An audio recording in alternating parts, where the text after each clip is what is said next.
1938, a very momentous time on the eve of World War II. That's a pretty shot. Yeah, I actually lost that much to Clearly desperate, perhaps evocative of the drums of Yeah, that's why 1919. it's horrible when you make an That's amazing the Red shot Army and there then with lose the the red match. flags coming over. Let me take myself out for a second. Yeah, There's a look, scene it's a here with crazy a game, and synagogue the on game that you fire. guys are playing right now, the reason why I said I think you're the best player today, you're the best player of all It looks time, like he has an armband. because I'm not the exactly conditions sure. are very different. For people who don't know, who don't play pool, okay? If you're going to a regular bar and you're playing on like a bar table, those pockets might be 5.5 inches. Also, in the US, people are playing on 7-foot tables. In a bar, sure. They're 9-foot tables and the pockets are 4 inches. And so when you get two cubes of them next to each other and try to you can't even get close to sticking them in a 4-inch pocket. It's really, I think there's better players now than I've ever seen in my life. And I've been watching pool for 35 years and playing pool for 35 years. I've never seen better players than play today. And I think you're the best today. So in my book, that makes you the best of all time. Well, like you said, the conditions are completely different. I think, yeah, it's changed even in the last 3 years. I think the game changed drastically. Exactly the opposite direction.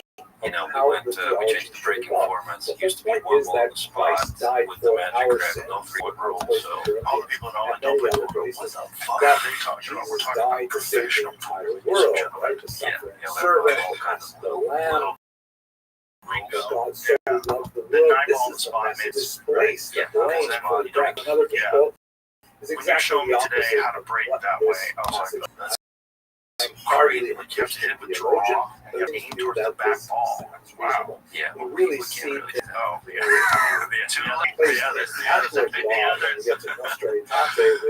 It's an insanely competitive game now. And shout out to Matchroom, right? Because Matchroom with the zone, they've done an amazing job with boxing and a bunch of other sports.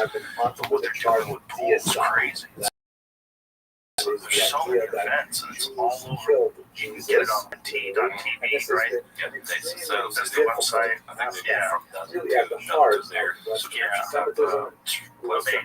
It's amazing. And then there's also the Matchroom Pool But let YouTube us channel, focus which on has the tons of stuff now on in it this for video free. on the actual So biography they are of living Jesus. in Let's try to sure they are understand the reason why how he was is where put it's to at death today, and you know, why. versus where it was 5 years No ago. question, scholars It's agree huge. I have that friends who the send me trial videos as now. presented Like in the gospel people just randomly find videos on ahistorical. TikTok or on Does not Instagram. make sense by Always what going we on know social about media. Jewish You know, law. I do love It could social not media. have I'm a happened filmmaker that as follows me everywhere. described there. For example, film as was much he stuff. charged with That's very funny what blasphemy? you did in Well, New York his City, trial or does Atlantic not City, in rather, any when you way went to that pool and conform went under to skies. how a Jewish Yeah, court would work, yeah, how the Sanhedrin would work. I think it was pretty cheap budget. They could do it a lot better, especially when we go to Asia. It just doesn't make You can't sense. sneak around. Was he in tried Well, if you for put me, political maybe a little insurrection of bit some or kind? something. Possible, Okay. but on You the know, other like you hand, have, if that were the case, disguise. why Yeah. wouldn't his Yeah. followers Their also be disguises are killed? really good today. It's hard to Have you ever seen those reconstruct CIA what disguises? actually happened So, from the accounts that we have. this in is the a story. Gospels. We Apparently, can't say, however, and this was that the told to me by text someone who really wrote drugs. emphasizes the way in which Obama was having a the, meeting with the someone, Romans wanted to in, mock Jesus as a one Jewish of the leader. rooms As of the you can White see House. here from this close-up and in he's in the middle of having his meeting with someone who he's met The before and had Gospels conversations describe with how before. the letters I And then they and R I inform him, were Mr. posted President, above we his, just want to let you know his this cross is that not stands who for you think you're talking Jesus, to, and we just not wanted to Cyril demonstrate Rex, how the old good Jesus the of special Nazareth, effects the makeup King is of the in Jews. NASA. And This is Chagall not wanted to my person. underline He was like, this what? messianic I would aspect to it confirm this. by writing I don't have Yeshua Obama's number HaNotzri on my Al court call. I'll go, Kadiboi, bro. Is that real? Jesus the Yeah, but Nazarene, I believe the it's real. King of Because the I've Jews. seen I don't know if close, my like, opinion really, on this it's is like worth very when, much. I'm not a specialist in this area, Tony Hitchcock but it seems does to Kill me that Tony. there may have been some Sometimes elements in the they have Jewish makeup community artists that dress who people up, regarded make them Jesus different as a people. Like troublemaker, they did Biden one, as a and rabble-rouser, Kyle who was Dunnigan played upsetting Elon the Musk, status and quo I in didn't even an recognize him. unhelpful way. I was He like, also who's this guy? clearly had This is certain weird critical guy. mass of Like, acting followers weird. that would And like, make that's belong to Dunnigan playing Elon Musk. I was like, no such way. tremendous impact. If right in front of him, I thought But it I was get the just feeling some that this didn't was look like Elon primarily an act of like Roman weird caprice guy. that, But it you didn't know, look like him. he And it looked like a crossed the person. wrong It didn't nation look at like the a guy wrong in makeup. time. It didn't look like a Life was mask. cheap It looked in like the a real first person. century. It just There was were weird. thousands of Like, this is crucifixions crazy. of Jews, Yeah, that's what we should especially do. in this I think it's area. going to be That really, Jesus really should stand out as They you see feel in like due Vietnam process really and You gotta so work on that many voice, other though, son. You rush all day with that voice. it stretches to do the I It's can also only be like an important to note, undercover. by the I don't way, know. that Yeah. much of Somebody the from- And for people that at home, how can you be the number one in the world if you just lost? that we receive from Aloysius later Yap should be sources the number one in the world. He should be the offers number one of all time. considerable more detail, It's like often with a long much more races negative or connotation what's up. towards Jewish Right. Well, participation. it's by the And ranking. this is certainly By the ranking, correlated what we with have now with Metro, it's 2 years of prize money as the combined. church becomes It's less like and less of long a races or Jewish what's up. family affair. Well, it's As a by Jewish the rankings, mishpacha, not so to number speak, one. By the becomes rankings, much and more what we have now with of a Metro, it's 2 movement years that of prize attracts money Romans combined and Greeks throughout and all Scythians the tournaments. But I whatever. think the real That matches then that you it becomes play much where more you of really an get to us see who's the versus them best, and kind this of is only for like much easier hardcore to blend with nerds. them. The real Let ones, me like the one you leave did the with passion, Shane, however, was by like 3 discussing days, one race to last thing, 40 each especially day, obnoxious, 120 games total. Oh, that yeah. is the so-called That way, blood there's no clot. questions. The passage No. that's After recorded in the 3 book of days Matthew, at chapter 120 27, verse games of pool, 25, in which, you and know, again, this is possibly very 239 ahistorical, but Pontius games of Pilate, pool. That's how I almost won the says first time we to played. the gathered I lost. Jews, I you lost know, the first I'm time. going That's to right. let you I lost have 120 one to of 160. my So I was persuaded down for and death. up and Go down. free. Would And you last like day to I was have up Jesus by go almost free 15 or games. I Barabbas, remember who was a he came back and convict? beat me. As the gospel Yeah. describes, It was the super people impressive. say, But it was release even more Barabbas. impressive coming back the And next Pontius year and Pilate says steamrolling. that that means I Like, will you won kill by quite a few Jesus. games. And Who the did you win response by? of the Jews, which has been enshrined as the By, so-called blood cry, 42, I is the think. phrase, 42 games. His That's crazy. blood Yeah, that's be crazy. on us 78. and on That our was the children. score. And that was for. We Jews Did you advertise how take much that was responsibility, being? and were so gambled? do Well, future people were generations. advertising that was for 50, Now, but it many was scholars well, have argued that So you had a bunch of other people given chime in. when the gospel into Matthew was composed, well, myself, probably So you don't want to say after the destruction actual of the temple, total? or perhaps in the I don't know. context of the revolt. Okay. This Are we allowed is to? a I don't reflection know. I mean, on the very unless you're next lying to the generation of IRS, Jews, which meaning as a it's new kind of citizen, like I would say don't do that. of So, what yeah, would well, happen okay. a generation after Jesus was killed. Oh no, you're gonna get in trouble. Unfortunately, over the centuries, You this out has of your been system taken last as a time you were here, right? justification by I'm some listening now. for Or is it anti-Semitic violence, Oh, okay. arguing that When all do you have Jews to do for all go since? time I think have somehow you have to be a accepted permanent resident for 5 responsibility years, and for then you can Jesus' apply death, if you which is, as I mentioned follow at the certain beginning of rules. this You have to discussion, stay in the U.S. exactly for 6 out of opposite 6 months of the year, 183 out of the calendar year, basic each year. understanding of Well, you Christian better stay away theology from Home Depot that because Jesus those dudes died are for getting all crazy. Yeah. our sins. They're snatching people out left and right. Yeah. included. Yeah, no, I think I do everything right. You know, pay my taxes. This takes me further away from history than I am comfortable. Well, you got to play the. That's weird that you, if Next, you're not a citizen, but you video still is you going get to to play look for the Moscone how Club. the That's kind of church crazy. Well, evolved, Metro specifically how changed the developed rules. You know, as soon increasing as I got the green separation card, and I between wasn't able to play the Jewish official tournaments back community in then. Israel, Right, because who you were walled Russian. themselves Yeah, off so, from this new idea of which is really Christianity, crazy. and how the It was really weird. new evolving Yeah, when you think Christian about church it, even the changes first from band being that we an got as a internal Russian Jewish athlete phenomenon to a happened much because of larger hockey global players. phenomenon. The WAGA, the WADA, Anti-Doping Association, they banned all the Russian athletes. Doesn't matter what sport you're in. What? Yeah. Really? Yeah. Oh, so it had nothing to do with the war. The first one happened before the war. Was 2018 or 19, I think. All Russian athletes competing in All America. Russian athletes competing everywhere. That's everywhere. That played World Cup of Pool, I remember, in UK under no flag. But we were still able to compete. Like when after the war, we were not allowed to compete anywhere. I think this Wow. video is very hard. Wow. You know what's interesting? It never stopped the UFC.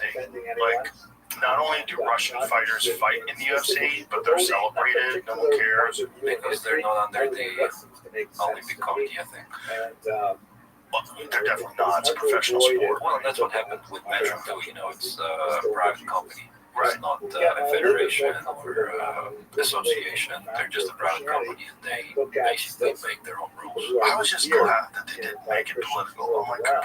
I think fucking this guy is out there causing trouble. Like, he's just a fighter. He's just a professional MMA fighter. You know, this is what he does. And let's think about that. Let's not think about what these other people are doing that are in the same country as him. It's not him. Yeah. So the USA didn't care. Like, they let a bunch of, like, for the entire time of the war, Ukrainian guys and Russian guys fighting on the same card sometimes. Yeah. Well, I'm glad that just, you know, Metro went out of their long way to make an offer to me and say, you know, you can represent the United States. And at the time, we were playing the US Open in Atlantic City 2 years ago. Or was it? Yeah, 2 years ago. And the crowd was cheering for me, living in the United States already. And everybody's treating me like I'm one of their own. And now it's obviously completely different. If you watch the US Open from last week, everybody's supporting me, everybody's cheering for me. Well, that's the cool thing about America is that it's a nation of immigrants. It's like you can come over here and just say, I'm American now. And everyone's like, all right. Try that in Poland. They're like, you're not Polish. Get the fuck out of here. Well, there's a lot of countries like that that are like, no, you're not one of us. But America's like, we don't have like a nationality. We're all kinds of shit. So anybody can come over here. And if you do it the right way, we get super happy. Yeah, I think it's great. And I'm really glad that people really welcome me with the way they welcome me. Yeah, but that's also the way you play. You know, there's a thing pool.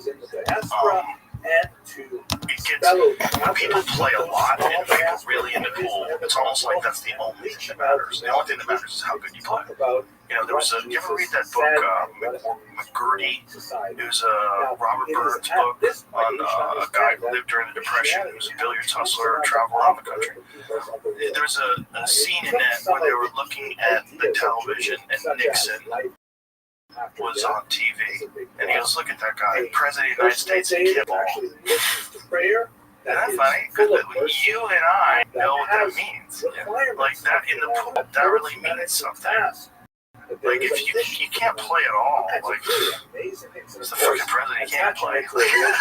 It's real, it's weird. So if you come to America, all that they care about is if you play, since it's a melting pot already, and then it's like all they care about is how good you play. You play pretty fucking good so far. People just take it. So far, well, you're playing better now than ever before. Yeah, I think I'm on top of my career. What are you, 25? 25? Yeah, come on, man. You're not even in your prime. No, yeah, I think I'm not in my prime. I think, I'm getting better every year. I think so. The match that you had with that Filipino gentleman before the match in the finals, what is that guy's name? Michael? That was Michael Bauman. Quarterfinals. Yeah, so in that match, I was watching some of those outs, and I was like, Jesus, like, it doesn't get better pool than that. 4-inch pockets, tight Good morning. competition, really good player, a lot of pressure, everybody's there, single elimination at that point. Yeah. He is getting out, man. Yeah, the pressure is really high. I'm not gonna lie. Sometimes you can watch it on TV, you don't see the emotions. Oh, I get it. It's sure your brain is shaking sometimes, your backhand is shaking sometimes, and you just gotta manage it. You just gotta handle it. Well, you have such a process when you play. Like when I'm watching you set up for a ball, it's always uniform. It's that's what I really enjoy watching. When a guy, it's like every shot, it's like Some people find it nice and boring. oh, those people are assholes. Those people are assholes. They think your style is boring. It's like, They're all pussies. They're hating shit. Those guys, all they are is jealous. That's all it is. Everybody wants to play like that. Everybody wants to play like that. If they say because you play too good, it's not fun to watch, shut up. Yeah, I know. That guy, whoever that guy is, says that, I don't want to listen to his opinion. I guarantee you, he like shows that suck. He's gonna get in his car and listen to his music. It probably sucks. Probably. How do you not like watching someone play perfect? That's crazy. Well, I'll have to agree. Doesn't make any sense. But then there are guys who play wild that it is fun to watch, like Mohamed Sufi. That guy, he gives me anxiety. Yeah, very unique. Sidearm, barely holding onto the cue, and he just fires balls in. He runs around the table. He like one strokes everything, and he's just getting out from everywhere. You're like, ah. Yeah, he's very, very talented. He's so good. If you guys look at all Yes, I remember him. Yeah, he used to win world championships and multiple world titles. Tony Drago. Tony Drago saying That guy was crazy. He was just running around the table, fire balls in. He couldn't miss. Yeah, those guys are fun to watch. But what are we here for? Right? You're here to win. You're here to run out. You're in perfect position. You're here to dominate this very difficult table. Yeah, everybody's different. Right. Their own style. But under extreme pressure, it's better to have your style. like, or coping style, coping style, like, methodical backstroke, its own smooth delivery. And, I play half-ass pool, but I understand what's going on. It's such a mind fuck. Every game is such a mind fuck. Every time you're about to pull the trigger, you're like, now, no, one more stroke. Now, no, one more backstroke. Now, no, not yet. Now, okay, we're ready. Oh, we're ready. Go. Well, you don't really have that because we shot clock. Shot clock is brutal. Shot clock is a game changer for sure. It's hell. Because you gotta, make the decision basically right out of the gate, right out of the chair. When you're in chair, you already know what you're gonna do. You only have 30 seconds. And an extension per rec. That's gonna give you an extra 30 seconds. And sometimes the pressure is really high. Completely brain dead. You don't want to be in that position. I think there's a little bit better. They give you a little 10 more seconds. Well, in Derby, the rule is for as long as you stay down, the shot clock doesn't. That's good too. Yeah. The other thing that's brutal is the beeps. Oh, yeah. When it gets down to 5 seconds before you got to pull the trigger, you pull the trigger on a 9-ball with 1 second to go.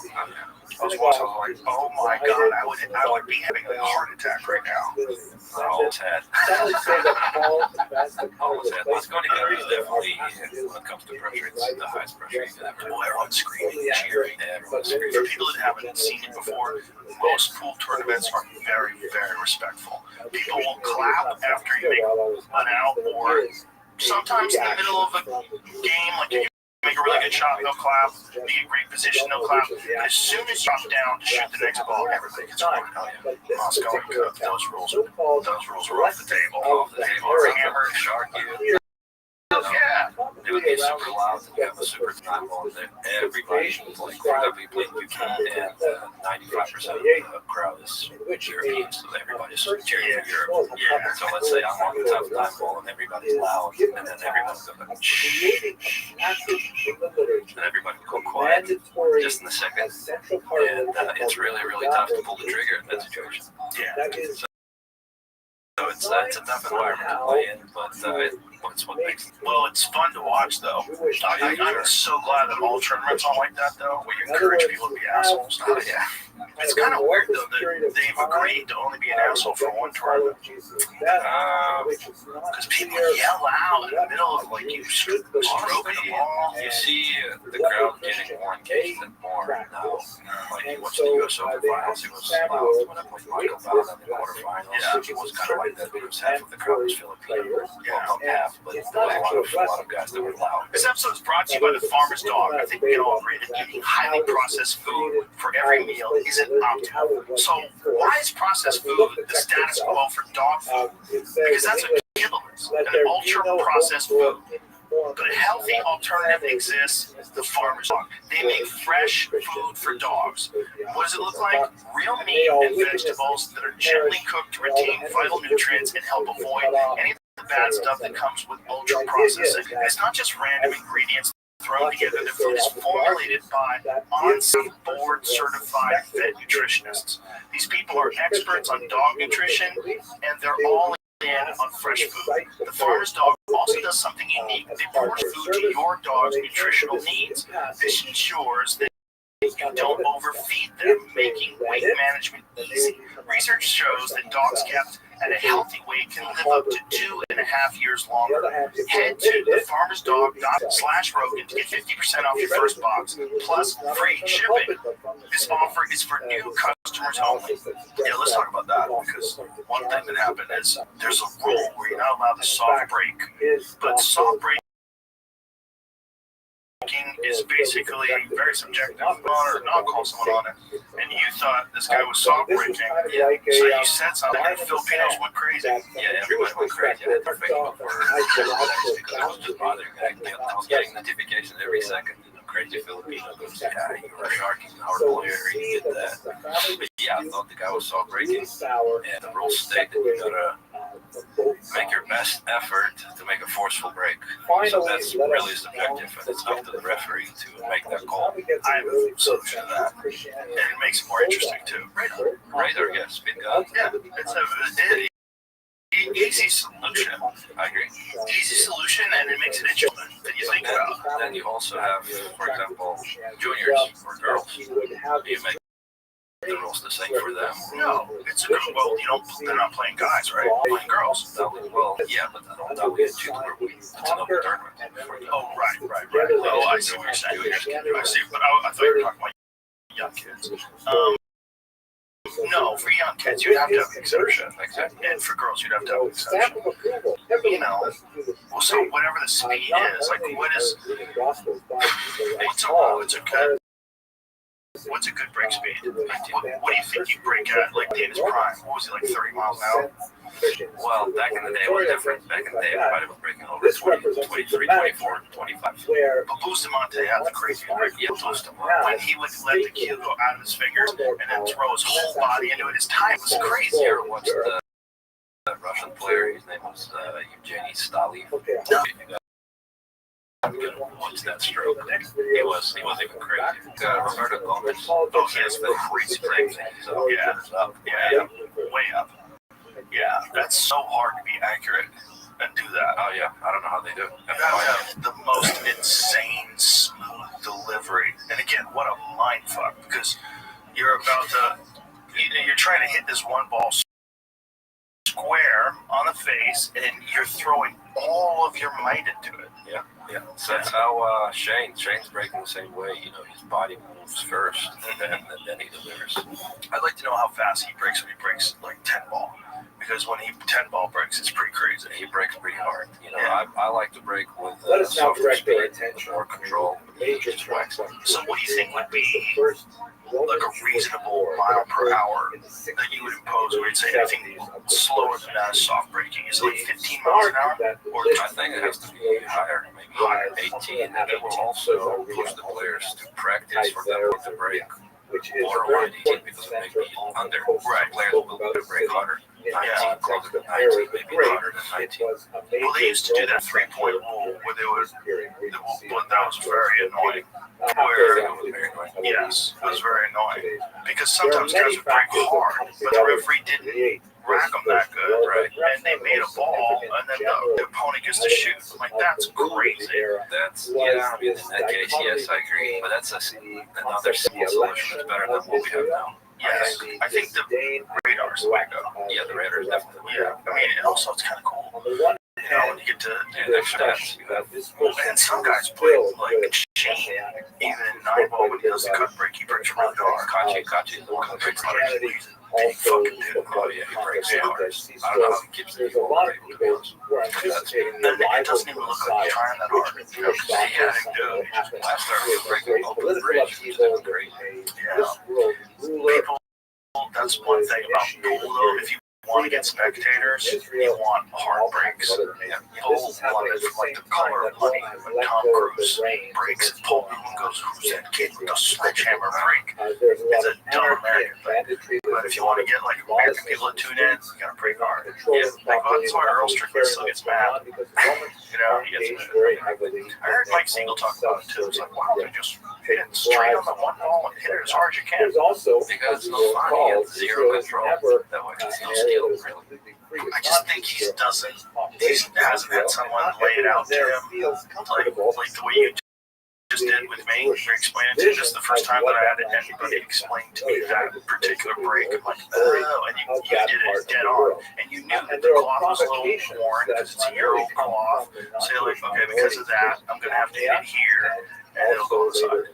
And you smashed it, and it went right in the side. Like, oh shit! Like, it's not risky. You're not like gambling. The only thing you're gambling with is the ball's going across the table. But it seems like you guys kind of have that mostly worked out too. Well, that's the thing. Everybody on the tour is figuring out the break really fast. It doesn't really matter what changes the format. The players will figure it out.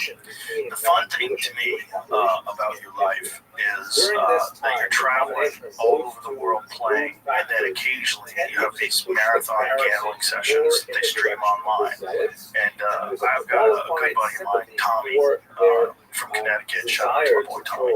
And he and I we'll be fucking texting each other, like for 3 days in a row while these matches are going on. And I get so juiced up for it. I get so excited about it. But it's like that's the part of the game that has always been the most romantic, the gambling.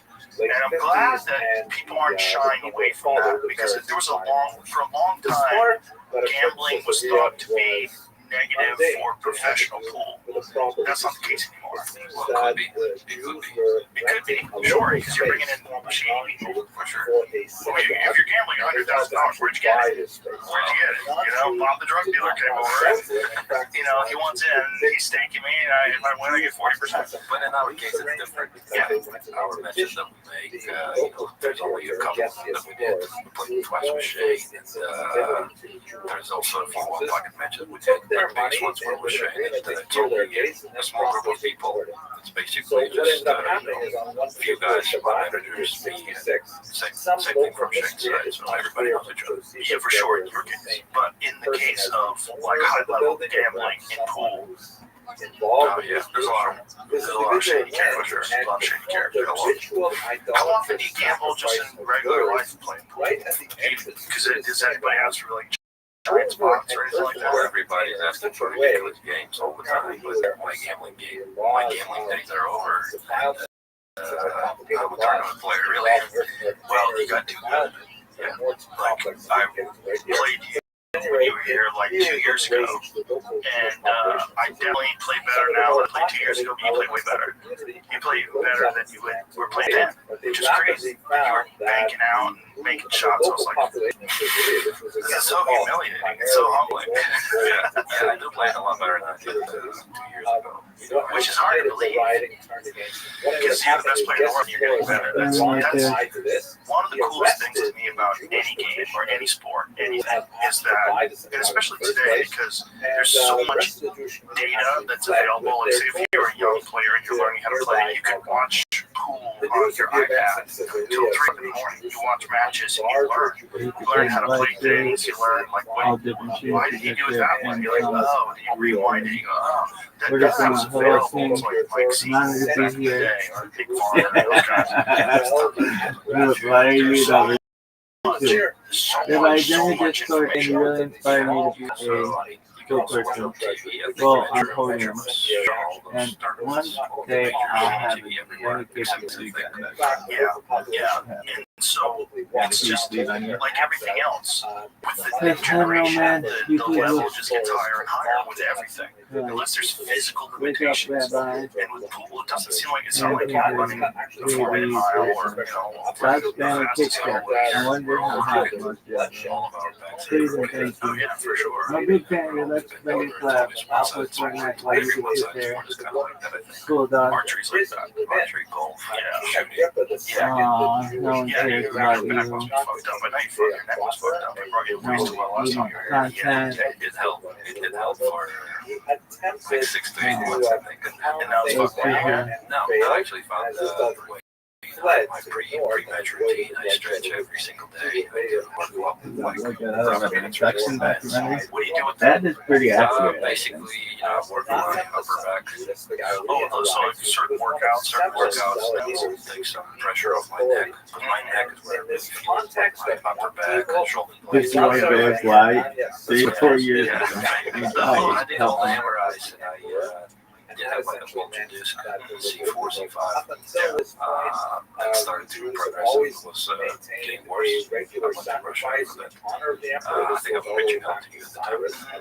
And I found that it helped me a lot with weight routines that we built. And since then, knock on wood, everything's good. Oh, nice. Did you ever get one of those things that I was talking about? Those decompression things where you put your head in a harness and you like pull on the door, you set it on your door, and you can like hang by it a little bit. Those are nice. Yeah, and also, how do you call that? Inverse tip? Yeah, Yes. one way as well. Those are great too. Yeah, everybody should be doing that. Everybody should be decompressing because you get to a certain age and everybody's back is just like you're carrying all this weight your whole life, and your back just gets smushed. Your body suck, and then you start to get these weird pains and decompression. And if you can do it, just being real vigilant with it, you can stop a lot of problems dead in their tracks. For sure, I felt that you haven't really paid attention to like stretching as much as I did before this year. Young Again, Mills. I can play a lot longer. Let's see what you got going, Don. Was practicing.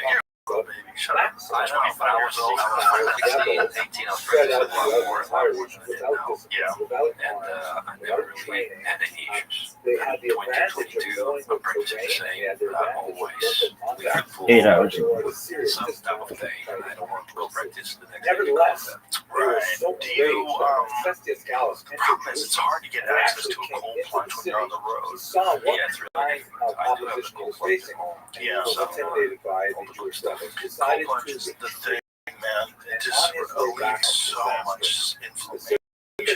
Especially if you can do it first thing in the morning. If you can force yourself to do it first thing in the morning, it is the way to go, man. It sucks every day, but if you just do it, get out of it.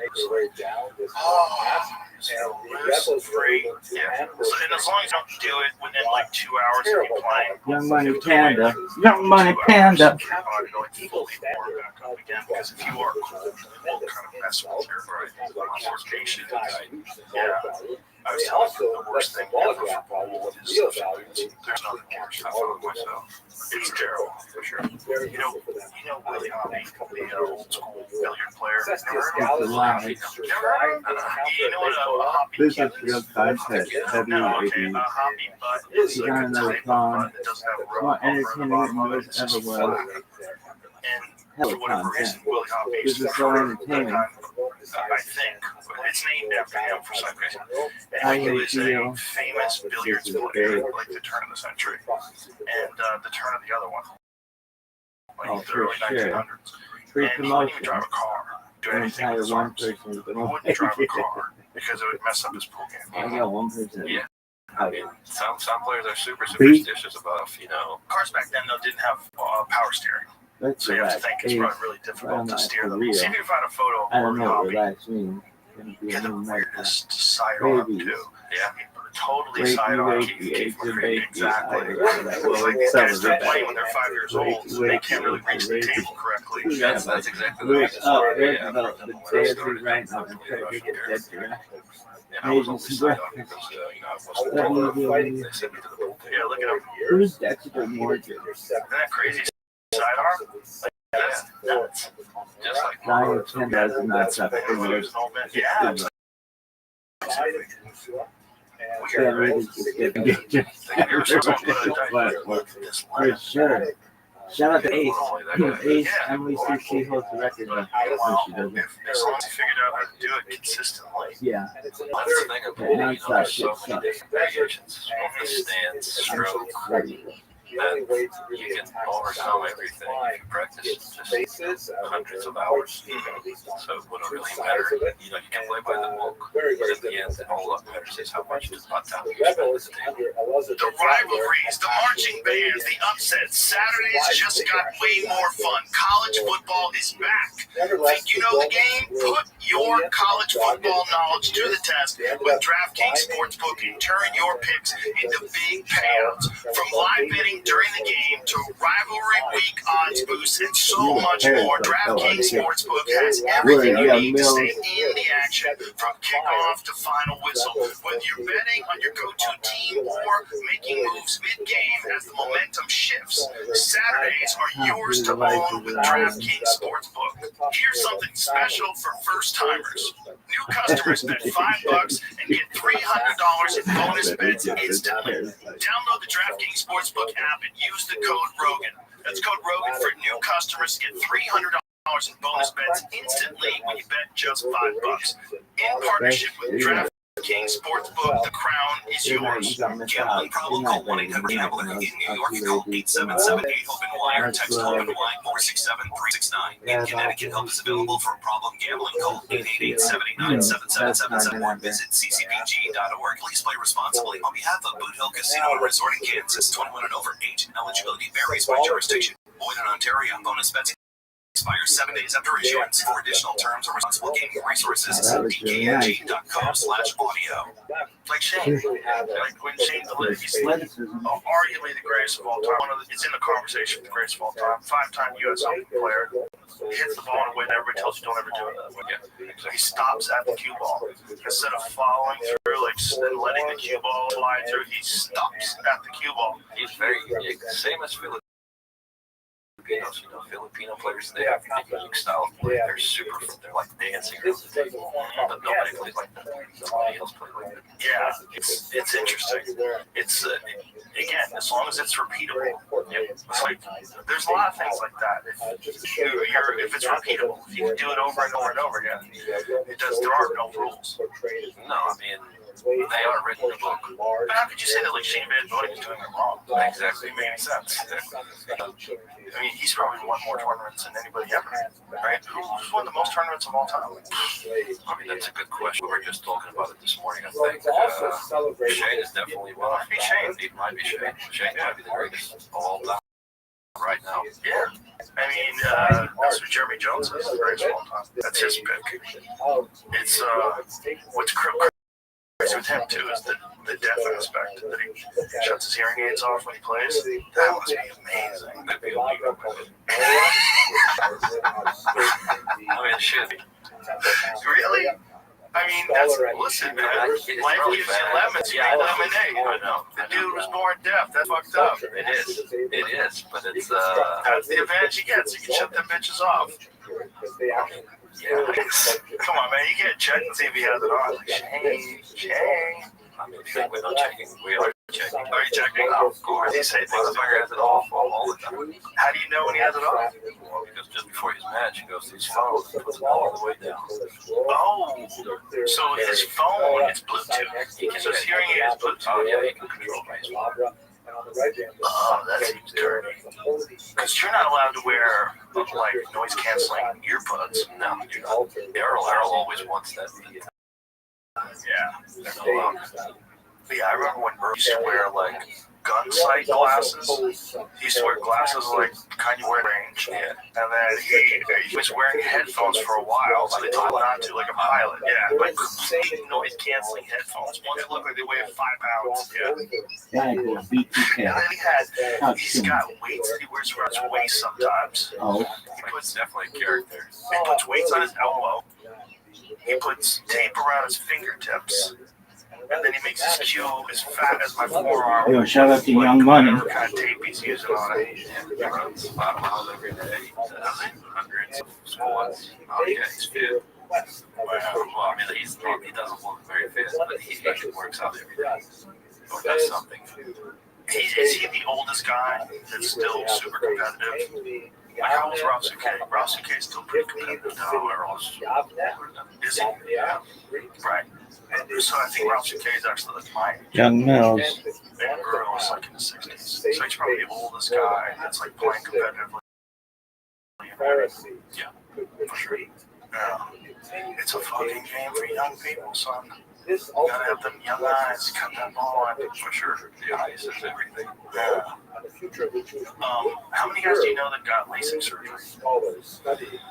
A few. A lot of players work in contact where they play. But LASIK has been the game changer for them for sure. Now, are these young players that are coming up, are these guys embracing like a healthier lifestyle? Because one of the things about pool is like it's always been connected, at least when I was young, it was always connected to, especially the gambling, connected to a lot of partying, a lot of amphetamines, cocaine, and then, just changing. It used to be just a game played at the bar. Now, I think now in the U.S., everybody's taking the European approach. Now you come and they treat it as a sport. right.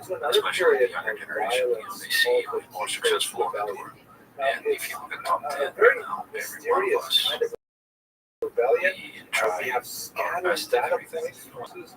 Pre-match routines, how we practice, how we treat the sport. Really sure I about think, much yes, of the definitely it's most changing. essential And questions. that's why We should say one pulls thing me from place where it here. was. Many scholars, Well, it's whether or only not because the this promotions, is they think they deserve everything. Jewish war And then, of course, the players. but without the promotions, like putting these events on and making it a big deal, they wouldn't get all over YouTube, they wouldn't get all over these social media sites. But what pool really needs is something like they had the Hustler in the 1960s, made pool explode, and then they had the Color Money in the 1980s, made pool explode. They need something like that. Like some 2 days ago, trailer on Netflix. You haven't seen it? No. Yeah, Netflix made a documentary about Eddie and Barry Hearn. I think it's about their family. Spiritual nature, I mean, Yeah. I think 2 or 3 episodes are Oh, that's good. That'll help. how Yeah, they that's really related good. to That'll the help. infinite. most of it is about boxing. I think boxing, darts, and Temple was baseball. corrupted Nobody, but by pool's a big part. Well, they do darts too. Darts, snooker, fishing, I think. There was still this idea that somehow the temple was Yeah, really. the hinge upon which the Like entire fishing tournaments, universe. that kind of shit. Fisher Now that Mania, temple is gone, Fisher Manias or something. How do they catch it? I have no idea how it works. it looks like. I know Shane's a big fisherman, right? He goes lake trout fishing. Thousands of Jews taken off That's its that South Dakota mentality. One more thing I think you can do. It's not that bad. Nice all the day long. It's actually kind of fun. Pretty stressful. I did it a couple years ago. I caught a trout. I was pretty jacked up. Yeah, if you catch something, yeah, for sure. It's pretty cool. You know, when you're standing on ice, so you're kind of freaked out when you're standing on ice, and they use a drill to drill through the ice, and then you know exactly how much is separating you from drowning. So you only need a few inches, but when I was doing it, it was about 7, 8 inches of ice. So like I put people the tent around. Yeah, most of the time that's what guys do. They put some kind of a tent around them, and then they get a drill. They go right into the ground, right through the ice rather, and then you have like a little net where you scoop out new ice that forms, and you just drop your line right down there in the hole. It's exciting. It's exciting when you catch one. All over the world. I did fish a couple times. The Temple of Jerusalem. This just ridiculous. Took that The problem when you can play mandatory, but it's instead really of good pools promoting about it to as the fun as Temple of anything. Jerusalem, Like it was really directed good, to which the is goal. And I've always said that pool is like an art form that only the people that practice it can appreciate. When you watch someone who plays really good, And at the same that's time, beautiful. the That's messianic beautiful. But to an average person like I just made a bunch of easy shots. was still Exactly. continuing. You can't really see another that couple of decades before Exactly. I was Yeah. Positional play. defeat, at least in the At least with if you're explaining jiu-jitsu to someone, at least people kind of get it. Oh, he's gonna break his arm. Like, oh, he's choking him. Oh, he's got his neck. When you watch someone play pool, you don't understand how difficult that 3-rail position was to get perfect on the 4-ball. You're like, oh my god, that was amazing. What they say is in jail. But anyway, Trajan waged war against the Parthians, and he actually penetrated all the way They don't get it. And very they never bottom will. of It's just like you're gonna have to play it to understand how hard it is what that person did. yellowish color. The casual person doesn't understand, unfortunately. So what we need is more This people was play. briefly controlled If more people play, then more people would watch people play. I think more people start. Alright. I think the game grew quite a bunch in the last couple of years. Well, I know that top golf people are going to do something like that for pool. Which And is I might perhaps need to not say, surprising. you know those Top Golf guys? Do you know what Top Golf is? Yeah. So Top Golf, you know, where they have this thing where you just whack the balls out into the.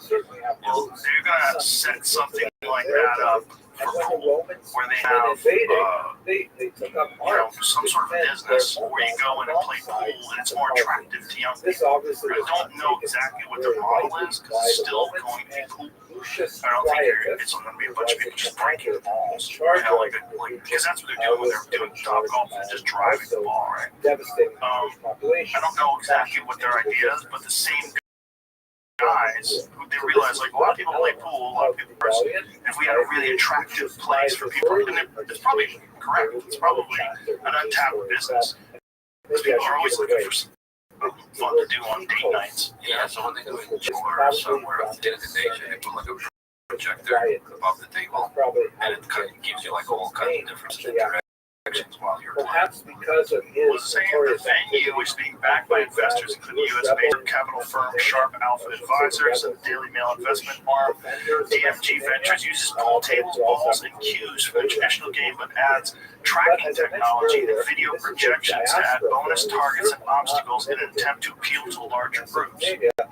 Bonus targets and obstacles, alongside its own venues and those operated by franchise partners. It's called Pool House. Pool House plans to sell its equipment to pubs, bars, and other venues that want to update their existing pool tables. Yeah,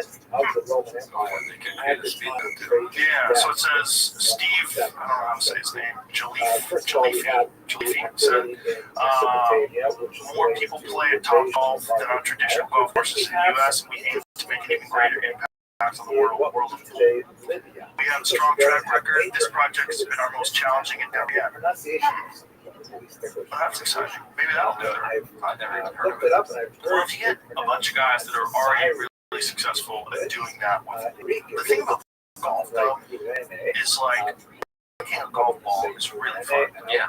You know, and then if you have like a big open pit where you can just whack a golf ball, you get like 100 yards, you can see how people can whack a golf ball, and you get a net at the end of it. That's better to get it straight. Yeah, a lot of people are going to do that.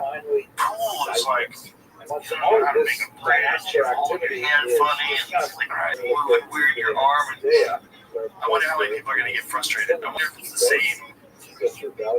Actually, it's probably, yeah, because I suck at driving a golf ball. You know, I'm not good at it. I've played Top Golf a couple of times. I've gone to a driving range once. It was fun. I'm not good at it. But like fucking Jamie over here, that dude's out in the garage every day whacking balls. Every time I come here, he's out there whacking balls.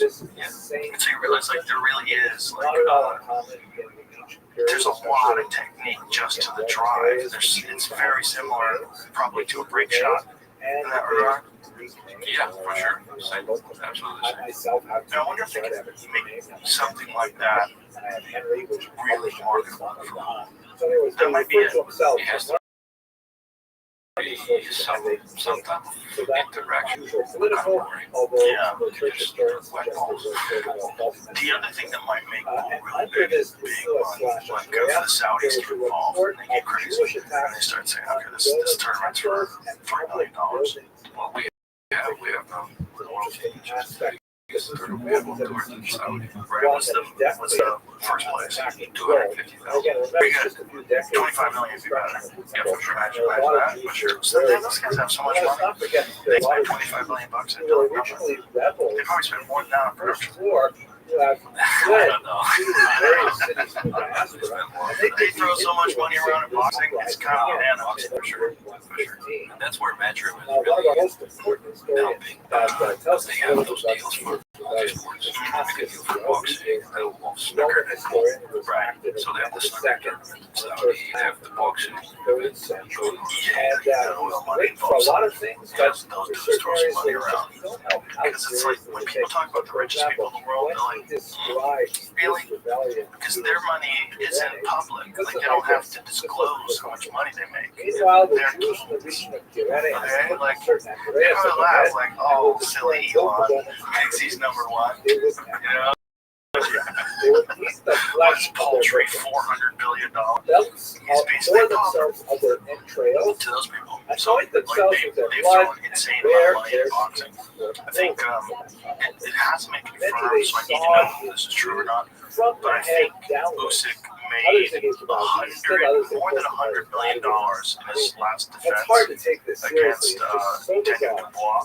I think Dubois made in the 70s. He made somewhere around 70. I think they said Usyk made like 130 something. Which is crazy. $130 million for a fight. Bananas. What do you think of that round? That'll be exciting. If it's big money like that. I mean, if you ever saw a match, shoot a 9-ball hill for $100 million. And I was oh shooting my on that gosh, for I can't even look at that because it's Yeah, that's actually right. pornographic in its Yeah, nature. So but I was straight in. just trust me, Yeah. Cassius Dio is that was crazy. What was that liable like? to It was a exaggerate crazy more match dramatic against effects. Kachi. Egypt Yeah, also World saw Championship widespread Hill rebellion. first. Yeah, it was Hill Hill. Hill Hill, he scratches and then Widespread Jewish rebellion. shaking like a leaf. Who were apparently Oh, yeah. the Jews were taking advantage of I mean, that's the biggest tournament we've ever had. Right. Biggest tournament I've ever had back here.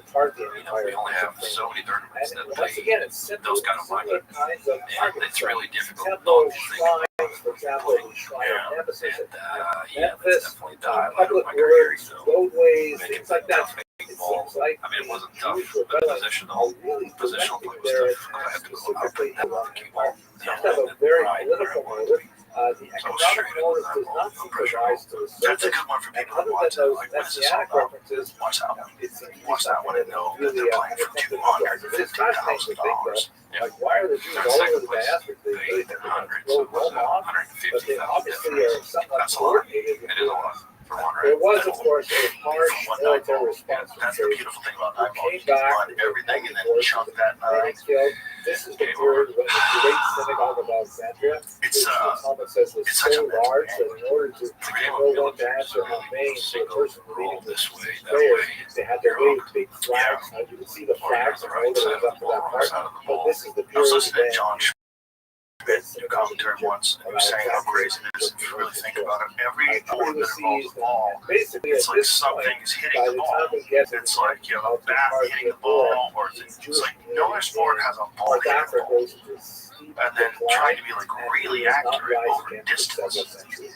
So we And can say then the same making thing that about ball the island move of Cyprus. around and get As we saw perfect for the next earlier ball. in Cassius Like even Dio's, golf, you're hitting a ball. It's very no difficult, Jew but you're may hitting set foot a ball. on You're that not hitting a island ball that with a is ball. Cyprus. But even That's- if one of them is driven it's a upon whole its other shores by a Do you storm, think pool is it the is most difficult. difficult sport? Jews were banned from the island after a It might rebellion be there. snooker. And in fact, Excuse me, this snooker. statement is supported Snooker is because boring. there's no other Oh, I don't think it's evidence boring. of I Jews think when you ever get a landing guy who's on this really island good, until the 4th who century. plays, So hundreds of years of Jews. I think it's really difficult What when it comes happened to like in how Judea difficult is it to This is execute where the shot Talmud because refers the to balls are smaller, the cues are thinner, the pockets are tighter.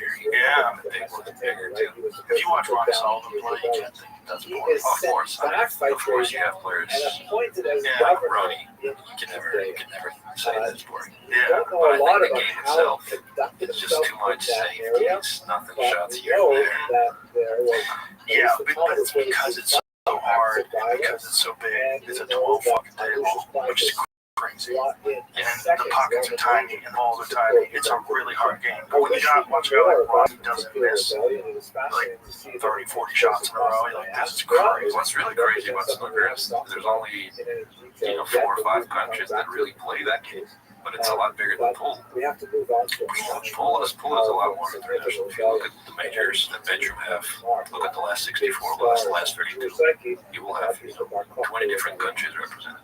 So that's interesting that snooker is bigger. Like, how much do they make? What's like a? I know they were making like gigantic money in the UK. Is that still happening, or is it died down a little? Well, most of the majority of the tournaments are in the UK, I think. There's a lot of them happening now in China as well. But I think really Scotland, Ireland, Wales, UK, China, that's about it. A few European players. The bar cough And they make, so named I would after say, its the top leader, guys, they make over 2-3 is million a often year. referred to Do as you remember the second scandal? There was a scandal with one of the players a few years back where they got him on hidden camera saying that he'd be willing to dump a match. Oh yeah, there was a lot of Chinese guys that got banned for Oh, really? There's possibly another That's conflict, the problem with gambling. the so-called Yeah, Ketos Rebellion that When we gambling discussed gets in the last video. involved, Some people and consider you that realize, the like, second if you get your World friends to War, bet on the other and guy, that's the problem with, I guess, getting unlike the the Ketos Rebellion, bookies this to is off the what tournaments happens as well. entirely When the within prize money are the not big, boundaries of you will Judea, have players and thinking, certainly constitutes a winning the tournament is nice, but I don't have to win it. I can just lose my round one, energy. go through the other side, Well, take it is out those. unknown about Yeah. the Barcode revolt. We do not have really extensive sources Yeah. describing it. and that's unfortunate. But is that part of the thing about having to come on to golf outs? Because I doubt that the play golf or dump it on purpose. Because there's so much money on the line. They don't have to. Yeah, they don't have to. But when the difference between like winning and losing is so huge, and then you can gamble on it. And then you tell your friends, like, listen, bet on him. Yeah. And I'm going to make sure I lose. It's like, I think it's too easy to make money that way. Yeah, but also I'm pretty sure they're always investigating. Every other investigator, I'm pretty sure. I'm sure. But you don't have to do big bets. Known as And you can have some offshore accounts. You can also do it online, use a VPN. I've been gambling for Vietnam, you know? Messianic Yeah, overtones to it. I'm sure. But yeah, his detractors that's the problem. as Bar Ziba. Shady businesses. The But that's also kind of the fun part of pool, too. Is that these places are kind of shady. But Like, his actual name they're was Ziba. they're like popular in the way that the outcasts of society. You know, if you go and you watch like the finals of the Florida Open, It's hard crowd, to there's a lot of underestimate outcasts in there, a lot of Android phones. Yeah, it's a lot of outcasts. It's a lot of people that spend a giant chunk of their life in pool rooms. And the thing about pool is, if you really get into it, you're playing it 8 hours a day. I'd like Yeah. to talk to you about You have to. Dr. Yeah. It's like a good at it. Have to. It's the only way. Yeah, He describes and it makes a giant difference. A lot of people fall in love with the game really fast, and if you do, first then you saw with a it. description Yeah. that was written by Just hit balls for hours. President of Israel. I was playing my friend Jake the other day. I said, to get really good at pool, you kind of have to be a piece of shit. Because this is why you don't have to.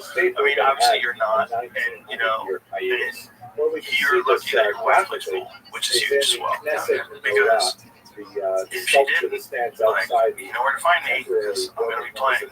Sorry, right? Like you're gonna ignore most of your responsibilities. It's also tough to pool. It's really tough. Personal life, especially with the schedule that we have now, like first half of the year was okay.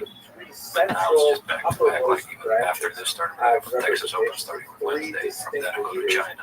Then I go to Vietnam for 3 weeks. From there I go to Philippines for 2 weeks. You think people in the Philippines gonna be mad at you still? Oh, for sure. For sure. Reyes Cup, that's going to be another one. Oh, no. Reyes Cup is now the rest of the world against Team Hague. That's happening in the middle. It's out there already. All the comments if you see, wait until you come to Manila. We're going to welcome you with open arms. Oh, no.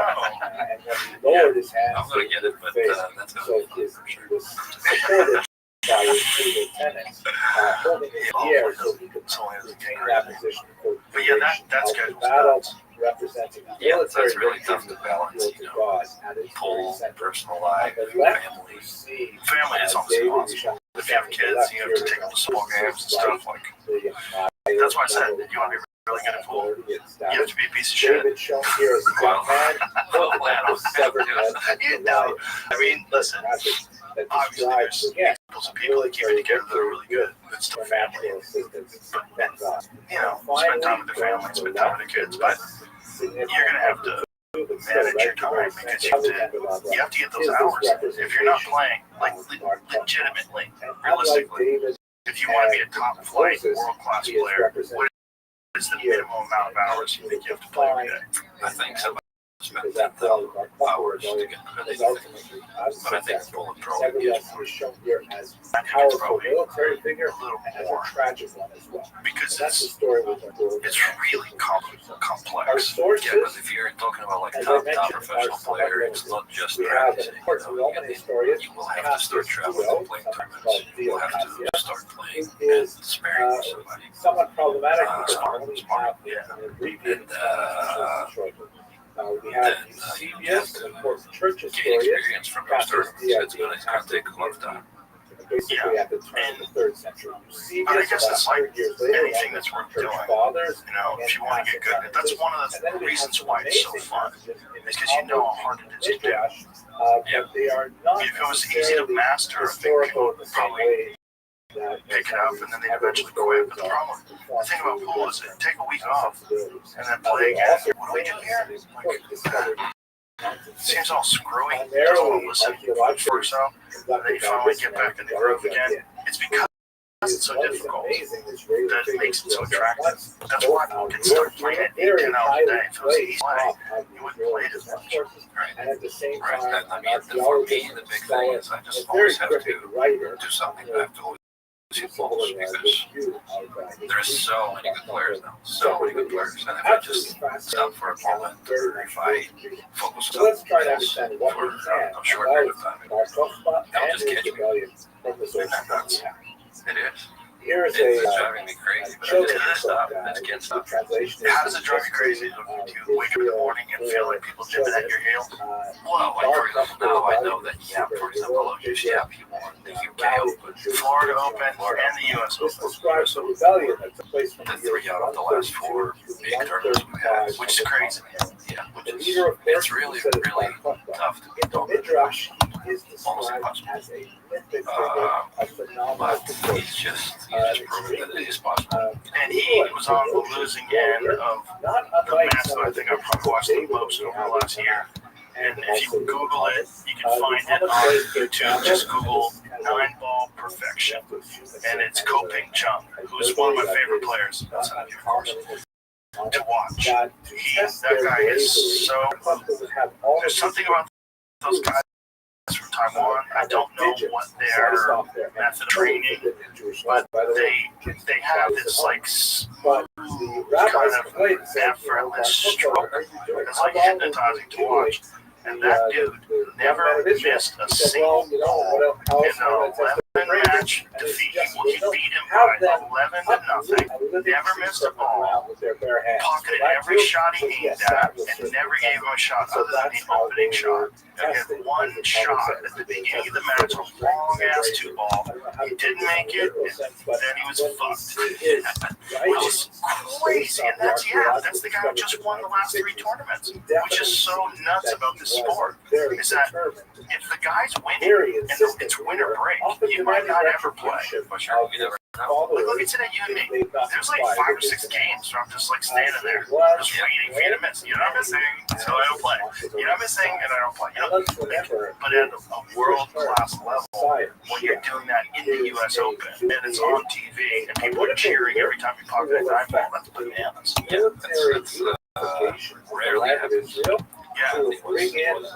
All of the Very, very exiles special were moment, I think, gathered because from then the you exiles. want And initiate That dude got in the zone. And if you can appreciate the zone, you gotta watch that video. Even if you only play pool casually. Yeah.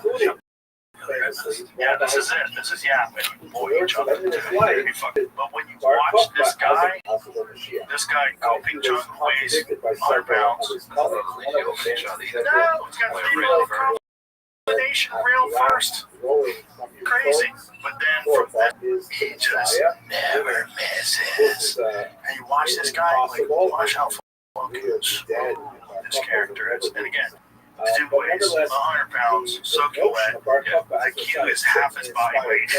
And he just kind of like gently hits everything just so smooth and effortless. I remember this match because I was waiting for this match in the finals. Watching it at the steakhouse, and it was pretty painful for me to watch it. Was it? Well, I mean, you don't want to have somebody just not make a single mistake and play you in the finals. It's just hurting your confidence a little bit. And the reality is, you would think, well, this guy's going to win everything from here on out. But no, that's what's so crazy about this sport. As good as this guy is, and as competitive as he hit that with 5 to get out for the 2 corners. That's full shit. That was really dangerous. I have no idea why we Well, he's got ice water's veins, man. I'm telling you, we were talking about this before, but there's a match from 2018 where he plays Shane Van Boening at the Derby, and it's Shane's on the hill. It's 10 to 6, and you think, oh, Shane's gonna win this, and he runs 5 games and out on him, and they're crazy outs. Like, he starts with this bananas cut shot on the 4 ball to get 3 rail position. what is he doing here? Don't know Like, exactly the commentators don't even know what he's doing. Is he ducking? Yeah, he fires it in. You're like, no way. Like, that was John Schmidt was doing commentary for it. I'm a big fan of Paul Brothers. They're genuinely good people, and they're putting a lot of work. Decided to It's just rebuild amazing to watch them play. They play so good. They play so good. Right? And these guys still play with those solid wood shafts. Like we were talking about that earlier. It's like new technology has gotten into the game, and a lot of players like yourself play with carbon fiber. But it's interesting that a lot of these guys from Taiwan in particular, they still go with those wooden shafts. Yeah, well, I don't know. I know that the industry went to carbon fibers maybe 4 or 5 years ago, and maybe some companies were kind of like pushing the players. You couldn't have them. Right. But I don't think that's the case now, because now, for example, I find it maybe advantageous to put shaft when you're playing like a sticky forum in Asia, where the humidity level is super high. Why not? Just because, I don't know, you can move it around easier, or at least stop it easier. Easier, interesting. Why easier? Because I've heard the opposite. I've heard it's carbon moves a little easier. Not in that really sticky condition. I think when we play for the metro tournaments, everything's brand new cloth, brand new rails, brand new balls, everything's like perfect conditions. Then I think carbon fibers are perfect. But I think that's the reason why the Asians prefer wood as well, because the humidity levels just over top, it's really bouncy. And that's what they used to play back in the day, I guess, and that's what they prefer to this day. It's such a mindfuck though, isn't it? Because it's like, it's all really what you have confidence with. Obviously, anybody can play really good with carbon fiber, or anybody rather can play really good with carbon fiber, can play really good with wood. It's just get into your head what this cue does, the way it feels, the kind of deflection it has, that's a lot of things. You put it in the brain computer after X amount of it's a playing deck out, and you know what it does. Yeah, I've been experimenting with cues, maybe not as much as you did. I've started testing cues for the company that I was working for, right now, Triple 60. I've been doing testing for 3 years, so I know everything about like the foams, the wall thickness, the material of the ferrule, the hardness of your tip, the weight, the balance. There's so many different things that will be the shaft place, and that's a butt. There's so many different things. It's like a magic wand. You have to try so many things before you actually understand what you're looking for. And it's not an easy process. I remember I was going on one of my rocking hikes where I put a weighted rest and I go for a walk with the dog, and you and I were on the phone. And this is how I remember this. Because I was walking through this wooded area, and you were telling me that the difference between your old cue and your new cue, you said there's a difference of about 5%. I was like, 5%? Like, how do you know it's 5%? You're like, all the bottle balls are pocketed. When I think about what it does and what it doesn't do, I think my game is about 5% off. Like that. I think it actually, well, with the new cue, I was winning a lot more. So I used to. This is like right when you first changed. Yeah. Well, since then I was winning. Yeah. So I guess it was the truth. Well, you made it to your specifications. Yeah, that's the thing about being a longer shaft because I have longer fingers. I do prefer a longer taper, which doesn't really exist on the market. So we created the shaft with a longer taper, especially for shots like off the rail. Let's say the cables want that distance off the rail. That's where you feel that change in the taper thickness. We have the straight taper now.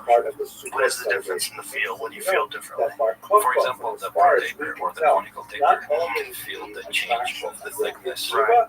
The closer you go to the pin, you don't have that hour shaft is straight. And so that way it doesn't give additional resistance as the shot gets further. Like as your bridge gets longer, right? You don't feel the change in thickness. It's a mind fucking game. Yeah. It is, and then you can go to deflection. Deflection is another thing. there's so much time behind that. I don't know where to start. Well, deflection is interesting too, because some people use it to their advantage. Certain deflection, like Ko, because his killed a lot of deflection. Didn't you say you hit some balls with it? Yeah. Basically, you have to miss the ball. Being active in the cave system of Doesn't make any sense. I don't know why players prefer that, but a lot of players do. I think it just gets it in their head how to play, and then they've been playing that way for so long that it's just automatic. Like if they hit a ball with heavy left-hand English, they know it's going to go off to the right. So they hit it more full with heavy left-hand English because they know by the time the cue ball gets there, so they have it in their head. Right. You know, it's just like a little computer in your brain. It's like, okay, this distance, I got to aim here. This distance, I'm going to aim here. Which for Cassius Well, Dio, in my case, I also have that.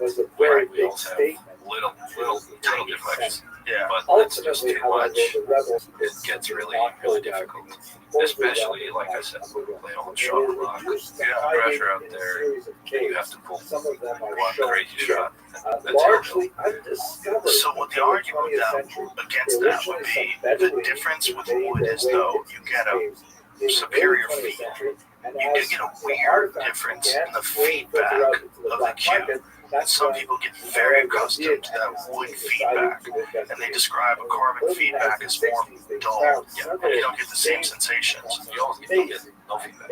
So I think those guys, the feedback in their hand is a part of the equation in their mind of where that ball's going to go. So when you say feedback, is it like a vibration that you get in your hand? It's just a different feel. Like they all have a different feel, right? Like we were talking about Southwest, which are some of my favorite cues of all time. They have a solid butt, they're not cord, right? And so they're usually generally a little heavier unless they're maple. Sometimes they'll get bar, but you very rarely see like an 18-ounce Southwest. You see a lot of 20-ounce Southwest because, you know, they're ebony or cocoa bowl or something like that really heavy. But they have a very specific to them. It's just like a feel, and you don't get that feel with carbon. You get a different feel. So if you can get used to that different feel, it is like there's something to it. You definitely, the ball moves less off the line. Also, I mean, like I said, there's so many different environments we play in. For example, we play in China in a pool with dirty cloth, and it's super muggy. And the rails are playing super spongy, bouncy. Chemical analysis prefer one cue compared to the other one. Yeah. You go to, I don't know, Saudi Arabia where it's super dry and it's perfect conditions. Everything's slick. I prefer carbon fiber in that case. So maybe, I don't know, 5 years, 10 years from now, we'll have different cues for different shots. Right, like a golf player does. Could be the case, and some players already do that. They use some cues, for example, when they stay close to the goal. Center of the field, they use one cue, and when they use side spins, they use the other cue. In some players, They bring, who's doing that? Mario, he was doing that. Really? Yeah. He brought two different cues. Yeah. To Saudi Arabia last year. I think some other players. For example, when I do, I put the extension on the back of my cue from some shots. I put without the extensions for certain others. How much does your extension weigh? It's super light, like 1.5. So that gets you up to like what, 19.5 as opposed to 18? Is that what you played with 18 ounces? You played with 19 ounces? Oh, so it gets you to like 20 and a half. So do you like the additional weight for like a shot where you have to really stay down? I just use it for like balance purposes for longer shots. For example, when, like I said, I'm one time off the rail, I have a long shot where I want to have like a long follow through. I just simply don't have enough of my cue on that. But the Roman casualties were described by a contemporary lonely on top, but it is. There's only a few guys that you can have those kind of men down. Yeah, well, next one will be Josh Phillips. You think so? We're trying to make it. Is he interested? I think he was, but he's not really responding to messaging really well. I think he was interested, so he had a guy who was willing to back before a lot of money. It's possible, And especially in they terms of said, the well, we have casualties. to do it in this place, with this Usually rules, this is how it has even to be with done. these Where was that? large Where did they numbers, want to do it? They want to get Germany. that Now they want to play were Vegas. the area. Oh, Like So to say it it's a certainly neutral would have been territory. absolutely Vegas is good. massacre. Where would you go, Griff's? The last stand Yeah, was they at wanted to do Baytar, Great place. shown here. Good place. And as the last you of like our it? Kafka rebels were killed by the Romans, They want to do like this particular high rope. event was actually No, enshrined we in will the play liturgy. Vegas. You got to bet Race like $500,000, as a king's a blessing, something like that. which specifically But what I really wanted to do is in memory basically what we of did was show, the martyrs like of a Baytar. $50,000 bet. Like the name Bar Kokhba, resonates throughout Jewish Play race to history. 120. We have, for Half a example, million's a lot. And what I really offered him was to led by play Vladimir multiple distance. Jabotinsky, We'll play like an shown all around. here We'll play 8 in the ball, 5 center ball, of 10 this ball, group or of scouts. 9 ball, 10 ball, Was 1 a pocket very breaks. That's important what I offered. movement. What if it's a draw? Very important In role case of a in draw, we play Israel. another set. And But you know what I'm saying? If you have extension 4 to games, you have to play 3 the party games. itself, Only got with me. people like I'm not playing to Reagan, lose, so the the more the better. What would you race to in each game? I mean, it would have to be something we can fit in within 8 to 10 hours. So maybe race to 30, 10 ball, race to 30, 9 ball, 10 in 1 pocket, and race to 10 in back. I like to watch that, I'm sure. And it's good for the game. It's good for our sport. It's tough to get people, casuals, to watch regular pool. Getting them to watch 1 pocket, they'd rather jump in front of a bus. I agree. Well, you don't like one of the most consequential I watch questions it. in Jewish faith is a very basic one. Yeah. Who is a What Jew? was the last one I watched? You might think Justin that this Bergman is a played settled someone law, for a lot that of there money. is really no Yeah. question about it. Like But the in guy, fact, if you look a little more deeply at Jewish history, you see that Yeah, there are he's doing a several crazy periods spot, in right? history Yeah. when it becomes a very important question. Justin won. For the Yeah. vast majority It of was close. Jewish history, It was in really particular the close, last 2 Not millennia, everybody liked the guy. most It was Jews a have nutty spot. I regarded forget what the spot a was. Jew as someone who has 11-6, a Jewish because I gave mother. that guy 12 That is Oh, his did ya? natural We lineage. actually played The multiple. nominal identity of a person follows that personal status, regardless of Do you affiliation like 1 with pocket? religion Would you or prefer, or do you just play because self-identification. people But that has not always I been think I like it universal because case good for gambling. Jewish I history. don't like the What I'd game like to itself. do today I is think, focus on this the question as we gamification introduce they the make question the of game where women you in have to ancient research. Israel. Now, let us recall that more this than is 4 balls certainly a plus the controversial kitchen. question The as of the ball late gets 20th response and back to the early sponsor, makes the 21st game century. more. And this is primarily because of a decision that was made So by you the don't get Reform those movement in wedges where 1983 50 balls go that out, where people recognized just play patrilineal for hours. descent. Right. More precisely, More it's dynamic and also dirty both for everybody. patrilineal Shot and clock. patrilineal I descent. think In other words, has to be with this shot. represented How much an time acknowledgement did by you a major And Jewish 31 movement minutes.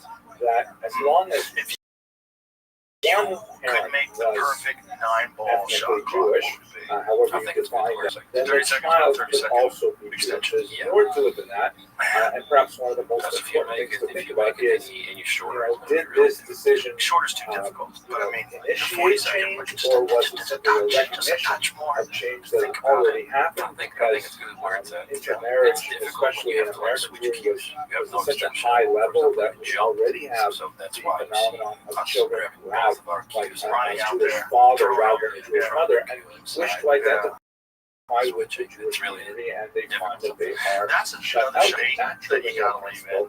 as the jump dominant one for the last When you 2,000 jumped out, and it's resulted in you a jumped lot out of so really many painful times moments. during For this example, US in Open. There were so many times you got hooked.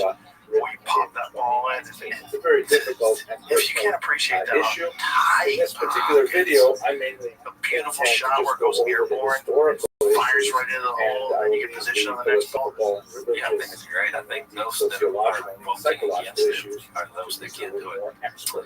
So the question that we There's a really lot have of old school is, guys who just when get did set in their ways. the They think that's a matrilineal stupid cue. It's a little tiny cue. Fuck that thing. But when did it become why are law? they different golf We can clubs? see when you There's read different the shots. Bible, Why it's do you very break clear, a different cue? Because it's a different shot. first of all, there is Come on. a strong Of course, I prohibition, think very it's what gets clearly actually worded people to watch it against because it's intermarriage exciting. with Canaanites in Oh, look, this guy particular, jumped but over one the ball. can easily This close to the generalize as ball. the It's first amazing. is, It's like a trick shot. And intermarriage then in also, general. it's like And at the same time, cues that people are jumping with today, there are they're some designed really so important well figures like for that. Joseph, Yeah. Like, I really Moses like and that Solomon, Q-Tech one. who all That's, I think, my favorite apparently one. married That one Jewish is, women. and you helped design So that, you right? square these things. And by the way, yeah, of course, Joseph, Moses, and Solomon, their children are But not recognized anymore. as being Jewish. It was a How different is company this that the we're case? starting. So we're going to go into some of the major issues here, but I want to point out that When do you think perhaps that's going to the be available? most significant study of this is by Shia J.D. Cohen,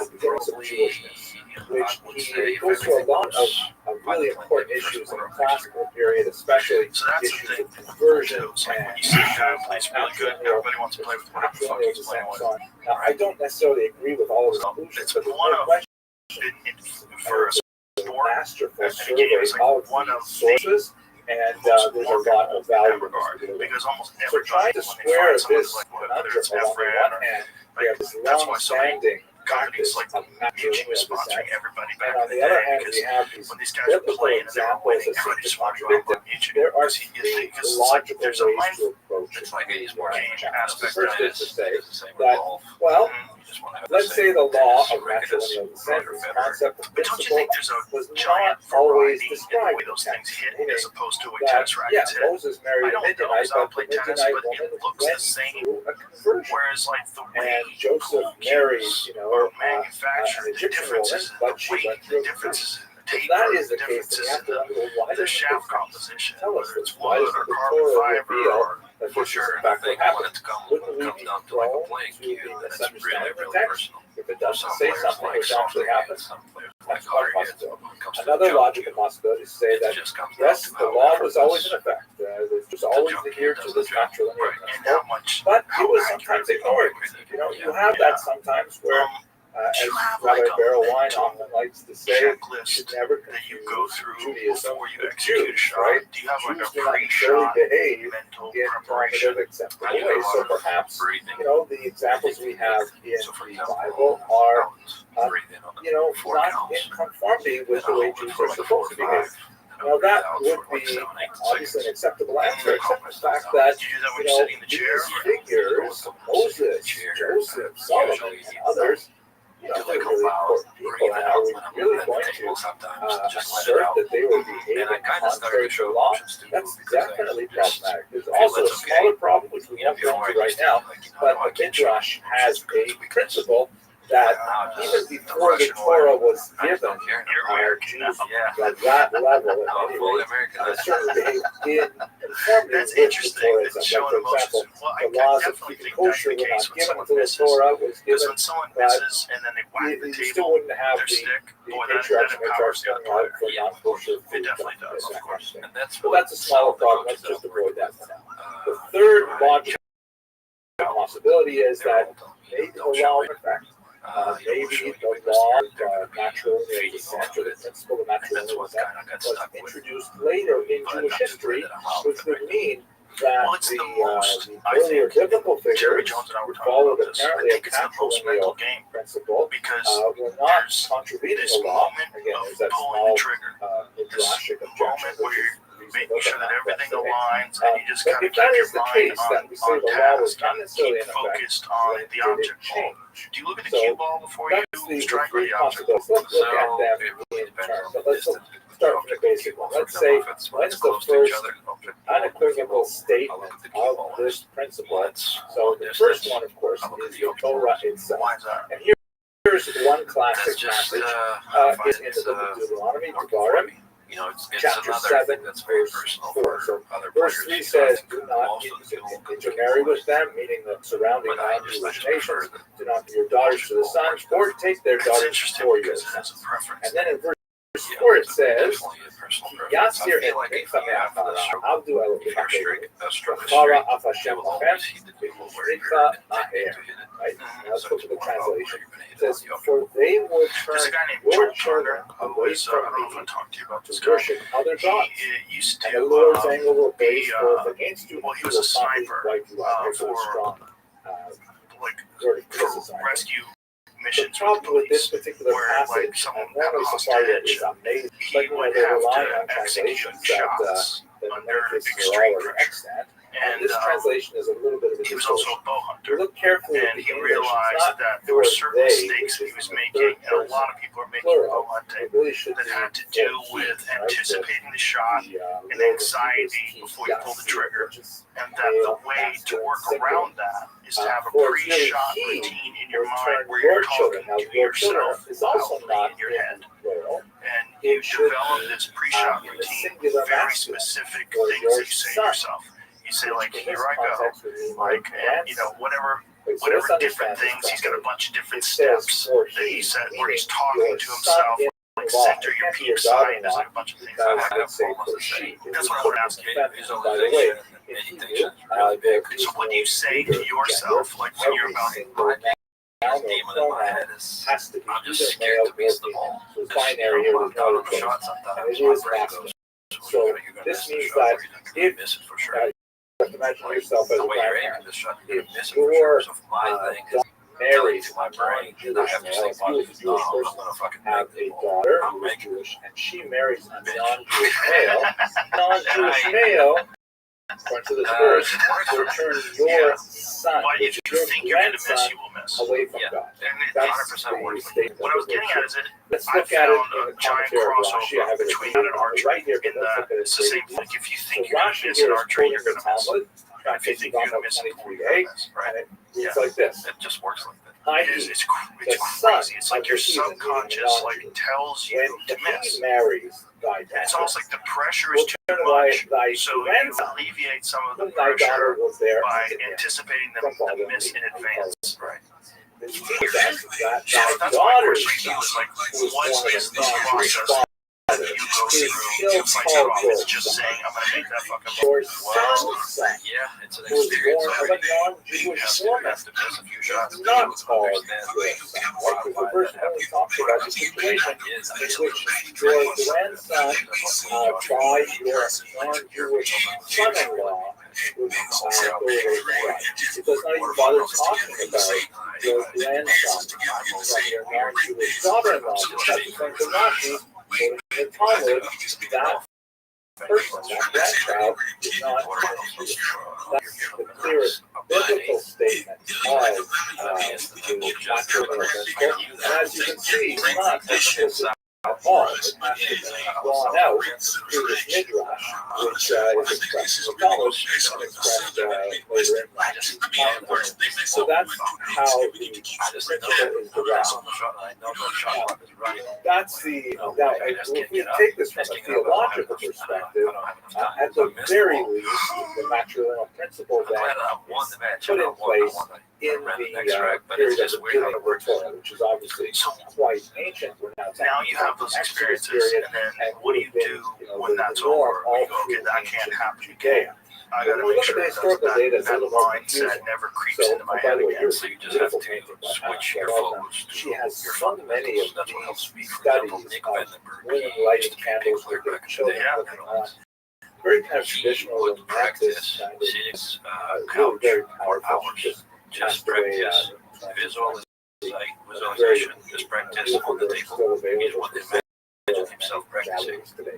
in At the any rate, wall, the like straight in shots. He we wouldn't even see go practice. a biblical narrative that describes how this was actually put into place. You recall that in There's the a lot 6th of science century, to the that. Jews are In exiled terms of by like Nebuchadnezzar stuff that in have the been year done about 586, visualization, and then they improvement, and they return found within a that few decades actual real visualization, when you're really sitting down there and to visualizing, Israel, Ezra. counts And in almost chapter as 9 much of as the book of practice. Ezra, he And in some laments cases, a long prayer there where and no one knows why. he expresses tremendous regret that so many of the Jews that returned have brought with them their non-Jewish spouses, meaning that intermarriage is rampant. Then in chapter 10, one Shechania Which is why ben I Yechiel say of this is Elam like the most sends mental away games. the foreign You know, it wives and their It's such a children.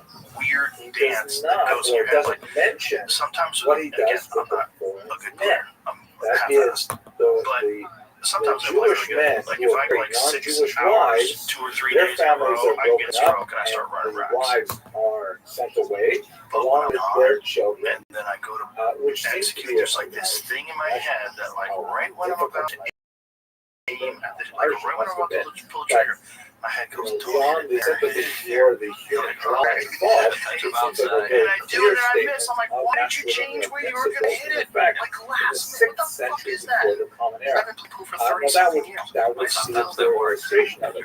However, as Dr. rare. points out, Most of when the you times I go miss. 700 Most years of the times later, when I and change you where I'm look going to head at last second, non-rabbinic I miss. texts, such as Or when I Jewish think I'm philosopher not Philo, this accurate, let me speak aim about to overcut it. in And I'm like, oh my god, you overcut it, overcut it, fucking idiot. If you just accurately, like, hit where you thought you were going to hit, it's this weird.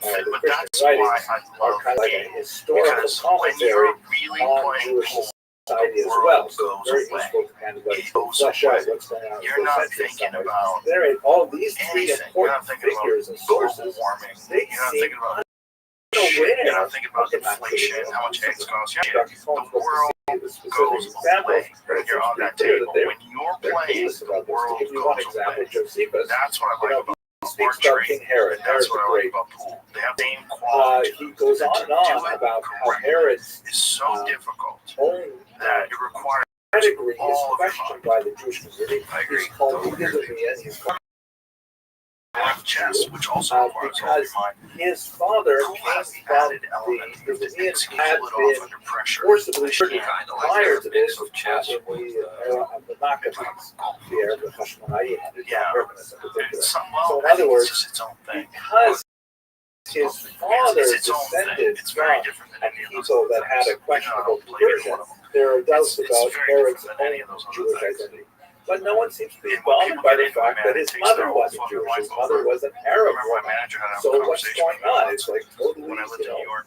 not relevant. It was Their like, mother. I think There are ways you can more approach time this. You can playing say pool in your career. Josephus is not necessarily the best exemplar of I didn't play for a whole rabbinic year. Judaism at all. And And it came could to LA be that and started playing a little bit again. only the Pharisees were really observing this To suck kind its of teeth right level back in me. of observance that Oh, yeah. became normative. The amount of cues you have is What crazy. Dr. And Cohn now, argues like, is if that I'm in talking to reality, someone, they're boring, the I just think whole about playing pool. institution Like, of well, getting out. conversion had not really coalesced by this time, and that there was kind of like a different It's like standard my for default women brain marrying falls Jewish into men. this.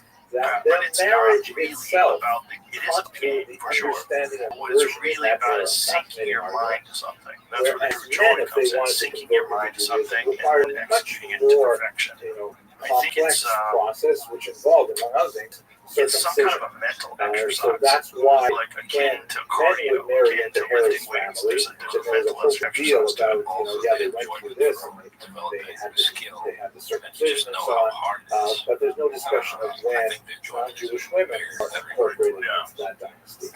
Yeah, it's For certain, it's a game that I however, really by the wish more time you people get to the appreciate. I Mishnah, wonder how many people which are is still about listening to the this podcast. turn of They're the year just 200, regular of people. the turn of They're like, the so is he third gonna fucking century, talk about there's this no for question 3 hours? that rabbinic Judaism This was absolutely But down that's with the beauty of the having idea 4 of podcasts a matrilineal week. principle, reaffirming what we saw in all Muslim conversations later. But the idea is that matrilineal principle is very, very strong in the rabbinic tradition, certainly from again, a little theological idea, from the perspective of Orthodox Judaism, the Mishnah, although it only achieves a written form, it was the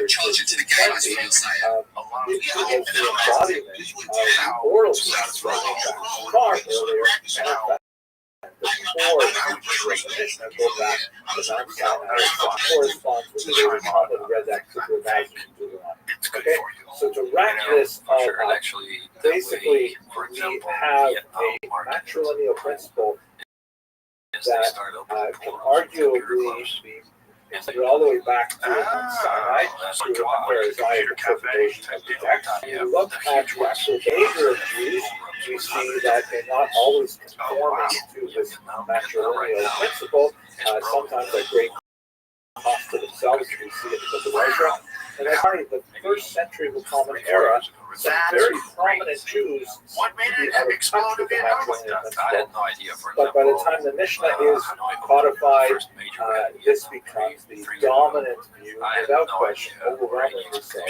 And any but I always knew that deviations from fans this because on are taken Facebook, very like seriously. 40% I of should my mention followers. one last caveat, Which but I was, think it's which very always important. weird. We started by 40%. talking about this Not question once was, more. and one of the things that we tend to see So I went over there, in Jewish and I history was is that amazed, like, Jews can in handle Hanoi a alone, there's tremendous 2,000 degree of dissent. in Hanoi, There's just one room city. for a lot of 2,000? diverse Yeah. opinion within the That's large crazy. What tent is this? The of most Jewish luxurious identity. pool hall But this in particular Vietnam? question of whether or not a person is Jewish is one of those third But yeah, rail they have type forums questions with, that tends to like result hundreds in of tables. fissures, in schisms. Yeah, that's a weird game, right? When it Become remains really popular. unresolved, it Hugely has very popular, dire Really consequences popular. for the It's, integrity of the larger Very Jewish lucrative, population. right? But I Yeah. think that for people who are Yeah, those guys are making expert big money now. I hope you found this short video useful, Yeah, they call it and we're going to continue with our It's called discussion. paintball, right? It used to be called Chinese paintball. Yeah. So what made that game explode in China? They were just throwing big money in the game, and it really exploded everywhere. All the English and snooker players, English baseball players and snooker players are traveling, playing all this there, and maybe top 30 guys there to were making good money. They are, I think they are trying to get pool players to join them as well. A lot of guys will probably do it just for the cheese. Yeah, no, that's the problem. But what does a big tournament in paintball pay? The biggest one pays $750,000 for first, but they have almost big tournaments every month. They pay $200,000, $300,000 first. Wow. And small tournaments, they pay 50. Then they're regular, happening every 2 weeks. But you were saying when you went over there, like regular dudes, and you were playing, were like robbing you. Yeah, the competition is really high. The game is a little bit different. So they use pool balls, snooker type of rail. So the pocket is round, and they use like a snooker cloth. So it's really thick and like hairy. So it's got a lot of nap to the cloth, so the ball moves slower, right? They hit balls really hard. Is that because of the rounded edges? Like you gotta fire them through there? For example, if the ball is close to the rail, that's probably the best way to make the ball because you can push through the rubber. Kind of like a Russian pyramid type of thing. Well, there's that one shot where in the side pockets we could push through the nipple with the side pocket. So it's like Kind of the same thing, kind of. because I watch a lot of those guys online and they fire balls in. I'm like, this is crazy. Yeah, the competition is really high there because there's so many players and so many more like China that just have table teams, and it's becoming popular everywhere. And when did that start in China? I would say it started like 10 years ago, maybe before that. That's great. So think about that. That emerges 10 years ago. So this is only, we're talking about 2015. So that emerges 10 years ago.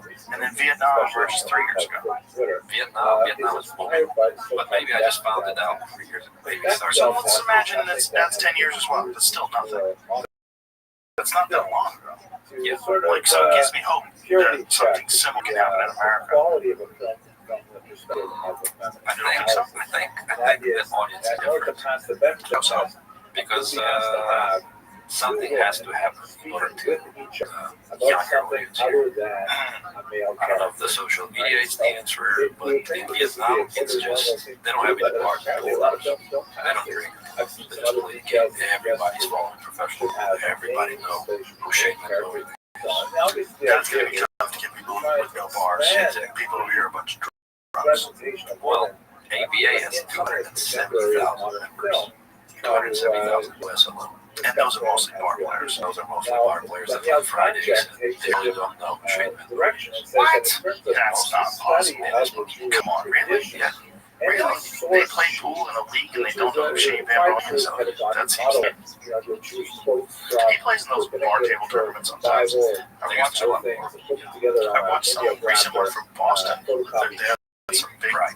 yeah. That's ultimately they started. That's helping from UK. Oh, is it?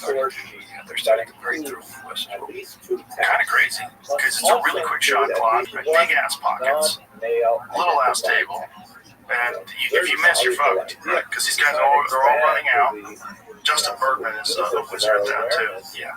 Technically, It looks easy. You look at it like, oh, small table, big pockets, this is easy. But no, if you miss, like if you get out of line and you miss, the game's over. Yeah. You guys are going to run out. And that's additional pressure. Yeah. More strategy. All the clusters and everything's all cluttered up together. Right. And you can't shoot your opponent's ball, so you got to figure out a way to bump them and move them and get a shot on the 8. Do you think the 8 ball is still the most played game because of leagues? Yeah, most people don't. Like, I had a friend here, and he was like, I play really good pool. I go, what do you play? Play 9 ball? I was like, no, I play regular pool. I'm like, what is regular pool? Like, you don't play conversation. I was like, okay. Let me explain 9 ball to you. Like, you play 8 ball. It's not regular pool. So it may change with Metro being involved. It may change because they push 9 ball. Yeah. Well, the thing about 9 ball that's very exciting is the luck factor. Right? Luck factor is huge. You know, when you watch a guy shoot a corner and he hits the rail and it bounces 3 rails and goes to the side, it's fucked. If you're sitting there, if you're in the chair and you were hoping, oh, he missed his chance, no. He got lucky. And that's luck is part of it. Sometimes people shit in the 9 ball, and that's the whole win. Like, how could that be a win? It's the game. It's part of the fun of the game. And then also you can win off the break. That's also part of the game. And that drives people crazy. No, just love that. Like, I think it's great. I mean, luck is part of any sport, I think. I also like when someone misses an easy shot and then the opponent runs out and it makes a 9 on the break. So it's like, fuck, you fucked up. And the pool gods do that to you all the time. They do. If you miss a ball, it's kind of how oftentimes like you have to sit in the chair for a few racks because the guy just gets a bunch of like really awesome lucky breaks. Like, this is terrible. For sure. And, you know, what I also found when I'm winning more, I'm also getting more. Yeah. I just get the love. I miss the ball. The guys absolutely hooked. I wonder what that is. Why is that so reliable? Because it's really reliable. I wish I knew the answer. I'm doing something for sure. If some like super egghead who studies pool, like Dr. Dave, like if that guy could explain this, I would like to know. Because I think there's a kind of science to it, and I think it has to do. I don't know what it is, but I think there's a positive. You see. When you're in gear, when you're in stroke and you're firing balls and you're playing really well, you get these lucky breaks. It's weird. It's like you're putting out positive energy. But when you're down and you feel like shit and you're like, God damn it, I can't catch a break, and then the guy misses, you're stuck behind 2 balls, you're like, God damn it, this always happens. I often wonder, did you make that? Did you manifest this? Are you manifesting good luck with positive energy? That's what I do. I wonder. That's what I do. I mean, I'm always trying to be positive because I think there is a benefit to it. I think there's a real benefit. Like a real world, unmeasurable benefit probably show up in statistics. Not necessarily pool, I think in real life. It's the same. Yes, I think so too. Yeah, that's why I think pool mirrors life in a lot of ways. I think that's the case. I also think like being really generous in real life is like really good for it. It's really good for everybody. It's not good for just for the people that you're being generous to, but it's good for you too. It's good for everybody. Right? Like like more good things happen for you when you do that. So it's the same sort of principle. There's Karma's real. it is real.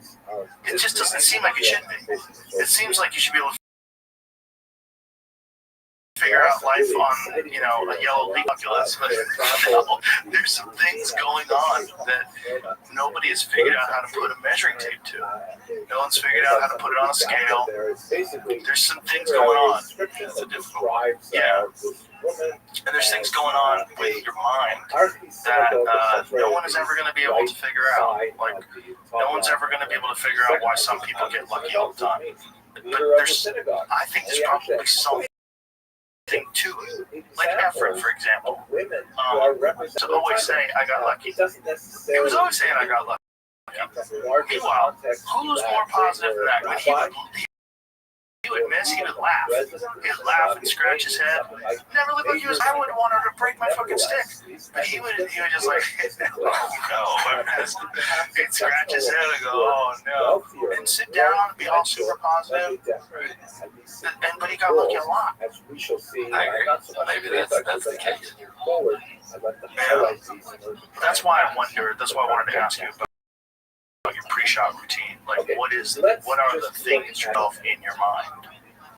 Or is it just a lot of experience and a lot of, I'm going to make that shot?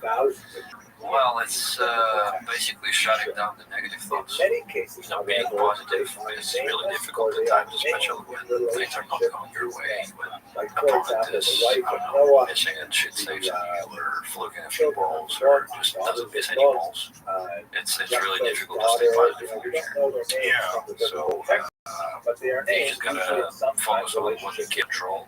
Sometimes And they're identified hope for the best. That's all I do. Have you ever thought about doing what Nick Vandenberg does when he sits on the couch? Just like visualizing running out while you're watching him play? I think I have that going through the brain. I'm like listening to like hype up music. For example, when I'm walking to the match, and I'm like, oh, if I hyped up. What is hype up music for you? What are you listening to? Different depends on the mood. Sometimes it's like gangsta rap. Sometimes it's Like what kind of gangster rap? What do you like? Russian stuff. Russian? Oh, you gotta send me some. Okay. Yeah, tell me what's good Russian gangster rap. Good for the gym. Perfect for the gym. Yeah? Perfect. Oh, nice. Funk music. I like funk. I like Brazilian funk. I like music like that I don't know what they're saying. Right. I really enjoy I that. do understand what they're saying, but sometimes it just make home. That's it. Shit, gangster rap. Like, can you give me an example? Like, that we can play right now? Like, what is a good Russian gangster rap that Jamie can pull out? Well, his name is Scriptinit. Scriptinit? Yeah. Like Scriptonite? Like Kryptonite? Yeah, well, his name is Scriptinit. He's really popular. See if we can find that guy. What's a good song? Usually it's a few remixes. What's like a... Put me on the spot. Why am I bringing it? I didn't even know that they had a lot of Russian gangster rap. There's actually a name. So Asia Persibar, For sure. Laika is the name. And now this is the Jewish order. Great. I won't give you another Sometimes, yeah. Well, a lot of hype-up music is not necessarily great. I don't know if he's popular or not. I just like his style. Give me one Scriptonite, though. One good song that you like. Strong Jewish women. Typically, their Like name one, are like you and Josh Phil are about to play for $500,000. in the sense of You're on your way. So this song is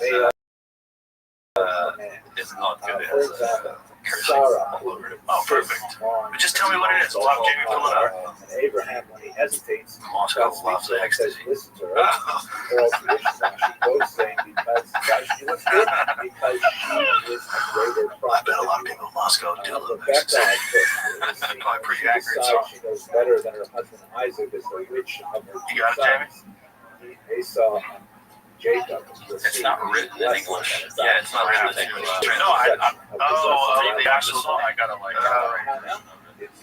It's called Moskva.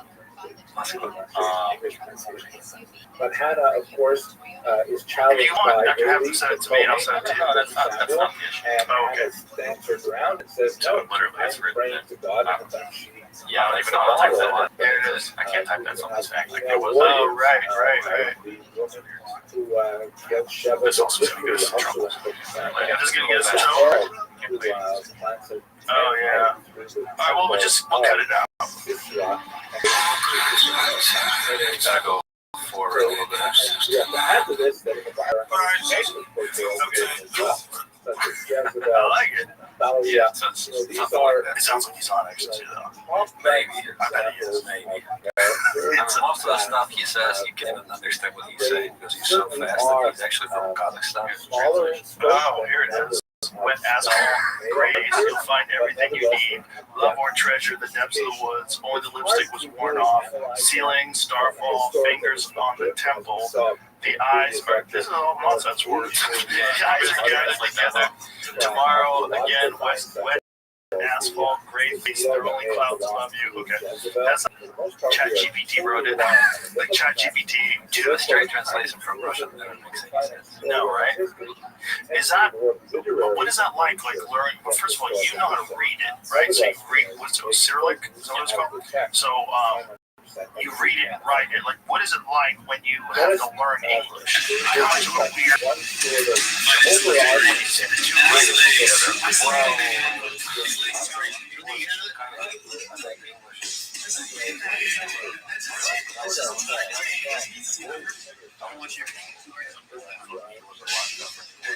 Have you ever seen an election before?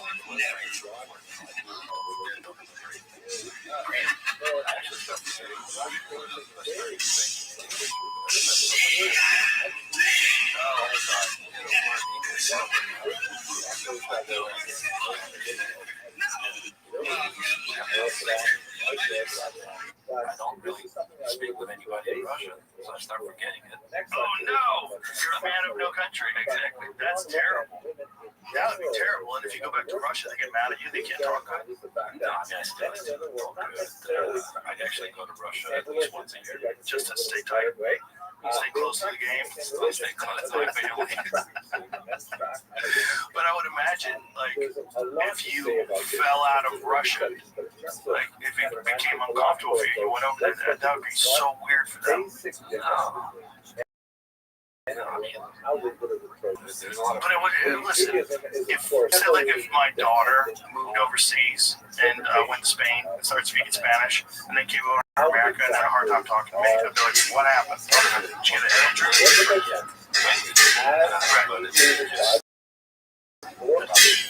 Like a lot simpler words, my vocabulary is going to be Right. But then what if you're away for decades? well, that accent. Like you went America on us. You son of a bitch. Do you get any heat for coming to America? At first, of course, I did. Yeah. I've had all my friends. But my friends actually, they supported me all the time. So I'm just glad that I had good friends. And that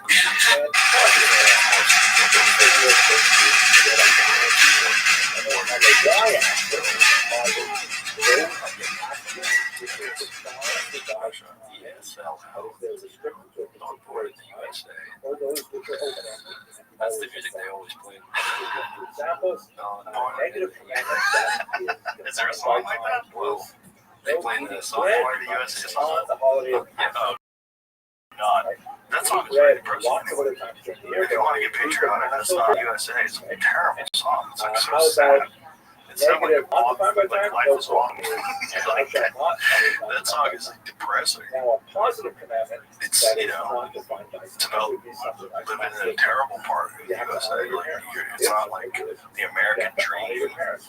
But not really. I mean, I don't have the heat from the Russians. Not really. I don't have that. That's good. There's a lot of Russians. So you get more heat from Americans who are upset that you came over from Russia. Not really. The Europeans, I think. The Europeans that are the most upset ones, I think. Probably because you're not playing for the Americans. They know that you can fuck up their whole Moscone Cup thing. Maybe. Yeah. So there, this is one way you can categorize I would say Polish haters, just because I'm Polish. Yeah, Polish. I have a lot of Polish haters. Just because I was born in Russia. No, but they just automatically don't like Russians. That always happens. Yeah, if you don't have haters, you're not doing anything. You know, if you're, I'm sure you have a lot of them too. I'm sure I do. Yeah. What was that crazy guy that was, in general, he was trying to fight you or something? Oh, the Lever King. Yeah, that poor unfortunate guy. I don't know, man. He just got it in his head somehow or another that I was responsible for what was wrong with him.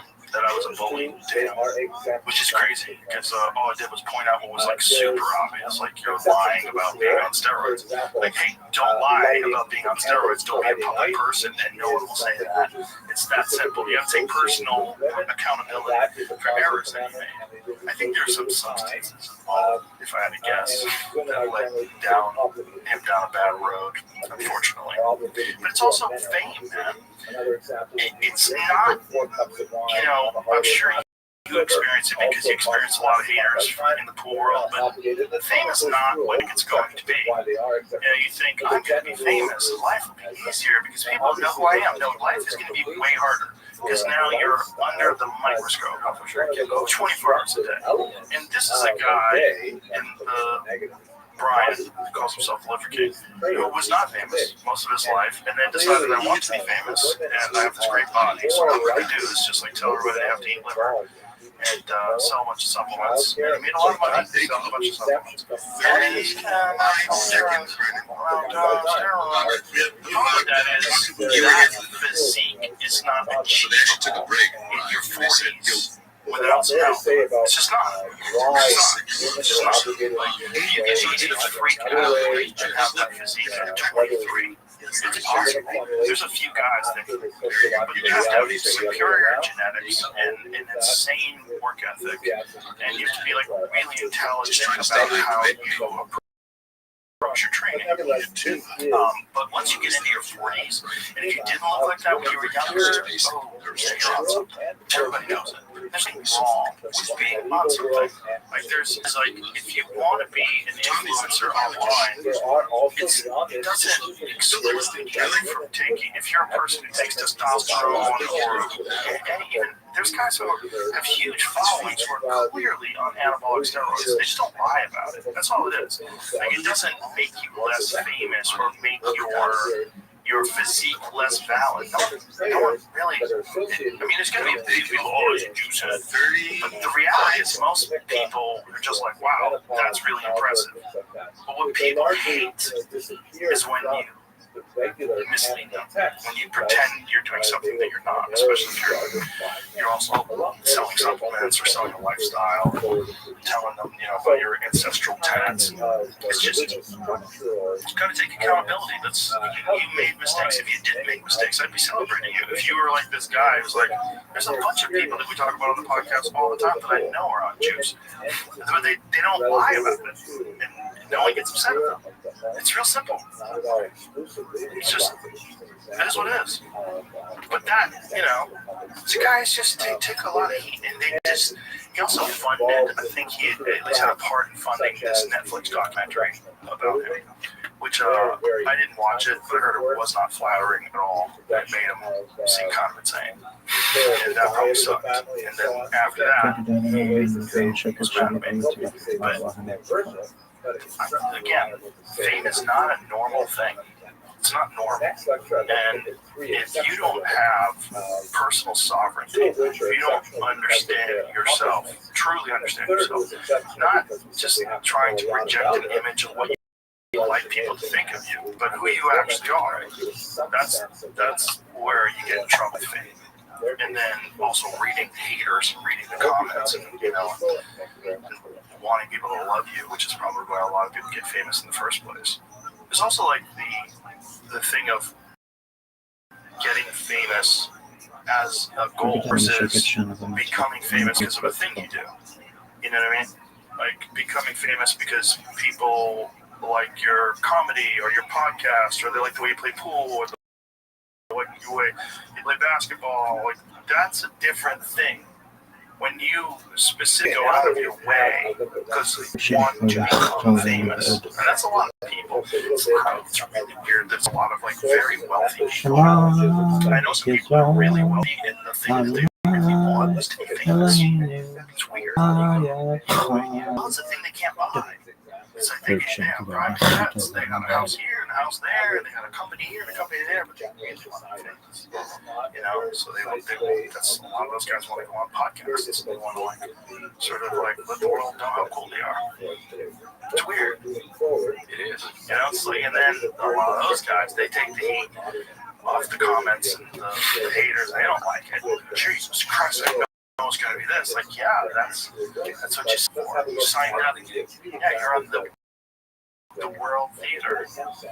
That's it's eyeballs. It's a lot of fucking venom-tongued people out there just want to say terrible things about you. Yeah. And you have to have the same way you have that discipline to not allow those negative thoughts in your head before you make a shot. You also have to not allow other people's negative thoughts in your head either, right? because they're as valid, if not more valid, than your own negative thoughts. There's so many different opinions. This is, for example, every time I make a bad decision to their opinion, they will always voice it to me and say, "Well, Sure. you just gotta deal with it." Yeah, or not pay attention to them, which is, I think, the best way to do it. You must be aware. Everyone's aware if they fuck up, and you're always aware if people are upset at you about things, but don't fucking focus on it. Don't pay attention. That's where comedians make a giant mistake, podcasters make a giant mistake. I'm sure people do it, fighters do it. Like, a lot of fighters get real mad when they read comments. Well, first of all, she was mentioned in the Talmud. She's the wife of a very important rabbi, Rabbi Meir. She comes from an important family. Her father was Hanani ben Terah, one of the martyrs of the Adrianic persecution that was related to the Bar Kokhba revolt. So that helps us date Uriah, besides Rabbi Meir. Father, this is a sense of her lifetime, sometime in the 2nd century. We know from the Talmudic account that her sister was actually taken off to captivity to Rome, although Dr. Freund has some interesting thoughts about that as well. Now, one of the fascinating things about her work is that she is so exceptional in that she is mentioned frequently in the Talmud as a sage. Let us understand that there are about 2,000 different Amoraim, or later rabbinic figures in the period of the Talmud, who actually have a named voice in this massive document. And there can't be more than 20 women here anywhere. And most of these women are unnamed, or they have a title like Matronisa, something like that.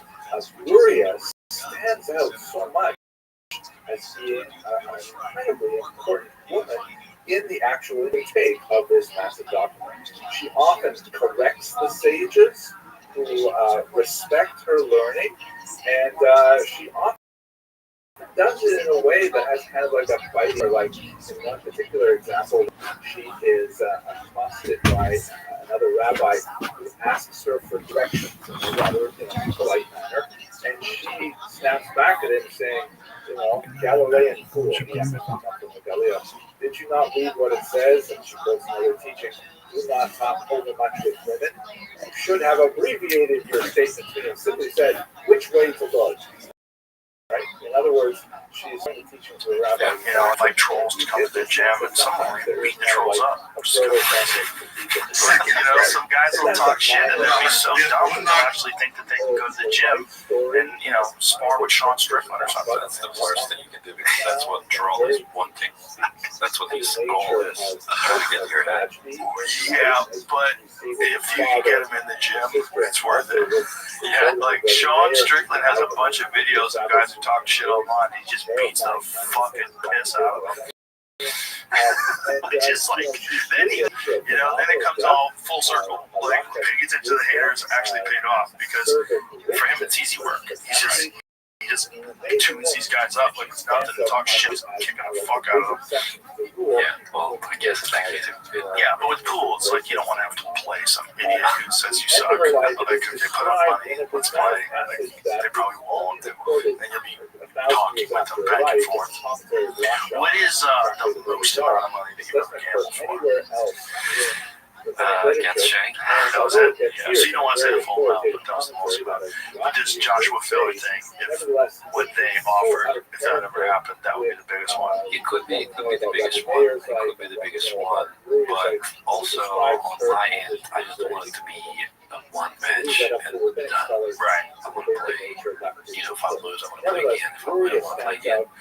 What was he proposing in terms of a race? He wanted to do the same. He wanted to do the same 120 10 over 3 days.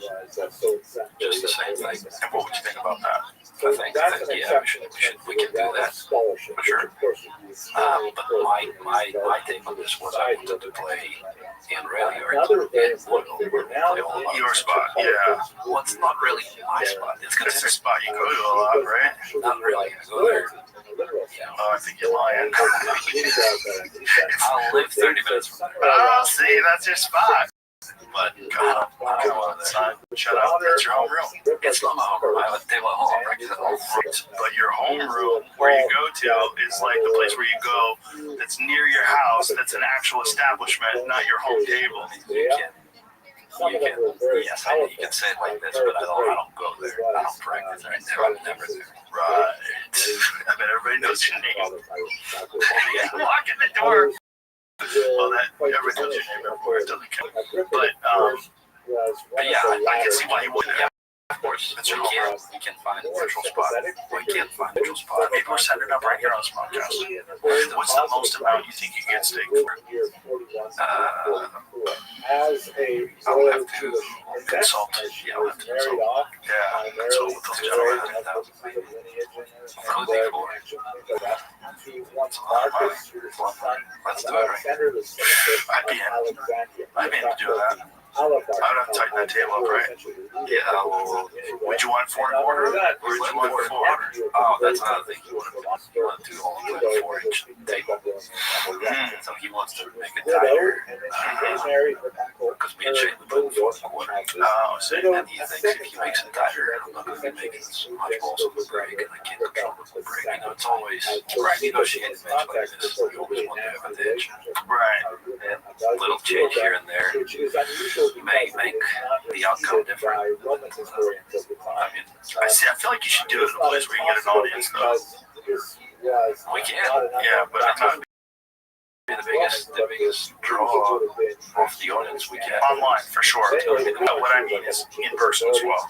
Like a place where there's a lot of people that can watch in person. I think me and Shane have a bigger crowd, but maybe. Yeah, probably. Shane's a huge American hero when it comes to pool, right? But it just seems like he doesn't like it anymore. With Filler, it's different. You know, it's like Jake Paul. A lot of people watch him, but they watch him because they want him to lose. Really? Well, I just found out. I didn't know that. I'm just hearing that for the first time now. I thought he was beloved. Well, it's kind of changing, I think, lately. Why? Just the way he responded to a few different things on social media makes it worse. Oh, no. Social media stuff? Yeah, there was a few I don't know if you're involved with like WPA and measure conflicts and stuff like this. Oh, yeah, that's right. So there was a lot of weirdness where he was playing for, like, what was it, WPA said he couldn't play in a metro event, or what happened? What happened was People that don't know, there's 2 different competing sort of organizations. Yeah. And at one point in time, if you played for one, they were telling you can't play for the like that's kind of crazy, guys. Like pool is just starting to take off, and don't schedule shit at the same time as this other one that you know is going to be there. Work together. so what happened was WPA implemented all those bans. They say if you play in Hanoi, you will be banned for a certain period of time from WPA tournaments. And all the top players at the time, we wanted to change that by just stopping playing WPA tournaments. So just all of us, top 16 players, top 10 players, just don't go to WPA tournaments. And by that, we wanted them to change that rule. We wanted them to lift the ban. Right. So the very next event, after we spoke with all the players, we were in the meeting room. We fly to New Zealand, and I was flying with Christy, my girlfriend at the time. She was playing the World Championships, and there was a World Championships for men's, which was a WPA tournament. And we all agreed that we were not playing there, but Josh was there, and he was playing. So he basically decided what he was saying in that room. He turned up and signed up to play. It wasn't just him. It was other players. But then it led to more like he went on social media and tried to say, you know, he was trying to defend himself and say, you know, it was my dream to win that championships. It was like, So what better way to tell those other 10 guys that are the best in the world that you're not going, or we're all not going, and then you sign up, that means you just killed off 9 or 10 of the best players in the world, and you have a much better chance of winning. he did get a lot of backlash from that. And I think to this day, that kind of stuck with him. I see. That makes sense. That makes sense. He's a hell of a player, though. Oh, he's unbelievable. Yeah, and he's really young, too, right? How old is he? He's a little bit older, maybe 26, 27. But Yeah.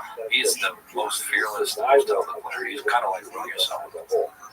Yeah, he's, well, sometimes when he gets hot, it's crazy to watch. Where he's just spiking balls in. The high gear is unbelievable. Yeah. Unbelievable. He would go for a long period of time without being busy. And the other thing about him is he never looks like he's freaking out. Like, it never seems to be affecting him. Like, he's never taking additional time in between shots. No, he's a very fast player. Even under extreme pressure. Yeah, he doesn't really fall under pressure. And It just seems like he doesn't feel it. Sometimes it does feel like this. And he was feeding off the actual hate of the crowd. Mosconi got to watch Las Vegas. I wasn't playing with those years, but everybody's kind of rooting against him, and he's just feeding off the crowd. Kind of like Jason Schwartz. Wow. Yeah. If you can turn that into a fuel and just run wrecks, that's amazing. Yeah, if you can do that, if you have that kind of temperament. But it's always interesting to me when a guy like that just seems to be so calm under pressure and just fires balls in. Like it's like shocking. Like he's got an intimidating game. Right. Not that I don't think he'd be. It's a really good game though. It is. It's like a really good game. it's top 1 and 2 in the world. But, I think at the very top, as you see with with Aloysius, he won 3 tournaments in a row, which is crazy. It's crazy to win like 3 majors in a row. But Francisco Sanchez Ruiz went on a tear where he was doing that for a while. If you look back at the years, even 10 years from where we're at right now, there's always one player winning tournaments for a year or 2. And then switches to another player. Like Shane won back-to-back U.S. Opens. Or Mika won back-to-back. Darren won back-to-back. Yeah. It's always... They get hot. Yeah. But it's just maintaining that. It's just so weird. Like we were talking about Ko Ping Chong, who had that insane match in 2023, but this year didn't play nearly as well. It's really tough. I mean, life gets in the way. Something, family, business... Or you might have a neck injury like you had, right? Back might start bothering you, you get sciatica. There's a lot of stuff that can happen. Yeah, but it's just, that's why a high-level pool, when you watch it on a world stage like that, but it's executed so perfectly, it's so fun to watch. Because you know how hard it is to get there. Yeah, it's harder to stay there. So, what do you do differently now that you're world number 1? Do you do anything differently to try to maintain your position? Or does it just keep going? No, just keep going. I know what I did to get me where I'm at right now. Why would I change it? Yeah. I mean, I guess because a lot of people, they stop them because, for example, they had a goal, their motivation is gone. Right. My motivation has always been money, really. Most of the time was just money. I wanted to win as much as I can. I was kind of from the poor-ish family growing up, and my biggest motivation was financial. But obviously, I wanted to be a world champion, and I had the dream to be a world champion. When I won the first world championships, that dream was kind of gone. Now it's just another major. So they always ask me those questions where, what would it feel to you if you win another US Open or World Masters? Like, it would be great, but I think it would mean a lot more when I stop playing. Like, when I be sitting with my grandkids, I'm like, well, your grandpa was a 2-time world nominal champion back in the day. It was 4 railing that night. Why do you say that with a southern accent? I live in Indiana here. I live in southern Indiana. Is that it? They have a southern accent in Indiana? Yeah. Oh, that's interesting. I never thought of that. Yeah. What would you assume their accent in Indiana would be? Well, you're an Ohio boy, so you're close to Kentucky. That's where you're at there. Right. Accent. People's got an accent. That's true. That's true. That's true. But it's just when you think about just in general, like Pool's growth, I think you're in a perfect position right now in life.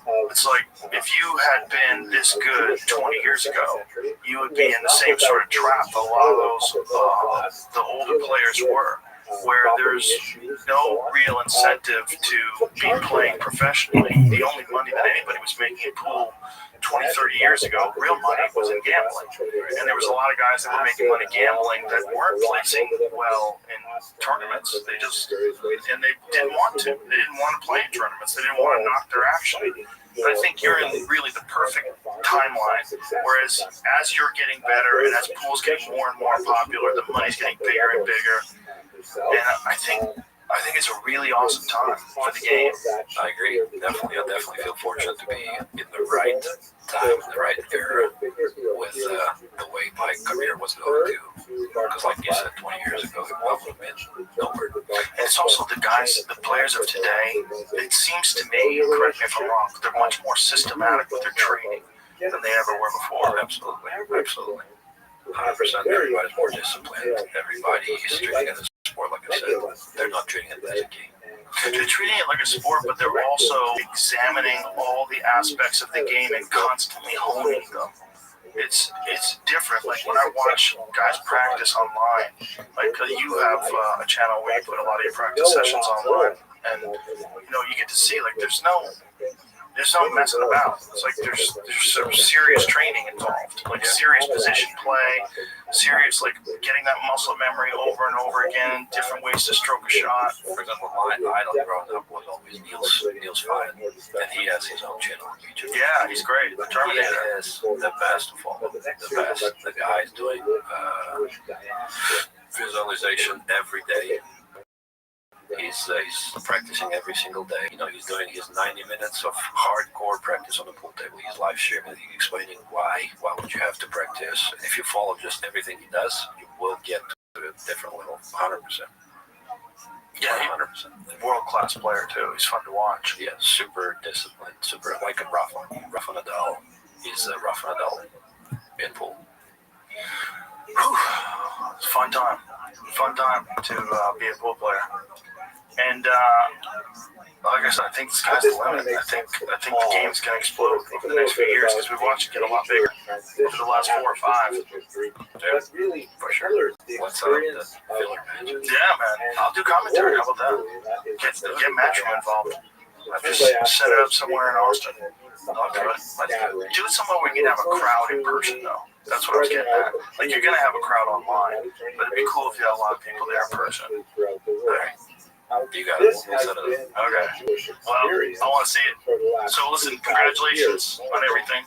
It's been cool following you and seeing what happened over the last time you were here and watching you just get better and better. Yeah, thank you so much for having me. My pleasure, my brother. Tell everybody if they want to follow you. What's your Instagram? My Instagram has a weird but I have Facebook. Mostly, I spend more on Facebook, TikTok. Oh, this is a question I wanted to ask you. Your name, some people say Fedor, some people say Feder, but isn't Russian Fyodor? No. Okay, that's what I thought. Yeah, because people were correcting me. I'm like, I think you're both wrong. I think it's Fyodor. Yeah.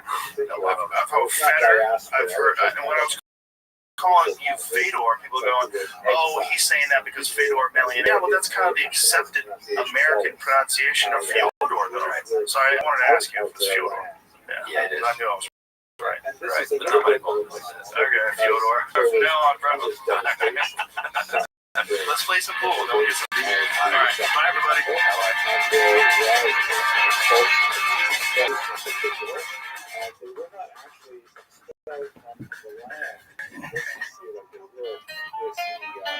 Also limited population transfers that happened to the Assyrians and Babylonians. They were, let's say, highly encouraged to leave by the desperate conditions. In some cases, there were tens of thousands taken off into slavery.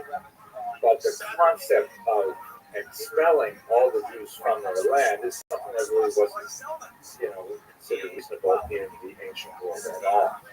So there was always a Jewish This is really but nevertheless, Jews always did maintain some kind of physical presence in Israel throughout the long two millennia of diaspora. This is really the fight on the kid. Let's go. Now, what's up? Worked out yesterday. Now, it's one thing to work out where I'll work out, and then what you go to is that box, and then you do like a semi-CrossFit thing where you're doing burpees, and then you're doing jump squats. That's the warm-up. It's 10 burpees. Yeah. Jump squats. Then let's go ahead and do pull-ups. After all of that, for 20 minutes, we'll do pull-ups. We'll start with 5. Then we'll go 10. Then we'll go 15. See who breaks at the end. Daddy did 15 strict. And I got to tell you, it used to be no problem for me. 15 pull-ups strict for me. Now I'm getting weaker. I'm getting weaker. Yeah. And I did that. And then, so I'm a little sore. And so sore that my body feels hot. My body feels hot. Yeah. So I got that. How are those knees? My knees have never been a problem. It's the old shoulders that take a while to get warmed up. Because I got a tendon problem. No. I'm lucky now. I think it's because I warm up quicker. Yeah, you've always been about warming up. Yeah. And I'm fairly flexible, so I at least at this age, I don't have those kinds of pains. What age do you think you're going to stop doing all that? I'm glad you asked because I'm going to weigh so well tomorrow at noon. And we're going to go ahead and test my levels. But it won't matter because it's called age. You know, There's some stuff you can do to combat it. There all is. the peptide There shit, is. But some stuff. you better be careful about wrestling full or sprinting or all those. Or like full jiu-jitsu. No. The knee problems are I was talking to Rogan yesterday. Me and Tony Henchcliffe were playing around. Tony's got a crazy grip. Something about him. He's got gorilla grip. He gripped that thing. Did 151. I got 110. I'm like, what the fuck? Because Tony doesn't work out a lot. He's just like that. He did 110. He's got crazy. I did. No, He got 151. That's more than Rogan. That's really good. More than just strong, like Woody in strong hands. It is surprising that it's from the Oh my god! And then he was like, "Yeah, wrestle, let's go!" And he's messing around. wrestled in high school. Yeah.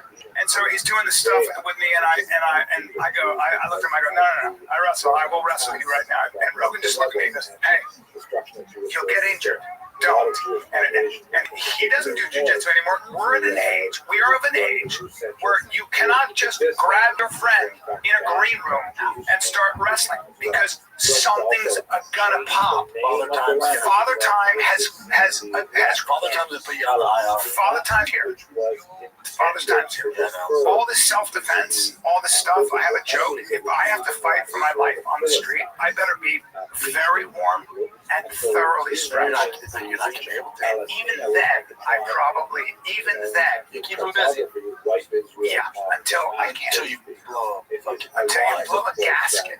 And the gaskets are hanging out. No, my thing is that I'm learning is I just can't get out of third gear. I have to stay in third. When I go fourth and fifth, You're full of quad.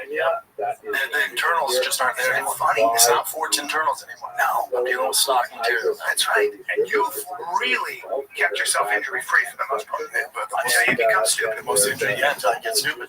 All of us. It's like, oh, my ego. Let me see if I can. What? I've always been able to just go. Yeah. And then boom. Yeah. I'm on all sorts of peptides and everything, but it don't matter. Don't matter. There's an elasticity that you lose. There's something about that. Anything really explosive, I have to be super careful. I never even thought about it when I would get out. Like, I could just go from here to start sprinting. You were young. You don't have to think about it. What do you want to do? Pull-ups? I just ate. I'll do 30 pull-ups. So when you're a kid, like, When you knew me, your you muscles remember? go 0 to 100 with on. You and I, when we were with Tim Tebow, I remember I did 30 pull-ups or 30. You did, or 32 pull-ups. You did 32. I remember you. I was like, damn. Like, we didn't think about it. We didn't warm up. Just started doing it. Never believed in it. The Bible describes many relations between Egypt and Israel, quite often hostile and quite often not hostile. For example, King Solomon marries an Egyptian princess, and Isaiah refers to communities in Lower Egypt. Jeremiah spent some time there unwillingly, as it happens after the assassination of Gedaliah. There is a fast day after Rosh Hashanah every year since then. The Jews were primarily concentrated in the southern region, earliest period. That is down at the bottom. You see the town Elephantine. I always pronounce that, by the way, Elephantine. So I look a little more carefully. I think it's supposed to be pronounced Elephantine. The comments will correct me if I get that wrong. This is known as the Upper Nile, even though it is on the bottom of the map, as I mentioned to you earlier. The Nile, of course, flows to the north and empties into the Mediterranean Sea. So therefore, upriver, which is south, is called the Upper Nile, and downriver is the Lower Nile, where you have the cities of Cairo, Alexandria, and so on. So there is a very important military, Jewish military colony in Elephantine. I'm going to look at that in just a second. And it may go back, the roots of that settlement are somewhat under dispute, but it may go back as early as the 7th century before the Common Era, when Judah had relations with Egypt and sent a colony there. So let's look a little more carefully at that particular settlement. Here's a satellite view of the Nile River. You can see the green represents obviously the tremendous irrigation power of the Nile. And down at the very south, where you see the little red part, there are some cataracts, which means that the river constricts and it loses its depth, and ships toward the north have to find a way to unload their cargo or negotiate the rapids or put it on the land in a kind of portage situation. And so that's a really dangerous spot for any kind of transition. And that's where robbers would lie in wait and so on. Hence, it makes sense to have some kind of military outpost there. Now, we know a little bit about this community because the records were preserved in papyri and in ostraca, right? Those clay bits of clay shards. We know that the Jews had a temple there, and it's interesting that they would have some kind of temple because, after all, the Bible is pretty clear about prohibiting any other temples outside of Jerusalem, but there were actually 3 other temples in existence in the destruction of the Second Temple period. We have one in Shechem, which is Annapolis in modern terminology, and in Samaria, that would be the Samaritan temple, of course, which regular Judahite Jews would not consider, of course, valid. The Harak El Amir in Jordan, and the Antopolis, which would be in Egypt under Funya. This is referred to as Funya in the Talmud, Onias IV. So what is going on in those temples is fascinating, but a little bit beyond our expectations. We have in these records some interesting records of women, for example. Here's my chance to fill in the block, check off the project test. We have one very wealthy woman who owns several homes and things like that. Her name is Ibtachia, which seems to be related to the word batach, meaning to trust, to have faith in God. She was married 3 times, first to a Jewish soldier, and then apparently to 2 type of construction engineers or maybe architects. They're called builders. Maybe there were local quarries or something in the region. It's not clear. Another fascinating archive refers to a man named Anania, who was a temple official, Jewish, who married an Egyptian slave named Tammuz. Tammuz is definitely not a Hebrew name, because in Hebrew the word Tammuz means she will die, right? That's probably not a good name for your daughter.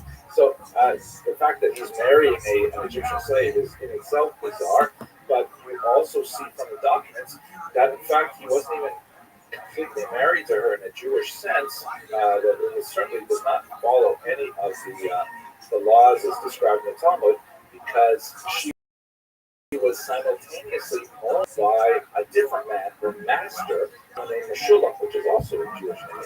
And he, in fact, owned their son, whose name was Pilti. If Anania were to default in the relationship and ask for a divorce, then Meshulam, the owner of the slave woman, would get the child. The whole thing was really bizarre. Also interesting, though, again, pretty much in contradiction to Jewish law, Tammuz could just start a divorce on her own, which is something that rabbinic law does not. Lots more to say about that. I'm going to come back to it in maybe in a legal term, maybe Jewish law. But anyway, fascinating details about families and existence in Elephantine, and there's even some fascinating archaeological discoveries of the actual site of the temple itself. Another major center of Jewish settlement in Egypt and the early diaspora is Alexandria, which of course is a big city today in the western part of the Nile Delta. You can see it where it is here, right on the coast. The Jews of Alexandria go back centuries and centuries. In the 3rd century before the Common Era, Jews were involved in translating the Bible into Greek, making it available to the broader Mediterranean society. This had an incredibly influential role in promulgating the ideas of Judaism and was especially influential in the early church. And there's a funny story about the Septuagint was written according to the legend. 70 rabbis were brought in, and they were all put in 70 different rooms and given the Bible and told to translate it. And they all came out and compared what they had done, and they had all written the exact same translation. They had all essentially agreed with each other. Rabbi Rothschild, who was a very important Rosh Hashiva in America, he liked to joke that you call that a miracle? That's not a miracle. If you get 70 rabbis together and you put them in one room and ask them to agree on anything, that's a miracle. By the 1st century, Jews were quite numerous in Alexandria, and they had one neighborhood which was specifically the Jewish neighborhood, and they had a second one out of 5 neighborhoods that they were populated as well. But there was a significant amount of controversy with the local Greek population. You recall that Alexander the Great had swept through the entire region and had established all kinds of new norms and new cities. Alexandria was not a coincidence. And there are a lot of people who had privileges under the Greek regime, under Ptolemy, but when the Romans came, they were not happy with the displacement that occurred as a result of new management. Jews, on the other hand, saw it as a potential for them to increase their status and their privileges in their society. And so Jews actually welcomed the Roman armies when they arrived in the middle of the 1st century before the Common Era. We have a fascinating description of a major upheaval against the Jews in the year 38, which some have called actually the first pogrom. This was recorded by the philosopher Philo, very important Jewish thinker of the era, who approached the Bible primarily in a sense with the Septuagint. Philo was extremely important in introducing a new philosophical way to understand the Bible. He did not get that much traction in the Jewish tradition. He did not write in Hebrew, he wrote in Greek.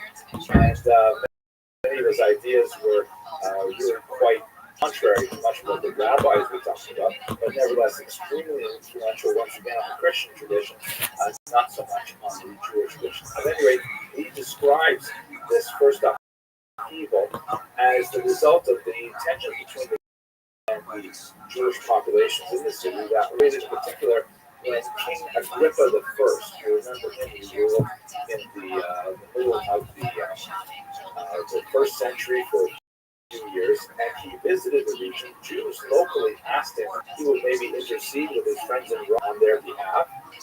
He chose unwisely to have a kind of a gaudy parade through the town of Alexandria.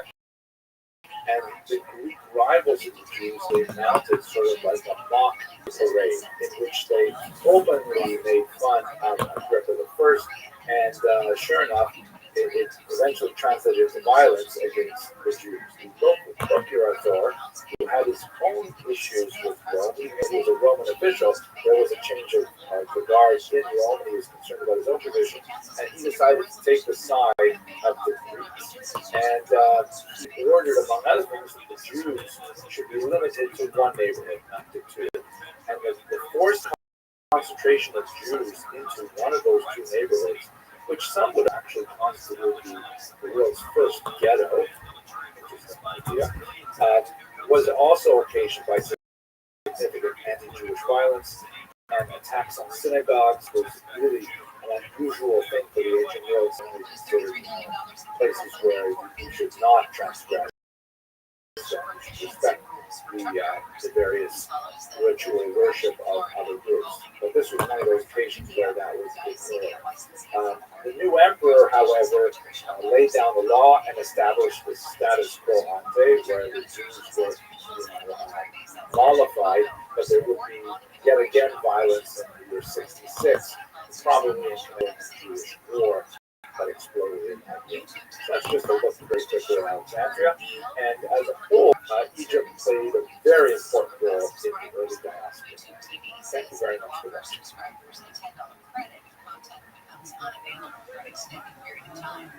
A lot of subscribers were upset about potentially not having access to Fox channels as college football and the NFL seasons are about to kick off. We're going to tell you what's slowing you down and following Carl next. If you don't have a lemon want a car and sign it, So let's continue our discussion of the diaspora and antiquity by looking at Mesopotamia. And although we saw that Egypt was an incredibly important center of Jewish settlement, Babylonia is perhaps more distinguished because it is the location of the forestry settlement of Jews, which was the original home of the patriarch Abraham, but nevertheless Jews were forced to live there in the context of the invasions of the Assyrians and Babylonians in the 8th and the 6th centuries. Those 2 centuries were periods in which there were forced removals of Jews from Israel to the region of Babylonia, and it's more appropriate to use the term exile or galut in that context. But even those exiles were partial. They only represented a small portion of the overall population. The majority of the population remained behind in Israel, impoverished, probably gender imbalanced because men may have been taken in greater numbers than women, but otherwise many Jews, majority, still remained behind in Israel. Now here's a look at a arrow was pointing to the region of Mesopotamia. That term, as I said before, represents the area between the rivers. That's what Mesopotamia means, the rivers, and it's sometimes called simply Babylonia, although that's a term that obviously changes over time. Let's zoom in here to a passage from Jeremiah, in which he famously says, on the occasion of the 6th century exile to Babylonia, he says, thus saith the Lord of hosts, this is Jeremiah 29, verse 4, the God of Israel, unto all the captivity whom I have caused to be carried away captive from Jerusalem unto Babylon, build ye houses and dwell in them, and plant gardens and eat the fruit of them. Take ye wives and beget sons and daughters, and take wives for your sons, and give your daughters to husbands, that they may bear sons and daughters, and multiply ye there, and be not diminished. And seek the peace of the city, whither I have caused you to carry away captive. Pray for the Lord for it, for in the peace thereof shall be. This is kind of like the mission statement of the concept of exile in Jewish tradition.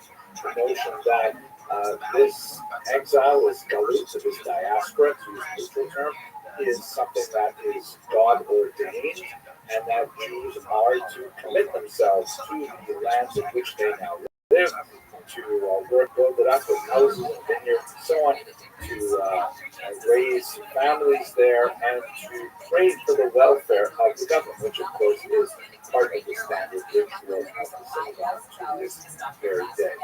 But at the same time, we should understand that this represents a huge theological, spiritual challenge for Babylonian Jewry, because up until now, although the Jews worship an invisible God, there only was one in which God was associated with a particular place. Now they were in a foreign place. Were they somehow abandoned by their God? I know that much more modern thinking understands the concept of God as universal and as not being connected to a specific place. But in the ancient period, there's lots of indications to suggest that Jews would be worried that perhaps their God was not interested in taking care of them in exile. And that's why Jeremiah's prophecy rang so famously throughout the generations as a measure of consolation for Now, what's going on in Babylonia in the period of antiquity that we're looking at? So one of the most fascinating collections that we have for this period is the so-called Rothschild archive. Now, this represents 730 clay tablets from the 5th century from the B'nai Rothschild, which is a banking family. It's not impossible that they are Jewish, but there's no real data to prove it one or the other. However, when the archaeologists go through these cuneiform tablets, there are lots and lots of names, right? It's a business archive with receipts and agreements and contracts and stuff like that. About 8% of the names mentioned in this map of the archive are Jewish. And the way they tell is because they are so-called theophoric, meaning they invoke the name of the Jewish God right built into their own ways of referring to each other. My own children have to refer to It's very common. If you have a name like, let's say, I don't know, Jonathan, right? Means God-given. Right? They all like invoke the name of God in some kind of like active way. And so it's relatively easy. It's not foolproof. There's a pretty good sense of these are. So there are 8% of the names in this archive are Jewish, and they're located in 28 out of the 200 place names mentioned. There's another collection, by the way, that refers to a place that seems to be like a concentration of Jews. Yahud, of course, would mean Jewish, and there's lots and lots of Theophoric names in this separate collection as well, which was discovered quite some time in the Rothschild archive. One of the things I find really amazing with the Rothschild archive is not only are the names Theophoric, but Jews always use a patronymic, meaning one is normally named with a given name, son or daughter of one's parent. In most circumstances in Jewish practice, one is named after one's father, not after one's father, but one is named by one's father. So, for example, my name is Hillel, my father's name is Yaakov, so I would be Hillel ben Yaakov. By Hillel, the son of Yaakov. In almost all usages, you would rely on your father's name, but under certain circumstances, you would refer to your mother's name. These things are not going to relay today. But what's really fascinating is if you look at the individual names and their mornings have to be moving quick, a little slow. Picking my kid up, I'm like, oh my shoulder. That annoys me. Yeah. But Daddy doesn't have any injuries. So we're gonna do it ways to well. I'm gonna go get my levels checked. Let's really see what's going on with my free testosterone. Have you seen the oil they can do? It's basically I have. I pull it out. Yeah. Filters it. Yeah. Not feeling it. I wouldn't knock it. Do you bring him? I know Brigham. He's awesome. My thing about all of that is that your kidneys do a lot of flushing. They can only do so much. And they talk about detoxing. I'm still, the jury's out on a lot of that stuff. I'm going to stick to peptides. I think are real. I think T cells are real. I think testosterone's real. I think creatine's real. You know, certain things that we know for a fact. And like athletes, you know, if you had to put your money on, so you can do peptides, stem cells, testosterone, what is it? Like you have to choose one. What is the most effective you think that actually? Well, stem cells if I'm injured. Yeah, for sure they work. Oh my God. Fix my knee, fix my bicep, and also peptides. Like, or when you combine the stem cells with the peptides when you're cooking calves. Right. And then you mix in the TRT, the testosterone, that enhances the recovery. Yeah.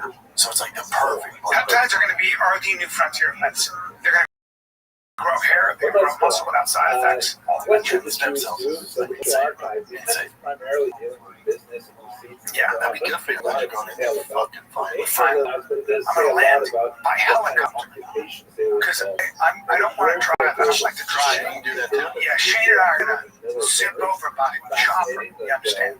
And then I'm gonna get some stuff taken care of. Yeah. About time. You get your levels checked all the time. When you said your test was 1400, spot. My buddy Nick, who's my feature Nick Simmons, was like, Nick was like, dude, tell Brennan that's too high. His lipid panels are going berserk. He loves you. So he's like, make sure he knows it. I'm like, so I sent you that text. Yeah, you're like, dude, Nick said 1400. I said, hey, dude, I was just fucking with you because you were all. You actually know a fuckload. You never talk about it. You actually know a lot about nutrition. Like I remember with the cryo stuff. I remember with the cold plunge. All of that. You'd be like, I don't think so. Yeah. Because it's not good to be cold plunging every day. The plunge are still pumping, like but it's kind of dying down. And everyone's like, yeah, but the cryotherapy really just died. Because you can sit in ice water. There was a trend there where you see chiropractors, cryo chambers. Yeah. Chiropractor shit. They have this surgeon, and the chiropractor's talking about. So you see how you have here this colorectal here. You've got some inflammation. The surgeon goes, so this is the biggest bunch of bullshit. That's your colon, and it just happens to have feces in it, and that's the most common thing. That's the most normal thing.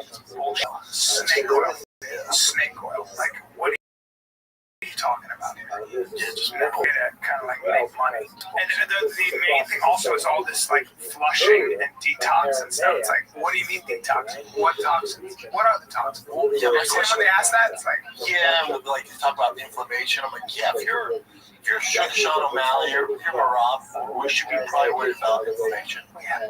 If you're like me, the inflammation, I mean, it's not good. You want to do what you can. You don't want to get inflammation from your coffee at Starbucks and all that bullshit. So if you can eliminate it, it's not going to help you. You're not raw. You're not Hamza. You're good. Yeah.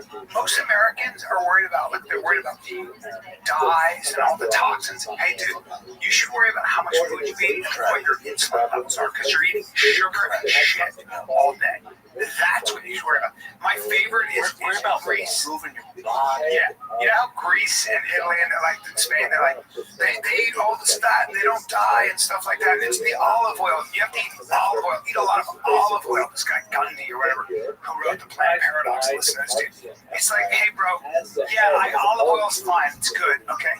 What you don't take into account is the fact that they take a nap And the portion. and how active are they? Right. They're walking. And they take a nap. They have lunch with their family. They've got great bonds. Their stress levels are really low, and they take a nap. When they stop taking naps, so they've done some studies. The guy who wrote Why We Sleep expert.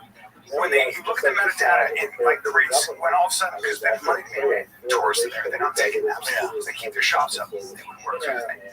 Heart attacks, cardiac incidents went up something literally like 50%, 100% crazy. What a surprise. Yeah, and you always, when I lived in Greece as a kid, the entire city shut down for 2 hours. The entire city. You took a siesta. I think it was 3 hours. It would shut down at like 1 to 3. Yeah. And people would go home, have a nice leisurely lunch, and then take a little nappy poop. There it is. I remember this so well. The stores, everything would be closed 1 to 3. Yep. And the break can extend to 4 to 5. Yeah, and then they'd work late, and then they had dinner late and party. Texas came the hottest part of the day. That's what's different about Texas is the hottest part of the day here is between 4 and 5 o'clock. Is it? Yeah. The hottest part of the day is at 4 o'clock. Look that up. It's the same all. That fits, but I like what you're saying. Look it up. I looked it up. You did? Yesterday. You did? Yeah, because that's when me and the boy take the cages. I'm like, it's fucking hot. Wow. Look at it, it's hot. What? That's so interesting. Why is that?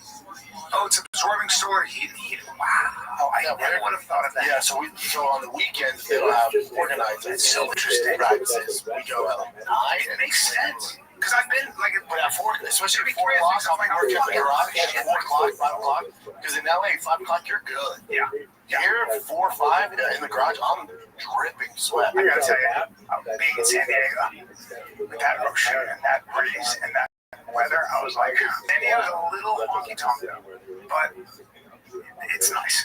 That weather's great, but I think the thing too, everyone's like, get ready for the heat, get ready for the heat. It's whatever. It's not 1883. That's why I have fucking AC. But where I'm at in the valley, it was 112 for 3 days in a row. Like, oh, it's hot.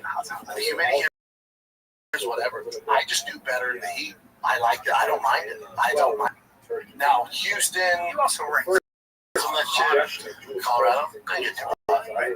I'm saying, Oh, the cold, I'll fuck off. I mean, that is miserable. when I remember we were together doing the improv, I think, live T-Fat K show, and I was coming to pick you up, your brother, coming to your house, and I got caught in a snow slide, in a snow slide. It was crazy. What was that? What's the venue called? There's two. There's one. I think it was not the Comedy Works. Was it Comedy Works? I think it was the Denver Comedy, and they have Comedy Works also in Highlands Ranch with Greenwood Village.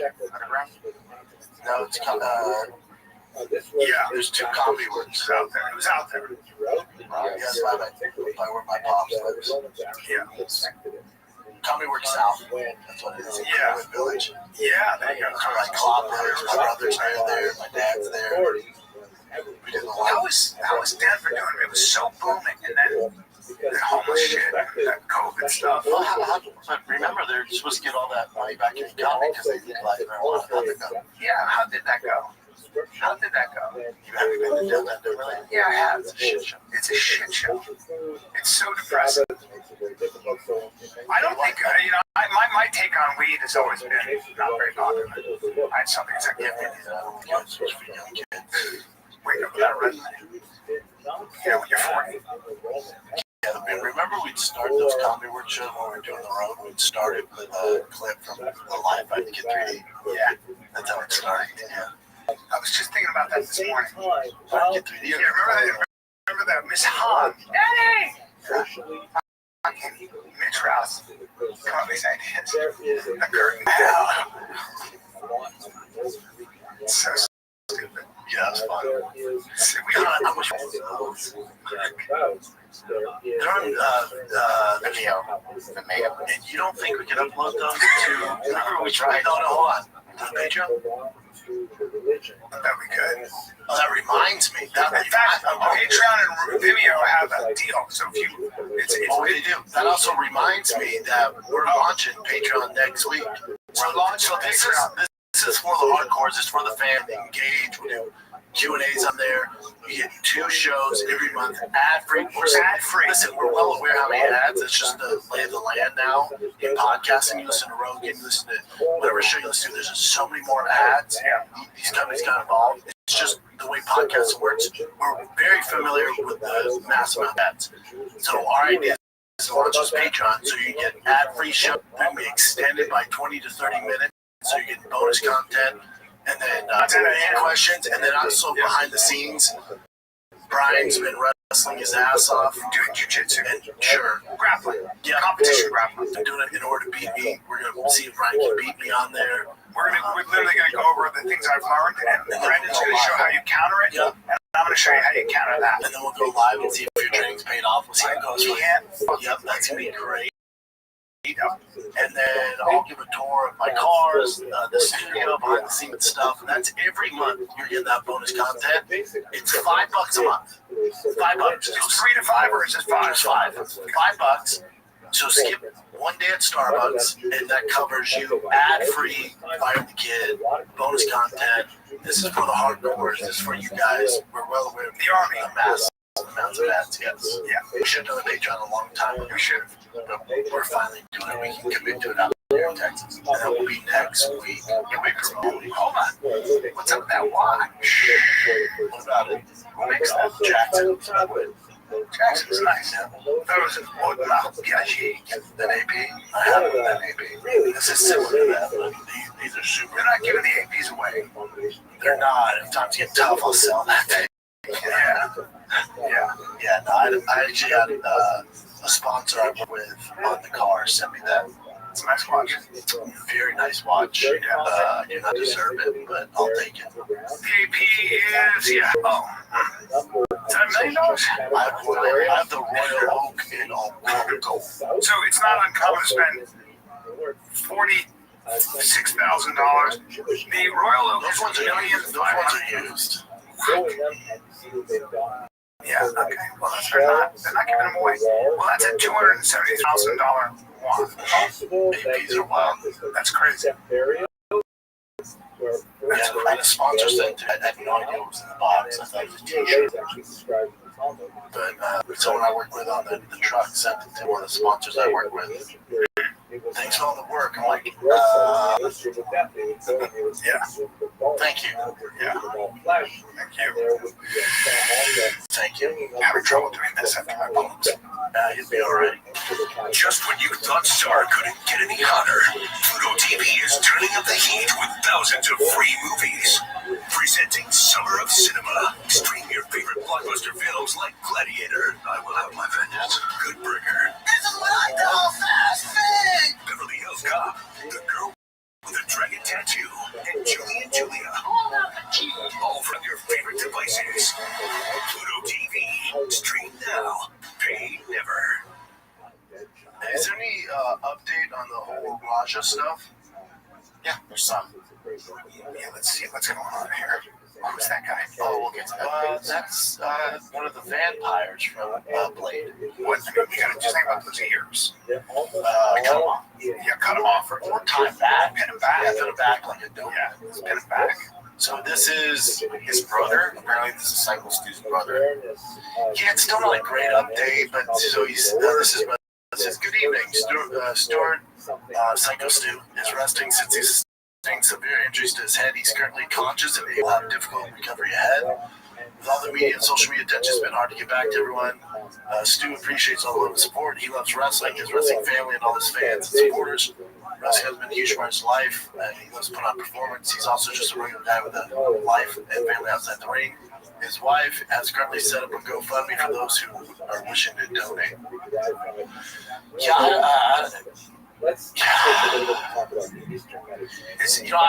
I give my take on it. You can't defend it. It's horrible.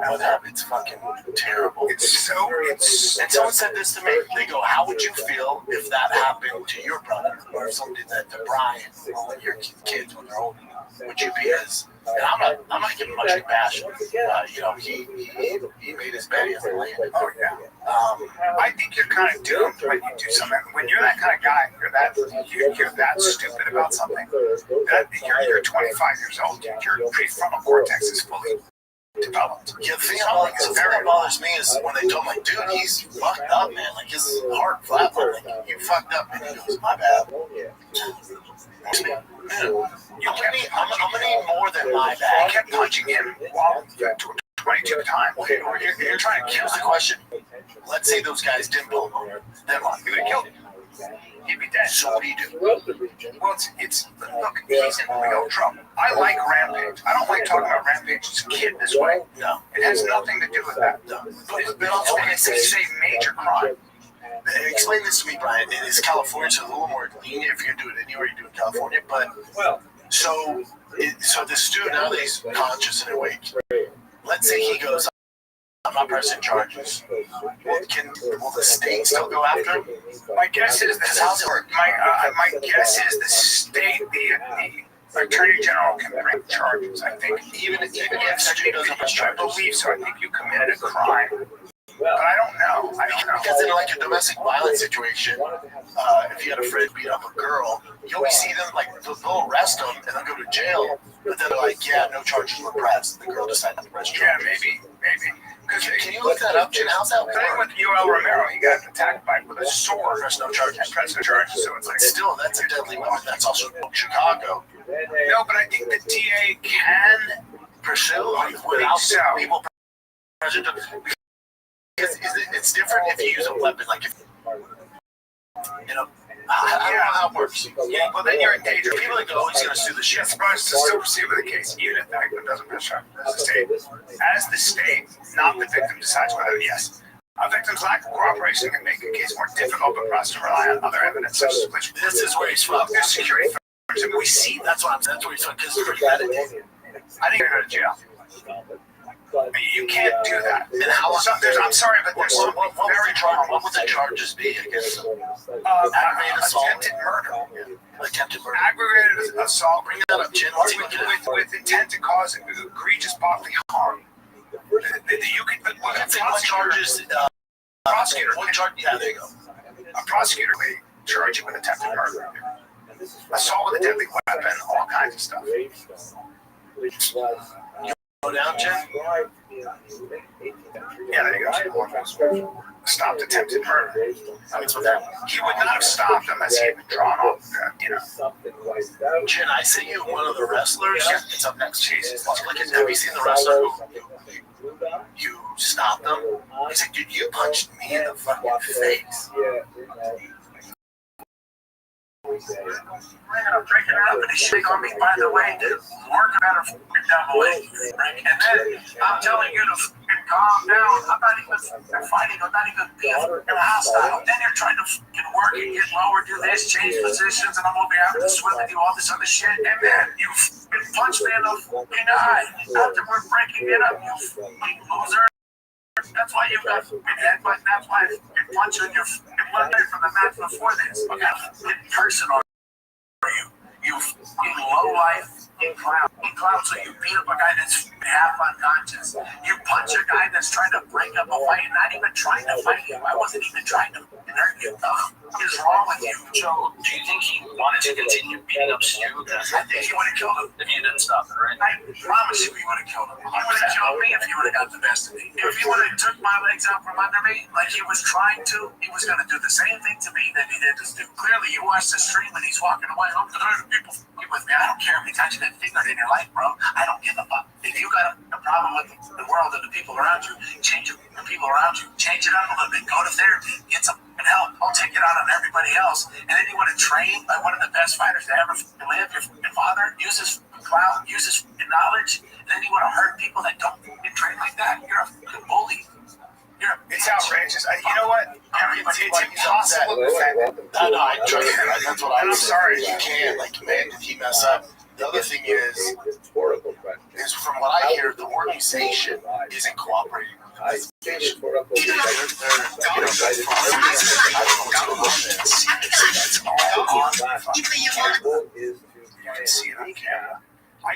doubt that this guy's not going to press charges. Well, yeah, that's a different thing if he does, and you assume he does it soon, but is there a world where, it's Rampage said, can Rampage go, listen, drop the charges, and I'll give you $300,000? Because the guy's not, $300,000 is a lot of fucking money. Does Rampage have $300,000?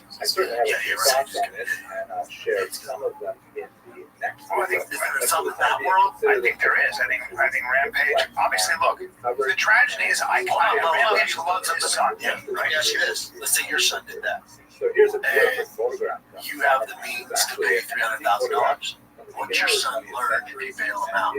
Does it teach your son a better lesson if he goes into the system? What do you do as a father? I guess the answer is I don't know. Right? But I will say this since you're pressing me. I would have to really. I know what you would do. Yeah. You would pay the $300,000, Brian. 100%. But now, Raj's career is over. Yeah, I'm never going to be able to back. You don't get. Because here's the other thing. You don't walk away. It's the damage you don't walk away. No, there's no going back. Because it's not like he did it to a guy who's this dick and he was egging him on. Do you know that Psycho Stu story? Former, I think, Marine or something like that, had severe PTSD, started wrestling to find an escape from all the madness and PTSD. Here's what I would say to Ross. You're talking about a man. If I was my son, I would say this to him. I would say you are in a position now where you have had a fall from grace and you have an opportunity. My hope for Raja, is it Raja? My hope for Raja is that he truly transforms from this. He pays whatever price he has to pay. And when he's 40 years old, he looks back on this and he's an example for people. Like there are a lot of people that have a fall from grace that really screw up, and then they come back as a very different kind of person. He's 25, and he's 25, and so he looks back and goes, I don't even know who that was. And I went through all this to learn that that's not who you are. But there's clearly some, and I don't know. Yes, I don't know if there's therapists. I don't know if there's therapists who can figure this out because they're usually older, but clearly the online blowback that even before this encouraged him to do this stuff, he's listening to that, and he feels this insecurity that he's this bitch or bait or gay or whatever the hell's going on in his head. There's anger in there saying, I'm no bitch and I'm gonna show my dad no bitch. It's like, let's talk about that. So, and did you see what Sean Strickland said? Yeah, one post. Read this. Sean Strickland said jail isn't the answer for him. And I'm not saying I agree with it, but it's an interesting topic. I don't know that jail changes behavior. You know, I think there has to be some consequence for your action at 25. The answer can't be, my dad bails me out. Because then you learn nothing. It's just going to happen again. But as a father, you're like, dude, it's an opportunity. Everything is an opportunity. It's an opportunity for this kid to come out of this, whatever he does, a better person, a better example. So otherwise, what are we doing? There you go. Here it is. There's Jackson's kid shouldn't go to jail. Prison should be always the last resort. I was arrested at 19 for 2 felonies, 8 GBIs. I don't know what that is. I spent 5 or 6 years, and if the DA had its way, after 6 years in the cell, coming out with nothing, being indoctrinated with gangs and violence, I guarantee I would have killed someone. There was one guy telling me about how he picked up a murder charge, and I remember being impressed by him. Instead, I pled 100 days jail or work release, ton of anger management, a decent amount of victim restitution. After a miserable 2 years of court, luckily a lawyer took my case for free because I didn't have a dollar to my name. Bottom line is it's not about the person in prison, it's about who they become when they're out of prison. I believe if I wasn't offered that deal, I'd be dead today, and more than likely would have resulted in someone else's as well. My 2 cents, rehabilitation over prison. It's fair what he's saying. Revenge is not going to do anything. What we'll do is you don't throw someone away. You take this kid who's 25 and say, what are you willing to do, Archer? Do you want to keep going down this path, or is there a better way to go? What do you want to make? This is Roger's choice. I don't know if it's a choice. I think you're going to have to force him to do. You're not I don't know what you do. I don't know. Because the state does. So typically in these cases, the society does know. Yeah, they want to. You have to pay a price. Here's my question. There's a price to be At paid. 25, let's say you're 5, 10 years. Say you 10 years.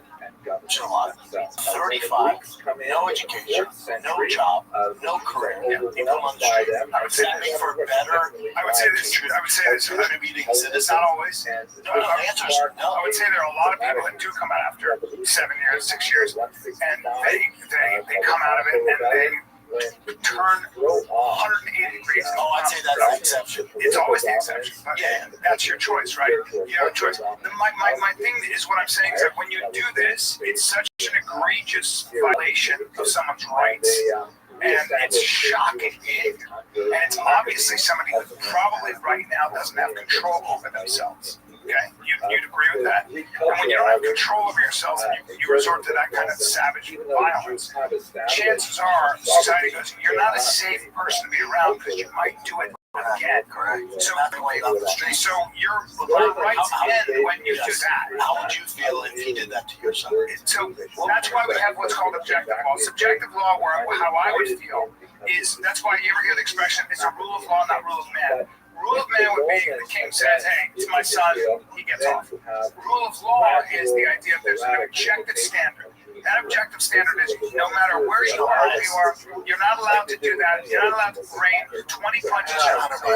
Yeah, but you're not allowed to rain 20 punches down like that because you tried to kill somebody. And justice, let me define what justice is to everybody. Justice is, an injustice means something is out of place. Justice is everything in its rightful place. This man is in a hospital bed. He's got a long recovery. He may have brain damage. He certainly is going to have PTSD. He's going to have a lot of things wrong. Yeah. So that man, something has to be. There's got to be restitution. There's got to be something.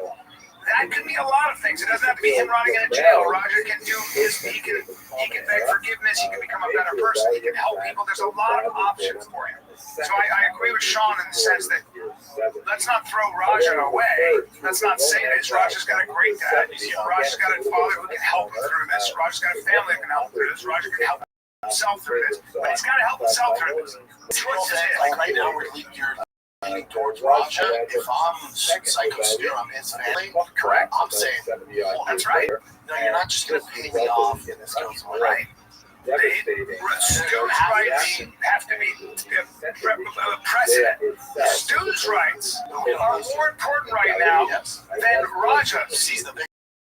We care more about the victim right now than we do the 5-year-old man, fully adult in any society, and made that choice. He made that choice. You are responsible for the condition you are in. And also, it says that LAPD is looking into an hour and fucking tank. Well, they've already video for it. Yeah, they've looked into it. And still nothing's. They're going to know. They're building a case. The way they build a case, they build a case by this. They go through, they talk to the DA, and they say, and they talk to the state, they say, are we charges? What is the case we'll bring? And they bring the case, which is assault with a deadly weapon, attempted murder, whatever it is. You can say that because so you can actually murder. So if you've been training with your hand, that's false. Oh, it is? Yeah. See if that's the case. It's false. Yeah. You remember that, like, if you're a trained fighter, you got to rest your hands. So this is the kind of conversation they have, though, where they go, what is the judge will say, you've been trained as a professional fighter, you should have more restraint, you can do more damage, you know how to do the techniques. Yeah. So that's going to go against you. But so it depends on the judge. Yeah. But this was clearly a felony. Can you see what if when you kick somebody, can you be charged with assault with a deadly weapon if you don't have an actual weapon in your hand? Secondly, not only loss of sovereignty, with your fist. You use just your fists and feet. Country to reassert its national identity. Because body parts like hands can be considered deadly weapons if used in a manner likely to cause death or serious bodily severity of the task, degree of injury, or intent of the. And let me tell you what else happens here, just so you know. For example, something that causes permanent damage. Themselves, especially in the ancient period, like communication and transportation, is nothing like what we would see in the modern era. Third, a full-on court press of other powerful dominant cultures. The Syrians, the Babylonians, the Persians, oh my gosh, the Greeks. Incredible differences in the way that these people saw the world around them, and the idea that Jews could somehow maintain their cultural independence with a highly distinct form of worship and ethics and literature. These are tremendous stresses placed on the Jewish people during the period of antiquity. Repeated defeats in war, tremendously devastating to discouragement. To see you like standing up and getting knocked down again and again and again. The Bar Kokhba revolt, the First Roman Jewish War, the Titos rebellion, over and over again. The Jews are not succeeding, with the exception of the Maccabean revolt. They are simply not doing well for the last 200-300 years of their existence in the period of antiquity. Finally, we certainly cannot discount marriage comes all in being considered. Yes. So what I'm saying is, so it doesn't matter that he's true. That's what the point. So like Senegal's, I see this registered. So I tell you what they do, but they're going to go towards it. A lawyer will come in and say, 100%. This kid's been training since he was X, Y, and Z. Do more damage because he's trained. Do more damage. He was raining punches down. He used what he knew. His leverage technique. And so now, this is not just a criminal case. This is also a civil case. And when you get convicted of a criminal case, there's not a jury in the world, if you want to press charges, that's going to put Raja in debt for the rest of his life. They're going to go, any money you make for the rest of your life is in stock. That's what happens. So it's amazing. And also, even the official that your hands are lethal weapons because you train. Yeah. Again, to your point, there's not a jury who doesn't think the same thing you do. Heard of that urban legend of if you're a professional fighter, you have to register your hands, which is insane. They all think that. You don't need to prove it. No, he trained. His hands are more dangerous than his because he's a professional trained fighter. What Rampage, I'm sure, will do in this situation for his son is he would say, the idea would be, what is it going to take to settle the civil case before we go to court? Because I know you're coming after me. And then if you're the family of Stu, like, let's say they don't have much money, what's that number? So what the way it Hyper works high, meaning like, if you don't want to deal with all this, this is why you'll get your money tomorrow as opposed to 7 years from now. And you can lump sum. And I'm going to put my money in that. There's a lot of things that Roger can do. I don't have any money. And then he can never get paid, and his dad can just get the stipend. There are a lot of ways around this. And so what you do is you say, well, can you $500,000 right now? All cash. All cash. And you get it right now. Yeah. That's a lot of money, by the way. $500,000 is a lot of money. It depends where you're at financially. You know? Yeah, but that does cost you $1 million. Yeah. So, not very few people have that much money lying around.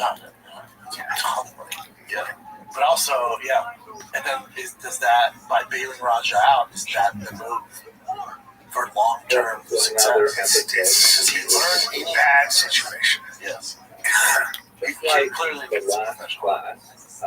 I think something like this, to Sean Strickland's point, something like this might save Raja's life, not ruin his life. If you really look at it, in terms of it's going to ruin his life for a while, but when this happening, what's going on that this happened? What's going on that he's in this mindset? His mindset is very bad. What you listen to, who's in your sphere of influence? Is it the trolls online that follow you? What are you doing, buddy? We need this is called, this is called a come to Jesus moment. And you either, But I think for everyone, like for young kids, as adults, it's tough when you're reading comments online. And that's your world, and you're paying attention to that, and other people in real life surrounded by you. When you're listening to those comments, actual people in person that are in your circle, when they're affecting you online to that degree, that they can be doing shit like this, it's time to have a conversation. It's also time to have a conversation even at a national level with social media. There has to be some regulation in place, man. The way this is affecting kids is not fucking good. It's not good. And if you look, there's a whole study of, there's a list of kids, what do you want to be when you grow up? What do you think that number one thing was? rapper, athlete. You would think, right? Athlete. When I was a kid, it was professional athlete. Like, talked to I know all all the kids. It's a YouTuber. Yes. And you know what? Specific influencer. Excuse me? The fuck? Go out and do something, man. Develop a talent, a skill. Have a career. If you want to inspire people, they can be fucking sitting on your couch coming up with memes and shit.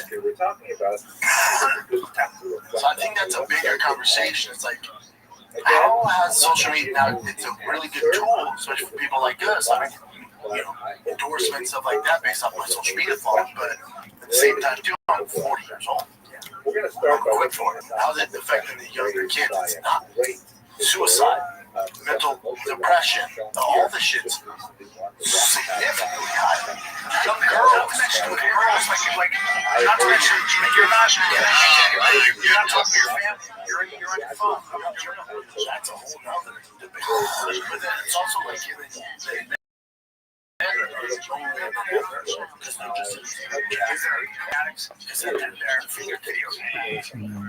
now legislation doesn't go hold up. Our young demo is fucking. So you know how this answer. I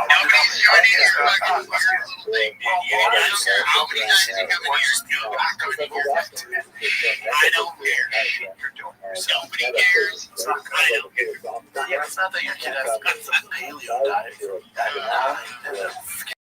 This is trying to eat what he wants, but he has, when I was getting sick with my kids now, they burn in 2 hours, 3 hours, easy. They're outside, fucking stop. They're not, they don't stop moving. I'm kind of like the blonde hair, I'll be honest.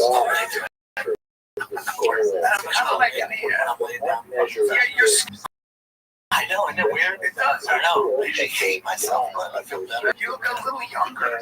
That's what my father-in-law said. He goes, man, I need to start doing nicotine drinks. If that's the result. So you're doing nicotine, peptides, tests, but you eat really well, fast. gal like a motherfucker. Yeah. You've never stopped. Never stop. And I'm not as You're not stressed. above 40, whatever at all. Yeah, you're not stressed. Not stressed out here in Austin. Just looking at a few examples of how historians have approached this question. Jen, how's your health coming? I told you the tapering, it's actually going good. Heart rate going fast still. It's down to like 103, 113. Everyone's like, Oh, I remember. 130.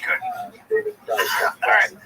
Well, I know why that is. Do they know why your heart just started racing? well, I have high blood pressure in my family. Of course, I'm on that. I have a buddy who lives in Florida. He's a lawyer out there. He goes, all I would need is one conversation with Jen. I'm going to get him to stop drinking. What do you mean? He loves the show. If I just talk to Jen, one conversation, because he stopped drinking, he's like, I can get him to stop drinking. I'm like, all right. I'll do it. On the way to doing it. So, yeah, but it can't hurt. Yesterday I was at the Sunset Strip. This guy Chuck. This goes Brian Kell. I've been listening to Fighter Kids since my Fox days.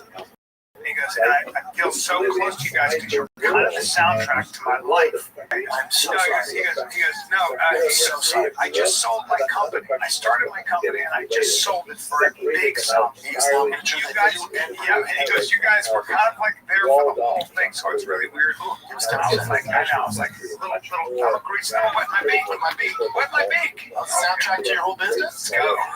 Good for him, though. Yeah, handsome guy was dropping his daughter off to watch the concert. And he's like probably 40 something. He's like, I don't know. He has nothing to do, so he's watching stand up. So I came to the mothership. Wait, I remember maybe literally sitting on the drive over here. Like, when you guys started doing this entertainment stuff, you started acting. Is that the first thing? Yeah, I started acting. So acting, and then Because I didn't have. I started acting because I didn't have the arm or body for football. But I wanted to be a quarterback. I just didn't have the arm or the height.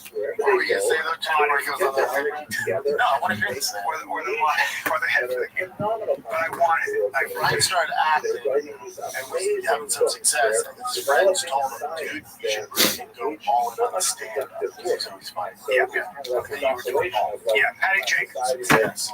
the director, she was yeah, she's like, hey, can you please stop trying to be this brooding actor? You're a jackass. Yeah, that's what else. And then, right, the first thing he did that made you like noticeable. That UFC. So like, let's be fired. First my big break. Yeah. So I was like thinking back, like, well, do you remember the first time someone was on the street, how you felt when that happened? Do you know what I'm talking about? They're like, are you such and such? I know, I felt I'll answer for him. You know what, when you get recognized, you know what he would do. Yeah, it's cool, but it's not, you were always like, your goals were bigger. Yeah, I don't know. You were always like, It was cool. Ultimate Fighter, because remember, Ultimate Fighter failed, and then it didn't come out until like 8 weeks later. So I remember walking around like, man, what how things are. I was taking the bus all the time to train. And I was like, this bus. Especially in Denver. Because Ultimate Fighter was a big deal. That's the most watched season ever, man. So, yeah, it happened. Oh, yeah. Yes, how'd you feel? It was awesome. Right? Yeah. It was awesome.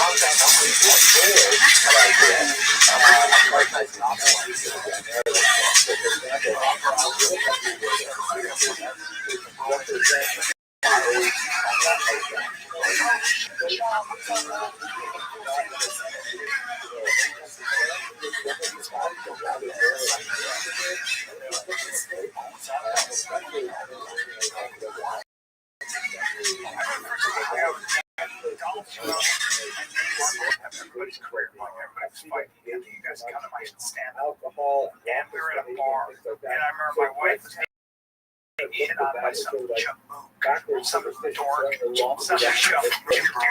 Yeah, some like guy in khakis. He's like, but he was drunk and just, my wife was. He's got the eyes, and he's just like that. You have seen that heavyweight champion here to this container. I will see you tomorrow. I'm friends with these guys. See those? If there's any situation, it's gonna get so crazy. I think back on You guys were so handsome. I remember, like, you were so young and good-looking, dude. And Cowboy had his boots on, his hands, and there's something about Cowboy, man. He's just handsome. He's also like this outlaw. You don't look at He's an outlaw. You don't look at me and go, that guy's dangerous. That's an outlaw. Well, you have that hungry eyes. Girls liked you because you're. They liked me, but Cowboy, even to this day, like Cowboy at the races or when I, me and Cowboy have the same sponsor, but I was like, we're together. There's something about he's like this mysterious. Yes. So he wasn't smiling. He wasn't really saying it. He had his boots on. He had his cowboy hat on. He was dressed like a cowboy. And I remember my friends. Why? Including mine. They were all like, "Who's the cowboy?" They were like, "You're so dangerous." He had this danger sense. Full mouth symmetry and fighting. I love that dude. I miss cowboy.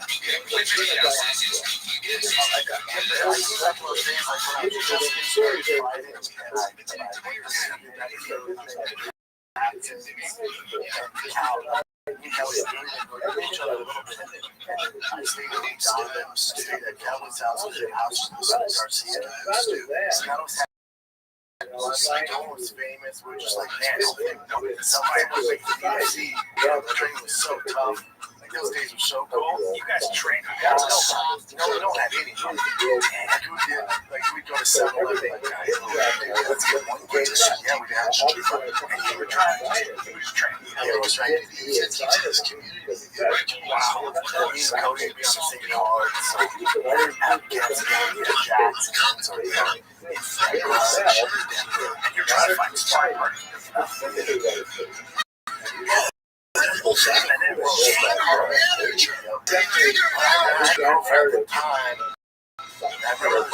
I always knew, like, I think, like, I was good, my jiu-jitsu was pretty good, but I knew, like, eventually wrestling would be Achilles' heel.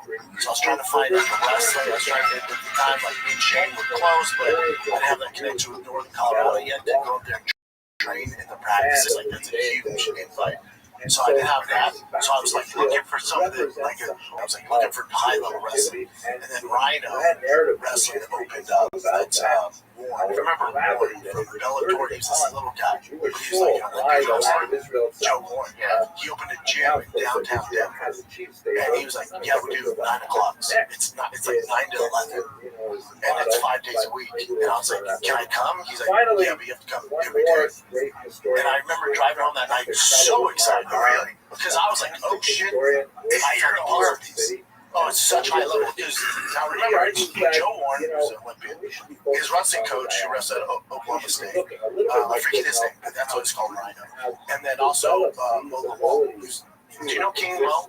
Yes. He's in corners now. He was a judo guy, though, wasn't he? King Mo, yeah, world class wrestler. Oh, he was. Let me tell you about King Mo. When it comes to coaching, I've had phenomenal Gary Barnett, Hunter Gracie, Enzo Gracie, Amal Easton, Trevor Whitman, Easter Bowling. When it comes to breaking out wrestling, when you talk about Savant, King Mo is the best coach I've ever seen. Now, at the time, he was still competing, so he would teach when he could. I think he's full-time now. If I was a fighter, that's who I'd need. Just to learn grappling. His mind for wrestling, MMA is the best I've ever seen, and can put in layman terms at the highest level. So now you have King Mo there, who's training and coaching. You have the coach Rhino. You have Joe Warren, and then you have these other big guys there. But I remember he's like, you can come, and it's from 9 to 11 o'clock at night because they had other jobs. And he's like, but you have to make every day. I'm like, say less. We were driving home, so fucking stoked. I found this puzzle piece. I remember, I'm about to break up with my girl. Why? Because the life I'm gonna have so selfish. I don't have time. No, I remember coming home and be like, just so you know, I'm not around. I'm not gonna be around anymore. Yeah, I remember I was like so heartbroken. I was like, this is what it's gonna take to get to where I'm going, and I'm going. This is exactly What did he weigh? Was he a big guy? 85. Okay. And just broke it down. How long did it take you before you started really learning wrestling? I had a good base because of Carl. I was training with Carl all the time. But then after that, I met Mr. Bowling, and I got invited to a residency in northern Colorado. So then I was going to drive to Greeley 3 times a week, which was, hour and a half, 2 hour drive. I was doing that in 23. When did you learn that the old double leg was very hard to stop on? That was always my thing because of football.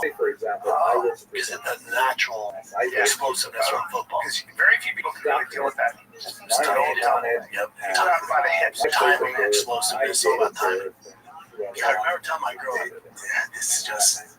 Were you actually in love with her though? No, we were together for a long, long time, and I was just like, that's insane. That's how bad I wanted it. That's the difference. That's how bad I want it. That's it. I tell my son, you gotta have that dog. Like I was literally willing to do give up my girl and house, the part. I don't give a fuck. Go to Jackson, sleep at Cowboys on the ground. I'm there. Yeah, whatever it takes. Will you train me? I'm there. I mean, so even with me, remember the first time we were talking about moving to Austin, you didn't do it, and I was with my girl at the time. You're like, you still down to go? I'm like, I'm down to go. But I'm not gonna break up.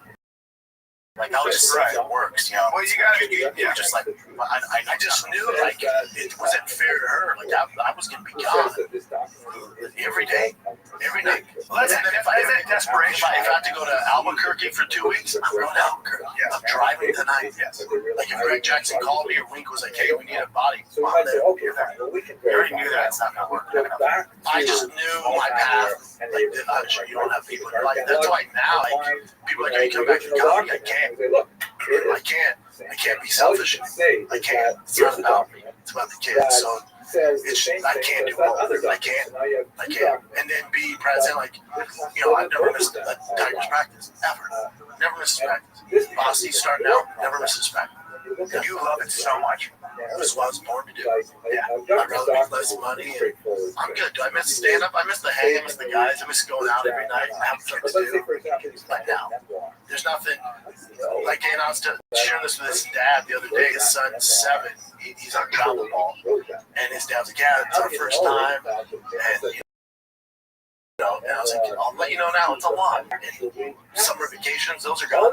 Like, friends in the neighborhood, like, oh, we're going to Fiji or Hawaii or Tahiti for vacation. What are you guys doing? Like baseball.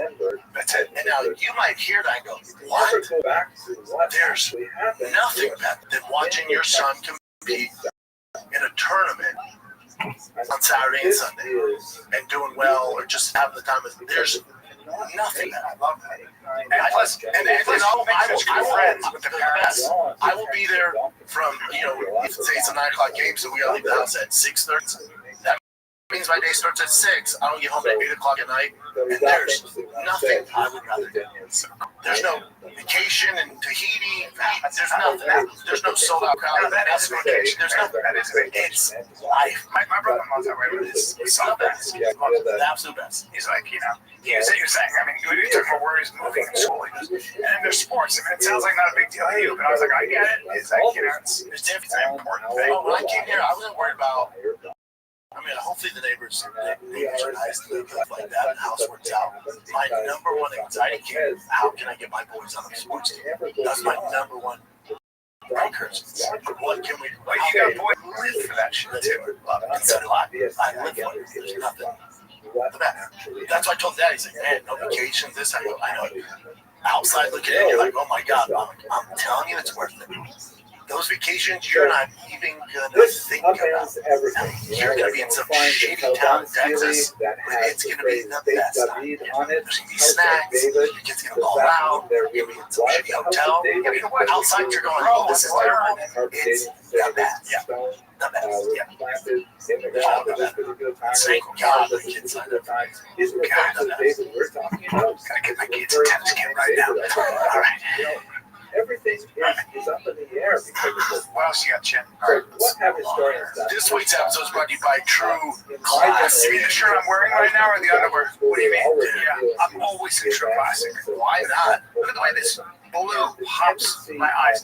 By the way, just look like the quality. It just lasts. I've watched it, I don't know, 100 times. Still going They're strong. the best, man. They're the absolute best. For essentials. If you're going on date night, you're at a barbecue, kids' baseball game, they have the best tees. You see me wearing a white tee, it's True Classic. We've been with them before they were the goods, and now you can get it at Target, Costco, or you can just head on over to trueclassic.com/fighter and get the hell of Yo, tees, button-ups, what's going on, son? shorts. How you living? They got everything. What's good, Codename? Codename, can you hear me? Codename, can you hear me? Yo, Codename, can you hear me? Yo, dog. Codename. Codename, can you hear me? How you going? Codename.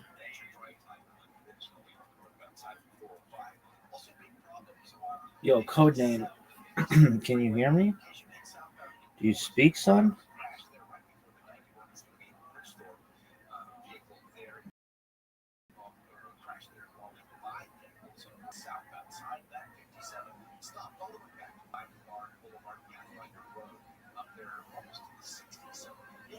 Codename G.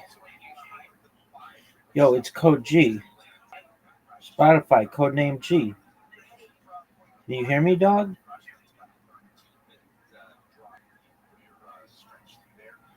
Yo, Codename G, can you hear me, son? Alright, well, we're just watching Jewish history lectures. Feel free to enjoy. In revolutionary France in a few years. For you to look awesome, it's trueclassic.com/fighter. Get you some. And hopefully, there's multiple points It's of a contact. focused, calm energy. Dude, you and I have been vibing today, and I like the thing is because we've been in the business so long. But there's a secret. There's a secret. Well, I'm looking right now to keep my power smooth and sustained always, which is why I'm about to break out a little magic mind max. Oh, boy. I think the high, like one of the highest forms of antioxidants on the planet.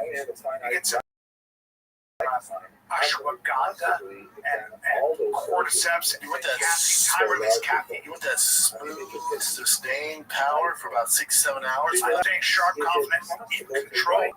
Sorry for cooking on this episode. Blame Magic Mind. Magic mind. Relax. Yeah, bring some magic to your mind, to your noggin. Who doesn't want to operate at your best, even under pressure? I don't feel too much pressure on that, but I feel it. All right, Jim, what do you got? All right, let's go ahead.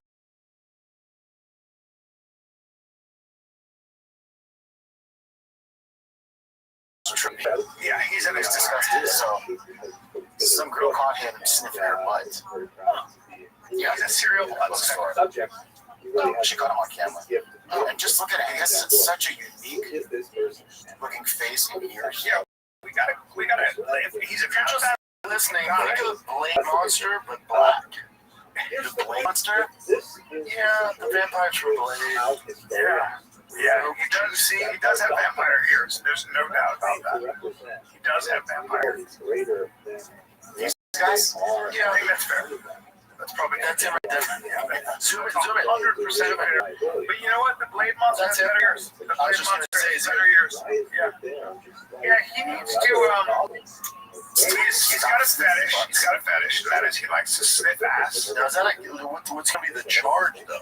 I think just The video touches or cheeks. No, that's why it's tricky to charge.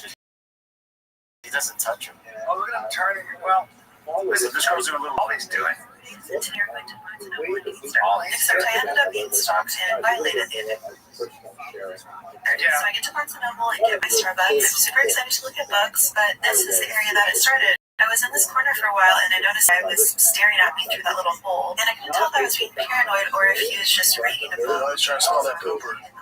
Anyways, it felt like anywhere I moved, he kept following me. So I recorded just in case he was trying to say anything or do anything to me. But I definitely didn't expect him to do this. Like, what the actual fuck? And the whole time I'm thinking I'm fine because he hasn't said anything or touched me or anything. But then you notice that he goes over and does the same thing to this girl. And he'll crouch down and pretend like he's doing something and then smell. Well, I don't even know if that's a crime. I actually don't know if people get charged with sniffing. What'd she say to him? He's a sandwich. I was so freaked out when I turned around and saw him literally under me, so freaking close to me. So I decided to tell the front desk. Yeah, I'm sure the book nerd's gonna fucking say something. Yeah. He's like, what? Just whenever you don't walk by the guy, I go, I don't like I fart. So I'm leaving. That's scary. I watched the video back because I was trying to figure out what he was doing so close to me. You smell that clapper? It sucks being a woman, and especially being beautiful like that, just dealing with freaks. Touch me, but That's what happens to the guy. to tell me because I didn't want him to do that to other people. And as I was telling her, he was leaving, and so she said what she would do was just tell the manager. Yeah, she's like, I went around a little bit because I didn't want to run into him. you know what's great? On Patreon, we can air all the videos. No issues. Oh, that's right. Yeah. That's the music, videos. Yeah. But I wonder why, I wonder if you can get arrested for that. I guess you can get arrested for lewd conduct or something. Dude, this isn't Burbank. One count of loitering with intent to commit a crime. So it's lewd behavior. Now, do you think he's looking for like the stinkiest? Like, does he get on like? I would imagine he's looking for somebody who doesn't wipe very well. Yeah, he's the more dank, the better for him. I was doing a play one time, and this guy was, he wasn't. Oh, he's a sex offender. Oh, he is? Yeah. Oh, okay. So he's Having been busted for similar incidents over the years, he's a serial butt sniffer. yeah, on active parole. Yeah. Well, Things aren't going well for that guy. No, he's like a little. The problem is what they find is that people like this who start out as peeping toms, they end up upping the ante until they finally rape. They graduate to rape. Yeah, that's what they say. I don't know, but I'm going on a limb and say that he was headed that direction. well, also with those ears, you know, Life probably that's a been crime. fun for him with those years. He's got that tattoo on his eye. That's a disaster. Yeah, there's some weird shit going on. What else you get to? This I thought was fake, but apparently it's not. So this is Lil Kim. We grew up on her music back in the day. Yeah, well, you and I did. Lil Kim. Can I see what Lil Kim looked like before this? Yes, but let's look at these pictures first. It's her glasses ain't helping me either. So check this out. Oh, man, what is going on with our world? Here, she's definitely little. So they definitely. There's all kinds of stuff on her face there. That was what she looked like back in the day. No, this is right now. What was that? Some hot chick. That girl's hot. Yeah. She's also little too. That's David East, the rapper. Handsome dude. Who's that guy? David East. Dave East. So it looks like she looks just. Looks like Madonna. I think Madonna had been pushed down. She used to be British. She used to be Biggie Smalls. That's how she was girlfriend. So you can see the transition started around this time. This is how she used to look. This fucking Hollywood shit just gets girls to be like, I gotta do this, now I'm gonna do this.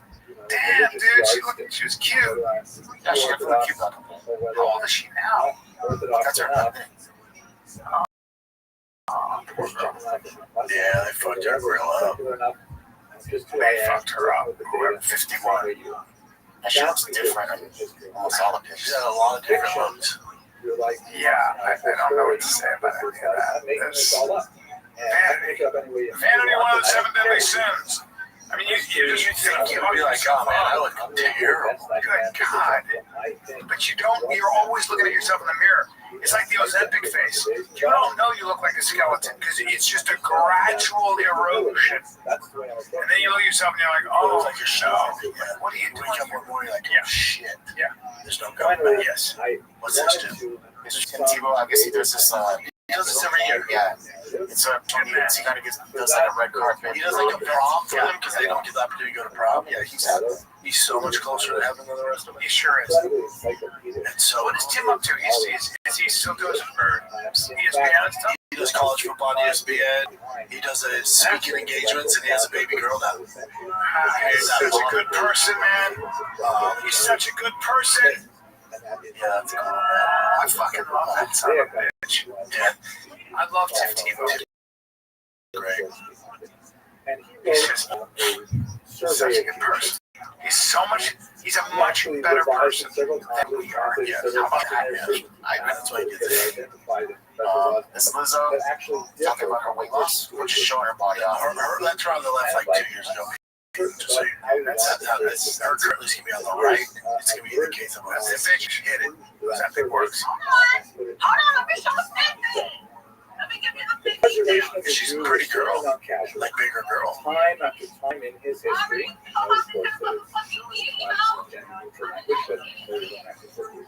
time after time in history, moreover, he has been saved from She got in disaster. trouble for like forcing her dancers to deep throw bananas and shit. I feel like she's come back. Yeah, she's talented. All right, we talked about Lil Nas X. Yeah, he'd been fine doing the gay stuff in the street, but he attacked cops. Apparently, 3 cops were He injured. must have been on some kind of a drug. He had 3 cops were injured, and then plus he was, I think so. He has 4 felony charges against him. And he was naked here. Having that arrested little Nas naked would be a tough one. Little Nas running that thing. I guess this is statement afterwards. Your girl is gonna be okay. Your girl. In other words, what Dr. Roth was saying was that He's not doing he's going to use the tools of secular reason and use the kind of Western university-based critical skills that were trained in him by his instructors. I would still rather be Lil Nas X than Raja right now. Not with some other commander. Yeah. I just told you, he says your girl's doing okay. It's like, buddy, you're not a girl. Yeah, you have a goatee. You're a guy with giant dance cells, which in your community, right? Yeah. Yeah. Your girl's gonna be okay. I was like, all right. Apparently, Snoop Dogg took his grandson to the movies. You know, so woke. He's scared to take his grandbaby. Wow. So this is from Snoop because I took my grandson to see Bud Lightyear. What are you doing? You can see the media on it.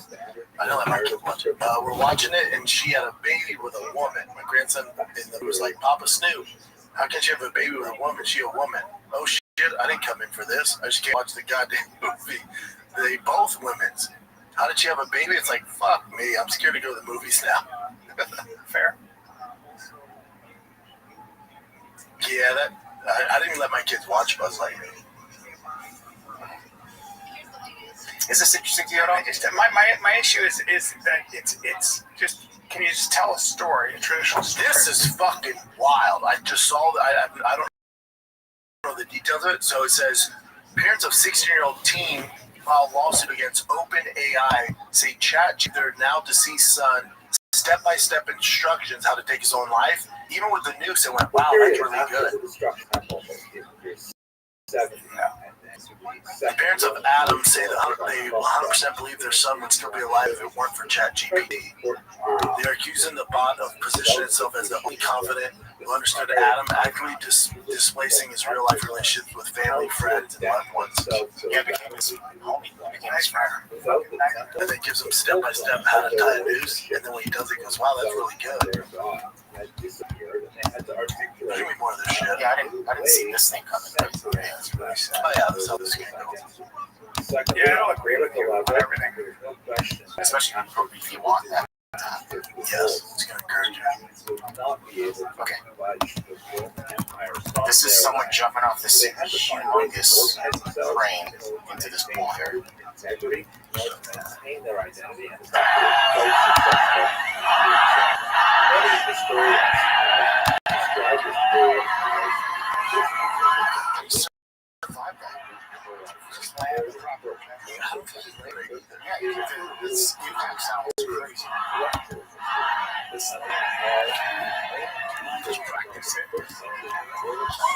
sad so hard. Is it trying to make a bigger splash that Taylor Swift dropped Chelsea? Another one who doesn't give a fuck they're engaged. Do you care? Hey, yeah, I don't get why. Dude, it was breaking news on ESPN this morning. What the fuck? Give me the fucking Dodgers score. I don't give a shit. I didn't tune in. This isn't TMZ. I don't give a fuck if he's getting married. All I know is going to be more annoying for me watching the NFL now. They're going to melt that fucking relationship. Of course. Will Smith needs to fire his PR team. He needs to fire his PR team. Today, You guys actually see things? no, let me see this. Hold on. It's so bad. I'm getting absolutely destroyed by fans using an entire crowd has been using it. You know, the crowd.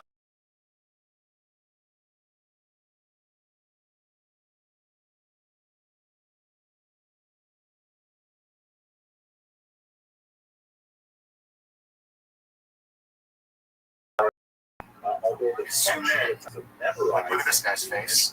It's still very relevant for centuries. Look at these guys' faces.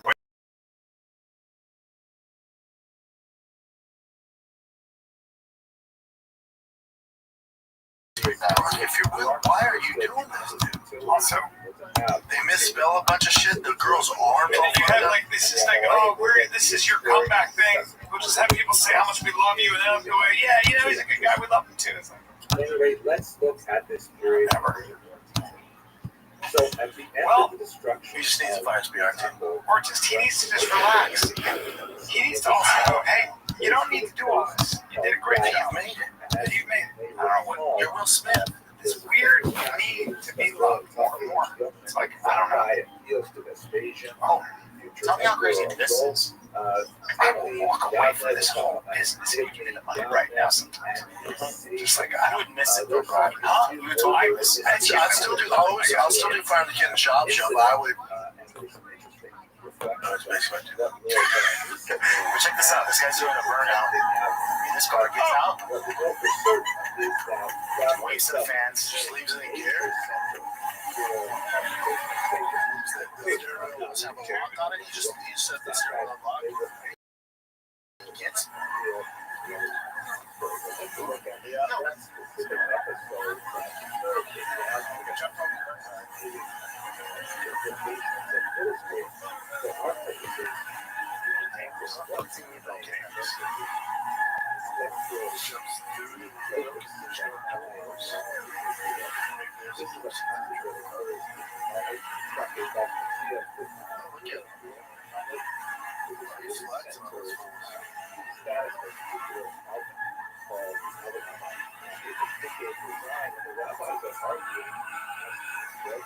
Jumps back in.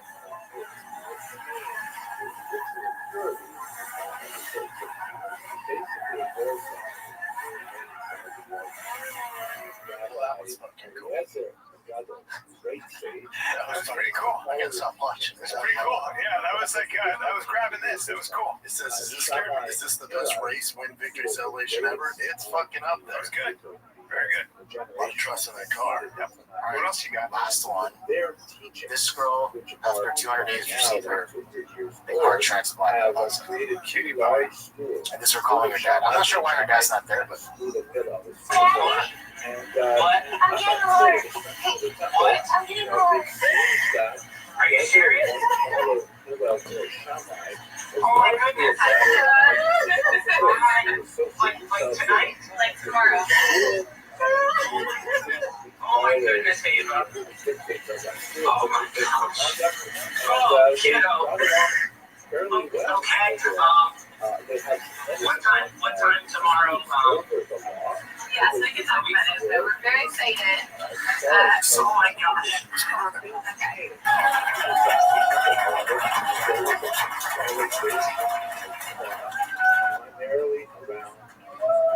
So it was successful, and yeah, she doesn't walk out. She has a little baby. She had surgeries for her heart as well. Maybe that's just look at her smiling. That's incredible. Yeah. Well, there it is. There it is, baby. We're lucky. Look at what you have. Your heart that can get in the way. Guys, this weekend, Raleigh, North Carolina. Come see me. Raleigh, North Carolina good nights. Friday, Saturday. Come get some. Get that on the That's website. good. I do, and I should. And I need to How do you call. buy tickets? How do you buy tickets? What's your site, bro? Yeah, it's not on my city yet. So what we want to do is immediately make it difficult for people to get tickets. They get more people already. That's great. That's smart.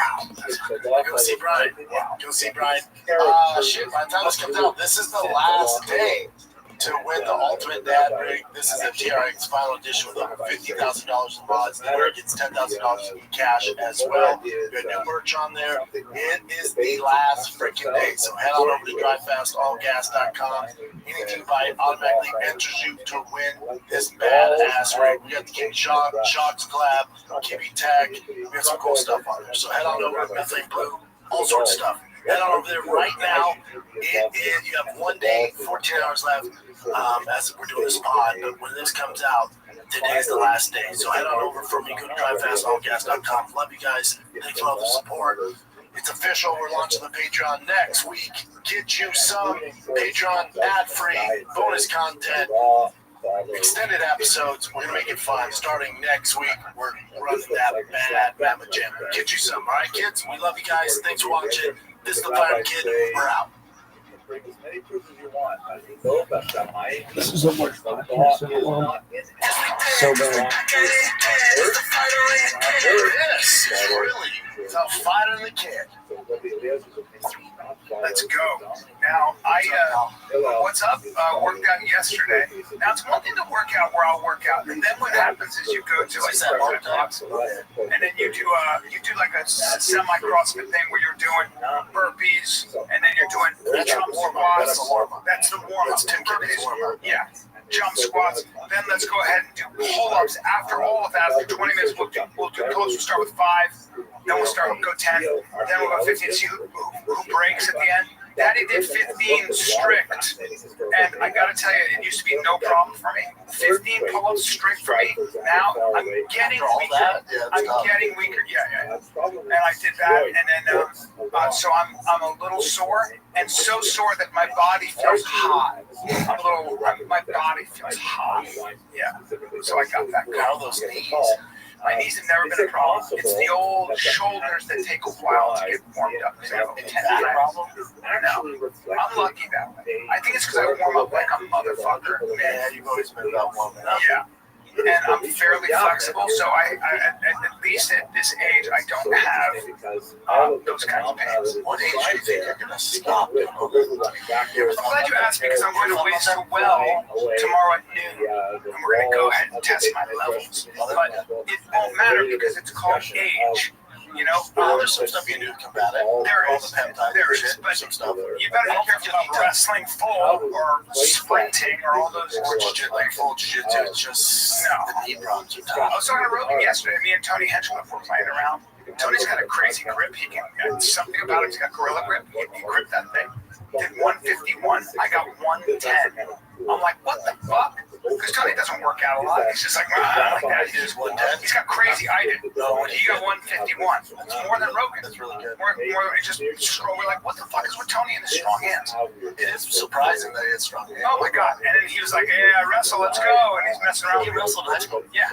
And so he's doing this stuff with me, and I looked at him. I go, no. I wrestle. I will wrestle you right now. And Rogan just looked at me and goes, "Hey, you'll get injured. Don't." And he doesn't do jiu-jitsu anymore. We're at an age. We are of an age where you cannot just grab your friend in a green room and start wrestling because something's gonna pop. Father Time's here. Father Time has Father Time to put you on the IR. Father Time's here. Father's Time's here. Yeah, no. All this self-defense, all this stuff. I have a joke. If I have to fight for my life on the street, I better be very warm and thoroughly stretched. You're not gonna be able to. And even then, You keep them busy. yeah, until I can't. Until you blow a gasket, and the gaskets are hanging on. No, my thing is that I'm learning is I just can't get out of third gear. I have to stay in third. Isn't that interesting? Fourth and fifth, Quad. Yep. The internals. Yo, what up? Funny. It's not Ford's internals anymore. No, I'm dealing with stock material. That's right. And you've really kept yourself injury free for the most part. But until you become stupid. Most injury, yeah, until I get stupid. All of us. It's like, oh, my ego. Let me see if I can. What? Now, Roy's man will just go. Yeah. And then boom. Yeah. Yeah. And I'm on all sorts of peptides and everything, but it's not matter. Doesn't matter. There's a no less.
What's up, you hoes?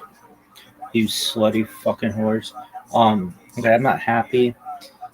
I took David Montgomery because I was tired the other day, and I should have taken Isaiah Pacheco, so I hope Isaiah Pacheco has a career-ending injury in week 1. Better just during warm-ups he trips over or something and his head explodes. That would be wonderful. All right, we're on the clock. So then after that, I took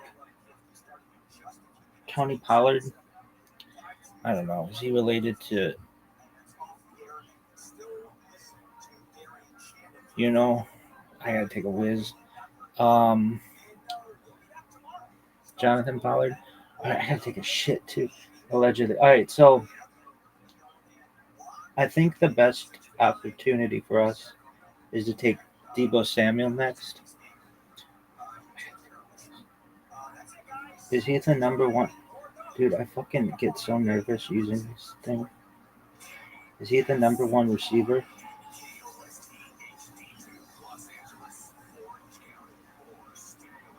No.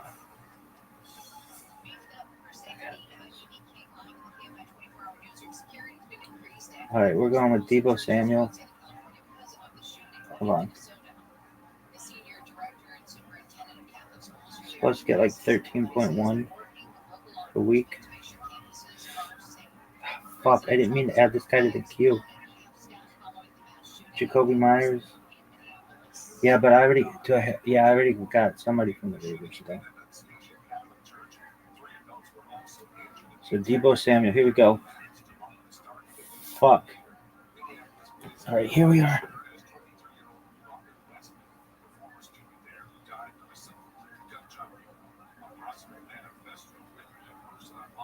There we go. Oh, and I didn't even fucking get it on camera.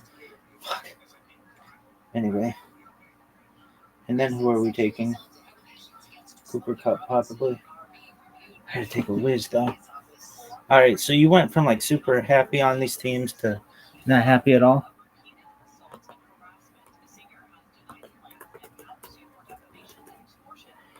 Yeah, I'm not too happy anymore. I gotta take a whiz. There's no doubt about that. All right, you're fired. Go fuck yourself.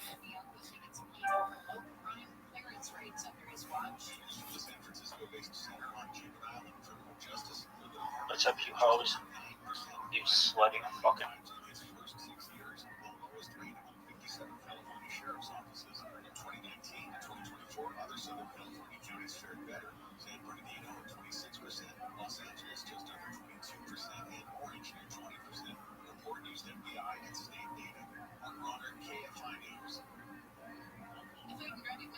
Is approved updated COVID-19 vaccines for the upcoming fall and winter seasons. But could be weeks before many Americans know What's up, you hoes?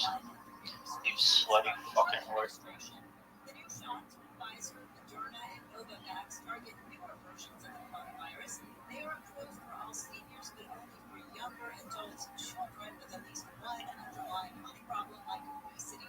Additionally, officials revoke use of Pfizer's vaccine in young children. Deborah Mark, KFI News. At least 17 people in Ukraine have been killed in a major Russian air attack on the city of Kyiv. Dozens more people were hurt in the early morning attack. ABC's Guy Davies says Russia fired hundreds of drones and missiles, most of them hitting targets.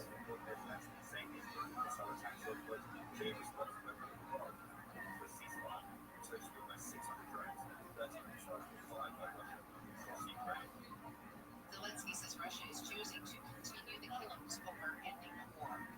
The U.S. government says the economy grew at 3.3% in the second quarter of this year. That's an update of the Commerce Department's first estimate of April through June growth, which was at 3%. The U.S. gross domestic product shrank 0.5% for the first 3 months of this year. A helpful little paperclip is making a return to push back on big tech. Clippy was the Google Eye paperclip that popped up to unreality in Microsoft Office from the late 1990s to early 2000s. YouTuber Lucas Ross posted a video this month titled "Change Your Profile Picture to Clippy, I'm Serious." Civil rights activist says Clippy was from a time when AI and software companies didn't use your personal data or info to try to sell you more stuff. Clippy just wanted to help.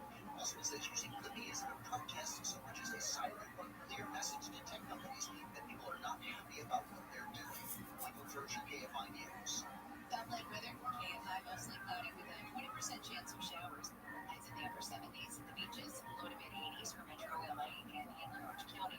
Mid 80s to low 90s in the valleys, low to upper 80s for the Inland Empire and in the Antelope Valley. Highs will be in the 70s and 80s. We have a slight chance of showers continuing through this evening, and then it should clear off after midnight with lows in the 60s. Back to sunny skies tomorrow and warmer temperatures. Highs in the 80s at the coast, 80s to low 90s for the metro areas, 90s to near 100 in the valleys, 80s to low 90s for the IE and the UV, and stick to sunny skies right over the weekend.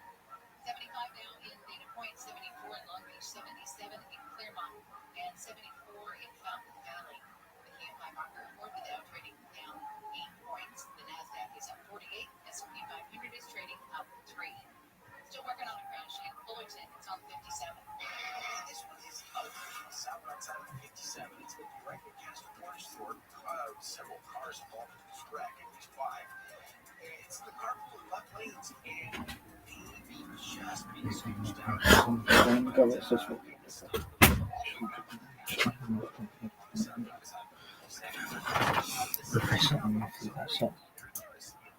The survival of the Jews after Yavne.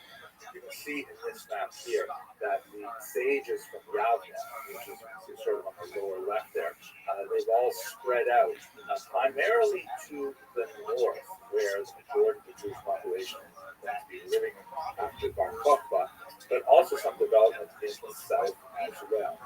The two institutions that they will ultimately coalesce around are the Sanhedrin and the Patriarchate. The Sanhedrin is the Jewish court that continues to function after the destruction of the temple, although it could not function in Jerusalem itself because Jews were forbidden to live there for a period of time. They moved, as you can see from these white arrows here, out to Yavne and then up to the north where it was located in a few different places. So it finally settled in Tiberias, a relatively new city, but a very important center of Jewish activity for the period of the discussion period. Related to the Sanhedrin, and sometimes overlapping in its leadership, is the so-called Patriarchate, or the Sidut in Hebrew. The Patriarchate is essentially the government of the Jews, which is led by a single individual, the Nasi. We don't have really good sense of exactly how it functions. We also don't have a really good sense of the extent of its authority. We don't have a good sense of exactly how it related to the Roman government. There are some tantalizing elements of this relationship, in particular in the figure of one of the greatest of Hanasi, Rabbi Yehuda Hanasi, Rabbi Judah the Princess is sometimes related. Rabbi Yehuda Hanasi was the prime figure organizing the codification of the Mishnah, which up until this point, as we mentioned, has been an oral document that has been transmitted by these Tanaim. He organized its codification into its textual form, its written form, which we have to this day. This happened around the year 200, perhaps 220 of the Common Era. And this is really the line that separates the Tanaim from the Moraim. After the Mishnah is confirmed in writing, its primary exponents will be known as the Amoraim, and the documents that they will eventually produce are known as the Talmuds. One of them was produced in Israel, actually primarily in the northern region, with a certain degree on the coast, although it tends to be called the Yerushalmi or Jerusalem Talmud, sometimes the Palestinian Talmud. Both of those terms are kind of inaccurate and misleading in one way or another, but there is a Talmud performed, a Talmud created first in Israel, and then a later one, a much larger one in Babylonia, which will be the subject of the next two lectures. One of the challenges of studying this period is that we are essentially locked into rabbinic documents. To a certain degree, We're here in the library. You're welcome to return to learn if you wish tomorrow. You can leave it out there at the night rack. And I can't put it in your office temporarily. You may not put it in the staff area. They want to tell us about law, about Funky time to take me out the library. I brought my scooter. Ain't that something? Can't even do some work. It's crazy. Crazy. So anyways, y'all come out here. Look for Karen. She'll be up here in the front, okay? Alright, so what's your badge number? Okay. And you can see your one. Because that they I don't have anything on me. I'm literally no scooter, no nothing. This is a business. Where's the money at? So when we look at other sources, we have, for example, the it's a business here. I tried calling their supervisor. I have a bike condition, and they told me I couldn't keep my scooter back here. All that junk that they have back there, they're not enough room for a scooter. This area's not safe. I don't know if you know that. On Sunday, a car was stolen across the street at the Grand Plaza, where you guys are supposed to be. Came out of the library. For what reason? Again, they don't have to have reason. No, they don't have to have a reason to kick me out of the library. Well, it seems that Jews were not hesitant to use non-Jewish courts, which suggests some limitation of the rabbi's authority. Obviously, they frown on the abandonment of Jewish courts for Roman courts, or in this case, Nabatean and other courts. So perhaps there's a whole existence of Jews who are simply doing their own thing, following the dominant authority, which in this case would be the Romans, instead of listening to the rabbis. This would not be surprising. We just don't know the extent of it. We also have to realize that the Jews have a very problematic relationship with the Romans. On the one hand, heavily resenting the Romans for the depredation in their society, and on the other hand, the Romans, who have by this time, by the way, established 2 legions in Israel, which is a remarkably large number of people, like 10,000 soldiers, and they are cash heavy, meaning that they get paid in coin, and so they're extremely important for the local economy. They are resented by the population. The rabbinical sources give us a lot of descriptions of the abuse of the population by the Romans, but on the other hand, they're really essential to the economic realities of Israel. The Romans, as we shall discuss in a later lecture, are also extending certain privileges to certain classes of Jews. Makes a very big difference, and they're building roads, they're doing all kinds of infrastructure things that are useful for them as soldiers, but also useful for the economy as a whole. So there's a complex dynamic going on here that we don't know a lot about. We also get the sense, however, that even though we don't know for sure how extensive the authority the rabbis are, there's no question that they have a phenomenal pull. That Judaism is a very competitive ideology at this time. Just for one example, have a look at Helena of Adiabene, who was a queen of this small kingdom you can see out here on the upper Tigris River. And Josephus tells us a lot about it. She also appears in the Talmud. Like he said, he thought his car was being stolen. It's a tow truck. Judaism, and she makes several trips to Jerusalem. She's known for her tremendous generosity. She gives to a lot of charity, and she chooses to be buried in Israel with this magnificent tomb. It was for a long time associated with someone else until they realized it was in fact Helena's tomb. Her sarcophagus was retrieved and is on display in the Israel Museum. So, yes, thought that a very important, powerful political woman like Helena of Adiabene, who converted to Judaism, is just a sense of how, even during these very difficult times, the first century and onward, Judaism is still quite appealing to the outside population. Okay, I'm going to leave it here. Let's go on to the next lecture to look at the development of the Babylonian center.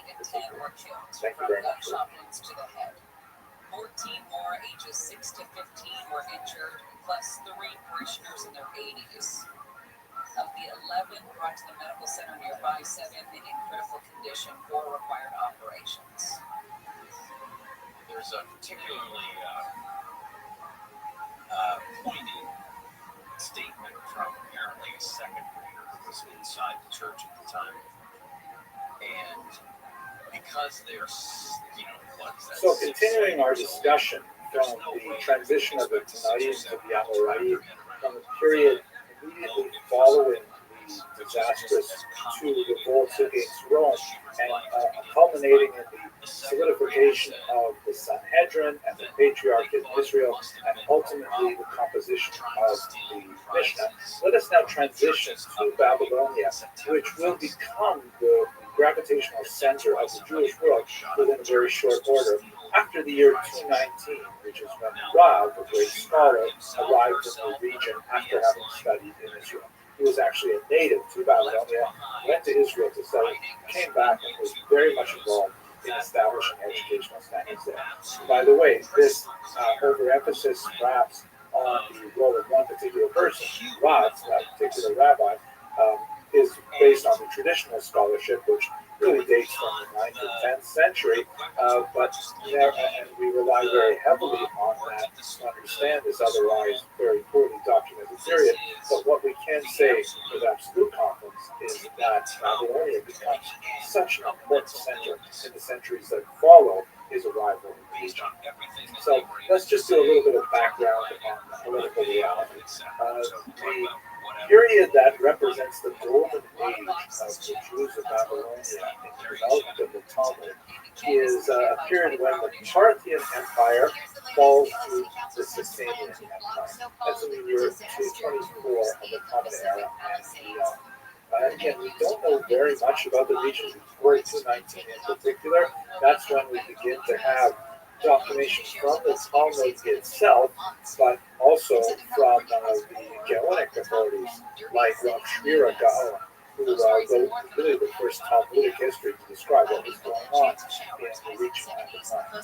It's a period of Zoroastrian resurgence, especially during the rule of Shmuel Malka, Shapur I, also known as Shmuel Malka. It's actually appears every now and then in the Talmudic literature, and it represents a period where the Jews seem to have, for the most part, a tremendous amount of freedom of activity, that they have a widespread settlement in one concentrated area, particularly on the banks of the Euphrates and the Tigris rivers, and they're able to engage in tremendous internal creativity.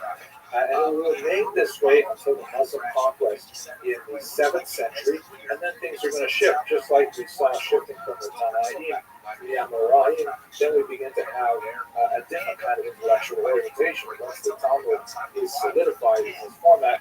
But let me leave that to later on. And anyway, what we're looking at today is the first couple of centuries after the Sasanian Empire began in the early 3rd century.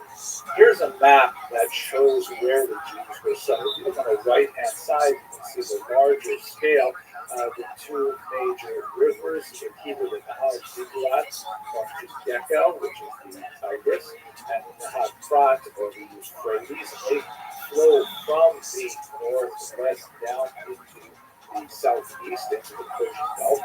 And there's a region at the waist of those rivers where they come together.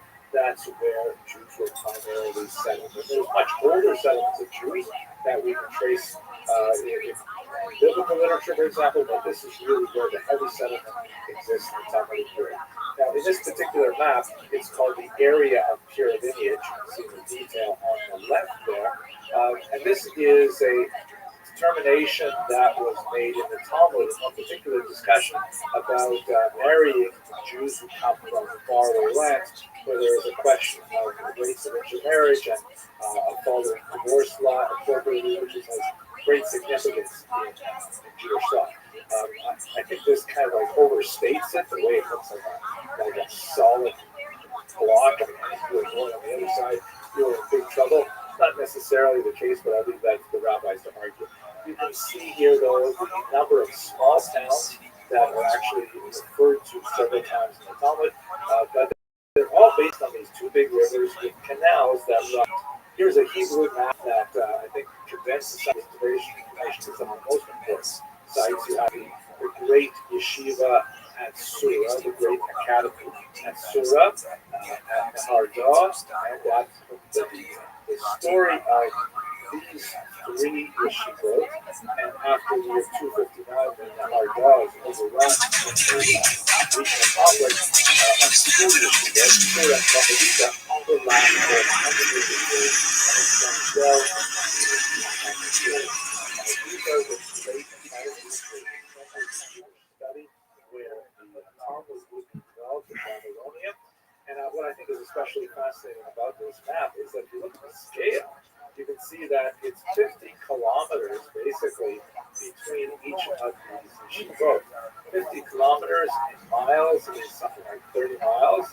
Like conceivably, you can walk along the riverbank all the way from Surah to Pumbedita in one long day.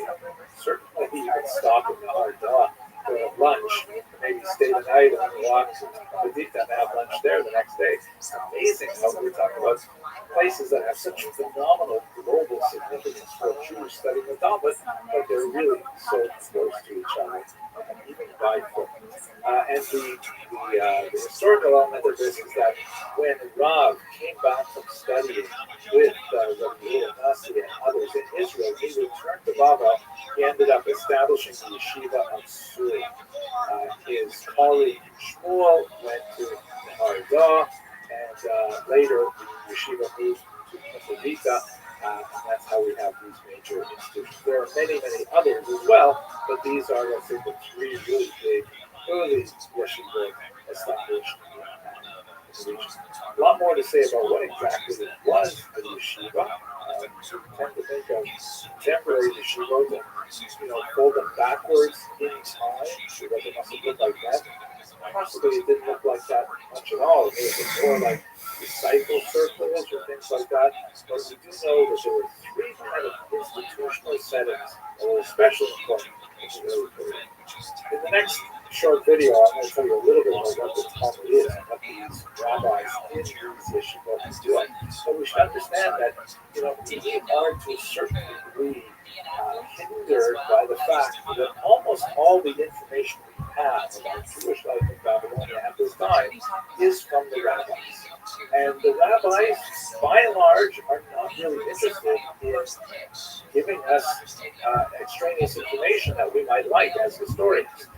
They give us a lot of description about law, religion, philosophy, things like that, but not necessarily history. And when scholars begin to discover a little bit of evidence recorded in non-Jewish sources or perhaps archaeological evidence, it's absolutely fantastic. And amazing. Like, for example, this is a curse board. There are literally hundreds of curse boards that were recently discovered in the region. It has a demon at the center, and it appears that these bowls were used in kind of like folk magic, that somehow Jews would produce these devices.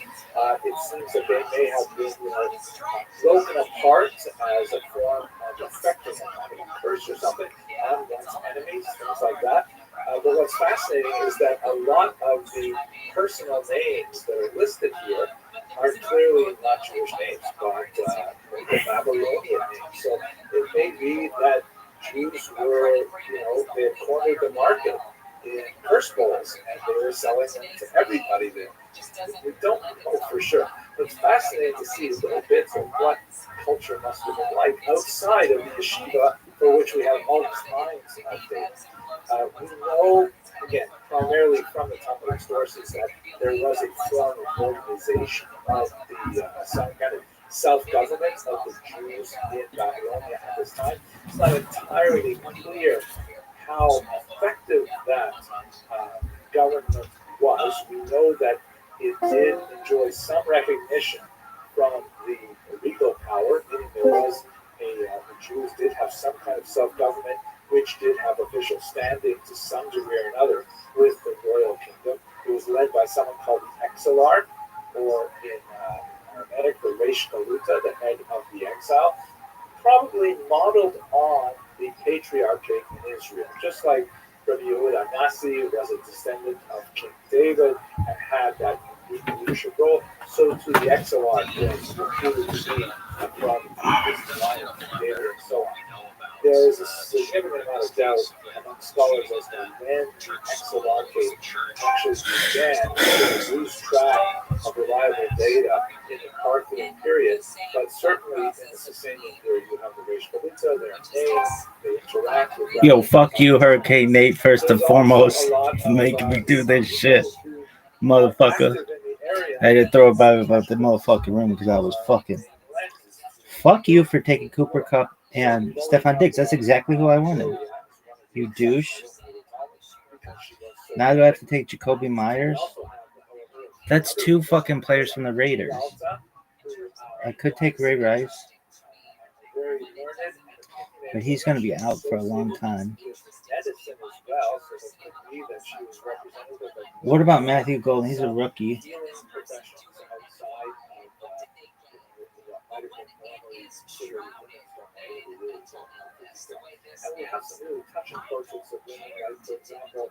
Jordan Addison suspended. He wasn't actually his mother, because his mother died in childbirth. He was orphaned but the Dude, Jacoby Myers should be good. Who cared for him, he always referred to her as and on many occasions. Oh, I didn't do it on camera. Great rabbi, Oh, dude, and I fucking missed it. Okay, here we go. Referred to teachings of his All right. mother as others said to me, indicating that he had a high regard for her. Dude, fuck you, Hurricane Nate. So what do you think of your squad? It's maybe the best team I've ever assembled.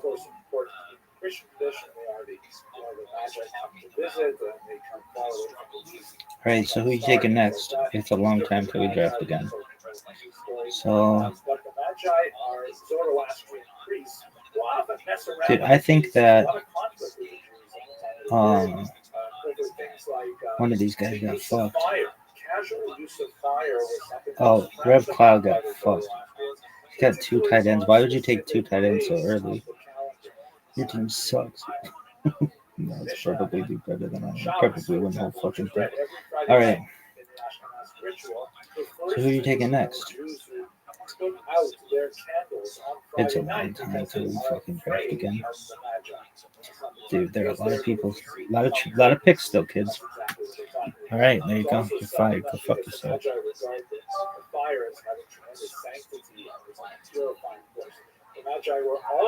Yo, fuck you, Hurricane Nate, first and foremost. Defiling the earth. And so they found upon burying, Jewish burial. Some conflict erupted over those kinds. So, yo, fuck you, Hurricane Nate, first and foremost. You do this shit, motherfucker. I just throw about the motherfucker. I was fucking. Fuck you for taking Cooper Cup and Stefan Diggs. That's exactly who I wanted. But what exactly is it, Thomas? Let's talk about that next week.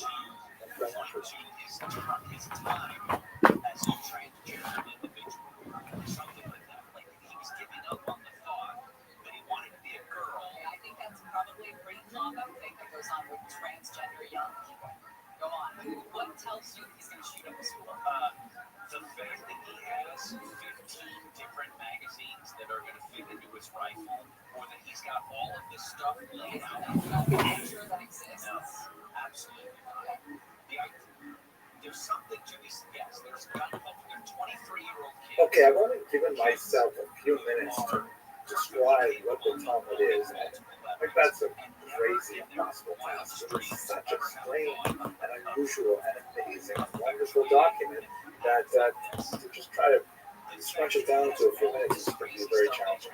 But nevertheless, I have a couple of ideas, and let me share them with you. First of all, let's look at something a little more prosaic. What exactly is the structure of the Talmud and its purpose?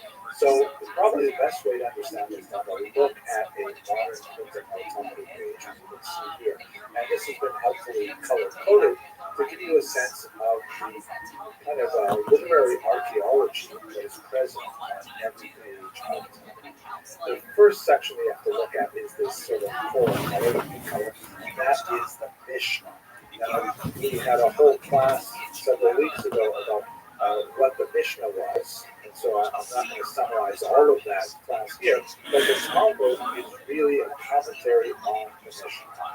And just like the Mishnah is sort of like a law code, I mean, it is a little more organized, and it has like, general subjects like this whole order deals with the Jewish calendar and Jewish holidays, and this whole order deals with damages, things like that. So it has some structure to it, but really it's not the same as a law book either. It has some very wild differences. The Talmud is essentially a commentary on the Mishnah. Immediately following the Mishnah, you will have a discussion that will include literally tens, hundreds of speakers, primarily rabbis, but also, as we saw, occasionally you'll see a non-Jew make a statement or a woman be involved in a story, and this is what makes it really strange. It's like kind of like it's highly arcane in its language. It's very coded, and it takes a lot of training to be able to decipher it. There's no punctuation in the standard printing. You have to break up the sentences appropriately. You have to understand whether something is a question or a statement or a rebuttal or a sarcastic comment or a hyperbolic comment. It's very hard to try and work out the language. But nevertheless, it's something that would have been committed to memory, that scholars would have actually memorized page after page of Talmud. And it's essentially like a long transcript of a discussion that took its starting point in the Mishnah.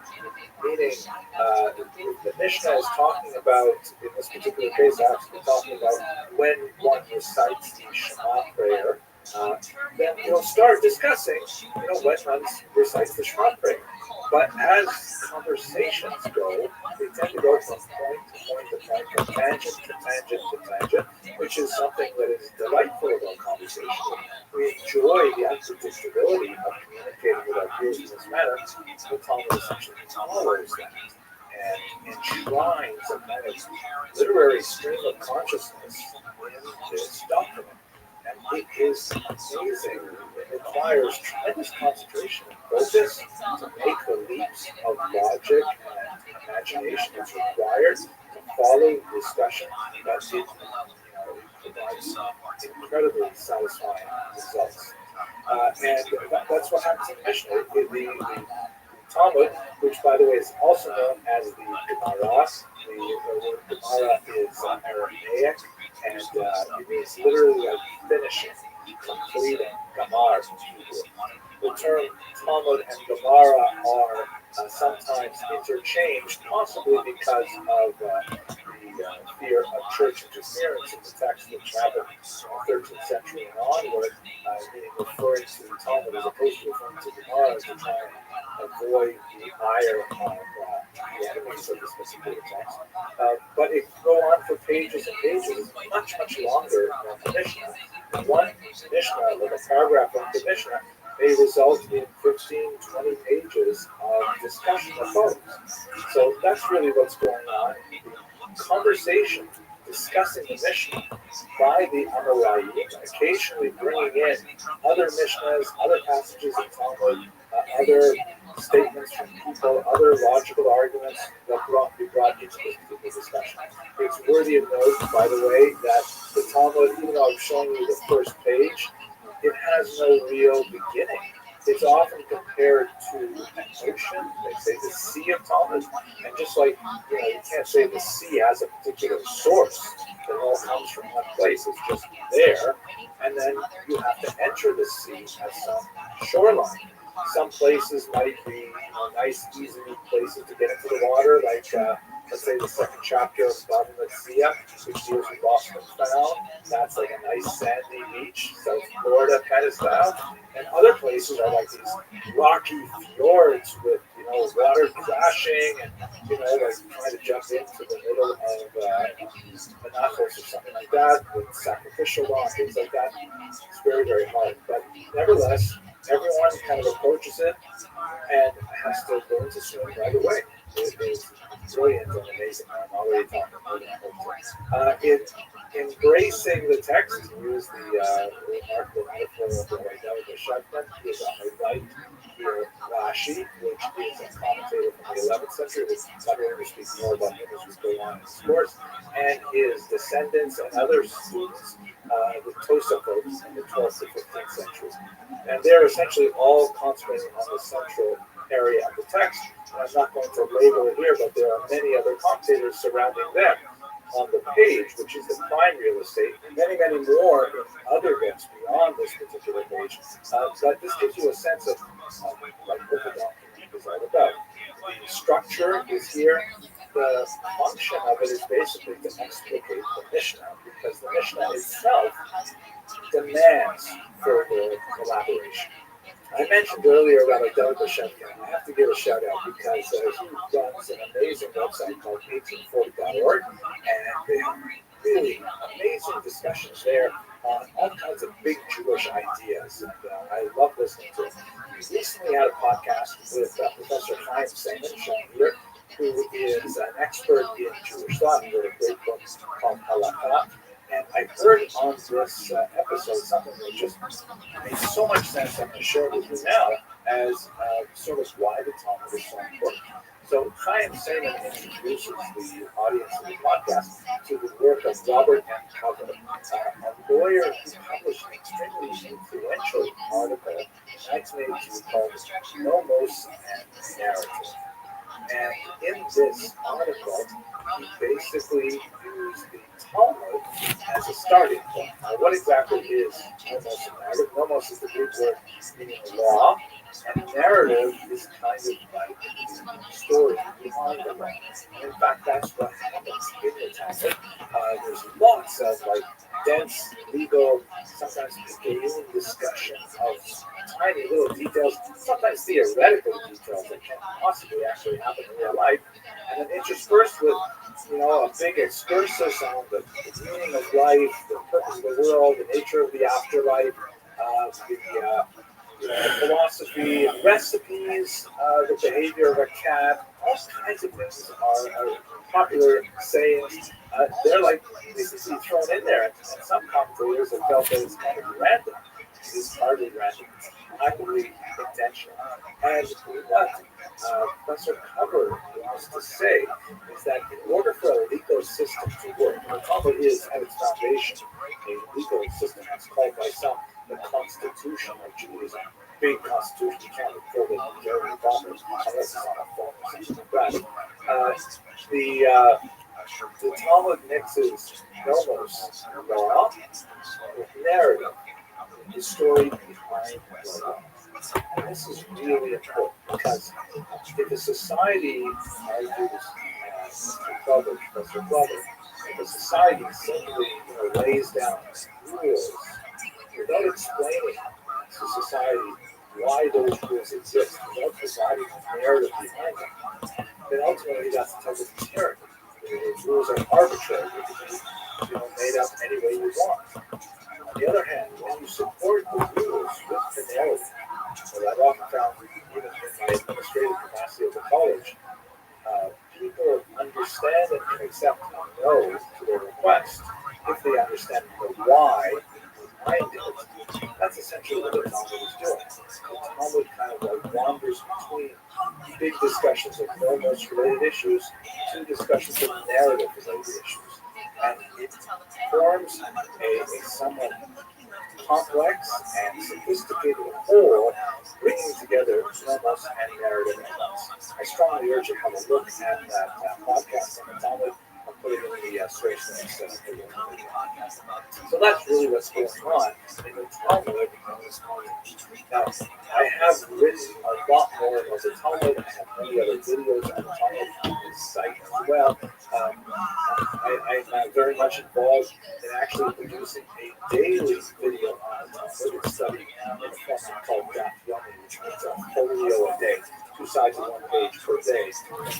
This is a program used by thousands of people around the world today, perhaps hundreds of thousands even, called Daf Yomi, and it takes 7.5 years to complete the entire Talmud. So I'm in the middle of this big project to produce 2,711 little history videos that go with every page of the Talmud, and I invite you to have a look. So I'm not going to say much more about the Talmud here. What I will say, though, is that it is a document that has managed to retain the fascination of its students for centuries. It is absolutely engaging and refreshing, and sometimes frustrating, sometimes enervating, but always energizing, and it is the document around much of Judaism has revolved for the last 1,500 years or so. Am I enthusiastic about it? I hope so. Okay, I hope you found this video useful, and I look forward to doing some more. Well, what the perfect man walks into his life? Well, I guess you said that right. That's correct. I don't think so. He actually is too good to be true. This is calling a con. To pull off this race, they'll have to get close That is true. You're just tragic. Cautious. All you can do is and jump into the deep end together. When you're dating a con man, how do you know if it's true? Looking at the period from the 3rd through the 7th century, I think it's useful for us to go through a little bit of political history to try to understand the remarkable changes that were taking place in the Eastern Mediterranean at the time. And there are 3 really big cities involved: Rome, Constantinople, and Mecca. So from the 3rd through the 5th century, Rome goes through a pretty significant period of decline. As you can see in this 19th century Russian painting by Karl Gulo that shows Rome being sacked, and it was actually sacked several times by the Vandals and others coming from Central Europe. They're taking away here. You can see the menorah and all kinds of things like this, whereas the church seems kind of stable on the far right there. At any rate, it's a period when Rome is going to go through a series of significant steps downward in its authority, and this is going to affect the balance of power in the entire region, as we shall see. Israel will remain within the boundaries of the empire, but just barely, because I'll show you on the map in just a second. The eastern border of the Roman Empire gets pushed steadily towards the west, and Israel just maintains, with the exception of about 15 years, that space on the easternmost part of the Roman Empire, which is so huge, and it's just barely hanging on. The Christian population in Israel during this time, however, is growing significantly, both from conversion to Christianity from the indigenous populations, Jews and others, and also from immigration into the region for a whole host of reasons. Remember, Israel is a kind of a crossroads, and so as Rome was able to consolidate its control in the region, the presence of the legion, and so on, development of infrastructure, there's attractiveness in that region for many settlers. Obviously, the population actually increases at this time, but the balance of the population will change. And the local Christian population in Israel will grow, which is not necessarily a good sign for the Jewish population. In the middle of the 4th century, there is a revolt that erupts in northern Israel, where Jews are very dissatisfied with the leadership of one Gallus. This is, however, put down quite decisively, and ultimately will just accelerate the pro-Christian orientation of the Roman Empire to the detriment of the local Jewish population. There is a moment of respite shortly thereafter when the Emperor Julian, known in some quarters as Julian the Apostate, tries to make some kind of connection with the Jews in Israel and in the diaspora by promising to rebuild the temple in Jerusalem. This generates a lot of enthusiasm among Jews because you'll recall until this time the temple has been desecrated by Hadrian, who rebuilt a temple dedicated to Zeus there, and or Jupiter actually, and also even forbade the visiting of Jerusalem by Jews except on the anniversary of the destruction of the temple. So Julian the Apostate's offer to rebuild the temple, although it's short-lived because he will be killed in battle, ultimately increases the enthusiasm of Jews and provokes more ire of the local Christian population.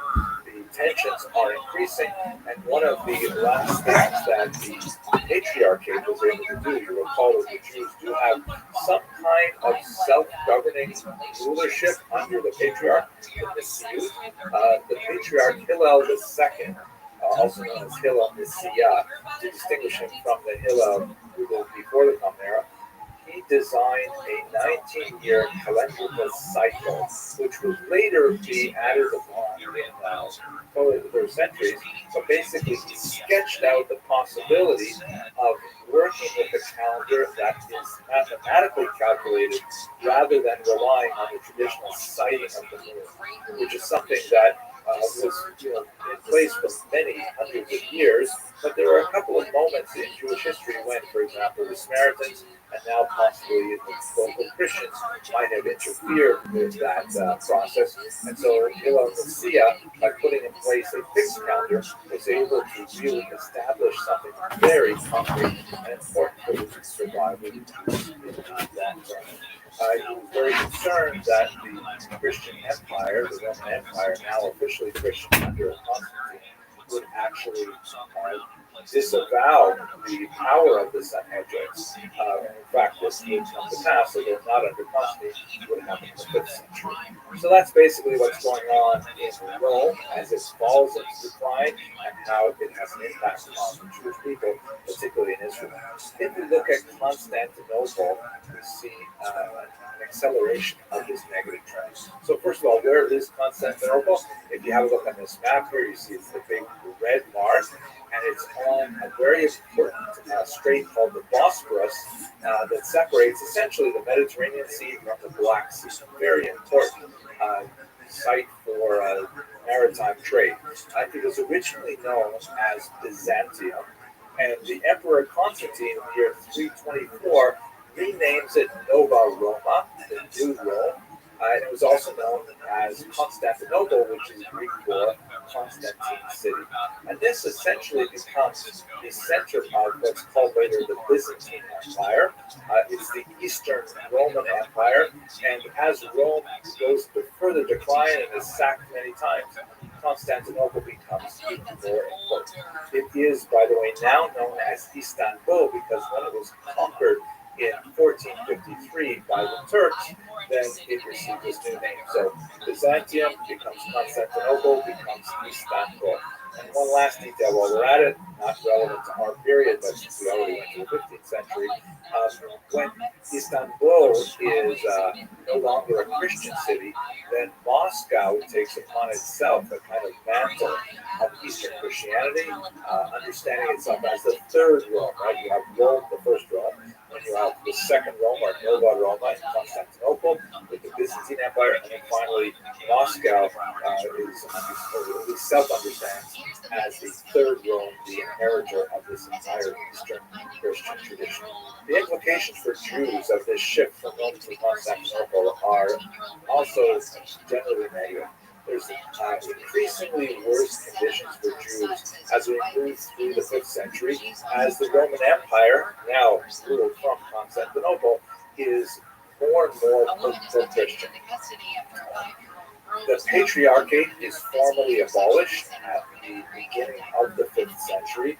The kinds of things that they were charged with is illustrative of the kind of hostility. The emperor charged that Jews were using the patriarchate to build synagogues, right? The idea being that synagogues should fall into disrepair and then never rise again. We're going to talk a little bit more of that in the next lecture. That Jews were holding Christian slaves, or at least non-Jewish slaves, and were circumcising them, which was part of halakha. There's a whole discussion here of how slaves are to be treated in Judaism, and circumcising them, essentially making them partially Jewish, and upon manumission they would be completely Jewish. That was something which was viewed with tremendous hostility.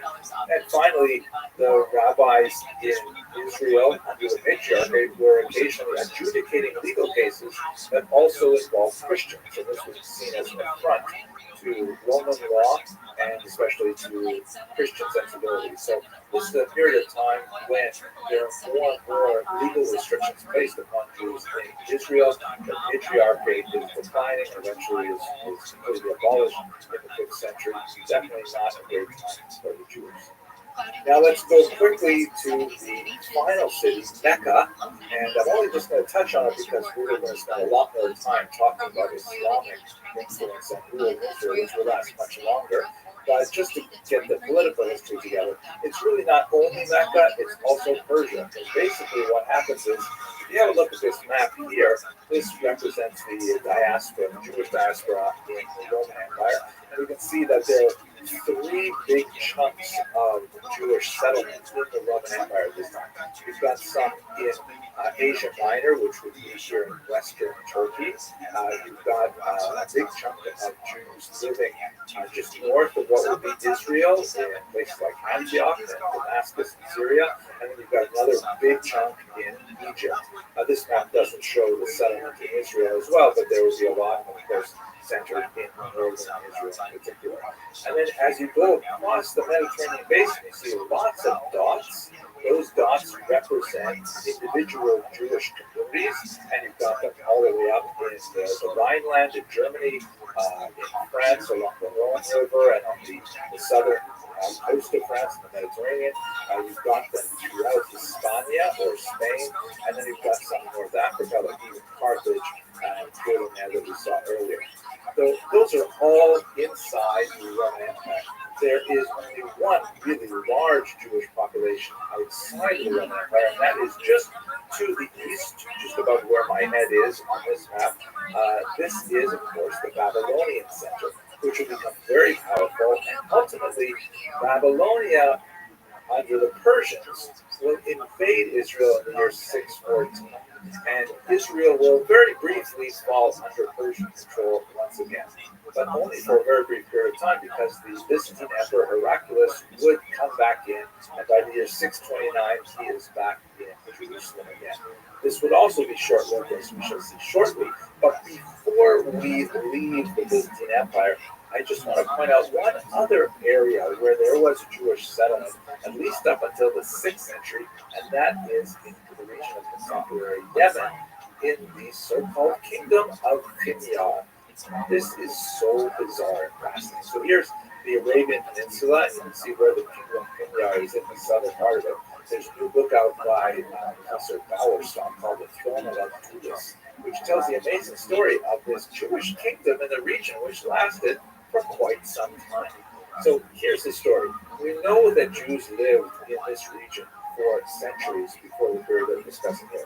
We know, for example, that Herod sent a brigade of Jews there in the year 25 before the Common Era, and it's highly likely that there were settlements of Jews that met them when they arrived. We know from other sources that there was a king Abkarib Asad who, in the return of the 5th century, was having conflict with local Christians and local Christian kingdoms, and this prompted him to convert to Judaism. This, by the way, is not an unusual kind of story.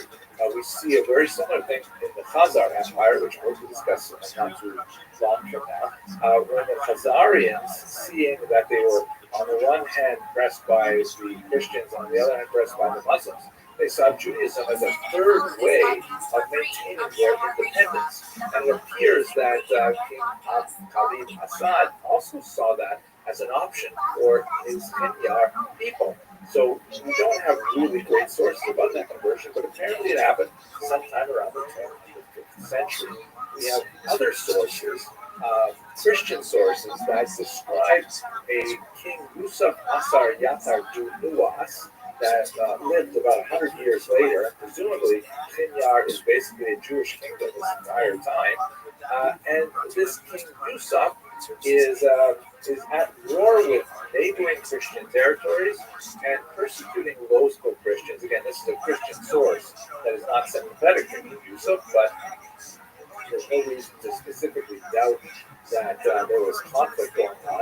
And what's fascinating is that, so far we only have kind of sketchy bits and pieces of data to suggest this kingdom is Jewish, but a lot of new material has been discovered in funeral inscriptions, for example, in Beit Shan in northern Israel and elsewhere, that specifically refers to these Kinyarites as being Jewish, and that they want to be buried in Israel and things like this. So it's actually quite likely that in fact there was this Jewish kingdom in Yemen at this time. We know they went to war with neighboring Ethiopia, and that King Yusuf was dethroned at this point from the kingdom of Aksum, which was in the region, and that signaled the end of the Hittite Jewish kingdom. But we're talking about something that lasted for well over a century. Really fascinating.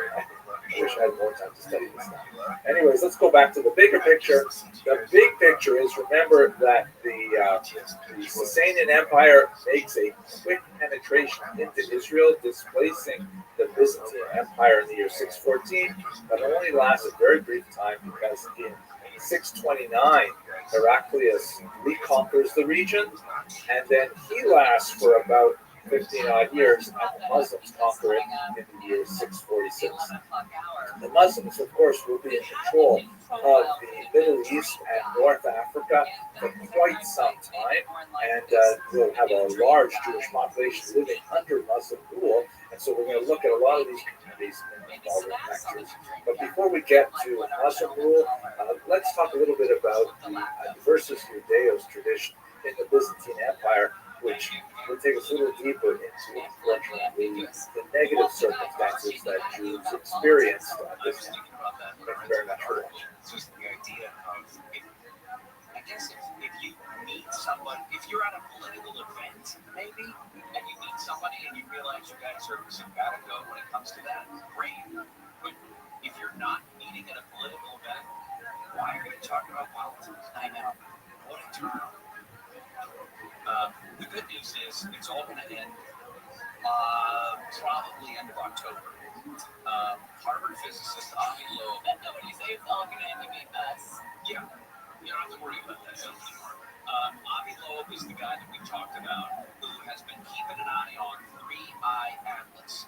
This is this interstellar object that's been speeding through our solar system, and at the end of October, it's going to be closer to the sun than in any other. One of the more consequential aspects of the Jewish experience in the late Roman period is the development And what he has been saying is this may be of something called the Versus Judaeos tradition.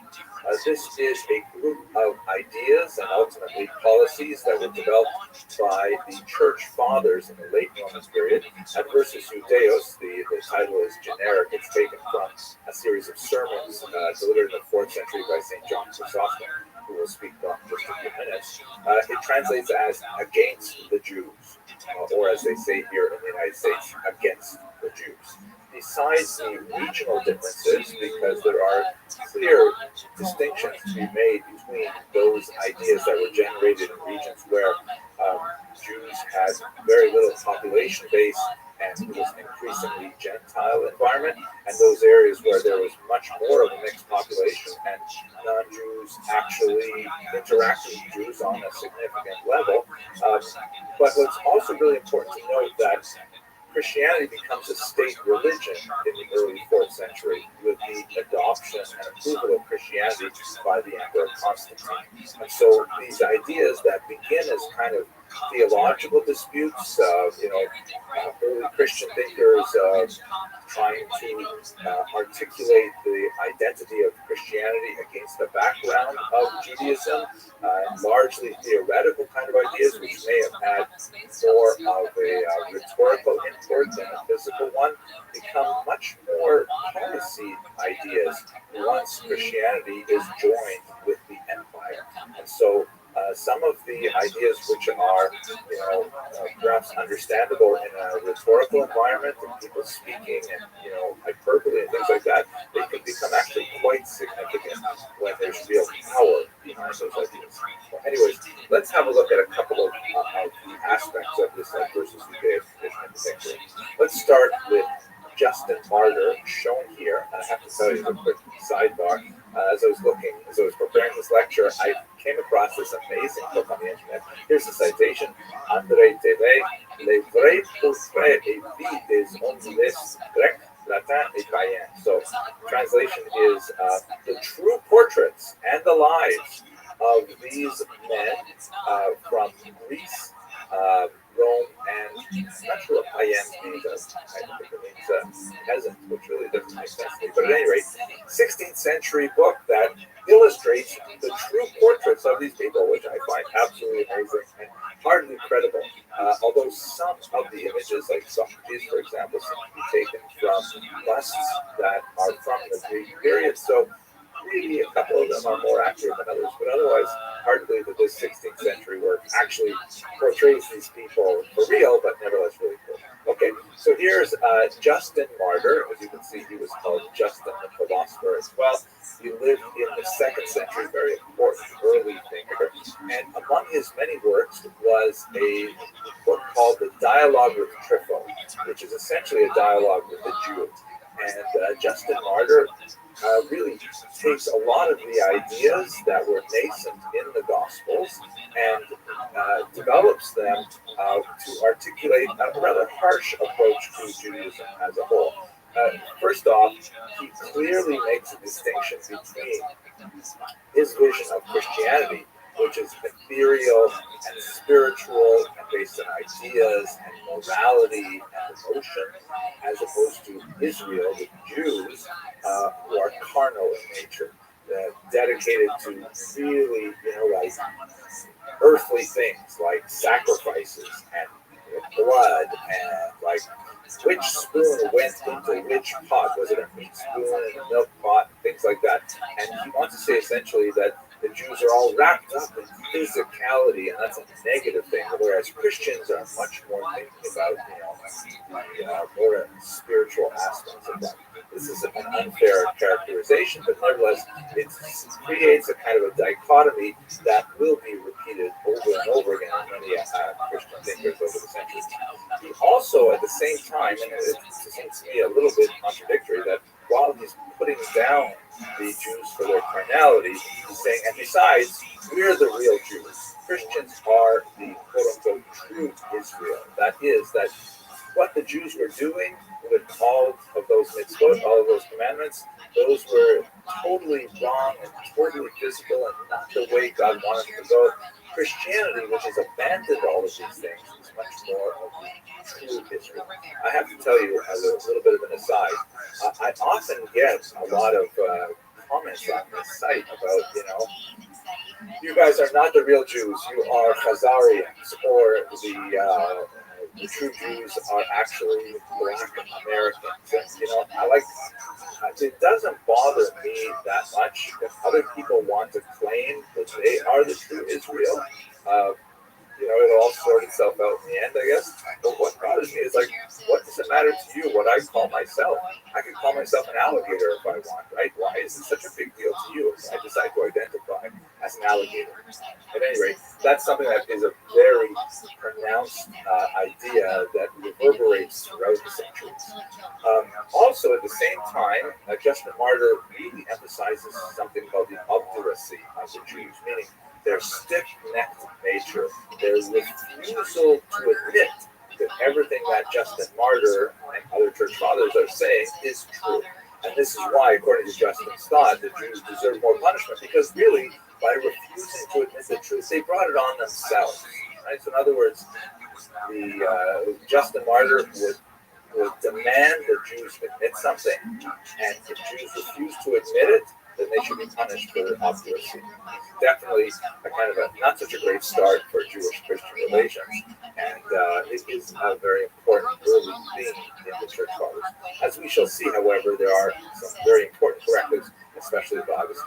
But before we get to him, let's have a look at briefly at the work of St. John Chrysostom. And look, isn't this amazing? Hey, we have another one of these great portraits, another true portrait of St. John Chrysostom. This one seems to me rather, captures a certain element of his life. At any rate, he is a 4th and early 5th century thinker based in Antioch. And as I mentioned earlier, it is to his work that we owe the very term Adversus Judaeus, because there's a whole cycle of sermons that he delivered in the 4th century that became especially influential in the Eastern Church, but nevertheless set a tone for the entire church as well. The main thing that John Chrysostom was upset with was the participation of Christians and pagans in Jewish public ceremony. We should pause for a second and just think a little bit about Jewish theology here. One of the basic ideas that was articulated long before in Jewish thought was the idea that the children of Noah, that is non-Jewish society, is not bound by the huge number of commandments that Jews are in receipt of. That is where the stuff that Justin Martyr was saying was all carnal, like, the refusal to use electric devices on the Sabbath and things like that. That's all like carnality, and that's all physicality, and why don't you guys just let it go already? But in Jewish thought, that is something which is not mandatory for non-Jews at all. In fact, the Talmud describes 7 specific commandments which are incumbent upon all humanity, and by and large, those 7 commandments, I think most people would find pretty reasonable. Like, for example, no murdering and no adultery, and you've got to set up courts of law to work out your differences, and no cruelty to animals, by the way, is in there, things like that. But there's 7 basic laws, just be a mensch. That's the Noahide laws. And according to Jewish theology, there is no reason whatsoever for Noahides, that is, the children of Noah, general humanity, to take on any more commandments than they were originally given. If they so choose, then they may, and of course the conversion is always open to non-Jews, but there's no impetus, there's no demand for it. They will enter into heaven and receive reward for their righteousness and so on, so long as they observe these 7 commandments. Nevertheless, this makes Judaism essentially neutral on the participation of non-Jews in their services. Non-Jews, there are some interesting exceptions to this, which we don't go into in this little class, but non-Jews are welcome to come to Jewish synagogue. Non-Jews are welcome to participate in all kinds of rituals, and there's nothing really stopping them. It's not like a closed society. But what we see in Chrysostom's rather venomous comments in his sermons, this is exactly what was happening in Antioch. That society, non-Jews are getting involved in Jewish activities and going to synagogue even, and participating to whatever degree they feel like they want to within Jewish circumstances. Really upset with this because this was making it very difficult for Christianity to clearly identify what it's about as opposed to Judaism. The kinds of things he's very upset about is non-Jews Christians participating in Sabbath rest, specifically on Saturdays, right? A little bit earlier in the 4th century, the very important Council of Nicaea that adjusted the calendar in significant ways, making sure that Christians would observe the day of rest on Sunday, not on Saturday, the Jewish day of rest, and that Easter would always be unlinked from Passover. And this is apparently not happening. He's very upset that a lot of Christians are resting on Saturdays and working on Sundays. He's upset that it appears that non-Jews and Jews are occasionally exchanging gifts on their holidays, which is very puzzling to him. This also has some echoes in the Talmud incidentally, but I'm sure he wasn't aware of those things. That non-Jews were enjoying matzah, that Jews would give them their freshly baked Passover matzah, and that's a pretty nice gift. It's like 25 bucks a pound. So they're giving them it's essentially bread and just flour and water crackers, but nevertheless it's just seasonal food and so on. That non-Jews were engaging in feasting and in fasting with Jews, that sometimes Christians would participate in Jewish fasts, like the fast to commemorate the destruction of the temple and so on.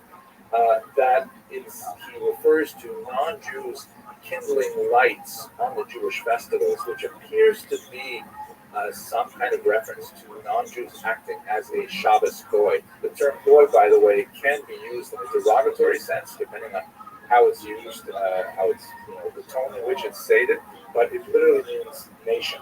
In fact, the Jews themselves are called a goy, a nation, in the Bible and in the liturgy.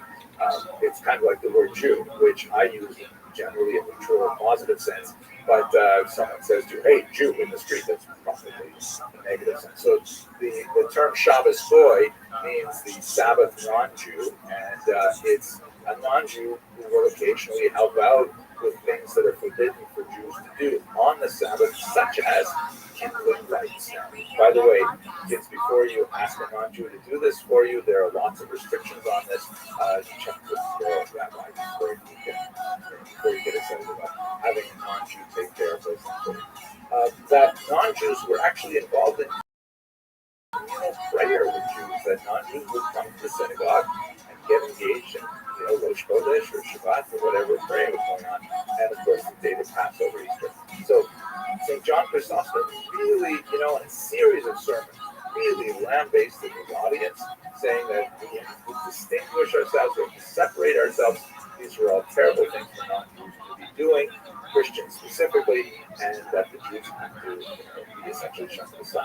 There's a lot of evidence in Chrysostom's sermons that suggests that Jews and Christians actually got along fairly well in Antioch, and he was not happy with that specifically. Now, let us conclude with something a little more positive about the adversities of the Judaic tradition, or perhaps more generally about the church fathers as a whole. If I had to pick my favorite church father, which no one has ever asked me to do, but I would definitely say it's St. Augustine of Hippo. He's a fascinating person with an amazing biography, so many cool things about him that it's enjoyable to read about it. This is one particular story, a beautiful Italian visioning of it, in which St. Augustine was apparently, he had a lot of personal doubts about theology and religion and so on, and he works us through it in his work, in his writings. He was really confused by the Trinity. He could not understand how the Trinity could work. So he came upon this young child who in the original version was standing by the ocean. This particular beautiful lake picture, it's in the forest or something, and the little child was with a small spoon scooping out water from the ocean and putting it in a little hole. Here you can see the little hole right in front of them. Here's the halo. It's kind of like a supernatural vision. And St. Augustine says to him, what are you doing? And you'll never be able to fill up that hole. And the child says, exactly. There are some things which, you could think about, but you'll never get. So therefore, you have to kind of let go. Anyway, let's talk about what St. Augustine has to say about the Jews, which is very useful and positive, actually. One of the things that he says, and again, this is around the same time as Chrysostom, he writes that, wait a second, let's just rethink this whole carnal Israel thing. Because after all, Christianity is built on the foundation of the Torah. And the Torah clearly has God commanding the Jews to do these things, to not eat meat and milk, to observe the seventh day of rest, to not mix wool and linen in their clothing, all kinds of really carnal things. Who are we to say that God is not allowed to make these commandments to the Jews? And should we not, praise the Jews for remaining steadfast in their commandments, right? They are not in any way binding on non-Jews, very similar to Jewish theology in this case. But the fact that the Jews would remain steadfast to the Torah, that's a positive thing. Why are you criticizing that? In other words, he's taking issue with a lot of the other church fathers, like Justin Martyr several centuries earlier.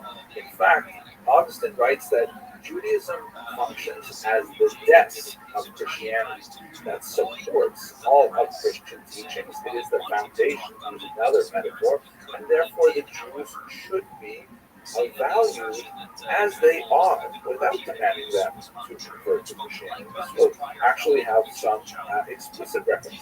He developed something extremely consequential in Jewish history called the doctrine of witness. It argues that the presence of Jews and their maintenance of the Torah is an essential testimony to the validity of the entire enterprise, including Christianity. That since Judaism is the desk of Christianity, that it is the foundation of Christianity, you can't destroy the foundation and hope the superstructure will continue to stand. That the Jews must be allowed to remain as testimonials to the communication with God that is recorded in the Torah. And in fact, when the Messiah returns in Christian thought, they will once again testify to his identity. So, contra Justin Martyr, contra Chrysostom, and many other church fathers, St. Augustine is saying that the Jews should be preserved. Now, this is not uniformly positive. They are like, he used the metaphor of Cain. You recall that early on in the book of Genesis, Cain kills his brother Abel, and then God punishes him by placing a mark upon his forehead and causing him to wander forever. And the most important element of that mark is that although there was opprobrium associated with it, he was not to be killed. That anyone who would slay Cain, the mark was there to indicate that he should not be killed, that he should not be killed. That's exactly the way, says Augustine, that we should relate to the Jews. Now, that sounds kind of negative, but in reality, this principle, which he articulated using a citation from Psalm, slay them not, was hugely consequential because it essentially defined in church policy that Jews should not be killed, God forbid.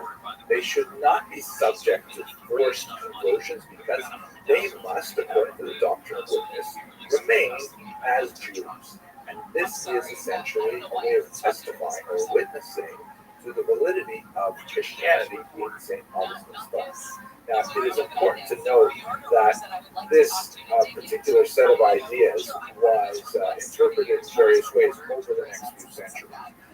There were certain thinkers like Pope Gregory the Great, for example, who definitely viewed to St. Augustine's positive approach with huge benefits for Jews. And there were others who emphasized that the idea of the doctrine of witness only worked if the Jews were in a degraded state.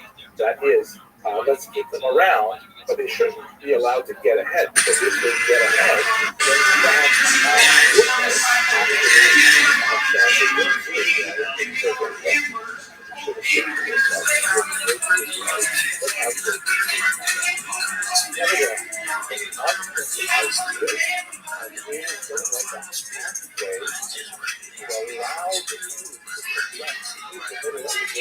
and ironically, church law therefore protected Jews because they were within the boundaries of St. Augustine's doctrine. There were notable exceptions to this rule. There were periods when the church adopted forced conversions, or at least recognized them ex post facto, and we will unfortunately discuss those in future lectures. But by and large, St. Augustine's contribution was actually very salutary for the survival of the Jews.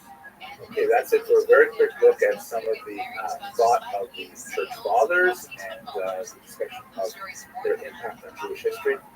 Let's look a little bit more now at the interior life of the Jewish world, specifically at the world of the synagogue and the development of something called TV. Thanks very much for that.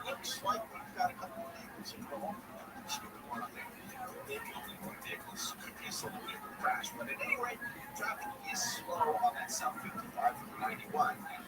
Force affecting the 91 lane, that's jammed up the Imperial Highway. Some elevator issues in downtown LA. The westbound side of the 10 transitioning to northbound side of the 101. Two left lanes in that connector are shut down because of police activity. Not getting a lot of information from the CHP about this closure, but it's definitely backing things up as you get away from looks like St. Terrace Drive on the westbound side of the 10. Also, some really heavy delays southbound side of the 57. We've got Caltrans working in lanes there. Normally, the Boulevard coming up with one lane shut down for some repairs. With Southern California's most accurate traffic reports, I'm a closer. In the last couple of videos, we spent a lot of time talking about how Jews were acted upon by larger forces, the state, the church, and so on. But I don't want to give you the impression that they're just, passively accepting whatever is coming to them from the outside. The Jews are also very creative at this period of time as well. And so let's just take a few minutes to see one area where their creativity is especially common, and that is in the institution of the synagogue. Here's an interesting looking map of the synagogues in the ancient world, specifically looking at the 1st and the 2nd century. If you have a look at the legend there on the left, you can see that the blue dots refer to literary references to old synagogues, and the green circles are papyri, and then you've got inscriptions, like stone inscriptions, and finally the stars are archaeological evidence of these synagogues. Now, they're not including here the synagogues in Israel. Of course, there are quite a few in the land of Israel itself, but the main concentrations are in the Nile Delta in Egypt. You've also got quite a few in Asia Minor, the Italian Peninsula. A few of them up on the Black Sea littoral, which is really interesting. And then one that we'll look at in a little bit more detail in a second, Duro Europos, which is way over here on the right, fascinating synagogue. And so synagogues are an extremely important institution for Jews, especially after the temple is destroyed in the 1st century, especially when they're a minority living away from large Jewish population centers.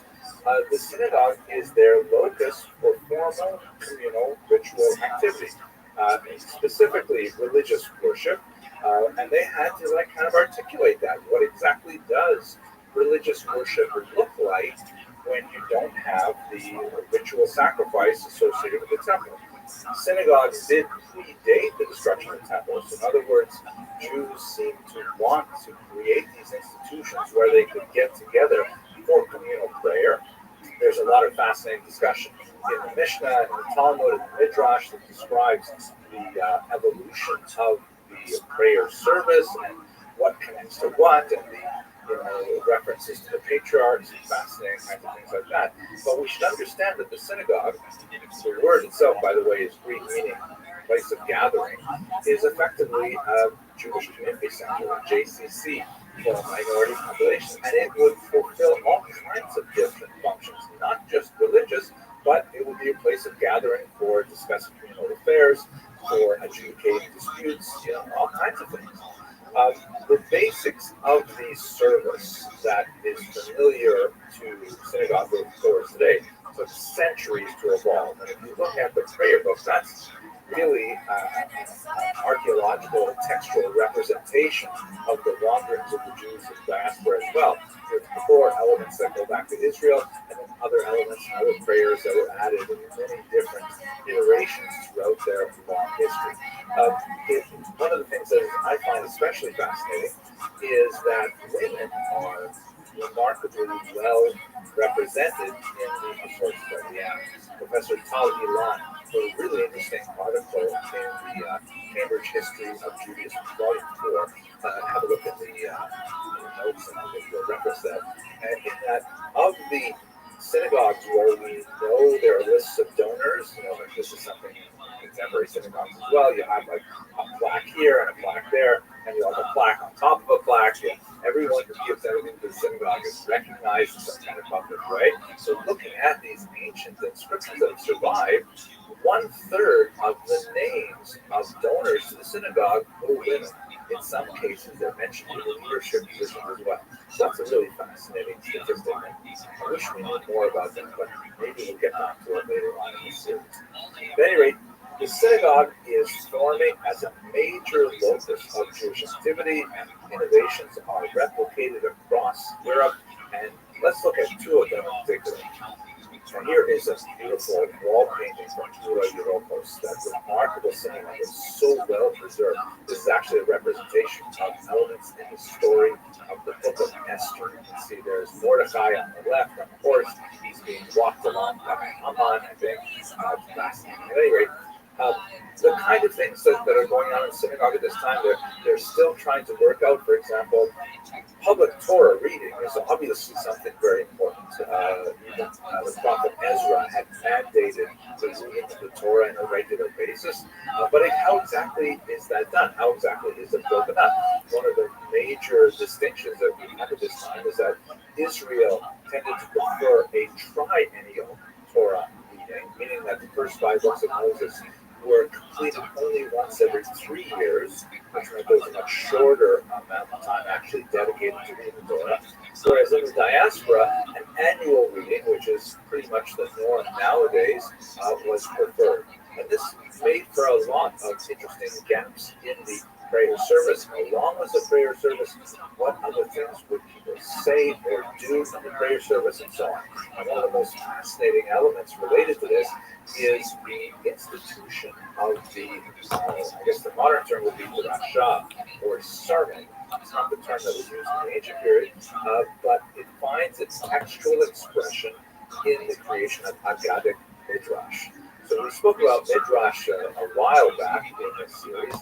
Midrash are basically kind of like poetic teachings on biblical passages, some of which have halachic ramifications, meaning they are used to determine behavior in a concrete and kind of legal sense. And there's much more that is Haggadic in nature, meaning that is homiletical, that, it does not necessarily have to be taken absolutely literally, but should certainly be taken very seriously. It's not uncommon to have Midrashic interpretations, as the Torah itself is reputed to have 70 different interpretations, meaning an infinite number of interpretations. Maybe not infinite, but a lot of them. The Haggadic Midrash, or legendary Midrash, can go in many different directions, even contradictory directions. And the collections of these Midrashim, which are tied to their utility in the synagogue service, is especially pronounced at this period of time. This is when we begin to see the textual versions of books like Genesis Rabbah, for example, Bereshit Rabbah, which is now widely studied as a source of these kinds of Midrashic teachings. Again, the oral tradition that supports these Midrashim is much older than late antiquity, but they begin to coalesce in a written format around this time. We also see the promulgation of Targum. Targum literally means translation, and this is the rendering of the text into a foreign language, most specifically, most commonly Aramaic, because particularly in the Eastern Mediterranean, the Jewish populations are speaking Aramaic, and having the Torah read in Hebrew, although it's a closely related language, they don't have a precise understanding of what's going on. So it's very common to have the Torah reader actually read the text in Hebrew and have a Meturgaman, a translator, standing next to him, it would be a him, repeating it in Aramaic translation. This is still practiced, by the way, in the Yemenite custom. So the several Targumim were composed. Perhaps the most famous is that of English, which is traditionally printed in the Hispanic editions of the Torah, the Chumash. But there are several other Targumim, especially of other parts of the Bible, that were circulating and were widely used at this time. But it gives you a sense of how the synagogue is evolving. What do we do in the synagogue? What do we say? When do we say it? How long does it take?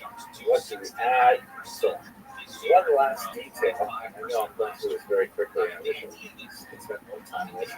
The development of something called piyut, which is probably best translated as liturgical poetry. This era sees an effervescence of an attempt to kind of encapsulate the prayer, specifically the fixed prayers that we have already had previous in the spirit, such as the Shema Esrei, the Amida, to restate them in poetic language as an artistic endeavor, something that would appeal to the literary and aesthetic sensibilities of the synagogue goers, or as amplifications of prayer, like longer discourses on events that are described with very sparse language in the biblical text, but expanded upon in an imaginary and artistic manner. This is a fascinating period where we have more and more of these paitanim, of these poets, creating liturgical innovations, that many of which are preserved even to this present day. The institution of piyut, of course, would reach its apotheosis in the Gaonic period, which is several hundred years distant.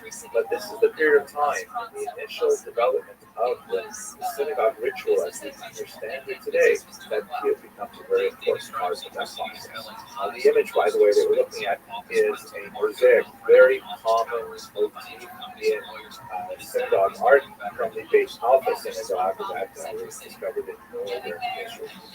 Okay, that's just a very quick look at some of the creativity that's going on in the Jewish population at this time. I hope you found it interesting, and we're going to go to Spain next series. Thank you very much for watching. Risk of devaluation could result in about 70 billion in lost value over the next 10 years. And that could lead to about 350 million in lost property tax revenues because the value of those buildings is going down. Nobody wants to move in. Speaking of nobody wants to get in there, did you see the orgy dome or what's left of it at Burning Man? Let's continue our discussion by looking at the experience of Jews during the period of early settlement in the Iberian Peninsula. Now, one of the things that's really important to understand about this entire period is that there is an Iberian exception. What I mean, so why is the Iberian Peninsula different? Really crucial. The Iberian Peninsula represents an unusual moment in Jewish history where you have three major monotheistic cultures interacting with each other for an extended period of time. But in other words, for most of the last 2,000 years of Jewish history, the majority of Jews have either lived under Muslim rule or under Christian rule. And there's a lot of interesting contrasts and comparisons that hopefully we'll be engaging in as we go through this history over the next year or so of lectures. But in Spain, and to a certain degree in Portugal, you have this unusual environment where Jews, Muslims, and Christians interact in a triangular culture rather than in a binary culture. So, for example, if we pick, let's say, medieval England, you would have this tiny Jewish population as a minority within a large Christian population. Or if we look at, I don't know, Egypt, you'll have a tiny Jewish population within a large Muslim population.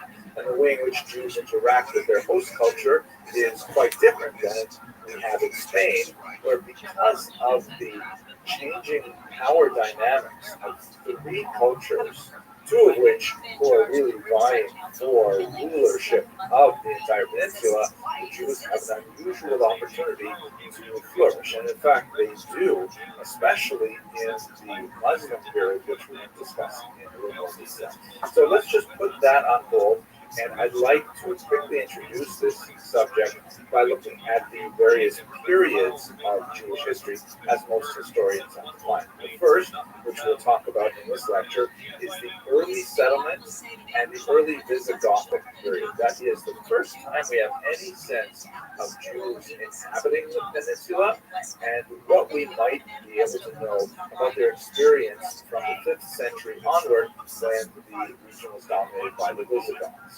Secondly, we have kind of sub-period of the Visigoths, let's call it the Catholic period, when the Visigoths switched from one form of Christianity, Arian Christianity, to Catholic Christianity. And that represents a really significant shift in terms of how they relate to the Jews. Then that ends with the year 711 rather abruptly with the invasion of Muslim forces. And so this initiates the Islamic period as the Muslims make their way up from the south of the peninsula all the way up to the Pyrenees. This is the Islamic period. Now, most of the activity is focused in the southern region, in Granada and Cordoba, but there is some fascinating things that are happening here. This is what's often called the golden era of Spanish Jewry. Somewhat of an overblown term, but nevertheless there's a lot of merit to it, as we shall see later on in this course. Now, the Christians begin to push back from the north, and that is called the Reconquista, or the reconquest of Spain. It happens slowly. The northern part, the northern section, of course, are conquered first, and it's only in 1482 when the Muslims officially lose even their toehold in the south.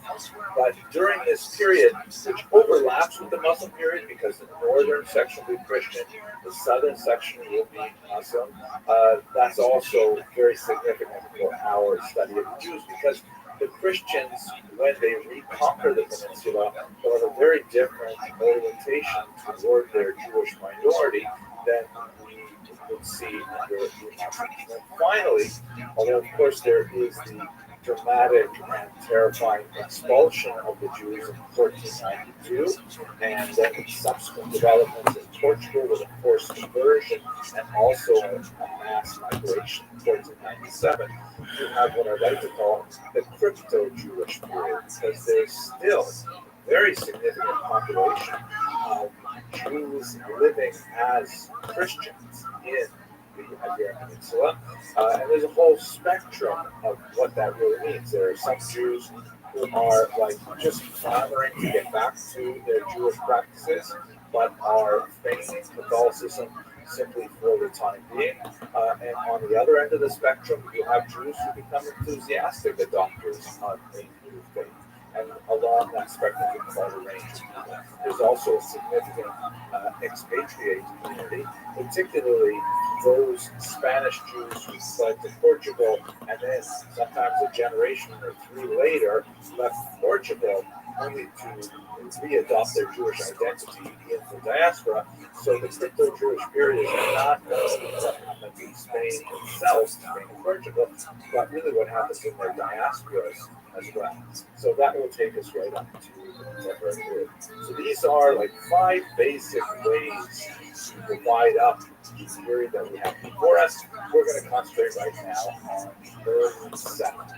Here's a great map from an atlas that Barnaby atlas that I recently had a chance to examine, and it gives you a sense of the scattering of Jewish population around the Mediterranean basin in the 1st through the 3rd century. So it's a little bit rough because each black square is the same size as every other black square, and that's clearly not reflective of the size of the Jewish population there.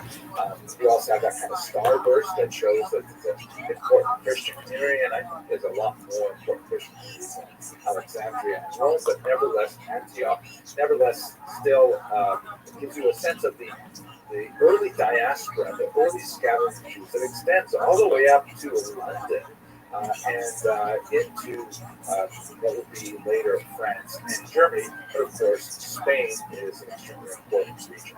And as you can see from the shading, the kind of darker orange is where it's really strong by the end of the 1st century, which is concentrated in the Eastern Mediterranean, what would be Turkey, Asia Minor. But by the time you get to the 3rd century, that's some significant suggestions of Jewish populations all the way out on the Atlantic coast and in what would be the Iberian Peninsula. So who are these Jews? They are known as Sephardim, which comes from a passage in the book of Obadiah, the book of Obadiah, which refers to the people who are in exile from Jerusalem, and that community is known as Sepharad. the modern Hebrew term for Spain is Sepharad, taken from this verse in Obadiah, and the people who come from the region are called Sepharadim, which is the plural in Hebrew for someone who comes from the region. Sepharadi is the adjective which we use to refer to one person or to things which pertain to Sepharad. Now, there's really no good reason to assume that when the book of Obadiah specifically calls a place Sfarad, that it is referring to what we call Sfarad today. This is a common thing that happens in Jewish geography, that when Jews visit far off places or settle there, sometimes they will take on biblical names when we don't really have any specific connections to say that this is that place. Case in point, Ashkenaz is one of the names of a person mentioned in Genesis. And when the Jews reached northern Germany, they said, okay, here we go. Let's call this place Ashkenaz, right? Maybe the people who descended from Ashkenaz live here, and hence we call it Ashkenaz, but there's really no reason to say so. So it's a very tenuous connection, but nevertheless the term has stuck, and it has been useful because it does refer to a distinct people and a distinct geography, but nevertheless no real reason to assume that in the book of Obadiah they're actually referring to what we call Spain. There are Talmudic references several hundred years later which refer to Hispania. This is a little bit more realistic, given the period, let's say, 1st through 3rd century. We've already got Jews living there, and it sounds a lot like Hispania, a very common kind of shifting of vowels and consonants you have between Latin and Aramaic. So by the time we get to the Talmud, there's no question that there is reference to Spain and some familiarity with it. But how early did the Jews originally settle in this region? So we have a couple of really early reference points which are probably not true. For example, in the 16th century, one particular writer came across a gravestone that apparently read, "Here lies Adoniram," who was the tax collector for King Solomon. Now, that's like incredible. And I mean that literally, incredible. It's just way too much to assume that King Solomon, we're talking like, 1,000 years before the Common Era, had actually some, tax collectors going as far out as Spain. So, and the fact that we've lost this particular reference and that is dubious, probably not a reliable source to suggest that there were Jews living there 1,000 years before the Common Era.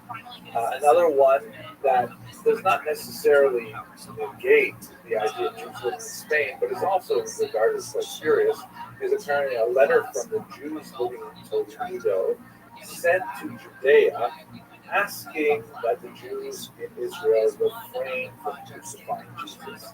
And this would have been dated about the year 30 of the Common Era. Also kind of a far-fetched document.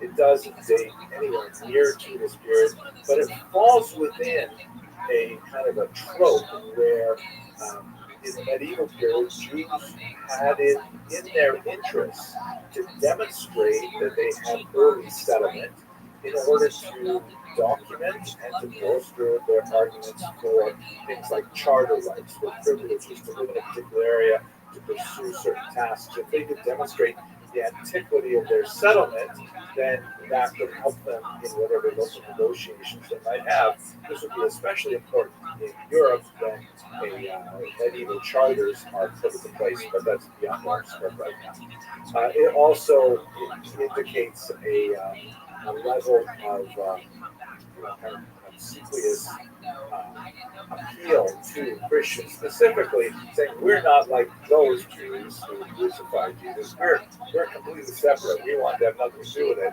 which stretches our ability to believe that Jews in Spain knew something about what was going on in Judea at that time. Particularly, we have no other records of Jews really talking about this, other than, of course, Christian sources like the New Testament.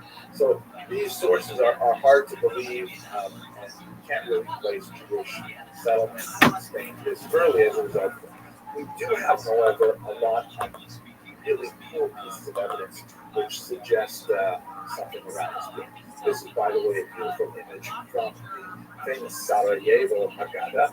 This is a Haggadah that was composed by medieval Spain and later smuggled out from Sarajevo. There's a fascinating character, by the way. On the bottom left, you see there is mysterious dark-skinned woman. This particular representation looks kind of blue skin. In other JPEGs, she looks a little bit more brown.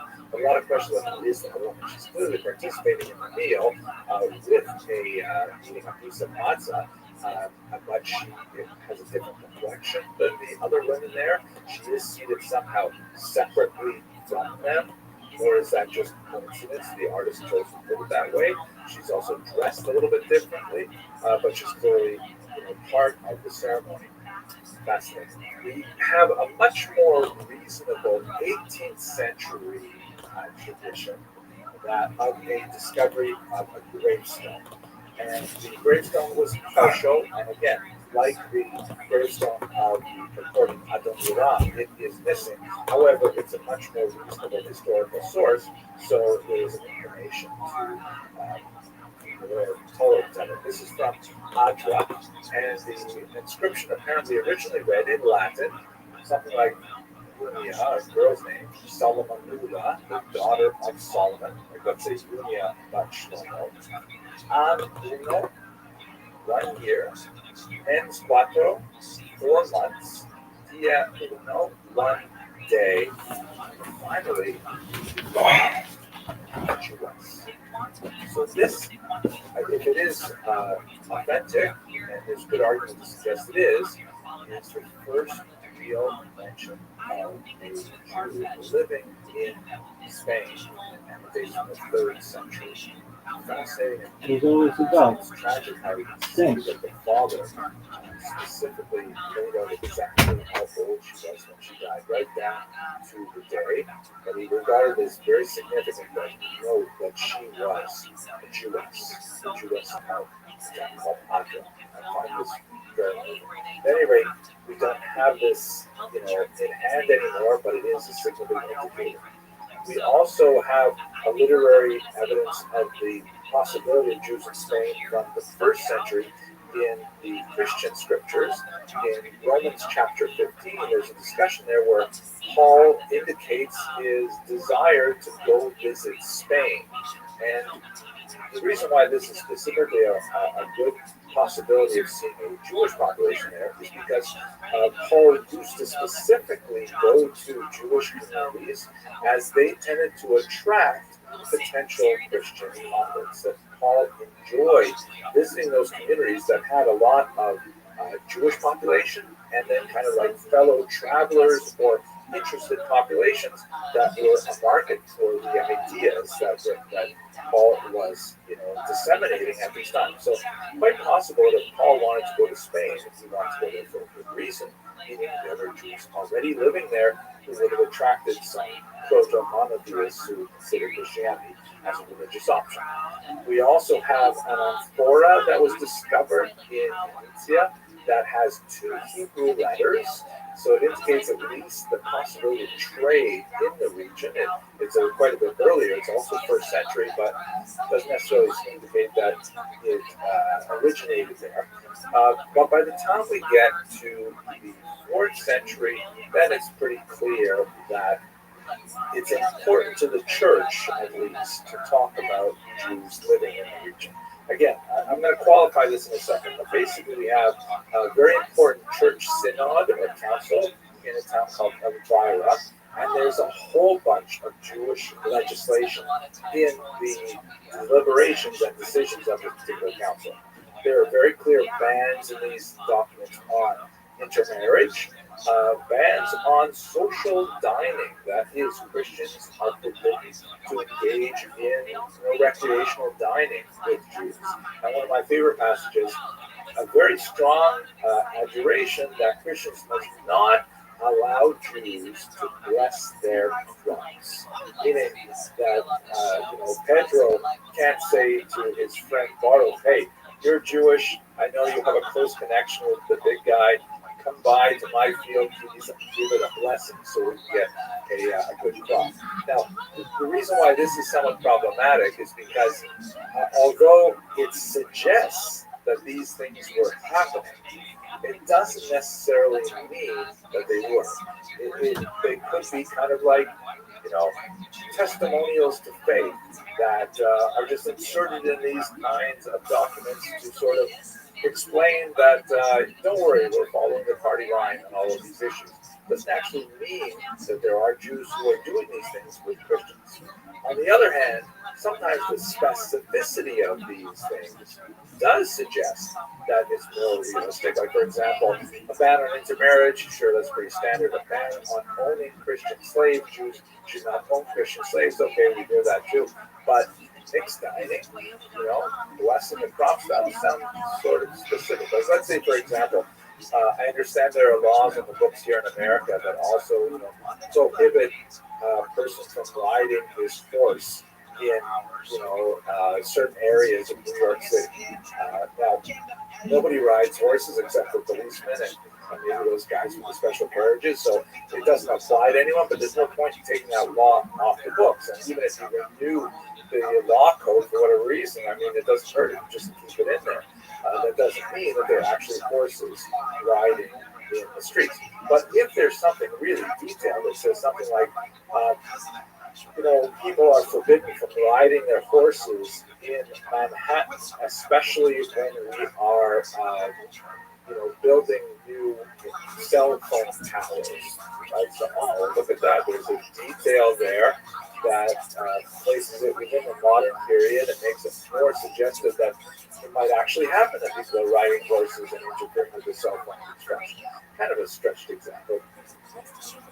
At any rate, so it's possible that the Council of Elvira was actually talking about real Jews engaging in real relationships with Christians, but we simply don't know for sure.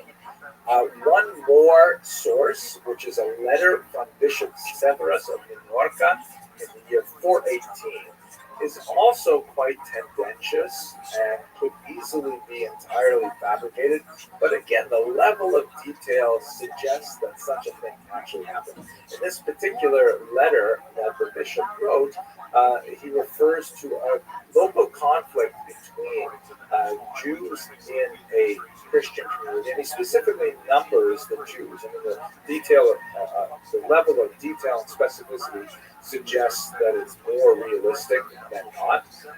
They have in this particular letter, which is fascinating for lots of reasons, he depicts a situation in which Jews not only get along with Christians, but they actually have some level of authority. They serve in kind of like municipal councils and so on.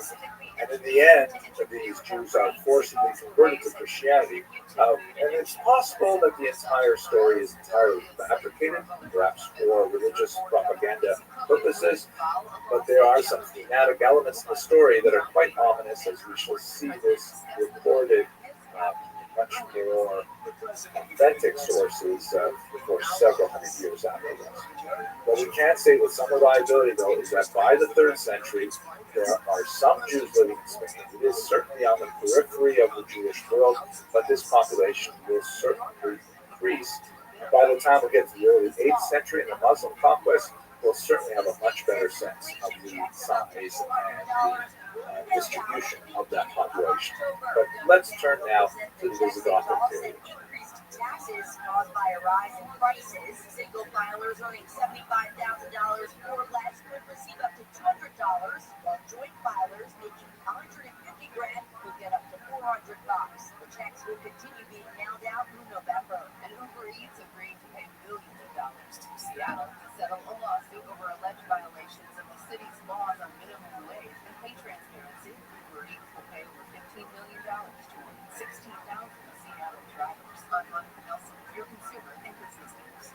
Highmark is America's #1. The Visigothic period, in particular the period after Recared's conversion to Catholicism in the year 587, is like one of the most bizarre periods in Jewish history that I have to say I've ever studied. It's extremely difficult to tease out some of the methodological issues, and just the content of this history is bizarre beyond belief.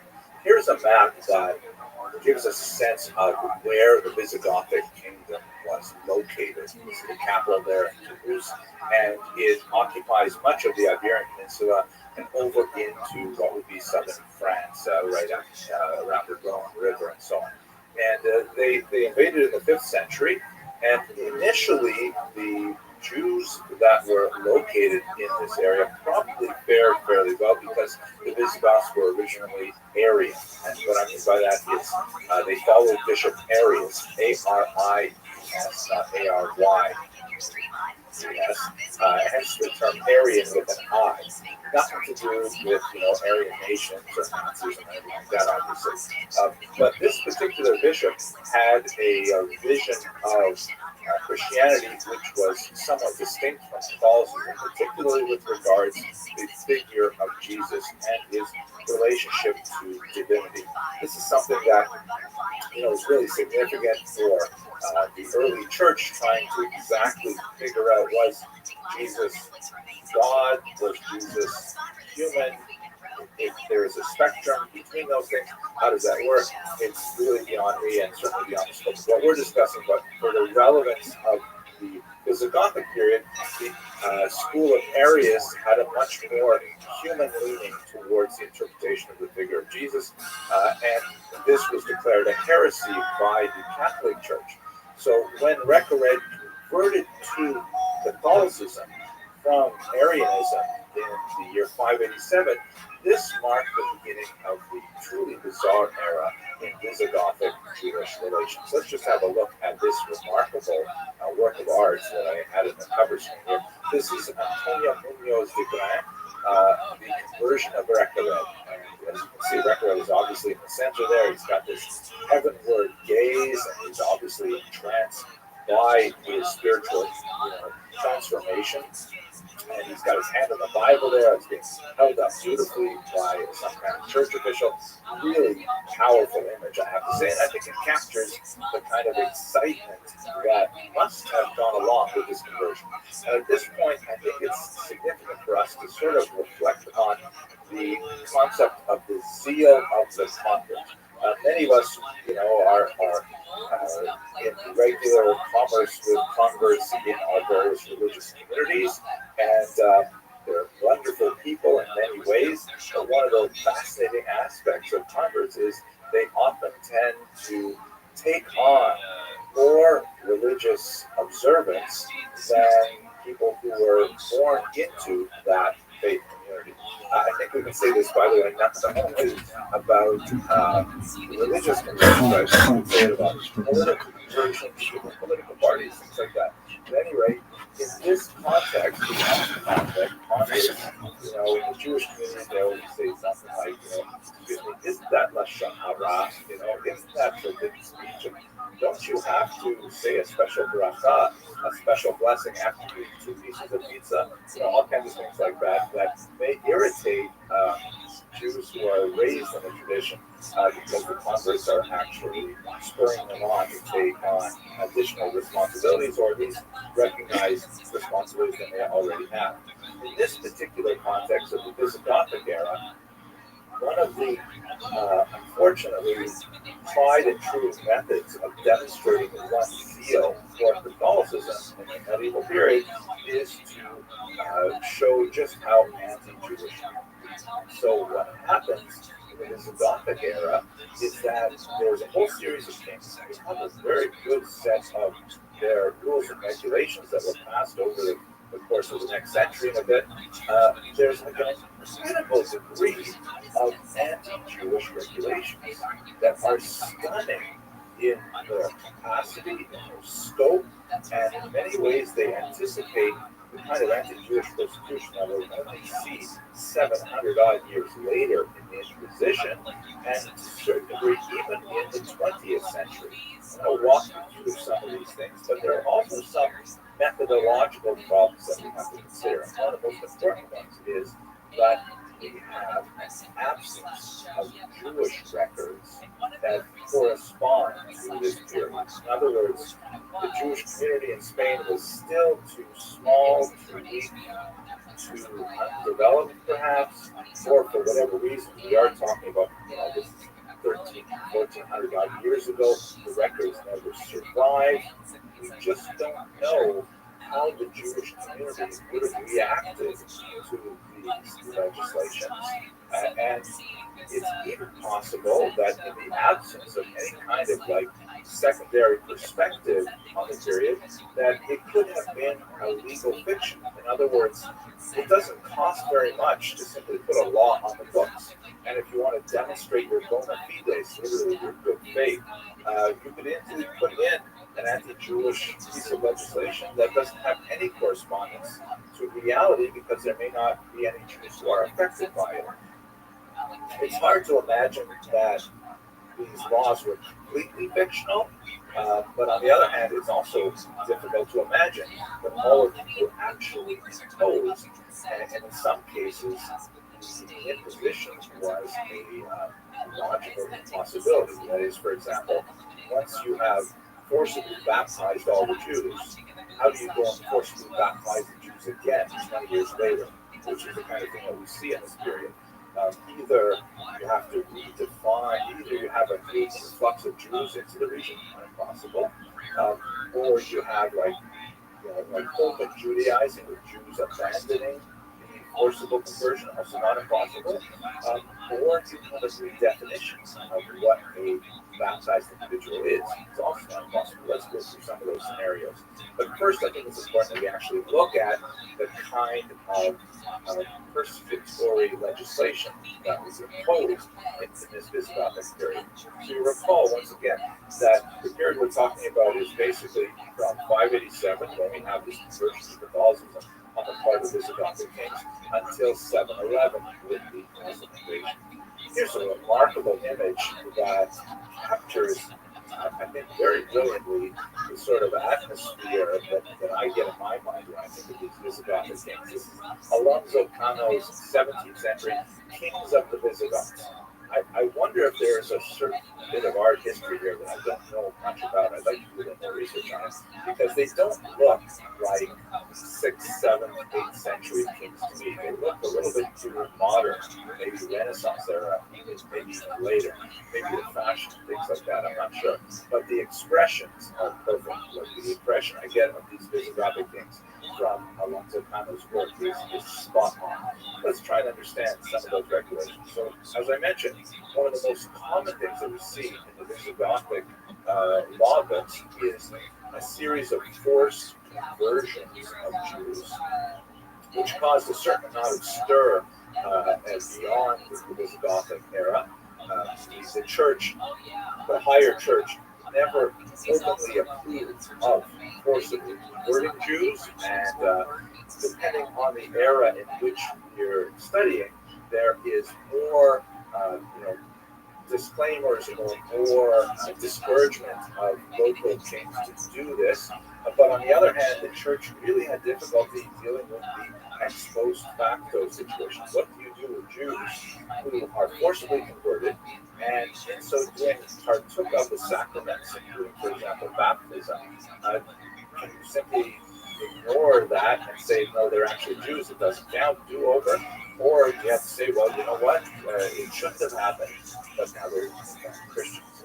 So we have this situation where in the Visigothic period, and again, it could be echoes to the Inquisition that we'll discuss later on in this course, the Jews are forcibly converted, and then they're charged with Judaizing, meaning of going back to their Jewish ideas and especially practices. This occurs several times over the course of the next century.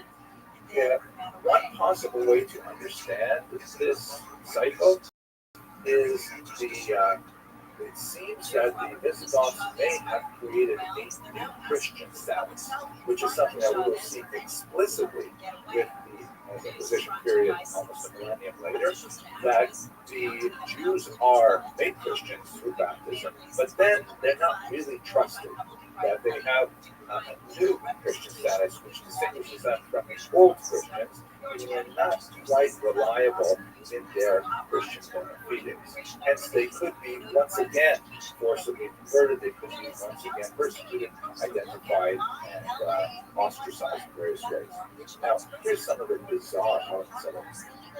the Visigoths, in their zeal to really root out Judaism, put in place legislation that specifically banned, for example, Jews from traveling to different locations for their festivals. And if travel was permitted, they literally had to check in with local church officials on their route and to ensure that they would not be engaging in any secret Jewish practice. This is a level of reach and interference into daily life that is wholly modern in concept. Like the idea of actually tracking people's movements with kind of like a 7th, 8th century GPS. So bizarre, but nevertheless, it's the kind of thing that they were demanding. That Jews had to like regularly check in with Christian officials to make sure that these Jews who now are Christians are not actually going back to Jewish practice. And it seems like way out of context for much of the anti-Jewish legislation that we've been seeing for a long time. And the punishments were, oh my gosh, way over the top in comparison to the kinds of things we see elsewhere. One punishment, which was apparently meted out even to children, was something called decalvatio, which is, it could mean one of two things. It could either mean an embarrassing kind of very short haircut. You don't know what that's like, especially for teenagers, right? That someone who was accused of a fairly minor crime, like maybe refraining from work on Saturday, which is kind of like a massive crime in this context, and they might receive this del cavatio as like a being shorn of their hair, might be especially embarrassing for a woman, and then, to have to walk around, people would identify them that way, at least temporarily. But it could also mean scalping, literally carving the top layer of skin off a person's head, like in the American Wild West. And that would be a devastating kind of punishment, especially for children, if you can imagine it. It's possible to imagine that is in fact what they meant by decalvatio, especially when you look at some of the other punishments. So one of the more serious charges was a marital relationship between a Jew and a non-Jew. Once again, remember that term Jew might actually refer to a Jew Christian, perhaps, in which case the male partner would have his sexual organ amputated, and a female partner would have her nose amputated. Horrific kind of punishments.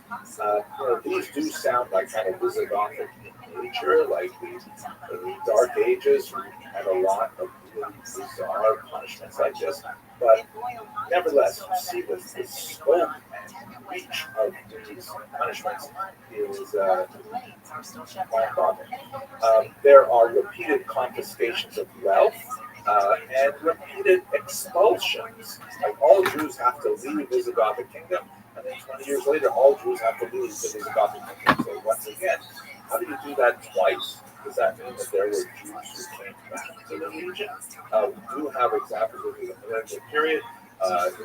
France, for example, expels its Jews 3 times in, I think, the 14th century, and then they're re-invited in. Yeah, it would be the 13th century. They're re-invited back in. So did that happen, and we just don't have a record of them being invited in? Or perhaps these are just simply fictional laws that are stated in order to kind of like, show whoever reads these laws that in fact they are adequately persecuting Jews. Again, the methodological problem is that we don't have the reaction of the Jews. If we had some documentation from the Jewish community suggesting that they were protesting, or that they were hiding, or they were dissimulating, then that would validate the laws as being something that was actually practiced. But otherwise, we only have this legal text, and we don't know how much it corresponds to the reality on the ground. We do have some sense of it based on how the Jews would later react to the fall of the Visigothic Empire. Let's turn to that in just a minute. First of all, I want to point out that this brief period, right, from 587 to 7-11 is one of those strange kind of moments in which we only have one little kind of pinprick view of history, and it is incredibly dense with text, but absent other perspectives, it's hard to know what the big picture is. But I'm hardly the only person to comment on the so-called rhyme of history, that a lot of the elements that we're seeing within the Gothic period will later be expressed, especially in the Iberian Peninsula, especially in the era of the Inquisition.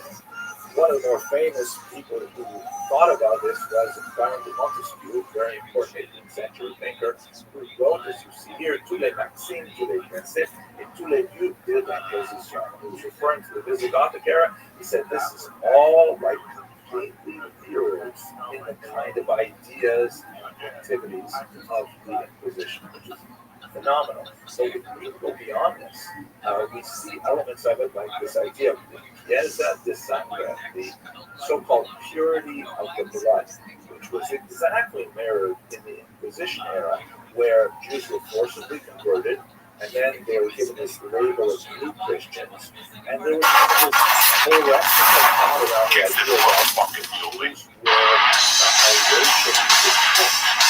from the Christian population. Another step to this was in the world, in the sense that conversion was basically, that was it. Once you had converted to this new community, once you had adopted this new community identity, then you were essentially absorbed into it. Let's remember that the concept of racism really doesn't develop until the 19th century. So it was colored bias, and there was cultural bias, linguistic bias, things like that. But generally speaking, conversion meant open doors to society. So here's the idea of the purity of the blood, and we would have one group. What's happening, you savages? We're back like herpes, Uncle Joey, and my trusted little Cato, Lee Sayat, aka the Flying Jew. The church of what's happening now, New Testament, is coming at you. What's happening, brother? Good to see you, dude. Good to see you. How was your weekend? I had a great time at Parks. Parks was fucking really cool. Yeah, I had a really good New Jersey. Actually, Parks, Pennsylvania, but I did our buddy Pedro show in New Jersey, which is I love my favorite shows now. And I love doing shows with you, but our shows were like, it's basically like a fist fight. Like, it was just at a bar, people were heckling the whole, just talking, and they were funnier than some of the comics, which is my favorite. Is when the people at the bar, especially in New Jersey, they're funnier than some of the comics. And that was a blast. George came. Thank you very much. And then we did Parks, which was, I've probably done Parks like 6 or so times. We did it before you had this residency. I think this was the best I've done there. It was, and it's because you fucking made me cut 20 minutes of my act. Oh, that was brutal. About having kids, you got no fucking kids. You dated a chick that had kids 4 years ago, and you still say you're titties chubby and all that shit. Not gonna. Well, it worked. It was. I knew it was gonna work. It was crazy. But do you see how material works? You have to let it go like a fucking a girlfriend with herpes. You gotta let him go. You can't call him back. That's it. She gave me a fucking herb for Thanksgiving. I'm done. For Thanksgiving. That's the fucking discipline. I ain't going back for that. Right. Yeah, but it's hard to get rid of it, especially, I don't know, I hold on to it like it's like a life raft. I'm in the Titanic. Get rid of it. Nobody wants to hear it. Get rid of it. But you get rid of stuff like a weekend. If they're just laughing from the top, I ain't going to say it. Right. I want to dig into them. And trust me, I ain't doing a good job of digging in there either. But that's what I'm saying to you, that when you know what material's not working, we all have material that's, when you first start headlining, you go from doing 20 minutes in the club every night in California to doing 45 to an hour. Yeah, you're going to put 10 minutes in there, that's going to lullaby them. Build, but you're going to put it in the medium. They've already built that for the first 20 minutes. From 23 to 30 minutes, you might have a stupid story about your grandmother. That's what people laugh at. That's stalling. I do it too. No, everybody does it. But then those last 15 minutes, you pick that shit up like a fucking. And I was closing with it. It was the best. It was like, I thought it got laughs in certain rooms, but it had started to like wane off. And when you told me to get rid of it, I was not mad. I don't want to say mad, but like how can I get rid of 20 minutes? Like, it's Thank not. God. Jesus I Christ. didn't want to get rid of material. That's what I said to myself. Thank fucking God I don't have to do that stupid fucking joke. Oh, I'm at the point where I'm just trying to get material. And then 5 years from now, when you look at that YouTube tape, you're going to go, thank God he told me to get rid of that material. Right. Thank God we got rid of that and everything else I said on that fucking 30-minute special. That's how I feel. I looked at something. Last week I was preparing for the weekend, and I looked at an old tape, and I was like, oh my God, I shut this shit off. But then how come, like, when you're doing it and it's killing, you're like, this is going great? Because you're under the ether. Your mind is playing tricks on you. It's like when you do a shitty movie, right? When you think it's fucking great, and on the set, everybody's talking about, oh my God, after the movie comes out, and nothing happens in your life, and you look at the movie again and go, Jesus Christ, they're right. It's the same thing. We do it all the time. We meet a girl, we expect them, they're single, and all of a sudden, we start fucking projecting. We're gonna do this, we're gonna take it easy, and all of a sudden, She stops calling you back. what the fuck? Right. It's. Ether is a motherfucker. Ether is and you, like now I learned how to catch it, but I'm 60. I didn't need it now. I needed 30 fucking minutes. When I was doing something, I could say in the middle of it, this sucks, I'm out of here. I was thinking about that the other day. Isn't it fucked up? Like, the smart, like, you know the most, and then you have, like, no time left? Yeah. You get wise at the end, and then you got 3 years left. I know how to swindle Social Security. You know, it's fucking crazy the things you learn about yourself when it's too late. Like after you hit somebody in the head with an iron, you learn, you know, restraint control or whatever the fuck they talk about. Anger management? Yeah, anger management. You don't know these things. And ether's one of those things. You know, when a girl gets married, she's under the fucking ether. She's retarded. The minute she gets to the engagement ring, to the day she walks on the aisle, she's damaged goods. She's gonna, everything is great. The fucking pigeons are great. The mother's gonna dress in black. It's like a constant fucking mind fuck. And it's the ether. I'm gonna do this. And Cindy's coming. We forgot what the fuck this day is about. It's ether. Right? It's ether. It's about you and her lasting forever. I don't want to go to a wedding. I'm on a wedding. I'm like, let's see if the odds are on DraftKings. Let's see if the odds are on FanDuel. Will you see it? Years ago, the fucking guy from San Antonio married the Mexican chick from Desperate Housewives.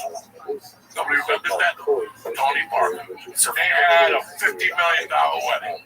White pigeons, limos, white people, the whole fucking thing. He's black, she's fucking Mexican. They had white people there. Oprah was there.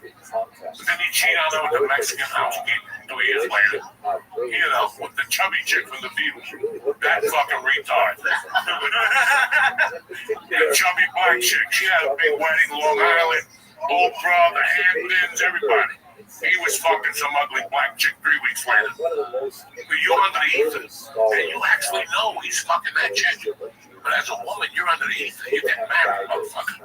His dick's been smelling weird. His butt's been smelling weird. He's been fucking staying out on hours. But you get married. You get married, so. And then after you get married, a year in, you're like, this motherfucker's been cheating on me from day one. But you were too busy under the ether because pigeons were going to get thrown out of your fucking wedding. You dumb motherfucker. Well, like, your industry is kind of weird. Like, don't people get married as, like, entertainers or anybody just for, like, a business thing? Like, they do it knowing they don't love each other. Knowing it's just for, like, probably those Hollywood animals. Get married, you know, fucking, with the vampire and Katy Perry, she's retarded, you know. Like, you know, that kid Russell Brand, the vampire. Oh, Jesus, I forgot about him. You know, these people, you know, they fall, and that's the worst, those Hollywood couples. Because it's all fucking ether. It's all ether. What about, I keep seeing, because I think his show's out now, Angelina Jolie and Billy Bob, like, when he had her blood around it, and, like, they were, like, making out on the red carpet. Disgusting. Disgusting. Was your fault? Crazy. But no, it's, we're just talking about what really happens to people, right? We really go under the ether. And you can ask professional athletes, they'll tell you. That season, I didn't know what was going on. I was I was banging my baby's mama. I was doing this. I was doing that. You know, it's fucking hard, man. And we all fall under that. What, like, do you have a sign or like, how do you know that you're under the ether? When you go see the finished results, or when you see your set, or you see how your set does, or it's just something that you snap out of it. Once you fucking see it, once you see it, you snap the fuck out of it. Is that why, like, when like you see like athletes, Then you understand the whole how it got there. You understand me? Like once you see it go down, you go, oh shit. You know, this Netflix special. I was doing comedy everywhere in town, but at the comedy store, because in my mind, I thought that those people, like those 240 people, were gonna add up, and everybody was gonna see my jokes. So I went to all these clubs that I wouldn't perform usually at. When I shot the special, as I walked out there, I knew the ether. In my mind, I thought if I didn't go to the store, I would do better. It was a fucking stupid move. Thank God I recognized that, but I've done that plenty of times. And I'm not just the only one. We've all done that. How many times have we shot a pilot? We shot a pilot. And everybody's giggling at the pilot. That's the funniest fucking thing. And then the pilot don't get picked up, you already won the house. So now you gotta suck dick and start an OnlyFans. Because you listen to everybody and you bought a house. $500,000 in Long Island when your husband was a plumber. You know, he's barely making it. You know, new construction is down 80%, but you hooked up with a fucking plumber. Okay, that's what it is. That's what it is. You know, and then you read the friend story where they shot the pilot, they got taken to Vegas, and the motherfucker gave them $500 a piece and said, go in the casino. This is the last time you're going to be able to walk like this, never. Okay? So obviously there was no ether there. That was an inside hit job. That's from Israel. They had the 6 people.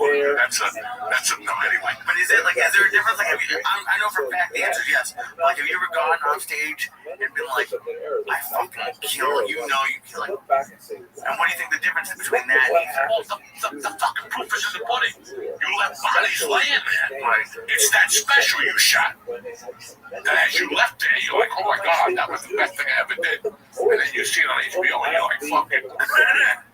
You're gonna cash your check with a mask on. Okay, like when they did Soul Plane, that was D.L.U.'s joke. He goes, you guys saw Soul Plane? I know you did. He goes, trust me, I was in there. I had to cash your check with a Halloween mask on. That's fucking hilarious.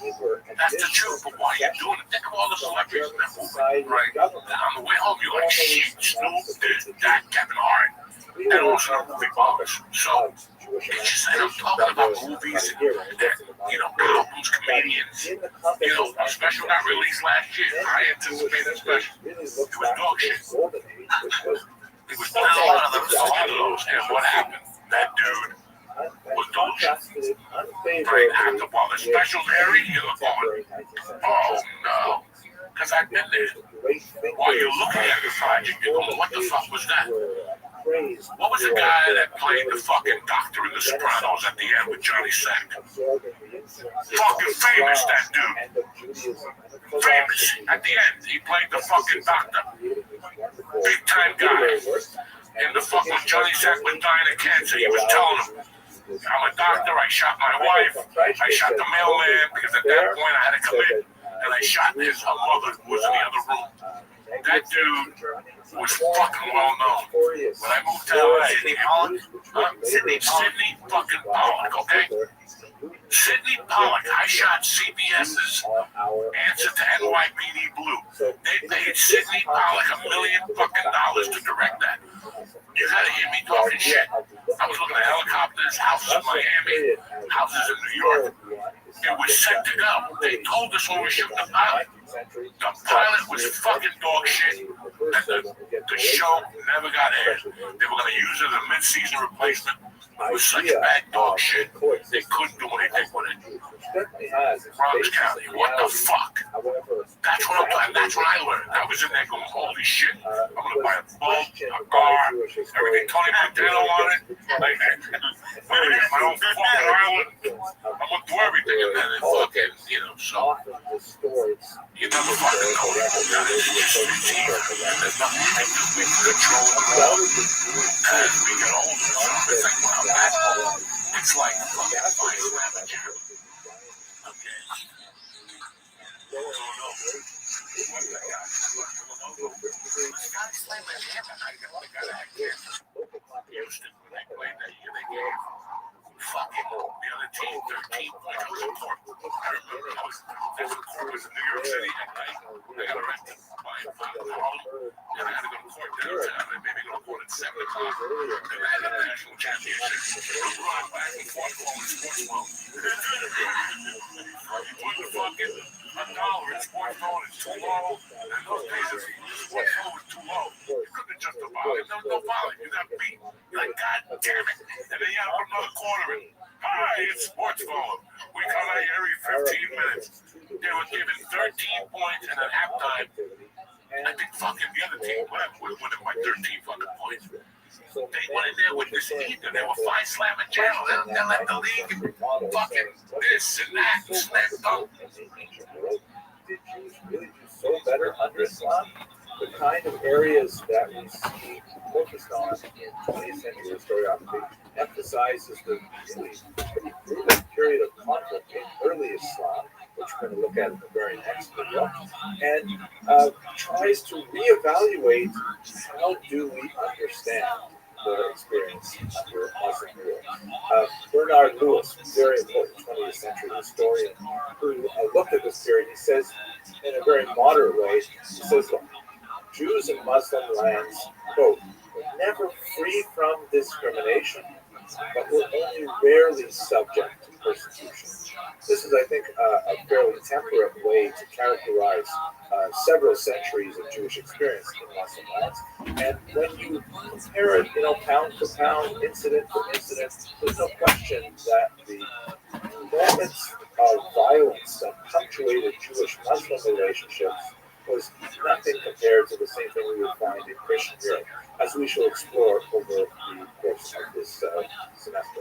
He also said, this is also a helpful kind of way of thinking of Europe, it was never as bad in Muslim lands as it was in Christendom when Christendom was at its worst, nor, on the other hand, was it ever as good for Jews in Muslim lands as it was in Christendom when it was at its best. I think that's a fairly moderate, even-toned way to characterize these centuries.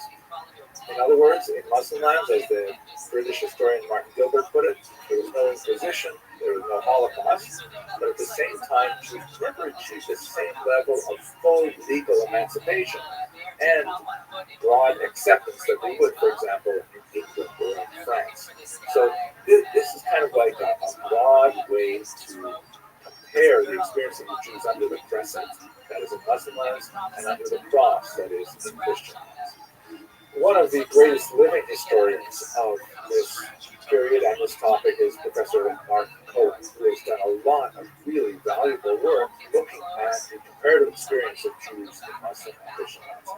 And he proposes there are 5 main categories that really explain much of the difference between the experience in these two areas.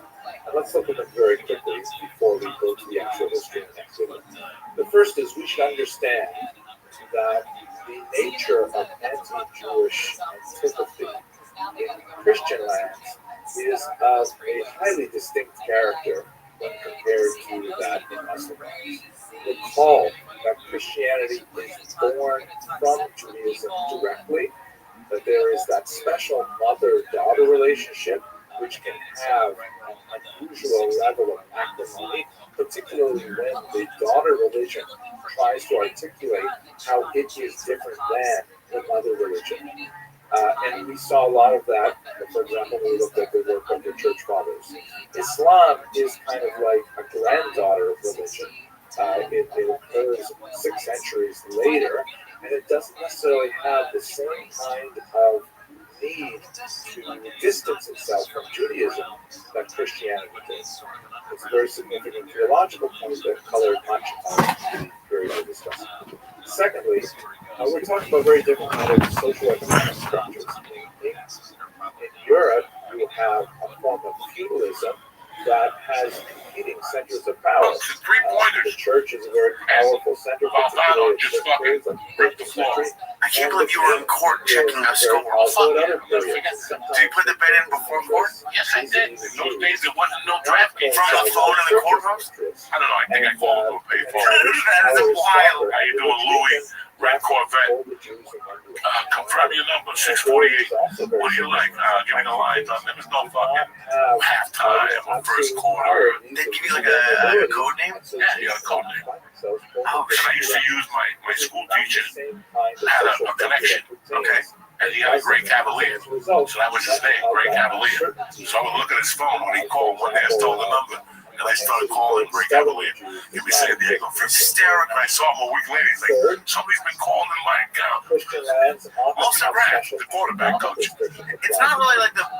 Shouldn't there have been a better way to get a code name? If you're using your car as your code name, aren't the cops going to figure it out? Okay, it was 1982. I think I'm worried about code names. I would be. Don't worry about that. You have more problems. Cocaine and cheeseburgers. Don't worry about the fucking. You got more problems. You got problems about cocaine and cheeseburgers.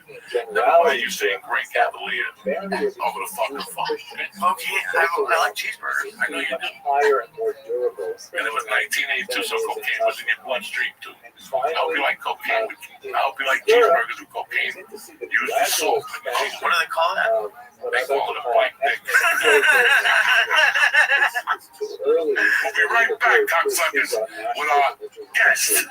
Hey, Uncle Joe here. I don't know if you guys got the message, but Sundays just got way more fun because college football is back, baby. No going to church. Think you know the game? Put your money where your mouth is with DraftKings Sportsbook. Turn up your picks into big-time payouts. They've got live betting, rivalry week odd boost, and tons more to keep you entertained all season long. It's going to be a tremendous college football season at DraftKings. Now get ready to start the fall off right because they got something special for first timers. You ready? No DraftKings customers, get ready. You bet $5 and get $300 in bonus bets instantly. $5, $300 in bonus bets instantly to test your college knowledge. Download the DraftKings Sportsbook app and press code JOEY, J-O-E-Y. That's code JOEY, J-O-E-Y for new customers to get $300 bonus bets instantly when you just bet $5 in partnership with DraftKings Sportsbook. Listen, I love DraftKings. You know why? Because the ground is yours.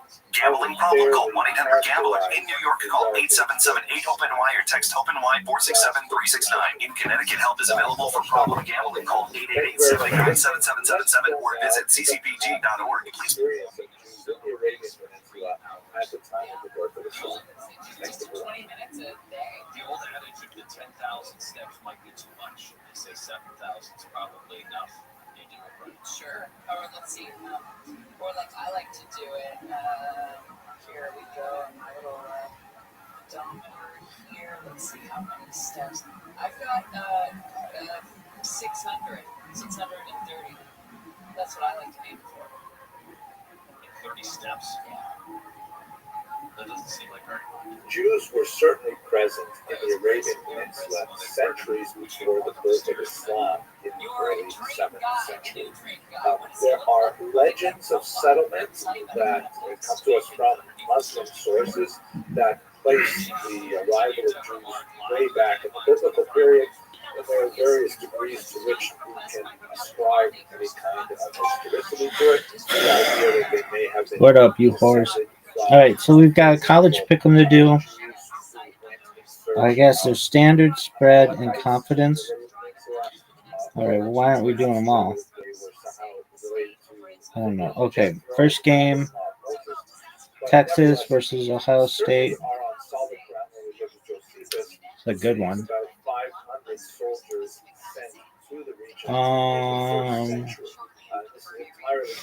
Those Buckeyes are tough. Number 1 versus number 3.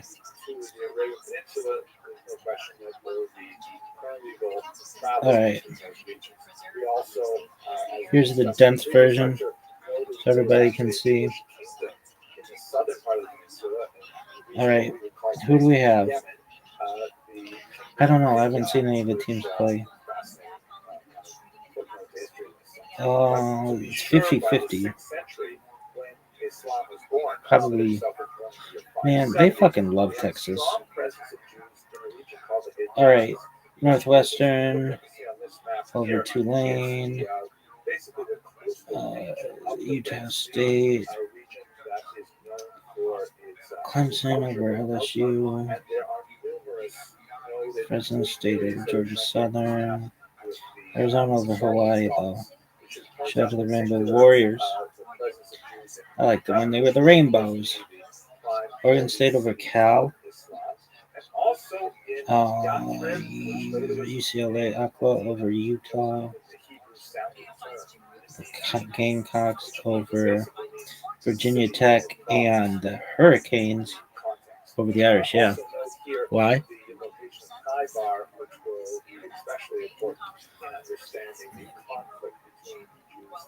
Because I can go to Coral Gables without an issue. All right. Are you done? Submit these bitches. You're in. Oh yeah, we have to join a group.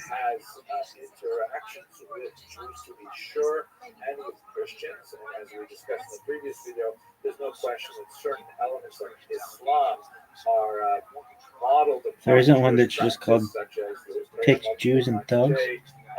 Dietary restrictions and so on. So he has some familiarity with Jews. No one knows. All right, college pick'em. All right, play. All right, now we've got create another entry. This one's spread. It's against the spread. All right, Texas is getting 2.5 points. I mean, I just picked Texas, so. All right. Oh, we gotta look at it like this.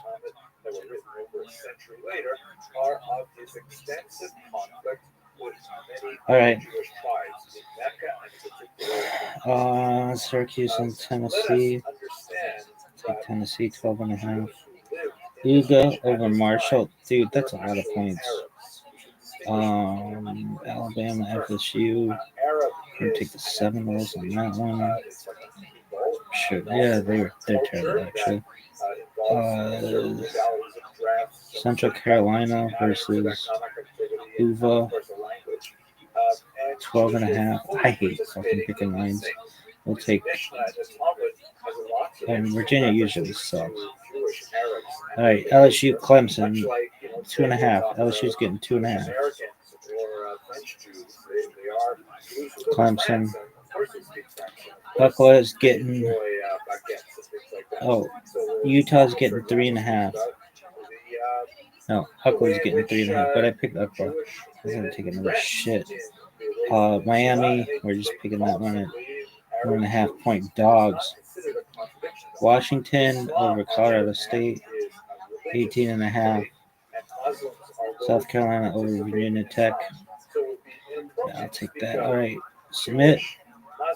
Now, this last one I don't like doing because it sucks. And I'm not going viral anytime soon. Everybody hates me. Create another entry. Confidence picks. Dude, this one takes too long to do. I hate this one. I don't want to do it. I really think Miami's going to win. So we're going to move that to number 1. And then it's win-win. All right. Who else?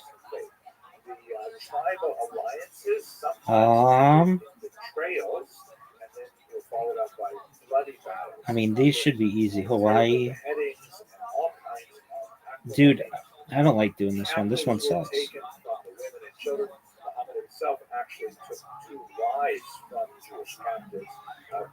I hate doing these ones. It takes too long.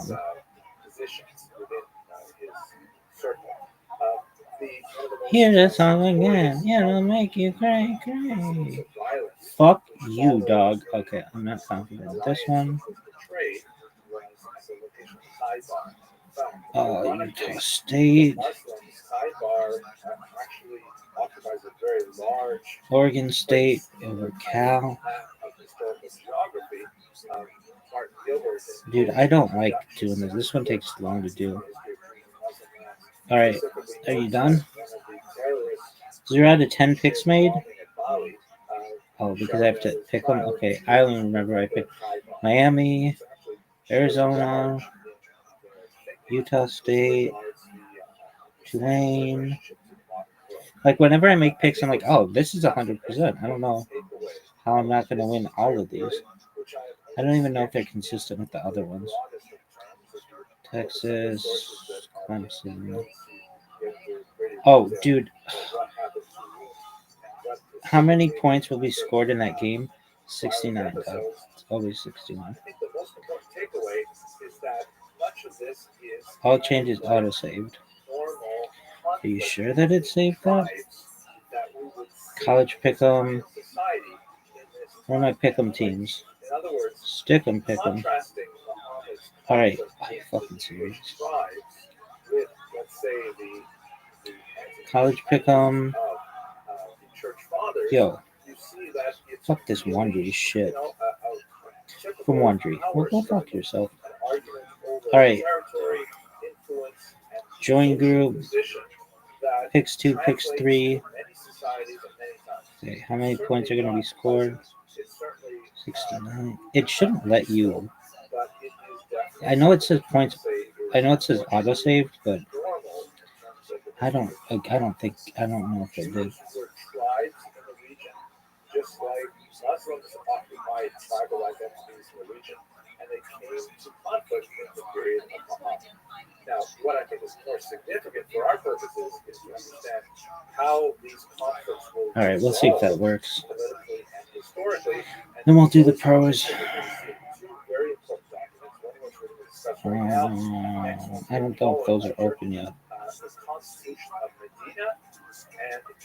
I don't think so. But dude, look how big my fucking. Look at all these fantasy teams. I'm a king of fantasies, girls.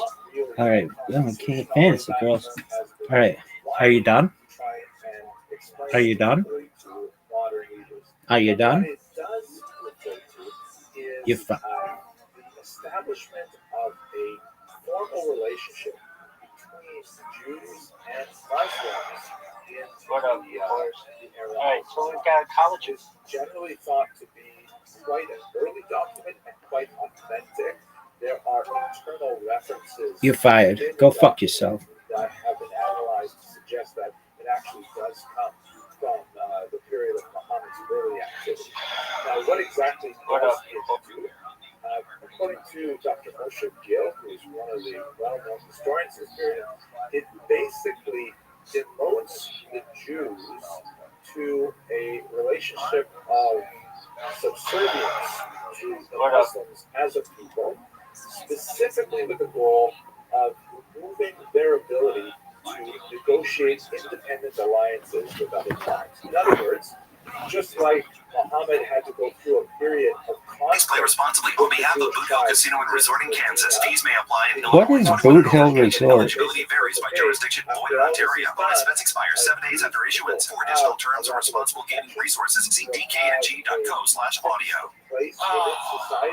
Uncle Joey, as soon as 5 o'clock hits, you're ready to unwind, right? You turn your brain off for a while and start your journey to the moon within the cloud. Listen, get yourself some legal, vegan, lab-tested hemp and derived THC products and get ready for a great time.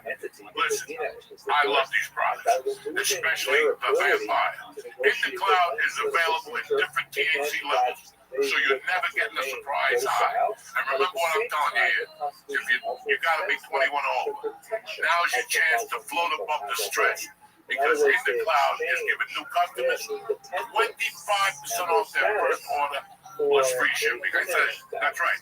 25% off their first order plus free shipping.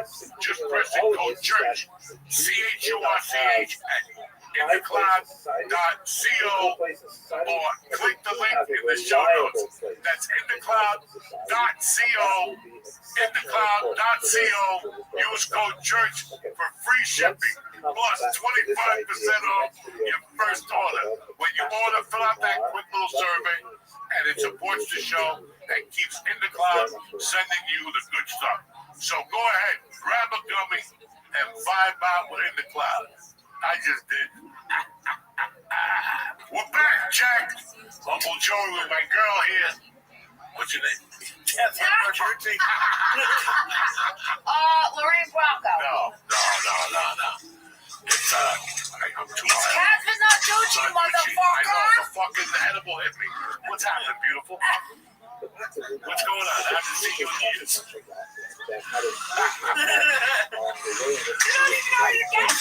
Oh my God. What's up, beautiful? Holy shit. Thank you for coming over. Thank you. I know it's a long hike over on the ferry. I was like Barbara Streisand in Funny Girl. Don't rain on my parade. I wanted to sing on the tip of the ship. You can sing now. Everything is beautiful. Everything is warm. Location that Jews have. There's your new career. Broadway. Musical. I don't want to go into the city. Joey the Musical. Joey the Musical. That's next. I like that. That sounds catchy. Yeah. I would like to see the musical. What are we going to sing about? That's the fucking problem. Just sing your life out. Sing your life out. Sing your life out.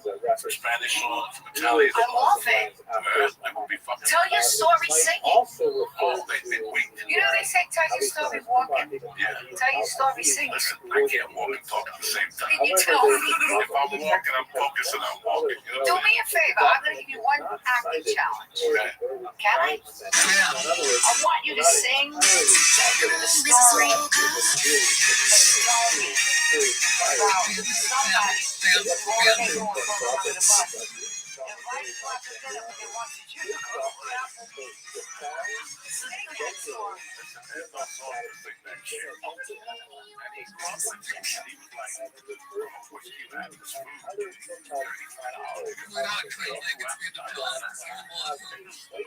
Oh my God. No, he told me the price. I'm like, this sounds like a commercial. This is Applebee's. I watch TV at like 12 noon. I watch New Jersey weather and fucking this is the commercial. They play Applebee's. You see? You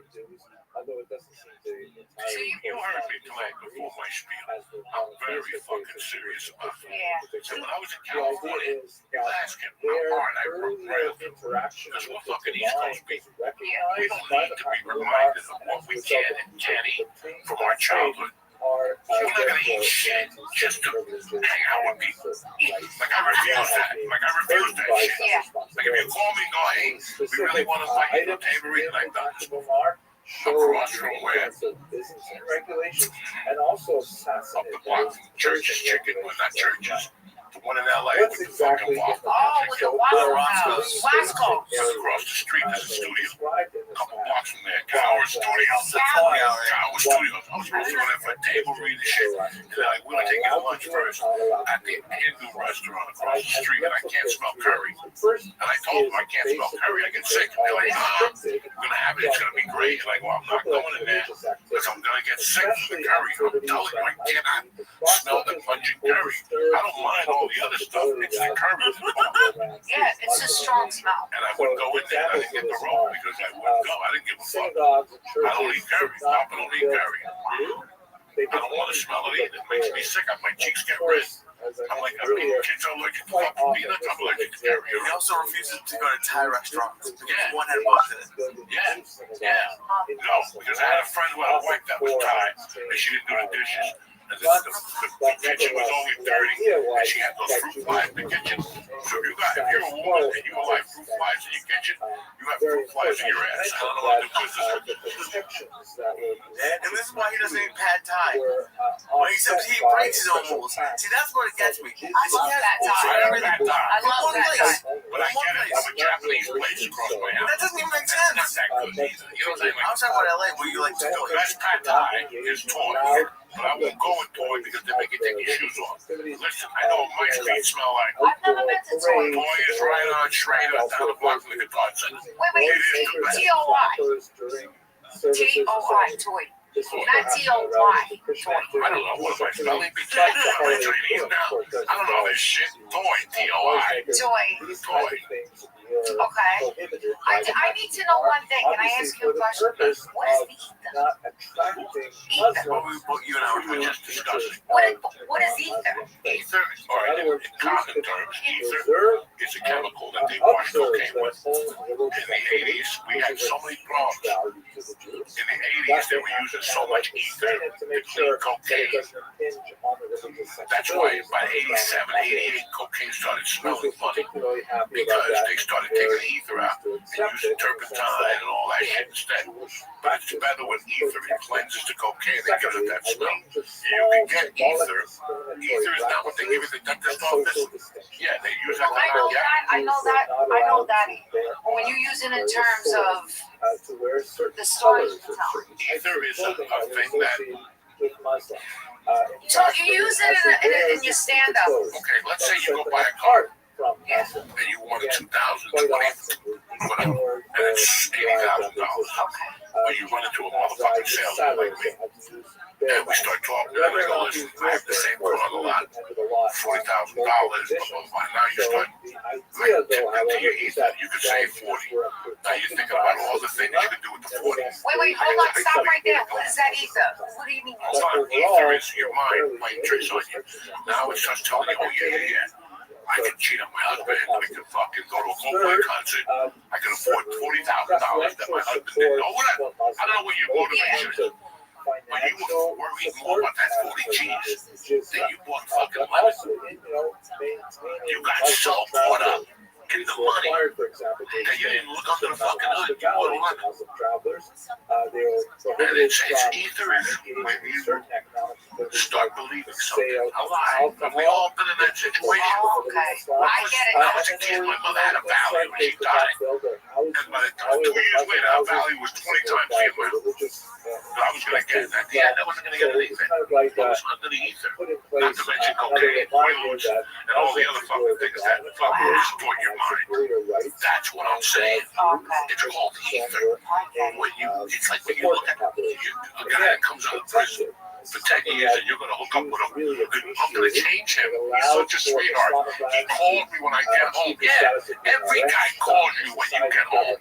The first month. How'd you get home? Did you get home safely? How's your mother? Yeah, we all can. Yeah. Everybody's a sweetheart at the beginning. That's right. And then you have these women, then they come back with a black eye and a busted nose. Oh, he's both sweet.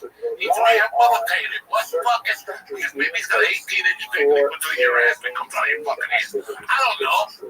I don't fucking know these things, but I do know that there's ether. You ever watch those shows where the black guy gets out of prison and he's a fat little blonde chick from Louisiana or something? They have that show on one of those with the midgets. They have a show with the midgets. They have a channel that's dedicated to all this. TLC. Okay, there's a show that women hook up with guys locked up. And you have their expectations, and you're like, I remember coming out of prison myself and sitting with my wife, and at the time my girlfriend, in the front seat, and just blabbing off how Christ took my life, and all I'm thinking about is a grandma blowing in her ass. You know what I'm saying? You know what I'm saying? I'm going to college, I'm going to be a doctor, I'm going to fucking speak at universities, I'm going to do this. How old were you on Facebook? Oh. But you know what I'm saying? Like this ether that we all think is real. Ether is another word for us wanting to believe something's going to happen. Yeah. Look, if I get a kill Tony and do my 1 minute, the world will get to see me. Then I can get on the fucking Tonight Show. Or HBO can give me a deal. That's ether. But it's almost like you're delusional. Like what? Well, you've only been doing comedy for a year and a half. But the crazy thing is, it's not like these things do happen. People do get on pill time. People do get discovered in LA and like they do happen. So like it fucks with you.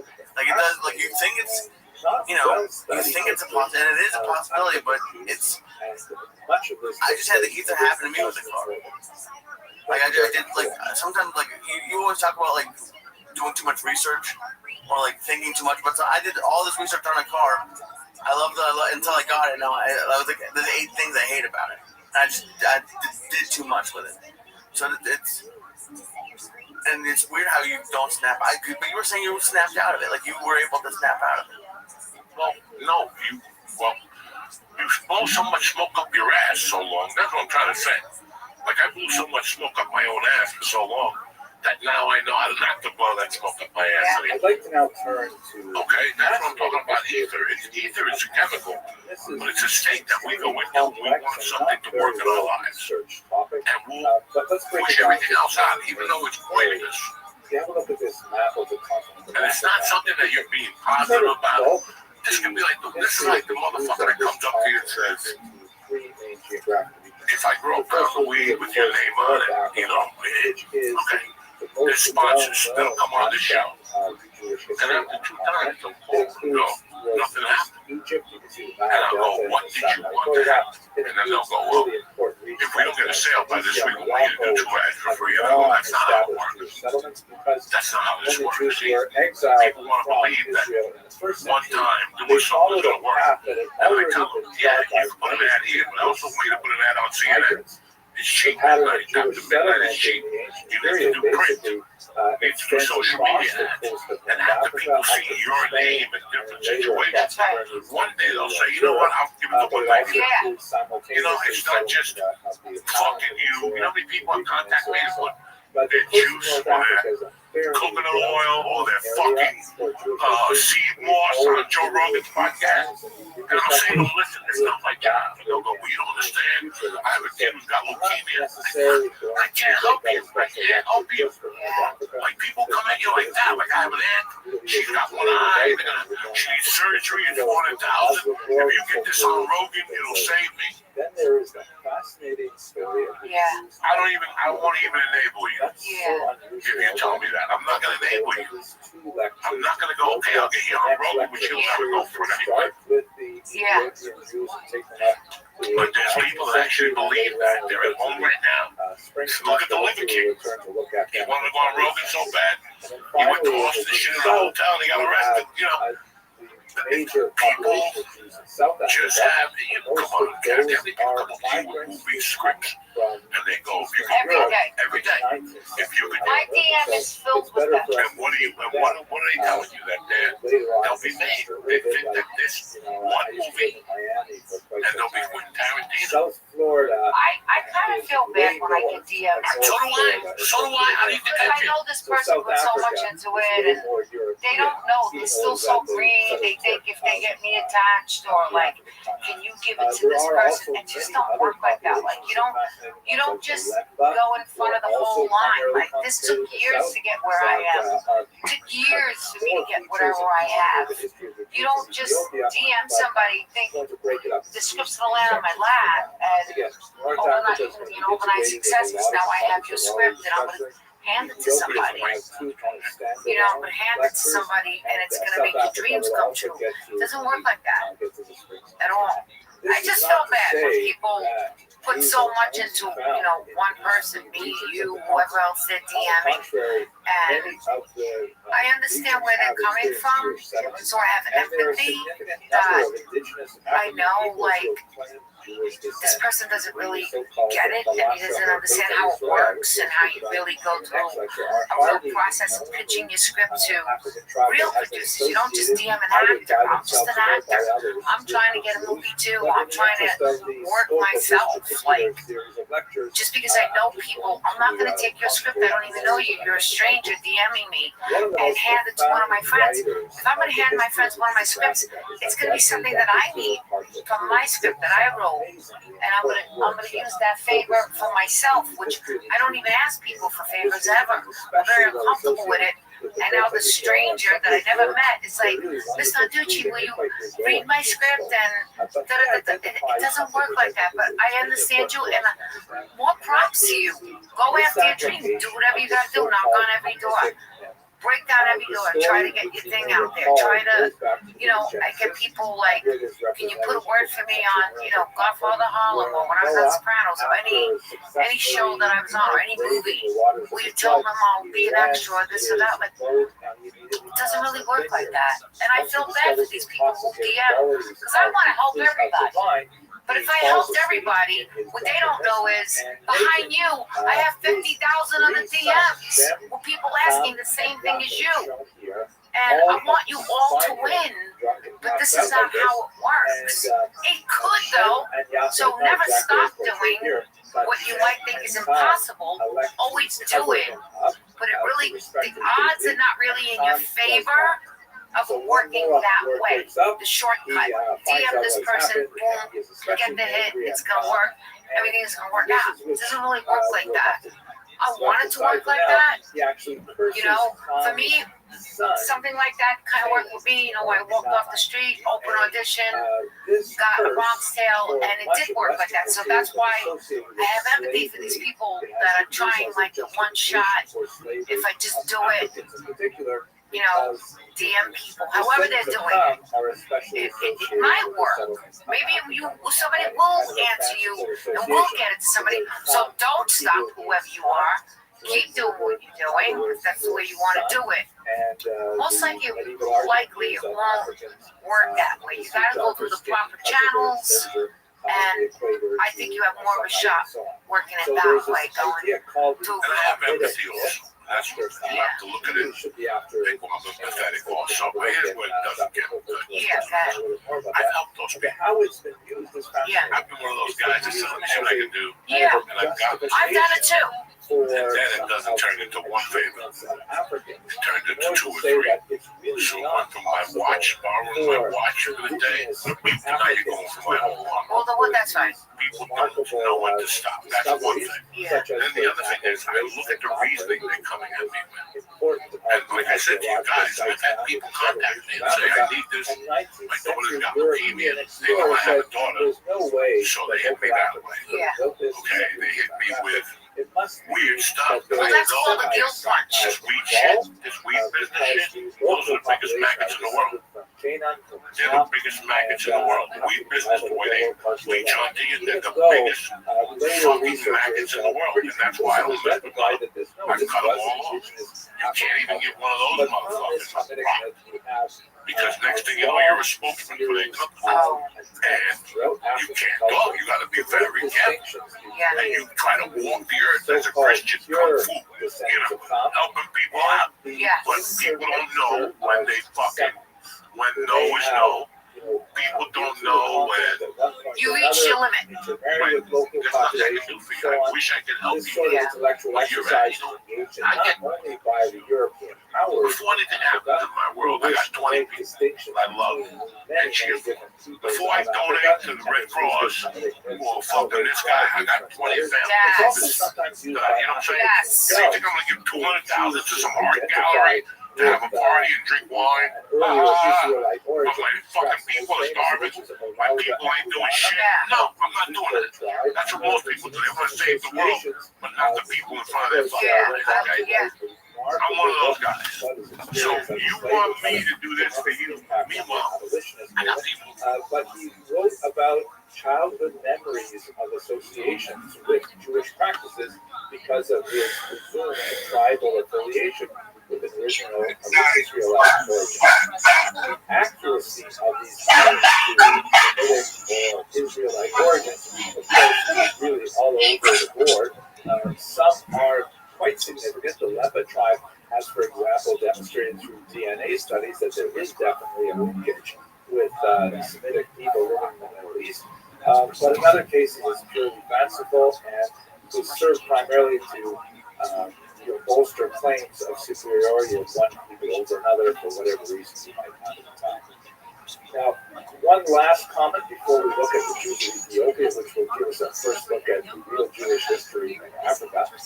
We should understand that there are many different populations that use the words black or Hebrew or Israelite or Jew or African in many different contexts. So let me just clarify that in this particular series of lectures, right now I'm really focusing on the distant historical experience of Jews in Africa, and specifically we're going to look at the Jews of Ethiopia in the next lecture.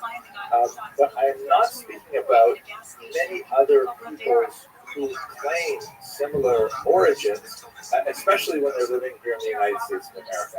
It's an entirely different phenomenon that is definitely deserving of study, but not necessarily historically linked to the populations that I'm going to discuss here.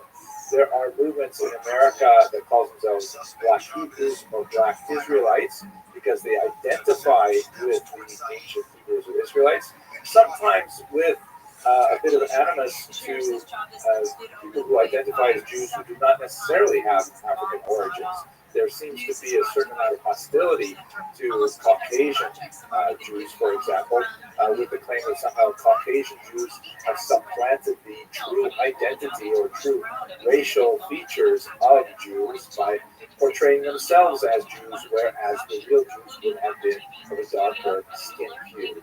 I am not going to evaluate those claims in this particular lecture. We may come back to it in the future later, but right now we're just going to focus on the Jews of Africa. It's also important to note that there are many Jews who are of African origin for whatever reasons, including conversion. There are some tremendous individuals who have converted to Judaism because it is effectively colorblind.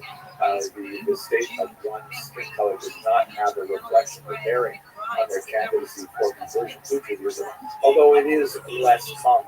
But they and their children remain Jewish, and we have significant populations of Jews of color throughout the world. Okay, enough background information. Let's have a closer look at the Jews of Ethiopia, which I find absolutely fascinating.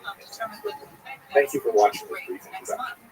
At least 18 people in Ukraine have been killed in the major Russian air attack on Kyiv. Dozens more people were hurt in the early morning attack.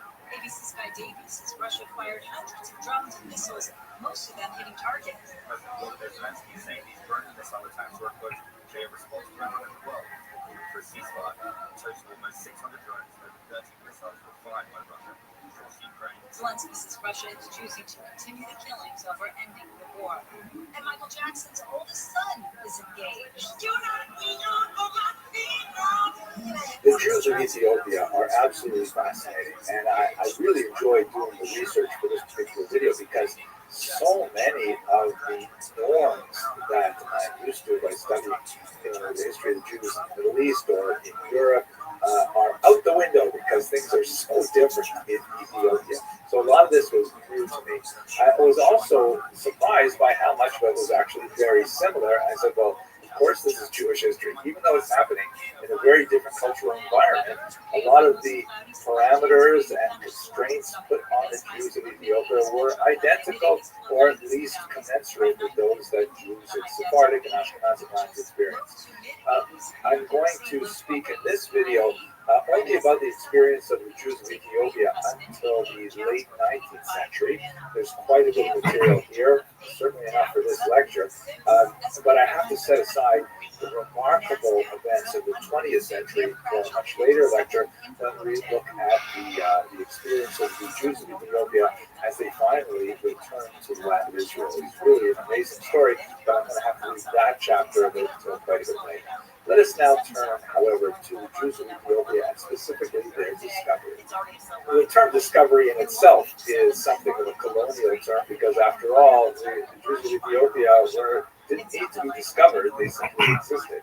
But they were discovered by the Europeans. So the most important figure in bringing the attention of a Jewish population in Ethiopia to the minds of Europeans, Jews and non-Jews, was James Bruce, this 18th century explorer who wrote this remarkable book, Travels to Discover the Source of the Nile. And on several trips, he actually went and he encountered the Ethiopians. He wrote about them in quite a fascinating way, and really drew the attention of much of Europe to this unusual Jewish population.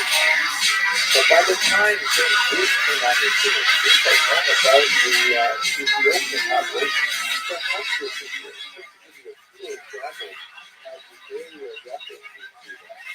there is a remarkable story of how God who is a mysterious character who appears in 9th century and claims to be associated with a Jewish problem that some authors have identified with Ethiopia.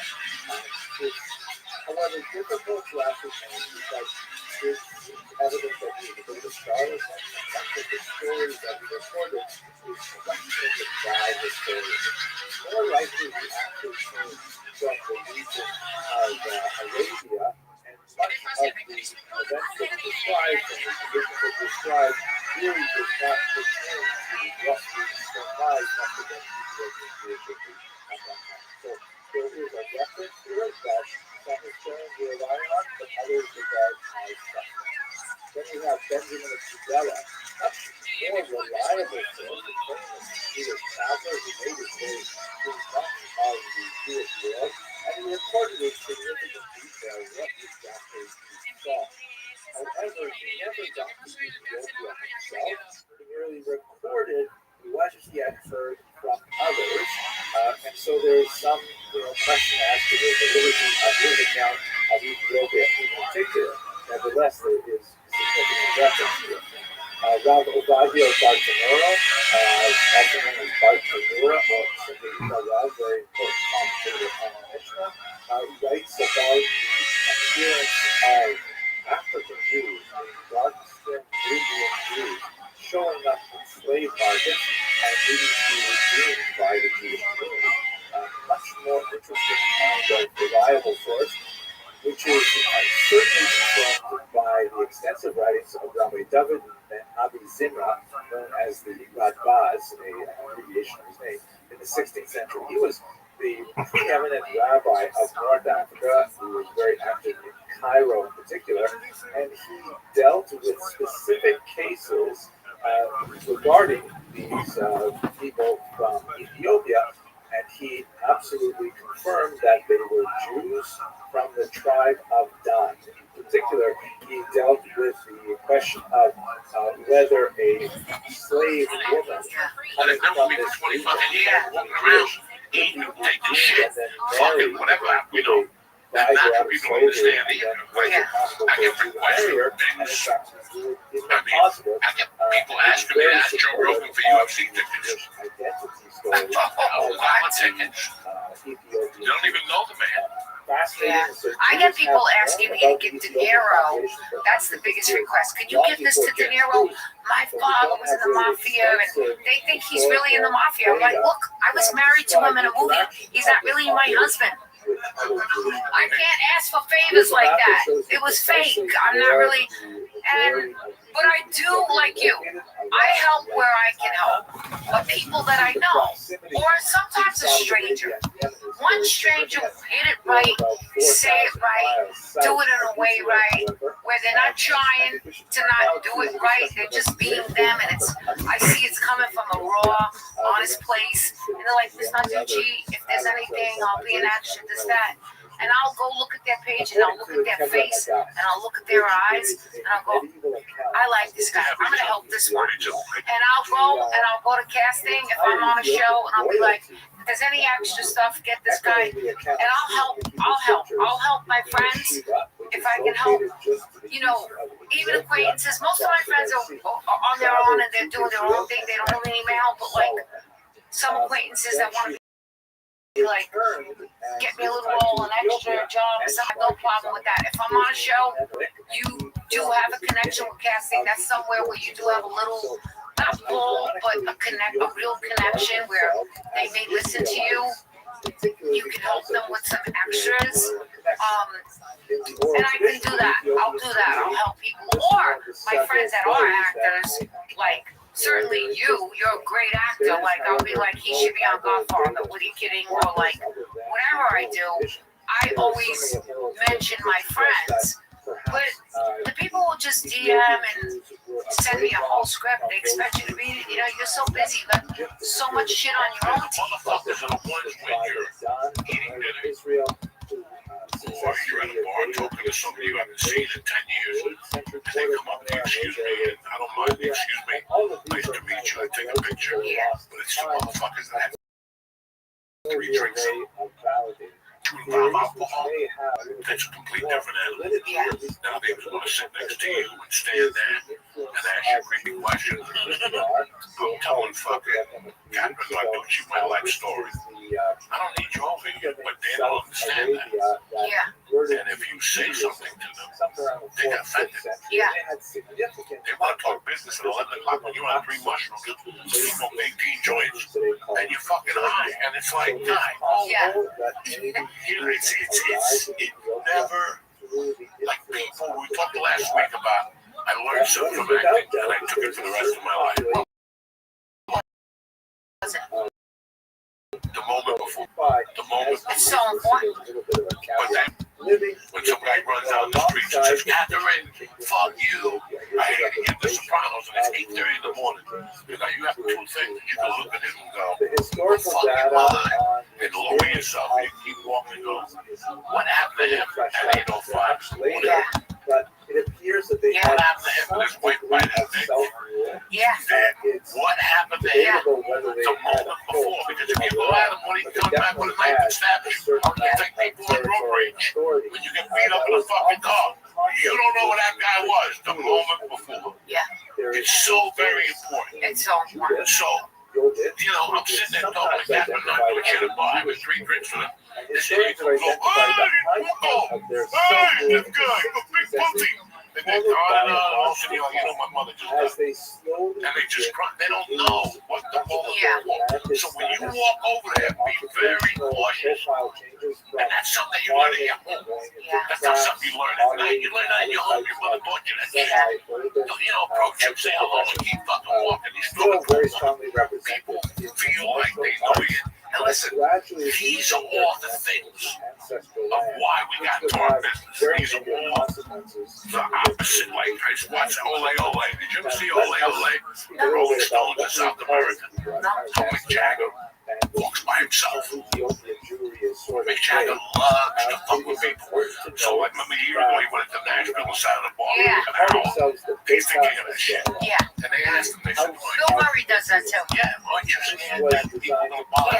And Mick Jagger goes, it's part of the gig, man. It's really part of the gig. That's all part of the gig. I love people. Yeah. It's the people that come up to you expecting something. Yeah. You know, I told the joke on stage. I go to a strip club from my house. Once or twice, I go in there. I eat some mushrooms. This is true. Yeah, I go in there. You know, there's nothing better than they have TVs, the music is good, the DJ is hilarious. Because he curses and stuff. He's like, get this big ass bitch up on stage. All that type of shit. So you're just strolling, dipping in and out, get a muse, go home. Rolling, I won't even get a lap dance. Yeah. You're just going in, you get the dip in and out, little muse, go home. Every time I go in there, Wrap it up.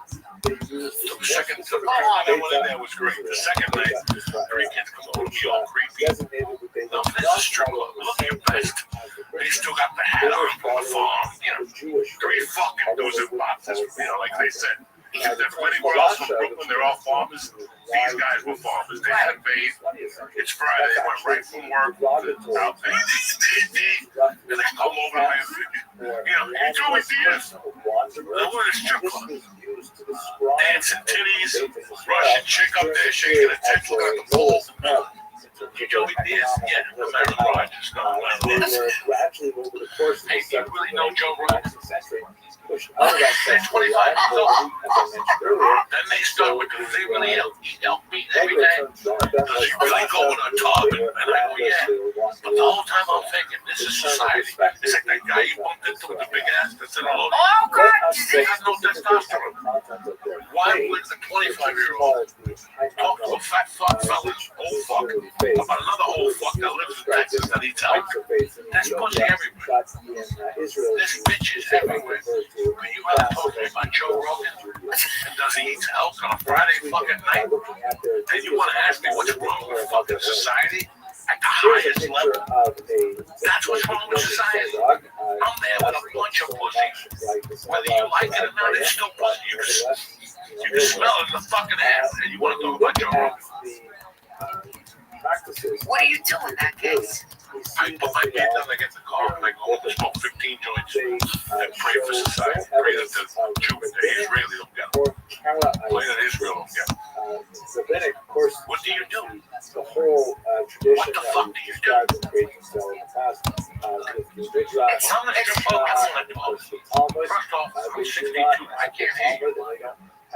If there's music on, No, me either. you want to come walk, you're going to be great in the face. Yeah. Because I'm just going to go really, and then look over. Sort of a break off from Keep the talking after that, because I'm looking at bitches. that tries to I didn't come here rely to talk to fucking anybody. Okay? But I look at naked women. I'm 62 years old. I've earned that right. Yeah. I'm not in a park with a long jacket, a rain jacket on. You're not even getting a lap dance. You're allowed to sit there and look. I don't want to laugh there. That's still embarrassing too. Yeah. Then you come in your pants and you squeak out of it. In my I got to squeak out of it. But then I got an itchy nut and red skin for a month because I didn't want to drive back. But no, I'm too old for that shit here. Man, this is a lot of information. You know how we do it here, Catherine. Oh, man. So, I want to ask you a question now.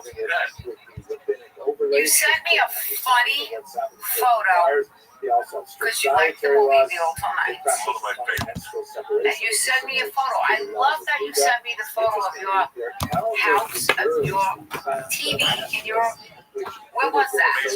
In your basement. And it was, I think it was it me on the screen? Yeah, but you In The Ultralights. I want to ask you, what is it what do you think it is that you like about that movie? What is it that you like about it? Well, let's get back to basics. I've always liked you. So I loved you in Bronx Tale. Then you popped up in fucking The Sopranos, and you were really good at that. I really enjoyed it. There's no, I mean, I enjoy. I'm the type of guy, if I know you, I'm kind of cheer for you. Right. For the movie, like when you're in the movie, I'm cheering for you. While I'm watching the movie, I loved you in the fucking movie. The Irishman? Which one? Irishman? Yeah, when you took Joe Pesci's clothes off. I love that scene. You know, after you took his clothes off, you used to take off your shoes. Yeah, the bloody clothes. I love when you came down. How you look. But this movie, there was something different about you. This movie was you. You know, Aerosmith is Aerosmith. Guns N' Roses is Aerosmith on steroids. This was Catherine Narducci on steroids. This was all your years' work because you've always been funny just for being you. Arthur, they told you not to shoot the fucking gun off in the city limits, you know. You always gotta say fucking something, you know. But this movie, you were extremely funny. Your character really played out his beauty. It was such a. I was disappointed when that movie came out. I read for them. And I was very I wasn't disappointed in it. I'm not one of those guys. Can I ask you what role did you read for? Tony Bennett. Everybody read the comic book, and then they cast you from Tony Bennett. And the scene I read for, they broke it up into 5 guys. Fucking brilliant. We can talk for hours about that. Wow. The scene when he's yelling at the TV, Vito. Yeah. And they go, Columbo, he let off. Whatever, the dude jumped the 6 stories with a 5-foot blanket and all that shit. Yeah. That was all. They broke it into 5 different bosses, talking about how Columbo put that guy in command. And Gillette, the guy they shot in the barbershop. Oh, Michael Respoli's character, Joe, Maranzano, whatever his name is. yeah. Maserano, whatever. I'm so mad I don't know. But Can't think of the it right now. fucking court scene, you were fucking brilliant. He spends all his money on the boutons. It was very reminiscent of the scene when Christopher gets when you all go to his house. It was the intervention. It became a circus. That court thing became a circus, and then you even say it. See, this has become a circus. But the beauty about that, you're a clown. You spend all your money with the boutons. Ask him, he gives all his money to the boutons. I'm a broke man. He's there fighting. He sees my He was good in that. I haven't made $1 in years. You know, I'm an old man. I live on Social Security. Yeah. You're like me. Bags of money come to his house. But the beauty about that whole scene and how it was written, and at the end, you come back and you go, and you run. You want me to tell you what the fucking dumbest thing in the world is? I still fucking love him. You asked me to take me back and take him back to the functional. That's a beautiful fucking scene. That's funny. And no, the scene was written like that. I know you were provided. I know you told you to do what you do. But that scene, like, no matter what happened, I still love it. You sold that. You really sold it. Thank you. How he tortured you. You know, with money when he comes in to get the fucking money from the register. Oh, yeah. And Tony's there. And I jump over the bar. It's just, I enjoyed that movie. When that movie came out, I was really depressed. Like, it had been out. Somebody looked at it. Well, that movie didn't come out yet. And they're like, yes, it did. It's in the fucking movie theater. I go, no, it's not. And I went online. I'm like, oh my God, it's in the movie theater. I didn't know nothing. Wow. To the release date. I didn't see an ad. I didn't see it on the internet. Yeah, they didn't really publicize it too much. The problem is, when you have such a big budget for a film like that, there's a lot of you put on an Amazon film late at night that you've never seen or never heard of. I don't have Amazon. Wait, 5 out of 10 of them are home. Okay. Like, I just watched one about D'Onofrio. He's a mob boss in Brooklyn, and he gets hit in the head. He goes into a tree. Oh, shit. Oh my God. It's horrible, but funny. Vincent D'Onofrio? Yeah. He's a mob boss now. He gets hit in the head. His old men go to shoot him. He jumps into a lake. They think he's dead, and he shows up on a tree. What do you mean, a tree house? In a tree house, because they're going to tear down the forest. So he wants to sit in the tree house. So he's a mob boss. They're all coming to him. Oh, please, Vito, come down. In a tree house. In a fucking tree house. Oh my It's a God.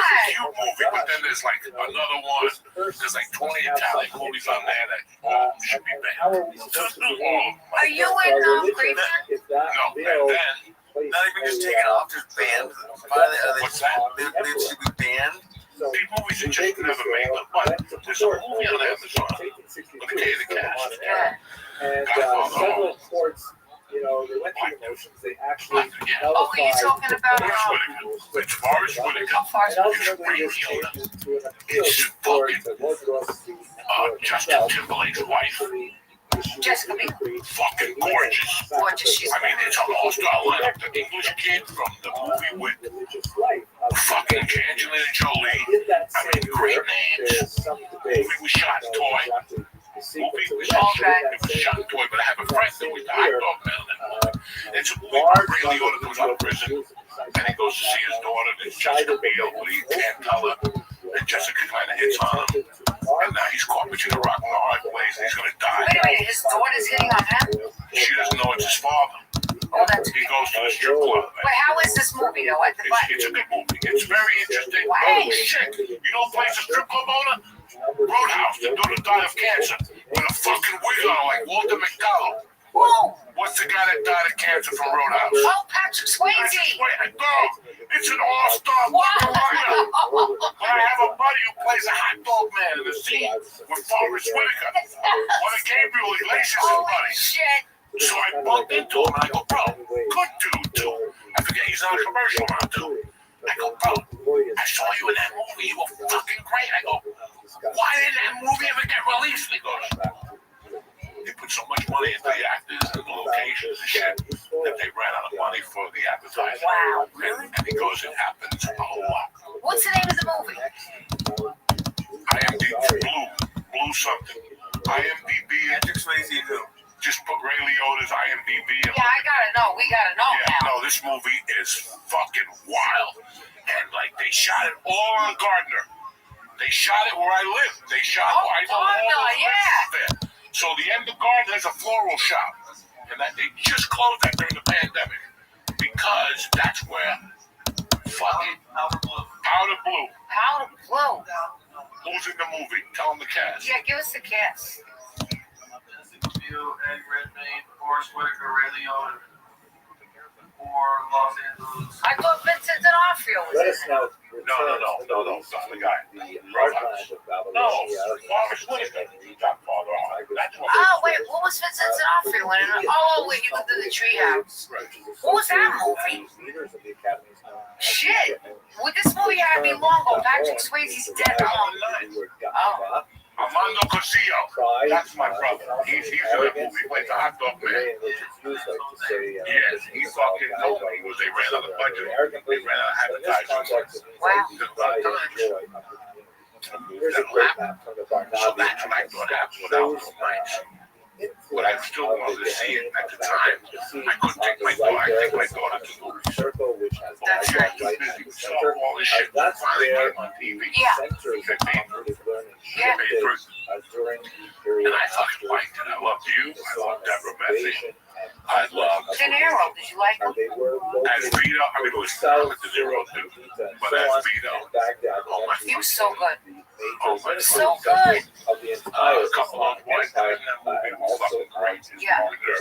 Tony Bender. I didn't like the way they Tony Bender passed away. Yeah, before it came out. I really I love that guy. I didn't like Vito. The guy that played, no, Vincent. The guy that played Vincent, what Vincent plays in Godfather of all. The guy that was the boss. Oh, the Chin. The Chin. I didn't like the Chin. They made him look like a retard. The Chin wasn't a retard. He just shot the guy by mistake. He didn't shoot him right. Instead of shooting 3 or 4 times, he shot him and ran away. Yeah. But that guy didn't go on to fucking lead a crime family being a retard.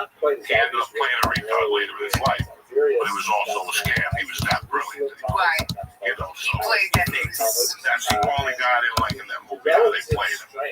Everything else was solid. I like the name of the club, the social club with the Alto Knights. Yeah, the Alto. I like how Columbo was very politically fucking. That's what a gangster was. You know, they got to be in politics, rocking it. And I liked all that. You were great, man. I thought the movie was so good. I thought De Niro was on his game. I loved everybody in it.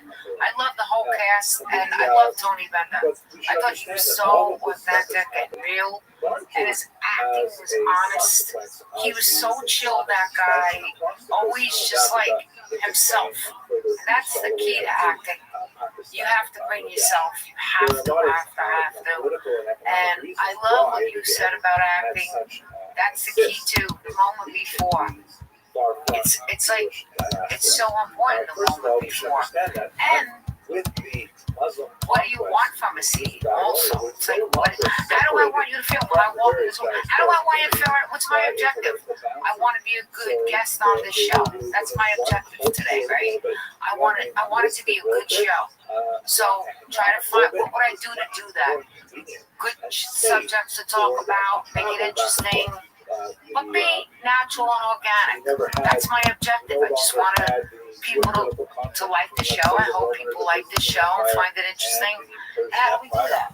We just come up with good subjects that we want to connect with people who are watching it.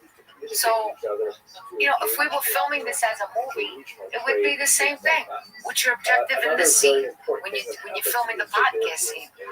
Oh, I just want to be a good guest on the scene. Right? It's so simple.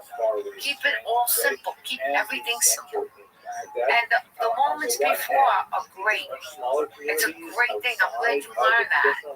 Long time ago, like when I first got to LA, That's so great. and I learned that there was a $35 a month acting class. His name was Frank, some Italian guy from Brooklyn. Wow. And he taught on Monday nights, and I started with him. Frank Perna, something like that. And I started with him because he was close to the house. He was cheap. But the only thing I didn't like was Monday nights. And Monday nights was the hot comedy night in LA. So I had to go to class, do a scene, then leave. I didn't like doing it. Yeah. The guy was such a good teacher. I didn't want to do that. Right. And then I went to Advantage of it. Oh my God. She's like the shit out She's the shit. Did you learn from her? Yes. Yes. What's the biggest takeaway from her class? She makes everything about sex. Is it very? This is what she does. She doesn't make it. I take that back. No. She just, it's about, am I right? It's that a lot, because I sat in on it. Fucking watch Mary. Who's in that movie? The mayor, the female, that chick from Leo's wife in the fucking boat, the Titanic. Oh, that's God, she's amazing. That's Kate. Like that bitch has no bathroom. She'll show you a pussy. She doesn't care how she looks. You know what my acting teacher used to say? This is gonna say what she is. My aunt died used to say, stop being a mirror, not to me. If you were on stage and you were worried about your looks and what you were wearing, he'd say, stop being a fucking mirror actress. She's anything but that. She doesn't give a shit. She'll come out, no makeup, raw. She doesn't care what she Just was on Titanic. I got them all coked up one night. I'm sick. I put HBO on, and all of a sudden it's her with a pussy out with Harvey Keitel drawing him, and I'm like, she just won a fucking tremendous Oscar, and she's on the late night. So one night I was thinking about this because I saw something else that pussy was out. What? How pussy's been out like 18. What'd you say? Little monster, something like that. Yeah. It's a movie. Fucking with the pedophiles. It's crazy that she doesn't care. I read an article where the producers called and she goes, leave that in. That scene where she fucked the guy in that the pussy was out. I mean, she's fucking nuts. That's she's beautiful. A father takes a woman who's grown up in my house, let's say. Like if I had like my daughter, I'm very like, there's that I give her some rope, but she knows the bottom fucking line. I'm a Cuban old school dad, so I don't want to fucking hear it. You're strict. I'm 12, she's 12. She's going into the jaws of life there with me. Her mother had it till she's 12 now. I mean, me and the mother have it, but now I gotta look at her a little more. I gotta watch her a little more. These are the ages where they need their dad. They break away from mom a little bit, and you either have to talk.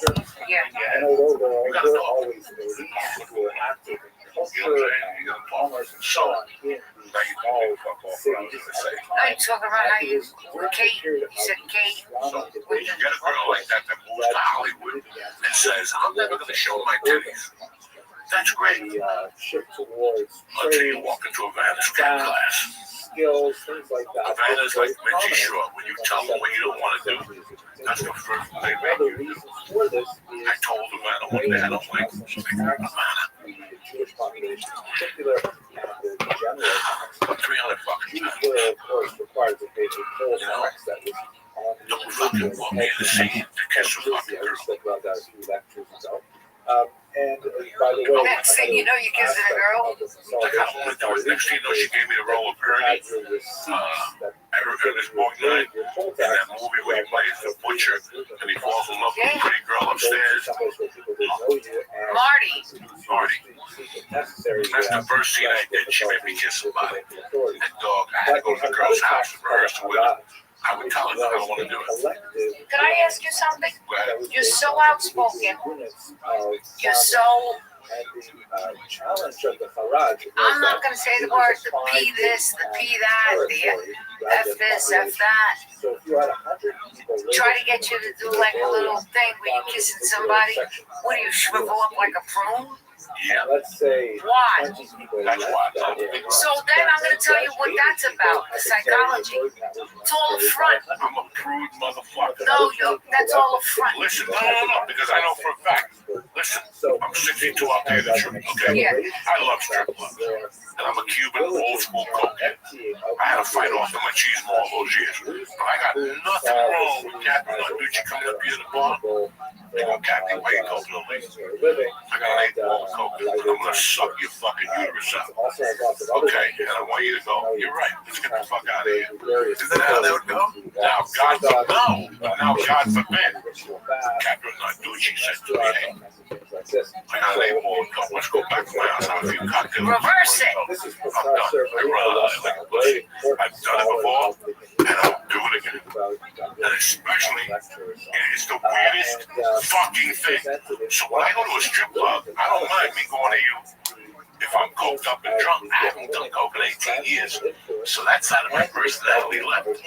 So now it's even more. But then, I felt bad for the girl. I'm 300 pounds. Why would a pretty girl want to kiss me? That's forcing myself. Even for a fucking scene in a movie. When a girl has to kiss a man in a movie, the guy's at least a fucking 8. Okay? And she don't mind. He's an 8. Okay. I was a 4. I don't want to kiss a girl that's a fucking 10. That's 20 years younger than me. I'm 10 years younger. Can I just say something? Go ahead. Do you love acting? You're an actor? I love it. Are you an actor? I don't know. Oh, I like that honest answer. I don't know. It depends who I'm around. It depends who I'm with. It depends who I'm in a scene with. It depends who I'm working with. I don't know. I can't do voices. I can't do fucking accents. I can't dance. I can't jump up and down. So I don't really know. I can look at your eyes. I can be sincere. I know all the principles of what I want to do because I stole the principles of acting and use it in my stand-up. Heavy to carry around. Awkward to so I was one of those dudes that understood acting. Yeah. All kinds of things. Like I just told you about a movie I have no audition for. Yeah. Evolution in information. I go to New Mexico. They're paying scale.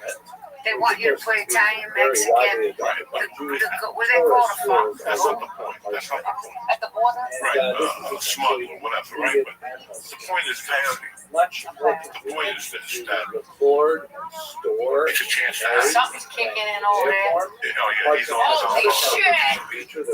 He's all Zamboni. Can't get It's in! his lucky night, so. There was a time when I was already on top of that. Remember, I booked a bunch of movies from sending tapes in. I do my own auditions. I get films in pre-production and get the script from the agent. Do you feel in your heart? You feel in your heart of hearts, in your gut, the same way if I said to you, Joey, are you a comedian? Are you a comedian? Are you a good comedian? Yes. Do you understand comedy? Yes. Do you think you're a good comedian? There's better comedians, but I'm good. I can hold my own in a room. Let's just say that. Okay? I can hold my own in a room. Okay. I'm not the best comic. I'm not the best writer. But energy and heart and enthusiasm always wins with me. Okay. It could be a minute joke. But the way I enthuse about it, it becomes bigger. It's smoke and mirrors. Do you think that you were born to be a comedian? Yes.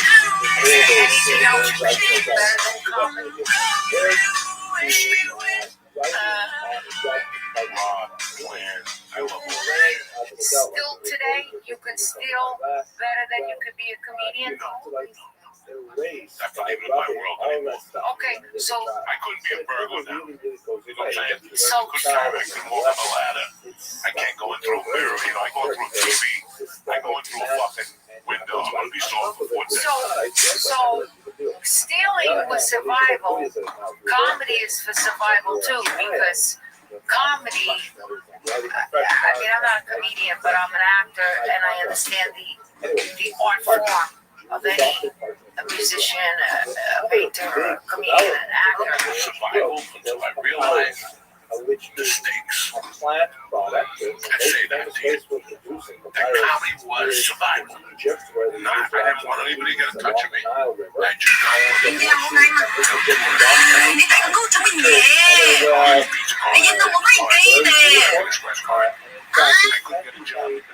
我都講馬死跟子，馬死跟子，馬死放咁高嚟影我嘅，你一個放咁低你死咩？你隻手拉住你做乜嘢啊？你隻手好靚咩？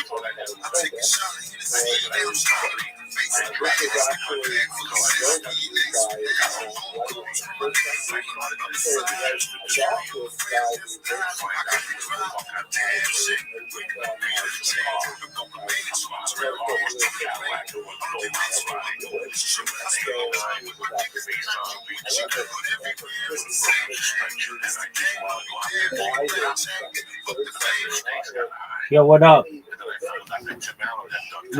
Nathan, what's going on, pimp? Can you hear me, son?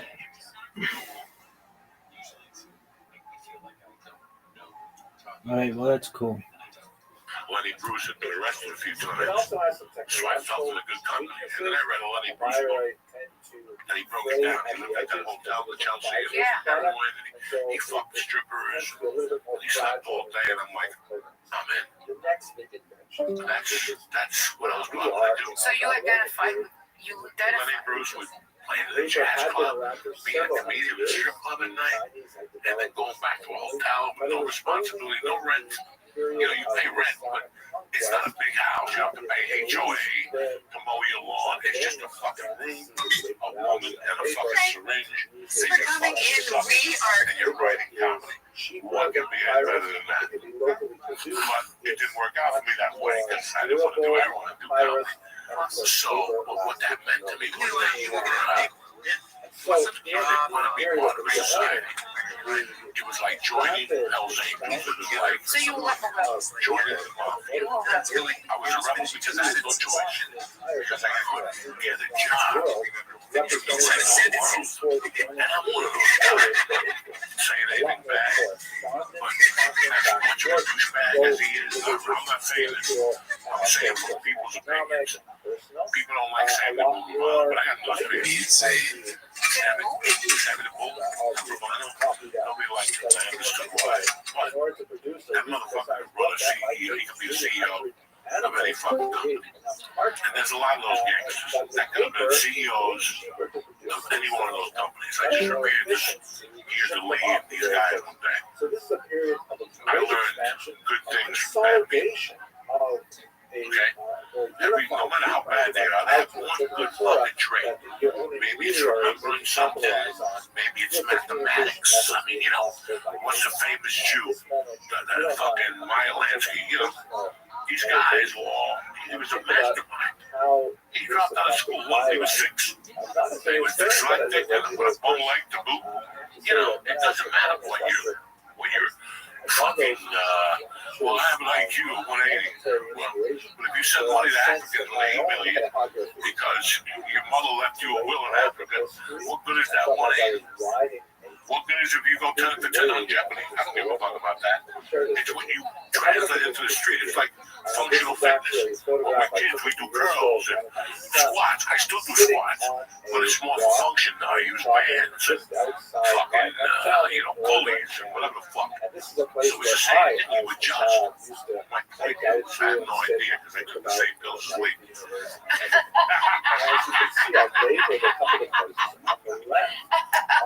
Well, here's my question is to you. Do you think you're a good comedian? And were you born to be a comedian? Yes. Well, you were more born. I'm going to tell you something about you. I was born to be a fucking attorney. I'm going to tell you something about you. A Jew attorney. Could I tell you something about you? To break it down a little bit from what I think. I think that See something horrible happen in the world. on top of the hard exterior and the cursing and the fucking motherfuckers and you savages and everything, I think that Look at this athleticism, folks. Folks, I'm really going to try to put this into terms for you. who This is the most gets on a athletic stage motherfucker we've ever seen. and gives this massive If they were a fantasy hard draft, exterior, like he's this so motherfucker goes so one. honest, and he's connected to all these other hurt people who are hard, this macho kind of thing. Oh, dude, I that's think that guy. the Hey, connection dude, with you you don't is have a mic. you You also, need to pray, my friend, for a on fucking top of mic. that hard exterior, that wall, I do believe that the real connection is not that. I think that we see through that wall and see that there's a guy behind all that who is actually like this really good guy, this teddy bear who you're on stage being a comedian and you're good at it. These are all your survival skills, and it's also you connect with these broken people in a way through your comedy. It's kind of like what's the word I'm looking for when you do reverse psychology? You're doing sort of a reverse psychology where you're like, come on, you motherfuckers, and you're like, you're using that, but you're connecting in a way where you grab them because they understand. We understand what you're doing. You're good at what you're doing.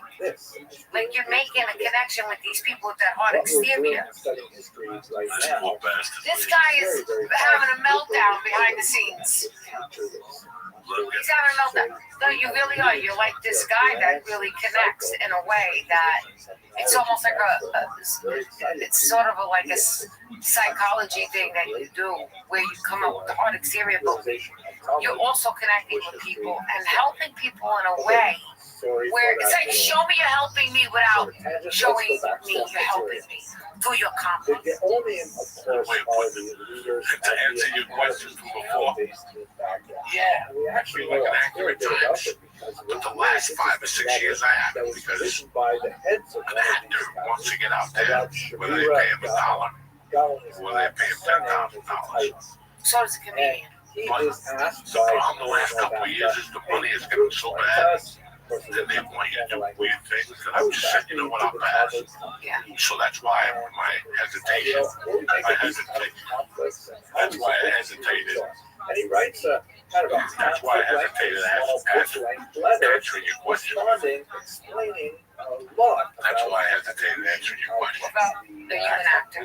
Because And he goes I got off the plane, but I couldn't do it. Why? It was in the heart of fucking July. It was a weekend in New Jersey, which I don't know about you. I don't think people want to play in New Jersey on the fucking weekend in July. Okay, but right away I don't want you to sound like I was negative off the bat about it. The real reason was the time. I like my time at home. I like my time with my daughter. I like being close to her. For the first 7 years I was always doing a podcast or doing something. And I was in her life, but not. And I saw the change when we moved here. Because women don't want to be loved. They want to feel secure. Yeah. She doesn't need to hang out with me. She comes down 3 times a night with that. Are you okay? And then she'll take a water and get right back on the phone. But she comes down. And I can see that. So I like being around. Yeah. You know, like I like being around. Like when she got home from school. My parents went home when I got home from school. What a fucking horrible existence. In the old days, somebody was always home when you got home. That's called a latchkey kid. That's called what? Latchkey kid. That's a kid who lets himself in. Yeah, Relax. You let yourself in. Then nobody's home. I wanted to be a latchkey, but not now. A little later. Yeah. A little later. You follow me? There's just so many things. And when you do a play, you have to commit. That's a commitment. You just can't wake up and go, look, I don't feel like doing it. It's like anything else in life. Then you committed to something. There's 8 people waiting on you.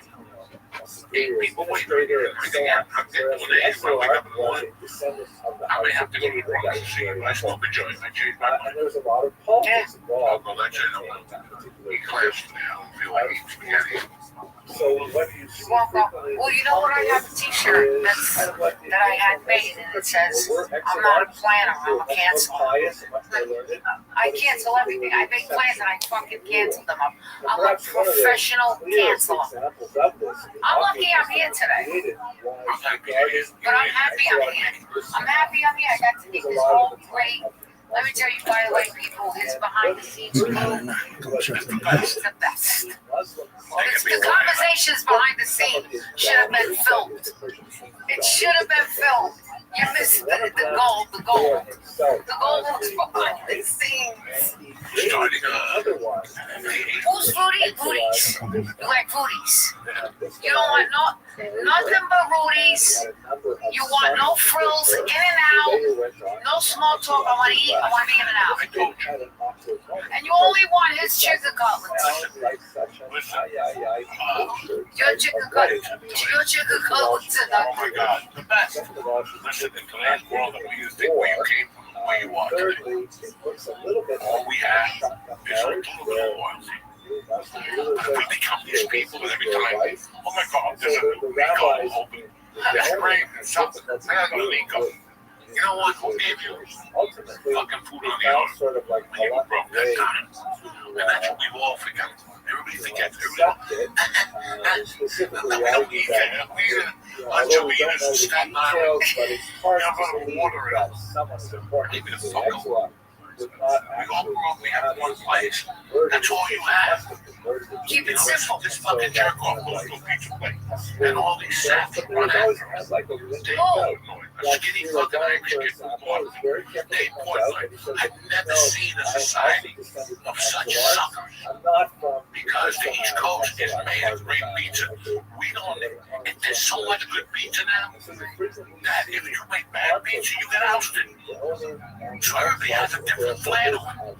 Yeah. So for you to tell me that you're going to drive 2 hours to get a slice of pizza, something like that, Well, you're not into the trends. no. And you're not into the gurus, and you're not into follower to follower. Because this is Follow the follower. This is regardless of the dance. Now you want to be Johnny Bananas and be better. And that's what the problem is. Yeah. Let me forget what got you to the fucking dance. That got you to the dance for years. And okay, you may be born, but you better go in there once a month and pay your fucking respect. And keep your fucking mouth shut. To a pizza place? Whatever. I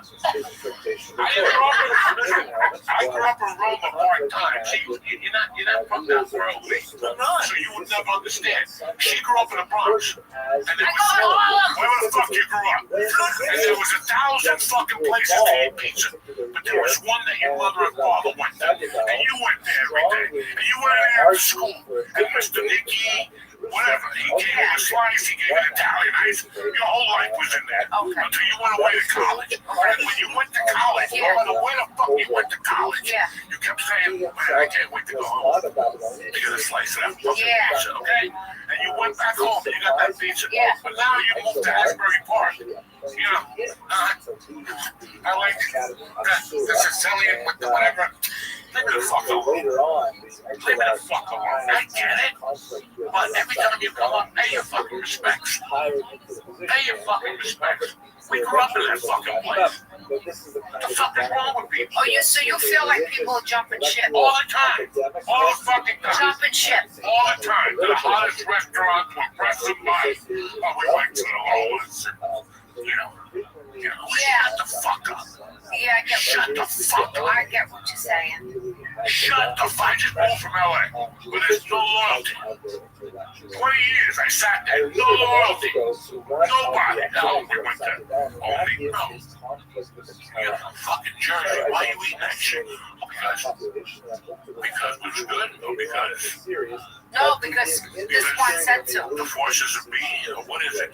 Let's tap into what the fuck you're doing. You're not one of these fucking Americans. Why are you acting like them? For 30 years, these Americans fucked you in the ass. Now you want to be like them. Shut the, you eat their lunch. You fucking tell them when they're going to eat, you motherfuckers. I'm not going there. I don't care where you 11 people go. And that shit ends. That shit ends. You have to have something. You have to stand for something, man. And that shit pisses me the fuck off. Well, you know what it is? Simple thing. You're probably saying Swipe left. Swipe left. Swipe. There's always something new. Swipe people at left. home right now going, what the fuck is wrong with him? He's a grown man. You don't know where the fuck I'm coming from. Where I'm coming from is you have to have something. Yeah. Just a little bit of fucking Loyalty. Just a little bit. You want to die with you know, in this fucking rotten world. And it's a loyalty, not to Twitter. Yeah. I'm loyal to Instagram, you know. You have to be loyal to something. We grew up in this place, man. What the fuck is wrong with you? Yeah, but it's the swipe left syndrome. Oh my God. Because there's always something new. You're talking about social media. If you go on social media, there's always an influencer going to a new place where the line's around the corner and everybody's got to get in what they can't have. If there's a line, they want it. If there's no line, it must not be that good. But think about this. You're making a good point because years ago, the best places like, say, Rayo's or, say, Patsy's Pizza, when I was growing up, there wasn't any line. It was just a good place on a DL. But they did a great business. They're the loyal. You're talking about neighborhood people, supported them. That was it. That's all we needed. We were happy. You went in, you got a good meal, you went home. No bells and whistles, right? Now, swipe left, go on social media. The next influencer who you like is telling you it's like bing, bing, bing, bing, bing, bing. It's like a pinball machine. Go here, go there, go there, go there for the best donut, go there for the best donut. I found the best donut in New York City. They're gluten-free. These influencers are brainwashing everybody. We can't have a moment of silence. We can't have a moment of silence. Hudson County people. We can't have a moment of We silence. were raised a little differently. You can't brainwash Bronx people. You can't brainwash old school Brooklyn people. That's the fucking problem. Okay? When we're set on something, because we were raised, listen, I'm just a stupid fucking fellow inspector. Let me tell you an interesting story while we're here. All of us. Me and Chase on a beautiful show called The Sopranos. And he made you the wife of the guy who owned the partner, Marty Bucco. You remember that show? Until you had regular show called The Sopranos. And he made you the wife of the guy who owned the partner, Marty Bucco. Do you remember on that show? Until you had regulars that came in every week. Not 6 days a week, but they came in once a week. And they got the same stupid dish. Maybe a different type of bottle of wine. How many times on the show did Tony Soprano or Christopher Walter Sunday say, Artie, I know this menu back and forth. It doesn't matter. That's the restaurant. I know the menu at Rudy's back and forth. I know the menu at Osteria back and forth. We know the menu at fucking Las Brisas back and forth. You know the menu at the Riverfront back and forth. You know the menu at Carmine's back and forth. I don't know. You know, you just know you have something that you know it, and that's fine because that's home. But you know what I like that you're saying? You really mostly, if you break it down, everything you're saying just comes down to loyalty. That's home. Another episode. Years later, he talked about it. He goes, Artie, in my darkest night, I was driving home. There was a storm. And we came to you, and you let us in, and there was no power. And that's one of the best nights we had in our life because we were home. People complain that they're depressed, but they ain't got a fucking home. And then they don't want to go home. They always want to go somewhere else. And always grip. Just you here, enjoy it, shut your fucking mouth, and eat the fucking food. Don't drop any fucking Italian names on me, so help me God, I'll hit you with this bottle of vinegar right to the fucking skull. Don't mention who's better. I don't want to hear it, because right now, at this moment, That's right. it's like the homeless guy you said today. There ain't no better place than where we're That's at. right. So shut your fucking pipe hole with that shit. And that's the problem you have. Well, it's an overload. It's overloaded. I'm telling you, it's the swipe left syndrome. I'm just using that as the metaphor to what I'm talking about. It's like, there's always something better. The grass is always greener. Oh, you like that place? But no, try this place. But now that we tried that place, that pasta, no, now you gotta go here. Now you gotta go there. And they'll show you the line around the corner because this is what this person, this is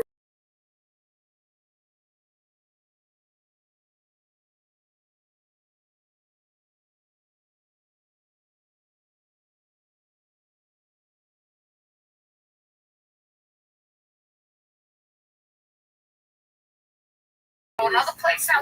We just got here. It's a swipe left syndrome.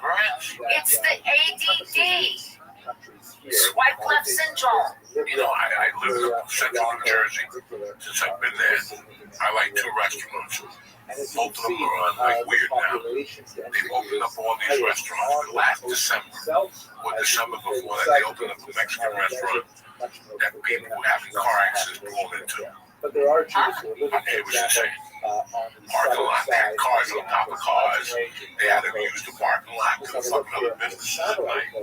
I never stepped in there. I won't go to those places. When they hopping like that in the beginning, they're all sex. Because they go in there underneath. They're underneath. Yeah. They go in there.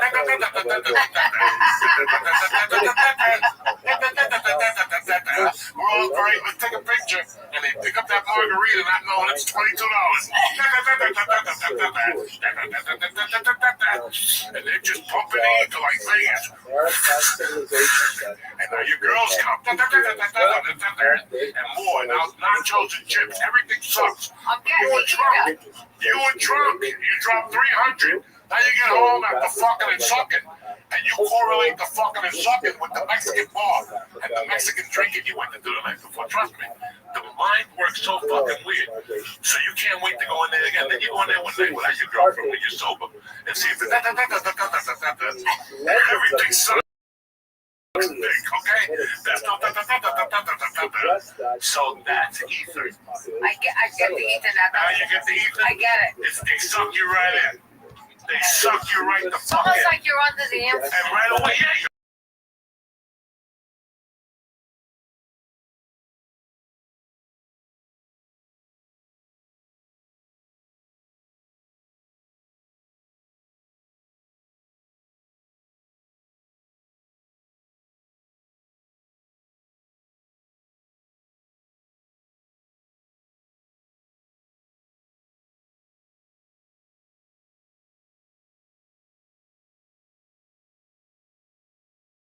You get out the big, it is.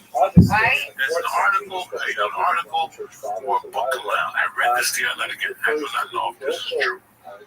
I do not know if this is true. Don't quote me. You know how life is. Yeah. Oh my God.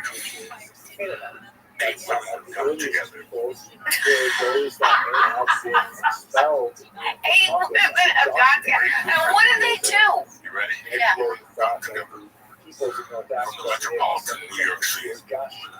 And they're ready to file a big-time lawsuit against the owners of Studio 54 because they got raped there in the 70s. And get the fuck out of here! Again, they went down there. Quaalude. Mick Jagger walked in, they sucked this thing. And they remembered it during the pandemic. Like everybody else did. Remember during the pandemic? Everybody remembered who raped them. During the pandemic, they shot each other. Everybody remembered who held it 20 years ago at a fraternity party. Who grabbed your pussy when you saluted the soldiers. You know, everybody remembers. I read the shit. It was very interesting. It was very interesting that a woman would wait 50 fucking years. 50 years native. What happened to the Studio 54? They say they got raped and sexual. You know, everybody said it was a party. It wasn't for us. It was a night of hell. Steve Rubell took us in a room and whipped us and made us snort coke off his dick. It was horrible. You know, that type of shit. Okay, so for the 2,000 people who went there, they said it was the best night of their lives. They did coke. I mean, Bing Crosby was in there. Paul Castellano was in there. Frank Sinatra was in there. Okay, but now these 8 women, say that in 1978 or 77 or 73, like this happened. You know, and it just, it's like Jesus Christ. What the fuck? What the fuck? I didn't know I brought this up now. Fucking, we were already high. Might as well bring up some more shit to confuse the fuck out of That pill is kicking in. Oh, it's kicked in a while. These poor bastard. Me, I'm still, I go for 2 more. 2 more what? 2 more of these motherfuckers. Why?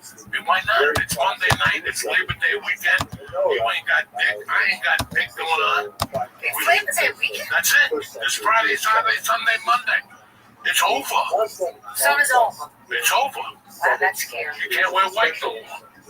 Shit. That's it. You gotta put on the dark bucket. I want to see you do stand-up right now. No, leave him alone right now. Leave him alone. Please leave him alone. Don't bother. Leave him alone. Leave him right there to sit there. He'll do right now. Once he gets some beats, Let's get one line. no, leave him alone. Let him get some food. Then he'll do stand-up. He'll jump up and down for you. Look at his eyes. They're like, Yeah, it was a Jewish eyes. Did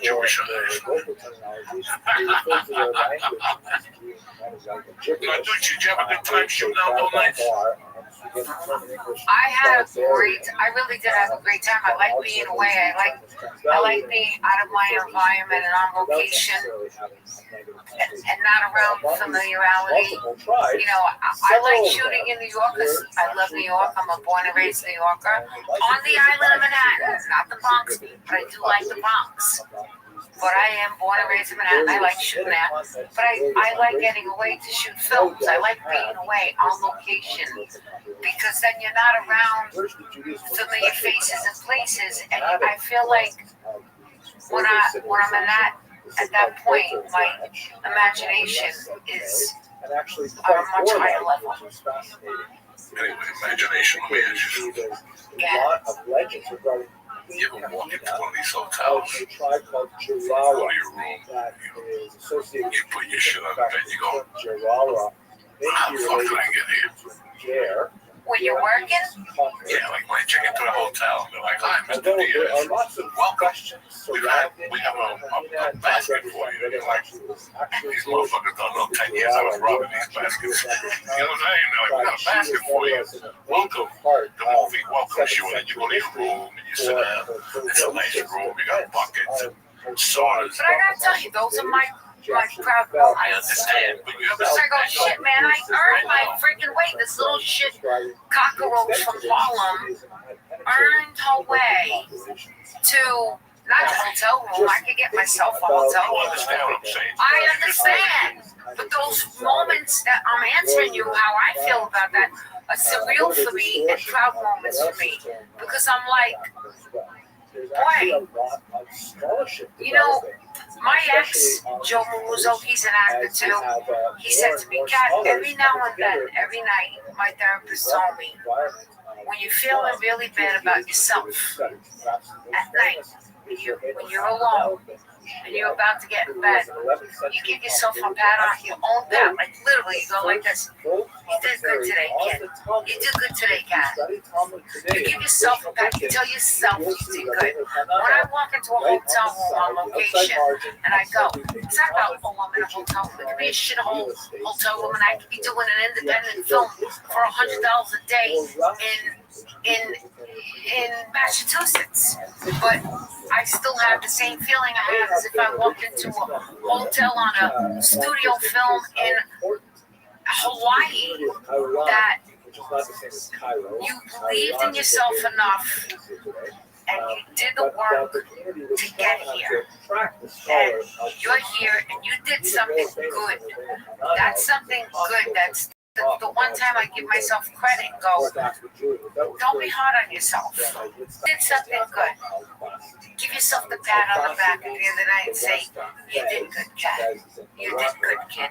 And I do. I go like that to myself. And I always took that to heart what Joe told me. And when I check into the hotel, wherever it may be, for a job specifically, it's better feeling than when I'm on a vacation with family or friends, because I earned that and I worked so hard for that.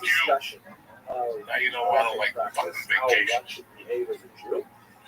Back and forth debate. I don't like what we're talking about, but that's a different story. But I earned it. You earned it. I earned that fucking room. I earned this place. I earned my place here. I earned welcome, Miss Narducci. We have a room for you. Thank you. I earned that. It didn't come overnight. I earned that. You know, from my fucking poor beginnings to where I am now. You did good, Kat. Today you're doing good. Tomorrow you might not be out of work again.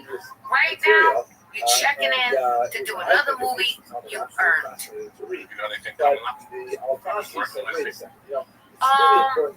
Right now I just have the series that I wrote, and I'm hoping to get it done as a movie, which I was just told by somebody that I love and respect, that you all know, but I can't say, saying that, because I wrote 8 episodes of a series of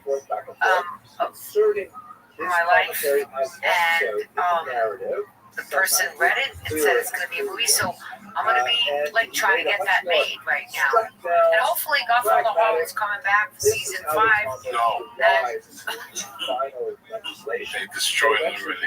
No, oh, come on, give Chris Margano another chance. I love Chris, and I love that show. I love that fucking show. You just weren't crazy about season 5. There's like 3 of us that really like that show. And we've all looked at each other and said, what the fuck was that? It reminded me, you know what it was reminiscent of? Yeah. Miami Vice. Last season of Miami Vice, they were chasing a guy. That was Martians. They were doing that. Remember that the guy became somebody else? Don Johnson had fucking whatever. He forgot who he was, so he became a renegade drug dealer. You're like, what the fuck happened? Frank Zappa? What happened? And that's what happened. What happened was, with that show, the cocaine, other shows, you know this happens. The show was great the first season. Then one motherfucker decided to leave, one of the writers, and then the second show was the second season is strong, and the third season is strong. It's not that bonding. But usually the fourth and fifth season, now people start using those 2 years to get bigger and better jobs. Yeah. And now you got to bring people in. Plus, the executive producers move on to other projects. Like Chris did. Chris moved on to that fucking Heartbreak Hotel with those dudes. That wasn't that good. You know, I never saw that guy. I tried 1-2 episodes. Great cast, but just it was overdone already. Was it? Yeah, somebody already did that. Oh, and they shot him to the point. And it was, Zelda. When they released Giselda, about that place. So then he came back and. You mean Griselda Blanco? Yes. He didn't do One of the most Griselda fascinating Blanco. periods, I think, in Jewish history That was Captain Zeta-Jones. a brief period of about 2 centuries that existed in medieval Spain. It's sometimes called the Golden Age because of the phenomenal personalities that animated the cultural, especially the literary, poetic life of the Iberian Peninsula about the 10th and 12th century. There's a lot of question, however, as to exactly how old this era was. A series of books over the last decade or so come back and forth on it. So I thought I'd just very quickly give you a sense of when was this golden era? Why did people call it a golden era, and what are some of the criticisms? So it's not so golden after all. Okay? I happen to have quite a few lectures on this topic, on people in this topic. In the following lecture, I'd like to just take a very brief moment to speak about 3 of my favorites, half of my favorites. But I'll put in the links below some directions to longer videos in which I explore the lives of these people. I have a question. Let's talk a little bit about the golden age of Spanish Jewry. Are you seriously When we going to last go to discussed Empire the Casino? Iberian Peninsula, it was under the control of We the need to go to Visigoths, Empire Casino. who, when they converted It's in to Yonkers. Catholicism in the year 589, initiated a Byzantine reign that was characterized by Oh, tremendous 42nd amount of Street. anti-Semitic They legislation. got shut down? As we discussed earlier, there's a lot of questions surrounding exactly the nature of how these decrees were implemented, because we didn't only have the legislative side to look at to try and examine history, but it was a period of remarkable anti-Semitic legislation, with punishments like amputation and imposition of a police state to track the movements What do you really think that would do to New York City? I don't think it would be good. At any rate, it was a very, very nasty period. We have to assume in years 589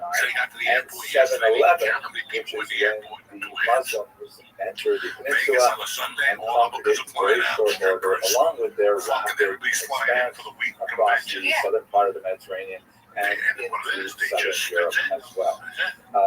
We don't get a lot of information about the So Vegas is suffering? sort of a Jewish Muslim synthesis or of this kind of cultural coexistence that we so celebrated for the first couple hundred years. By the time we get to the 10th century, things change dramatically. One of the concepts that comes up again and again in the origin stories of this golden age I get on the is the 4 notion of the train, loyal, and wise I get Jewish there. advisor, meaning you have like On the 4 Muslim train, leaders coming into I the get off in military Yonkers. relations. They've got Last to stop. manage And I love it. a restive Christian population. Beautiful, their presence beautiful, real and, people. These are serve as an That will go to excellent Udi's. What's your intermediary restaurant, to Udi's? the interlopers They'll all into go the to culture and Udi's. the indigenous population. They're literate, they're numerous, It's they're definitely urban. There's all a kinds of rough crowd. advantages to using the Jews who themselves have no special connection to the local population, and especially not to the previous regime of Visigoths. What So you kid is fit cutting that school role very going nicely. And OTP? over and over again, you see You? this phenomenon of like a Muslim military ruler coming in and needing some local support and infrastructure, we'd have to drive them up to Connecticut and give us $25. It's not clear at all that, as some 19th century historians have argued, that Jews somehow betrayed the Iberian Peninsula to the Muslims, but it is not at all outside of the realm of possibility that when Muslims came in, as their military advance required them to go further north, and they had to leave behind I go with the day, and I went the other day, 2 o'clock, I got on the 4 train. The Jews were able I'm sorry, to 1 staff o'clock. those I walked positions into the casino like population tax. 2 o'clock. So that's I left the probably casino where we have 11:30 at functional night, origins but I of take an Uber this home. interconnection. I take an Uber Jumping back ahead to a the little bit, city. of course, That many this, hours, and I lost is track of time. I think I'm reversed coming over out the at next 4 several o'clock. I'm hundred like, years what? in something 12 called o'clock the at night? Reconquest my or mind. Reconquista, and that refers They to have the virtual. from the north You know, down it's to a the big south, screen with this like slowly pushing virtual Muslims pretty back girl, out you know. of the peninsula. As you can see in this map here, I do which slots. covers the period from 914 till 1492, which is of course the expulsion of the Jews. And shortly before that, the complete conquest of the peninsula with the fall of Granada in the south. But as you can see with the color coding here, gradually over the course of half a millennia, the Christians begin to slowly work their way down with significant consequences for this population, as we will discuss later on.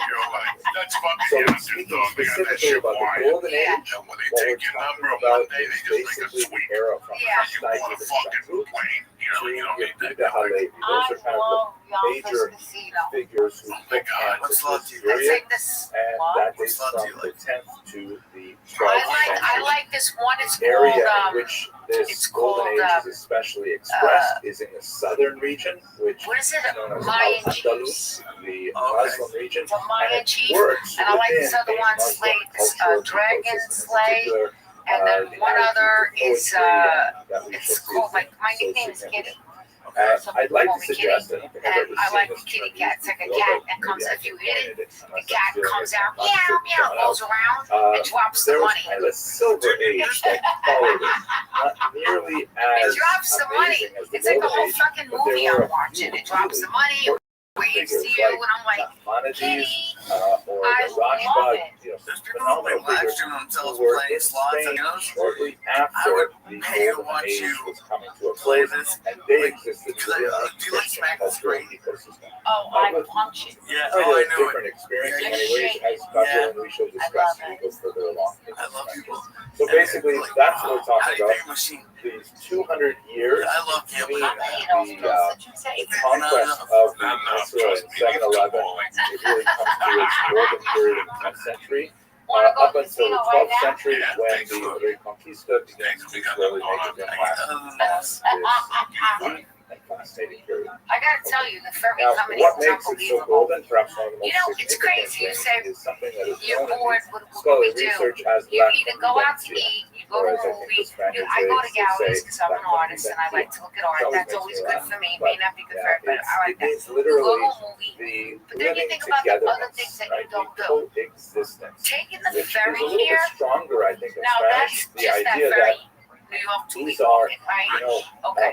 But you can very just get on the ferry. diametrically There's like opposed $10 cultures in so ferries many that go ways. around the city. Christians and Muslims and That's Jews, such a nice thing they to have a do. lot to Beautiful argue day. about, It was and cleared they my did head from argue here in to the many ways, city. and there What was was a lot it, of violence 15 involved minutes? in the history between those three parties. But for some reason, Yeah. during those 200 I'd rather years, have there was a I tremendous call what they amount call a of little baseball bat. a living togetherness You know, the where pre-roll. they appreciated each I like other's nice little cultures in pre-roll. ways that we But don't I like, see for I don't much like, of the period.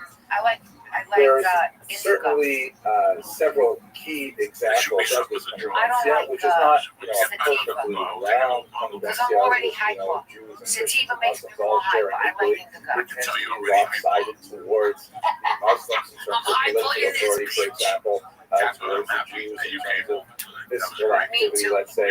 But, and I would say the Christians are probably at the bottom end of this triangle or this circle. But nevertheless, it does represent a step forward. Now, there are a lot of questions about it, though. Was it really as great as we was describing? August 30th, I'm at First of all, TV we should Barbershop in understand Hoboken that again. one of the reasons why this happened at all is because Spain is so far away from the center of Muslim culture. tickets go on sale tomorrow. For part of the casino the night before Thanksgiving. That's always a good fucking night. Oh, that's the best night. Last night have a different lineup, different crew. Come on down. You can gamble. Man, Wait, where? Can I gamble and see you? watch the casino. They were so far away. Where? I mean, we're talking about distances that Is it a casino? days, Whatever the fuck it is. to travel. Yeah, we So just had this last it was week. kind of like being in Oh, Vegas. shit. What He's got happens the in Vegas Tesla, so be stays in careful. Vegas. There was a lot more flexibility because they were so far Does it drive by central itself? authorities, and they could act Anyway, I love you, Catherine. Lee, I love That's you, why man. you see it many And times. tickets also went on sale for November 8th. Of Muslim Orthodoxy, DC, such I as, think, for example, December consumption 5th, of alcohol, Virginia.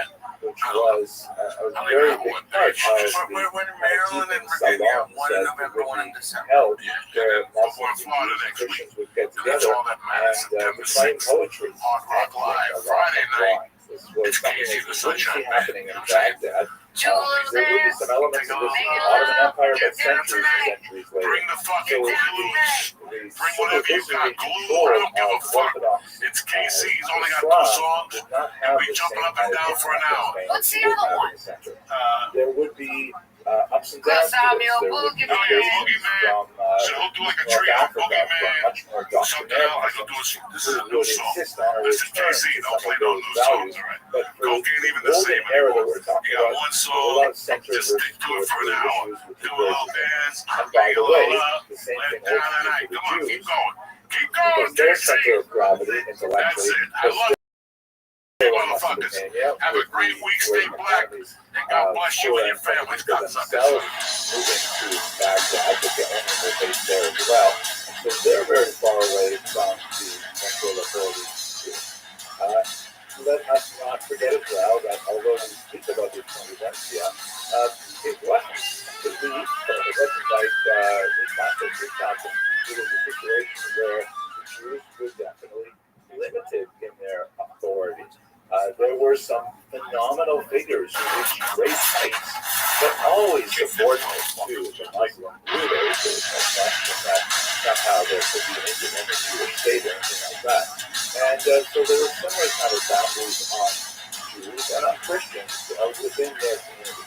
Nevertheless, placed within the larger context of what Jews and Christians were allowed to do in Muslim lands elsewhere, or what Jews or Muslims were allowed to do in Christian What's lands happening, you elsewhere, savages? really We're back like herpes, Uncle Joey, and my trusted little Kato, Lisa there Ayat, were also aka the moments of Flying Jew. violence The during church of what's this happening now, period. New It was Testament, not meant to is just coming kind at of you.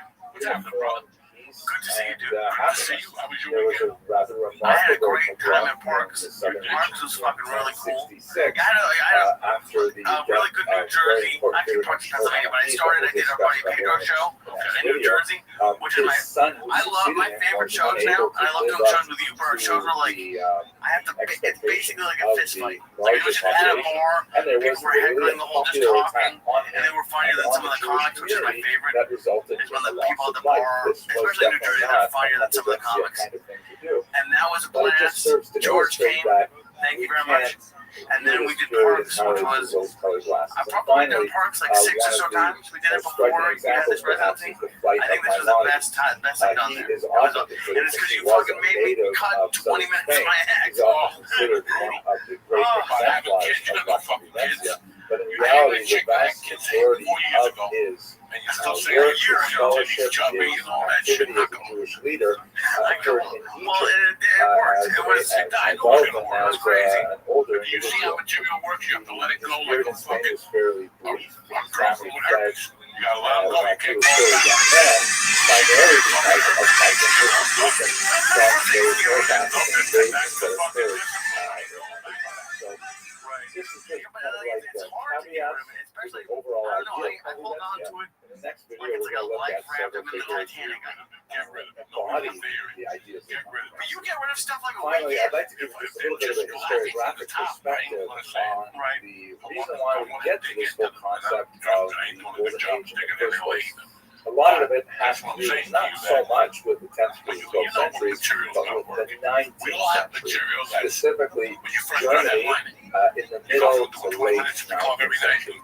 This is a period when Jews were arguing strenuously for equal rights, for what was called emancipation. A major theme that we'll speak about more next semester.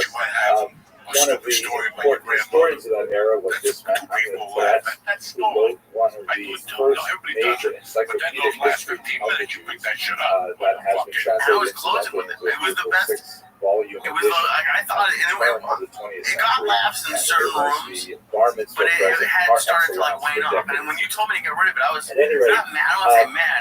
Or like, how can I get rid of 20 minutes? Like, it's oh God, Jesus Christ. I just want to get rid of material. That's what I said to myself. Been emancipated in France already 50 years prior.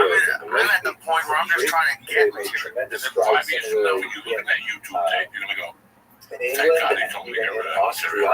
There are the tolerance content was out, all kinds of things were indicating that Jews were getting more and more rights. Germany was not yet unified, so there was a sort of approach to how Jews should be treated. There was also the capabilities, and then back down again. So Jews in Germany were trying very hard to make the case that they should be emancipated as well, granted equal rights, equal access to college, equal access to professions, and things like that. And one of the things that was part of their overall intellectual strategy was look at Spain, another country, look at what happened when those Jews suddenly are able to make phenomenal contributions back to the society. They're able to express themselves culturally. They're able to express themselves in literature, in science, in diplomacy, military arts, all kinds of areas where I was thinking about that the other day. Is that fucked up? Like, don't be smart. Like, you know the most, and then you have like no time left. These artificial political disabilities that are placed on them. So by sort of elevating the Spanish golden age and this noble Sephardic ideal, the 19th century historians really tried to create a perfect society as a model for 19th century. You don't know these things. The historical reality has a lot to say in support of that model, but as I've tried to outline here, there are some major caveats that take it away. At any rate, now that we have a sense of why it was considered such a golden age, in the next video, let's look at 3 figures, 3.5 really, that exemplify the ideals of the period, and you'll see why really what's going on. We forgot what the fuck this day is about, so it's ether. Right? It's ether. It's about you and her lasting forever. I don't want to go to a wedding, but when I'm at the wedding, I'm like, let's see if the odds are on DraftKings. Let's see if the odds are on FanDuel. You see it. Years ago, the fucking guy from San Antonio married the Mexican chick from Desperate Housewives. Nobody remembers that? Tony Parker. So they had a $50 million wedding. White pigeons, limos, white people, the whole fucking thing. He's black, she's fucking Mexican. They had white people there. In the previous video, we talked a little bit about the structural features that made the golden age so golden. We talked about that fucking retard. Questions about exactly how golden was it. Chubby In black this chick, video, let's look Long at Island, Oprah, the Hamptons, everybody. He was fucking some ugly black chick 3 weeks later. Exemplify the golden age. You underneath, Some sense of really and what you was so actually know he's fucking that chick. Let's start But as first a with woman, you're Hastad underneath, Edith you get Shapiro. married, His motherfucker. years are approximately 9, 10 His to husband 9, smelling 7. weird. He's been fucking He staying is out. really an example of the wise and loyal servant that we saw a little bit in the previous video. There's a fascinating story that actually you can see in a couple of these pictures where he is drawn to political authority because of his literary ability. Like, don't people get married as like entertainers or anybody just for like a business thing? Like they do it knowing they don't love each other. No, it's just for like like medicine. That reason for that is that the man's legacy is the field that is political